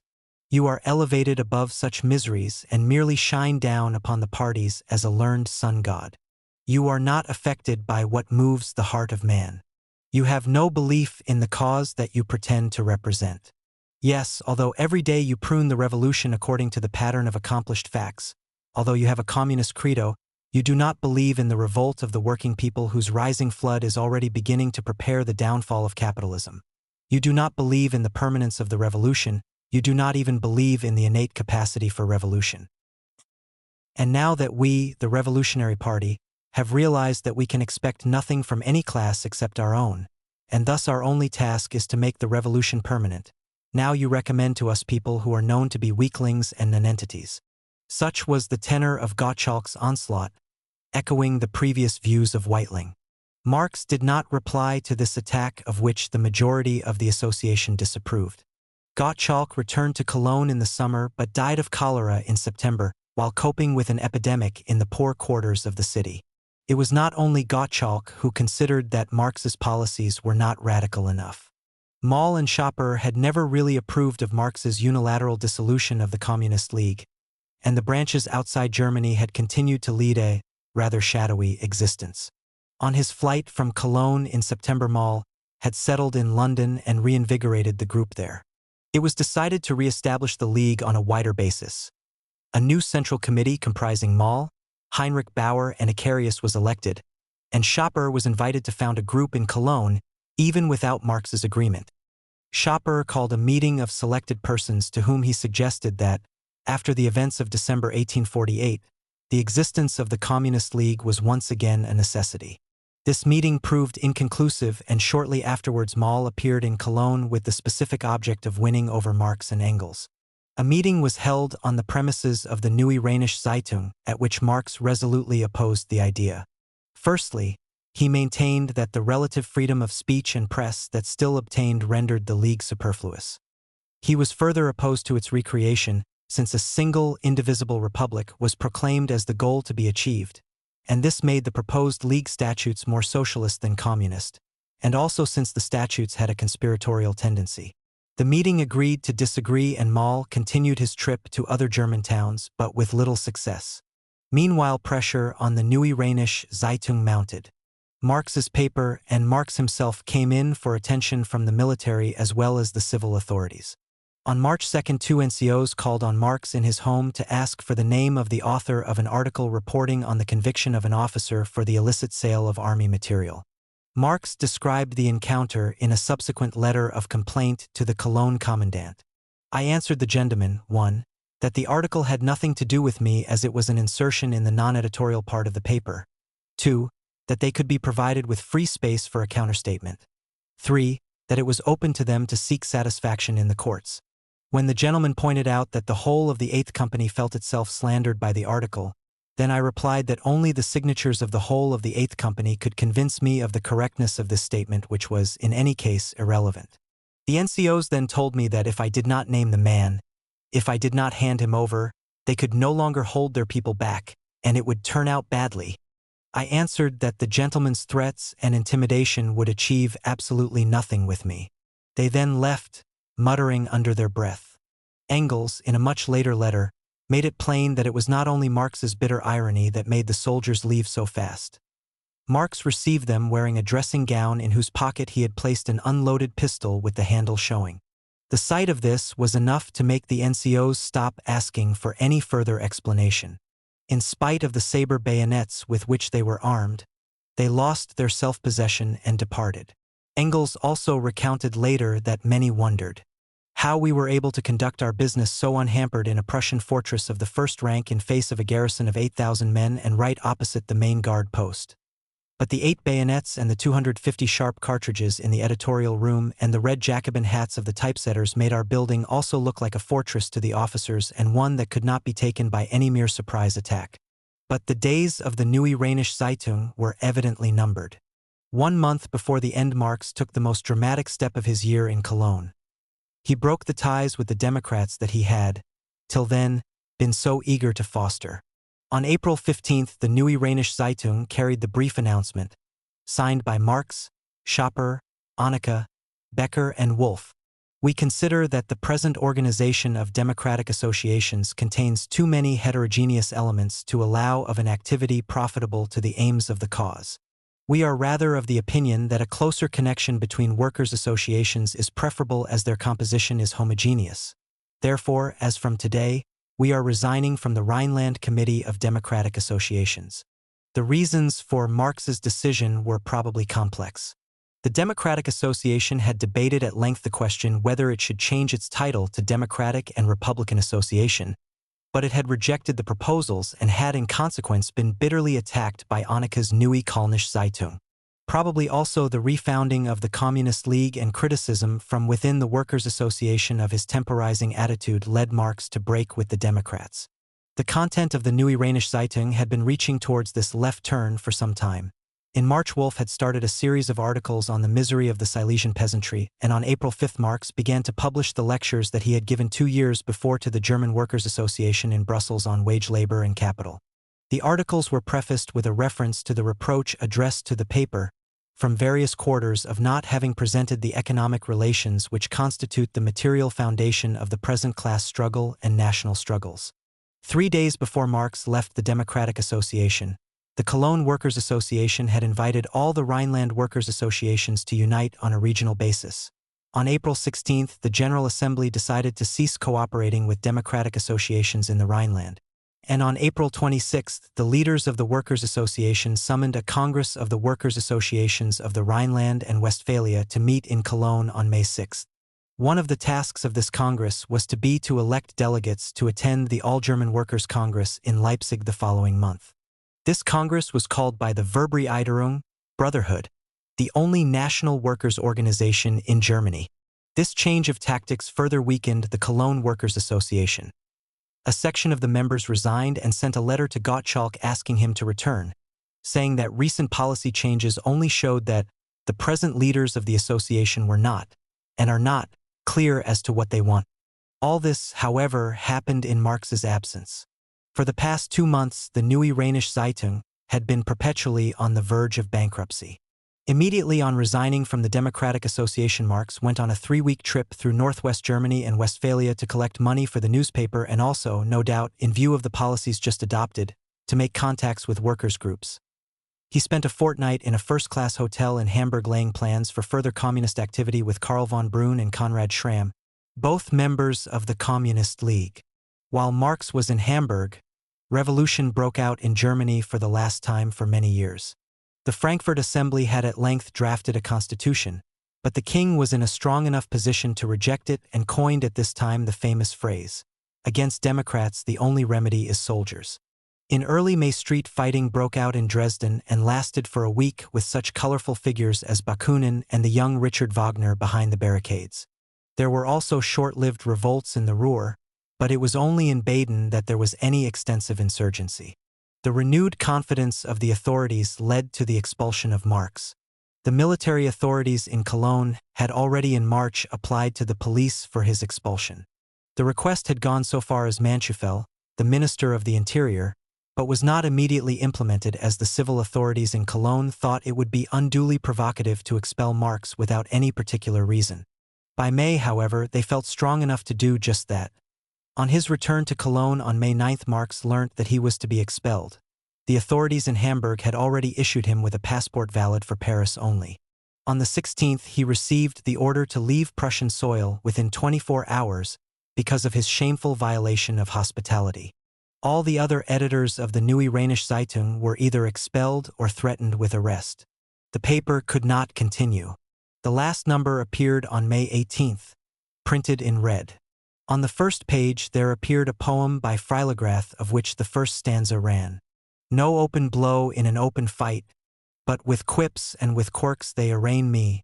By creeping treacherous secret blight the western Kalmucks have slain me. The fatal shaft in the dark did fly. I was struck by an ambushed knave, and here in the pride of my strength like the corpse of a rebel brave." Also on the first page was a message to the workers of Cologne from the editors which warned them against any attempt at a putsch in Cologne and finished. The last word of the Neue Rheinische Zeitung will always and everywhere be emancipation of the working class. Marx himself contributed a defiant article claiming, rather implausibly, that the paper had always been revolutionary and had made no attempt to conceal its views. Of what use are your hypocritical phrases that strain after impossible subterfuges? We also are ruthless and we ask for no consideration from you. When our turn comes we will not excuse our terrorism.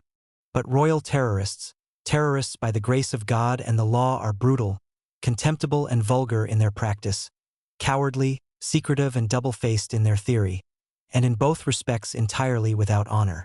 20,000 copies of the red number were sold and were soon changing hands at 10 times the original price. It was even rumored that some copies had been expensively framed to serve as icons. Marx was left with the task of winding up the affairs of the paper. All the plant and machinery, which belonged to Marx personally, had to be sold to pay the various debts to shareholders, employees and contributors. Marx later claimed to have sunk 7,000 thalers of his own money in the paper. The circulation of the paper at the time of its demise was almost 6,000. But its growth had merely increased the expenses without a corresponding increase in revenue. Everything that remained, including incoming articles, Marx gave over to the Neue Kölnische Zeitung. This left them only Jenny's silver. This was packed in a suitcase lent by one of Marx's creditors, and the whole family left Cologne on May 19, 1849, and went down the Rhine to Bingen, where Jenny stayed with friends for a few days. Marx and Engels went on to Frankfurt where, assisted by Wilhelm Wolff, they met the leaders of the left in the Frankfurt Assembly to persuade them to assume leadership of the revolutionary movement in southwest Germany by summoning the revolutionary forces to Frankfurt. Meanwhile, Jenny arranged, with the help of Weidmeyer, to pawn her silver in Frankfurt. She then took the children to stay with her mother in Trier for a few days. She found her mother much changed. Straitened circumstances and old age have infiltrated into a soul that is otherwise so mild and loving the qualities of hardness and selfishness that deeply wound those near to her. But she comforted herself with amusement at the provinciality of Trier and the confidence of Marx that all the pressures that we now feel are only the sign of an imminent and even more complete victory of our views. When Marx and Engels could get no agreement from the left in Frankfurt, They went south to Baden, where they spent a week vainly urging the revolutionary leaders, who had established a provisional government, to march on Frankfurt. In Speyer, Marx encountered Willich, still enthusiastic for campaigning, and in Kaiserslautern he met Dester, who gave him a mandate on behalf of the Democratic Central Committee, of which Marx had recently been so severely critical, to liaise on their behalf with the Paris socialists. There was plainly no further role for Marx in Germany. The two friends decided to split up. Marx would go to Paris while Engels put his talents as a bombardier at the service of the Baden revolutionaries. However, on their way back from Kaiserslautern to Bingen, they were both arrested by Hessian troops who took them to Darmstadt and Frankfurt, where they were eventually released. Marx returned to Bingen and left for Paris on June 2, accompanied by Ferdinand Wolff. 6. Paris again. Marx arrived in Paris, where he was to spend the next 3 months, confident of an imminent revolutionary outbreak. In reality, following the crushing victory of Louis Napoleon at the presidential election the previous December, a military autocracy was imminent. Marx settled in the Rue de Lille near Les Invalides under the pseudonym of M. Rambaz. He found Paris dismal, as indeed it must inevitably have seemed compared to the previous year. In addition, a cholera epidemic was raging far and wide. Marx was nevertheless confident of an immediate uprising and set about fulfilling his mandate. On June 7 he wrote to Engels, "A colossal eruption of the revolutionary crater was never more imminent than now in Paris. I am in touch with the whole of the revolutionary party, and in a few days will have all the revolutionary journals at my disposition." In fact, however, the situation was grim. The sporadic armed revolts in Germany were petering out, the Hungarian rebellion was crushed by Russian troops, and in Italy the French army was in the process of re-establishing papal authority. On June 11, following a censure motion on the government proposed by Ledru-Rollin and the radical Montaigne, the workers' associations proposed an armed coup d'état by night, but the Montaigne refused, and when the latter held a peaceful demonstration themselves 2 days later, it was easily dispersed by government troops. Thus the two parties mutually paralyzed and deceived each other. The revolution was finished. At the beginning of July, Jenny and the children had joined Marx in Paris to find themselves in a state of poverty that was to become chronic. Marx enlisted Weidmeyer's help to try and persuade a lady who had promised money for the Neue Rheinische Zeitung to give it to Marx personally so that he could purchase the copyright of The Poverty of Philosophy and make some money from a second edition. "If help does not come from some quarter," he wrote to Weidmeyer, "I am lost. The last jewels of my wife have already gone to the pawn shop." Marx also wrote to Lassalle, who responded promptly and generously, but he bitterly regretted his request when he learned from Freiligrath that Lassalle had made the affair the talk of the taverns.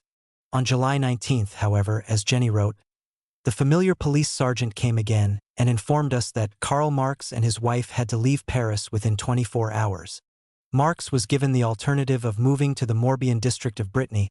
He described the area, rather ungenerously, as the Pontine Marshes of Brittany, and the whole proposition was a disguised attempt at murder.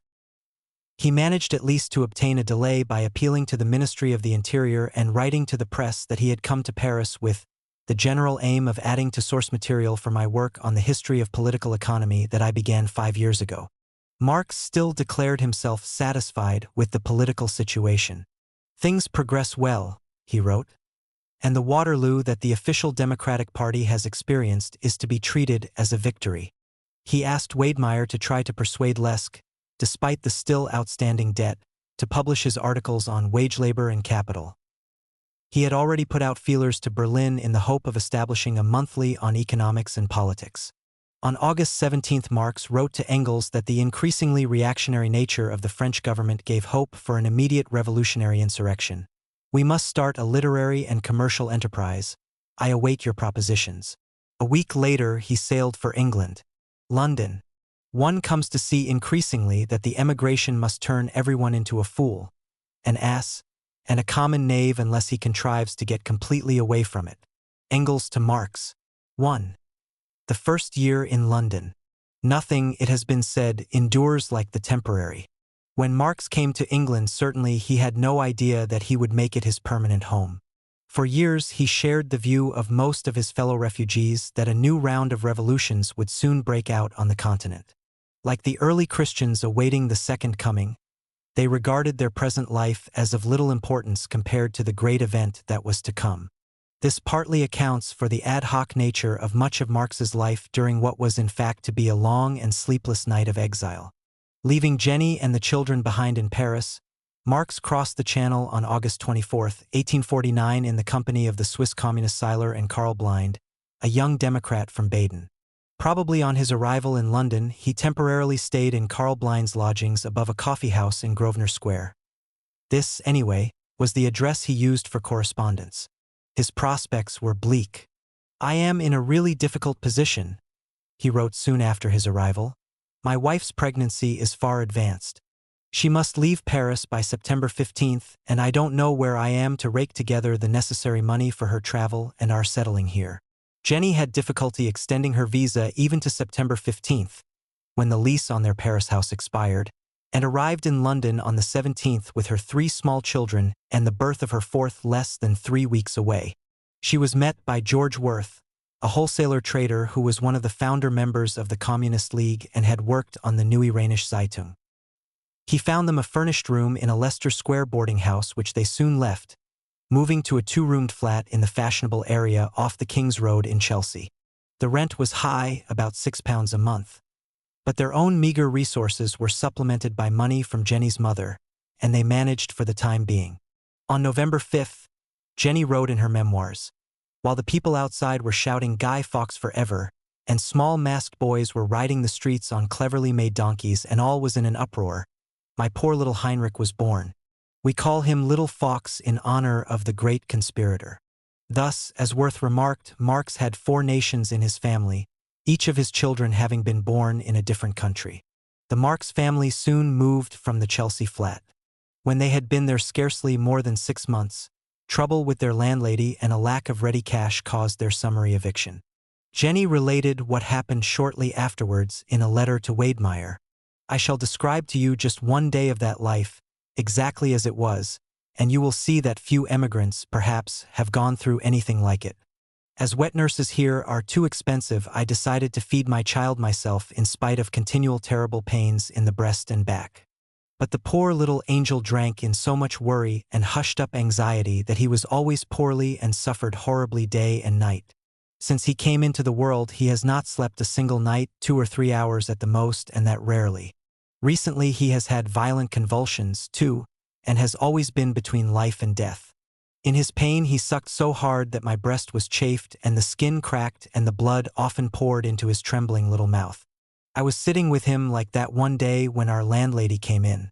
We had paid her 250 thalers during the winter and had an agreement to give the money in the future not to her but to her own landlord, who had a bailiff's warrant against her.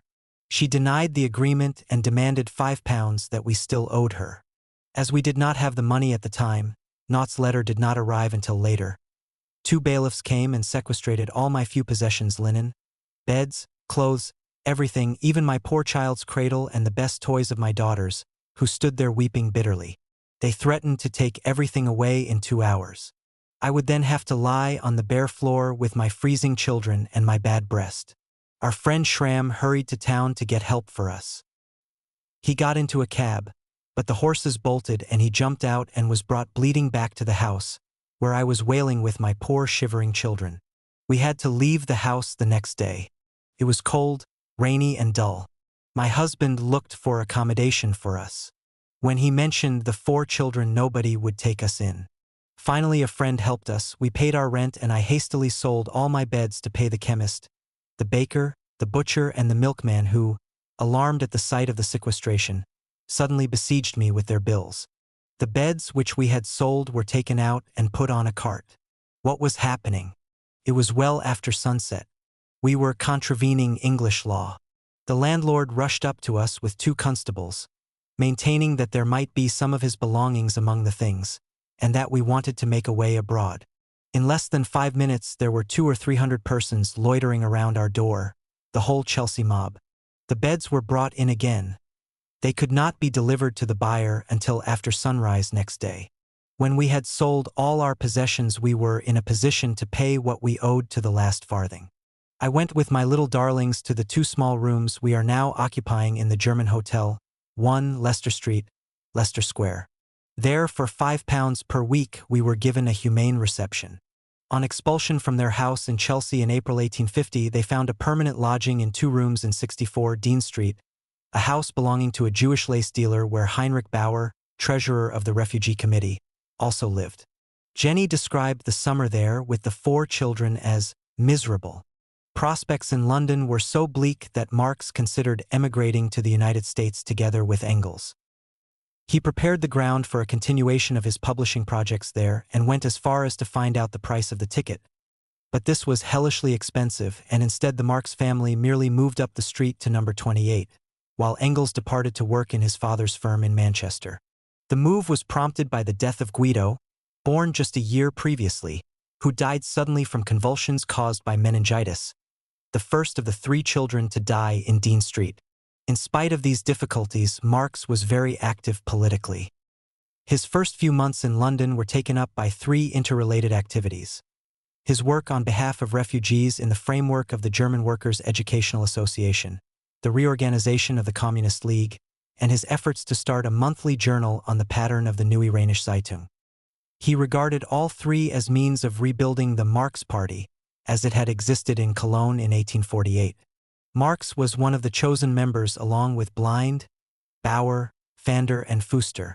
The committee immediately began to collect money through personal contacts and newspaper appeals, both mainly in Germany. After only 2 months, however, the committee had to be reconstituted. For with the departure of Blind and Fuster and the arrival of Willich in London, the orientation of the committee became too extreme for radical Republicans such as Struve and Heinzen, who tried to form, separate from the association, a new and politically more moderate committee. Although these efforts, which were renewed in the following April, failed, they did lead to the reconstitution of the original committee, with Engels and Willich elected to the 2 vacant seats and a change of name to the Social Democratic Committee for the Assistance of German Refugees. This disagreement was part of a wider split among the refugees, for the Orthodox Republicans, led by Struve and Heinzen, formed a workers' league in opposition to the association. The new committee, of which Marx became president and Engels secretary, was very active during the following year. It raised over £300 and helped more than 500 refugees, though the original generous donations decreased as numbers grew. A hostel was set up in the summer of 1850 to house 18 refugees and feed about 40. The plan was to make the hostel self-supporting by turning it into a multi-purpose factory staffed by refugees. But these ideas never materialized. The committee in fact ceased to function when the split in the Communist League occurred in September 1850. Marx also participated in other activities of the association, as well as attending the picnics and dances it organized and participating in its fencing and chess. He delivered a course of lectures entitled, "What is Bourgeois Property?" beginning in November and continuing through the first half of 1850. He had started to give a few private lectures in his house to a small circle of friends, and was persuaded to make them available to a wider audience by addressing crowded meetings in the association's first-story premises in Great Windmill Street. A vivid description of Marx's pedagogical method is given by Wilhelm Liebknecht, the future founder of the German Socialist Party, who had become an unwavering disciple of Marx after their meeting at one of the association's picnics. Marx proceeded methodically. He stated a proposition, the shorter the better, and then demonstrated it in a lengthier explanation, endeavoring with utmost care to avoid all expressions incomprehensible to the workers. Then he requested his audience to put questions to him. If this was not done, he commenced to examine the workers, and he did this with such pedagogic skill that no flaw, no misunderstanding, escaped him. On expressing my surprise about his dexterity, learned that Marx had formerly given lectures on political economy in the Workers' Club in Brussels. At all events, he had the qualities of a good teacher. He also made use of a blackboard, on which he wrote the formulas, among them those familiar to all of us from the beginning of Capital. Another account of more lurid discussions in Great Windmill Street is contained in the following description by a Prussian government spy, which eventually found its way to the British Foreign Office via the British ambassador in Berlin. One of the German societies under Marx, Wolff, Engels, Vittel, meets at number 20 Great Windmill Street on the first story. It is divided again into 3 sections. The Society B is the most violent. The murder of princes is formally taught and discussed in it. At a meeting held the day before yesterday at which I assisted and over which Wolff and Marx presided, I heard one of the orators call out, "The mooncalf will likewise not escape its destiny. The English steel wares are the best. The axe is cut particularly sharp here, and the guillotine awaits every crowned head." Thus the murder of the Queen of England is proclaimed by Germans a few hundred yards only from Buckingham Palace. The secret committee is divided again into two sections, the one composed of the leaders and the other of the so-called blind men, who are from 18 to 20 in number and are men of great daring and courage.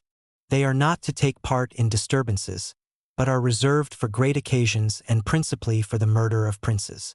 That this report is remarkable chiefly for the imaginative capacities of its author is shown by the surviving minutes of such meetings. In general, the refugees were ignored by the British government. In March 1851, for example, the Prussian Minister of the Interior pressed for a joint approach with Austria and Prussia to the British government for decisive measures against the chief revolutionaries known by name, and for rendering them innocuous by transportation to the colonies. The previous year, the Austrian ambassador had already raised the question with Sir George Grey, the British Home Secretary, pointing out that the members of the Communist League, whose leaders were Marx, Engels, Bauer and Wolff, discussed even regicide, but got the reply, "Under our laws, mere discussion of regicide, so long as it does not concern the Queen of England and so long as there is no definite plan, does not constitute sufficient grounds for the arrest of the conspirators." The most the Home Office was prepared to do in answer to these demands was to give financial assistance to those refugees wishing to emigrate to the United States. Although when still in Cologne Marx had rejected the advances of the London Central Committee of the Communist League, resurrected by Schopper and Moll early in 1849, he now began to devote great energy to the League's work. It is not entirely clear how Marx became a member of the Central Committee. Official election is unlikely. Probably he was co-opted by Bauer and Icarius as later were Engels and Willich. At any rate, he attended its fortnightly meetings and eventually became its president. The League had been far from inactive during 1849, although the Central Committee's June address stated that the failure of the Revolutionary Party in the previous summer for a time practically dissolved the League's organization under so the Central Committee was condemned to complete inactivity until the end of the previous year. This was an exaggeration, and Marx stated later that on his arrival in London, "I found the operation of the Communist League there reconstituted and the links with the rebuilt groups in Germany renewed." Alas, but the general confusion and dispersion in late 1849 certainly diminished the League's activities. Ideologically, too, the secret propaganda society, as Marx described it, 6, was far from homogeneous. Although it is true that not every applicant was admitted to membership and that there were sometimes even expulsions, there was no clear orthodoxy, nor would this have been possible so long as contact was simply by letter and by the occasional emissary bearing an address from the Central Committee. In what Marx now as later called his party, he certainly did insist on ideological purity, but this party was by no means coterminous with the League, nor was it composed exclusively of League members. It was made up of the comparatively few people who, to varying extents, knew Marx personally, understood his views and respected their overriding superiority. In January 1850, Marx attempted to reorganize the League in Germany and sent a letter to the cigar-maker Roser, the future chairman of the Cologne group who later turned King's Evidence, urging him, in Roser's words, to found a group in Cologne and do my best to found similar ones in other Rhenish cities, since he too considered it necessary, now that freedom of speech and of the press had in fact been suppressed, to reorganize the League since future propaganda could only be carried on in secret. Roser responded by asking for official statutes that would preclude any conspiratorial tendencies. Marx replied that these would be ratified by a future Congress, but that for the moment they should adopt the general guidelines laid down in the Communist Manifesto. In an attempt to give some sort of unity to the League in Germany, the Central Committee sent Bauer on an inspection tour in March with a mandate signed by Marx and an instruction on tactics composed by Marx and Engels. This famous address demonstrated how far Marx had changed his mind on tactics during the previous year. He now accepted the necessity for organizing both secretly and publicly the Workers' Party alongside, but independent of, the official Democrats, and now approved of the Central Committee's previous attempts to reorganize the League in Germany. Marx attacked all types of Democratic Party whose interests, because they represented the numerous German lower middle class, were bound in the long run to be opposed to those of the proletariat. Marx's advice here was this: while the democratic petty bourgeois wished to bring the revolution to a conclusion as quickly as possible, and with the achievement at most of the above demands, it is our interest and our task to make the revolution permanent, until all more or less possessing classes have been forced out of their position of dominance, until the proletariat has conquered state power, and the association of proletarians, not only in one country but in all the dominant countries of the world, has advanced so far that competition among the proletarians of these countries has ceased, and that at least the decisive productive forces are concentrated in the hands of the proletarians. Thus the workers should initially support any bourgeois democratic revolution while retaining their independent and, if possible, armed organization. If this revolution were successful, the workers should keep up the pressure by demanding nationalization of land and a united and highly centralized republic. The slogan that Marx proposed at the end of the address, "Revolution in Permanence," did not imply that he believed in an imminent proletarian revolution in Germany, though he did think it likely in France and was much more sanguine now than later about the probability of an economic crisis. At the end of the address, Marx talked of a lengthy revolutionary development, and gave this final advice to the German workers. They themselves must do the utmost for their final victory by clarifying their minds as to what their class interests are, by taking up their position as an independent party as soon as possible, and by not allowing themselves to be seduced for a single moment by the hypocritical phrases of the democratic petty bourgeois into refraining from the independent organization of the party of the proletariat. The address was accepted and copied out by the Cologne group as they found no conspiratorial tendencies in it, and Bauer proceeded to visit groups in all parts of Germany in a similar fashion. On his return, he passed through Cologne, where some criticism was expressed about the initiative taken by London, on the grounds that Marx had dissolved the League in 1848 and there had as yet been no official reconstitution. However, this was not the majority view of the Cologne group, and Bauer's mission was in general deemed by the Central Committee to have been successful. The precise influence of the Communist League in Germany is difficult to assess. The membership seems to have been composed mainly of middle-class intellectuals, who often had a rather idealized picture of the proletariat, and whose only means of attaining practical influence was contact with workers' associations on the model of the London Group. These associations, a response to direct social needs, held open elections, exerted strict control over elected representatives, and concentrated on practical activities such as mutual aid and formal education. Although in some towns, Cologne and Frankfurt, for example, the influence of League members on the associations was considerable, the grandiose claims made in the June address of the London Central Committee should not be taken at their face value. Although this second address still stated that the early outbreak of a new revolution could not be far away, its tone and purpose was different from that of the March address. It asserted the supreme authority of the London Central Committee when confronted with the claims to a separate autonomy made, for example, by a German refugee organization in Switzerland, as well as by other groups, all of which were active in Germany itself. The address gave a rather optimistic account of the state of the League in Belgium, Germany, France, and England, and also postponed the General Congress which had been requested by Cologne. Its bombastic style, lack of realism, and excessive optimism concerning contacts with workers' organizations and the army make it doubtful that Marx and Engels played a large part in drawing it up, though they must have acquiesced in its final form as they never disavowed it, and it was even reprinted by Engels.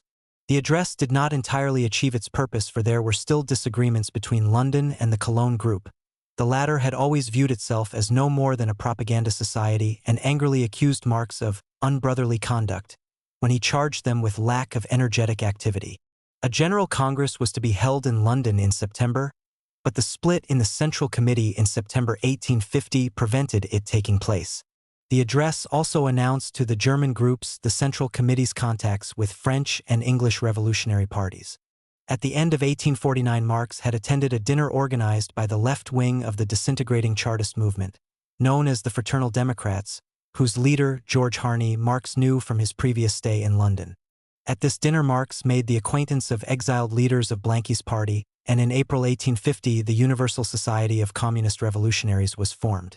The signatories were Marx, Engels, and Willich for the Germans, Harney for the English, and Vittel and Adam for the French. The first of the 6 statutes, couched in the spirit of the March address, read, "The aim of the society is the overthrow of all the privileged classes, and to submit these classes to the dictatorship of the proletariat by maintaining the revolution in permanence until the realization of communism, which will be the last organizational form of the human family. The statutes were written in French and drawn up by Willich. The Universal Society also began to issue revolutionary propaganda. Barthélemy, one of the most flamboyant of Blanquy's disciples, reported to his leader, "We have begun, together with the German communists, to draw up a revolutionary manual containing a numbered list of all the measures that the people will have to take immediately after the revolution." The society did not survive the split in the Communist League when most of the Blanquists sided with Willich. It did, however, achieve a temporary unification of the European left after 1848, and as such was a forerunner of the First International.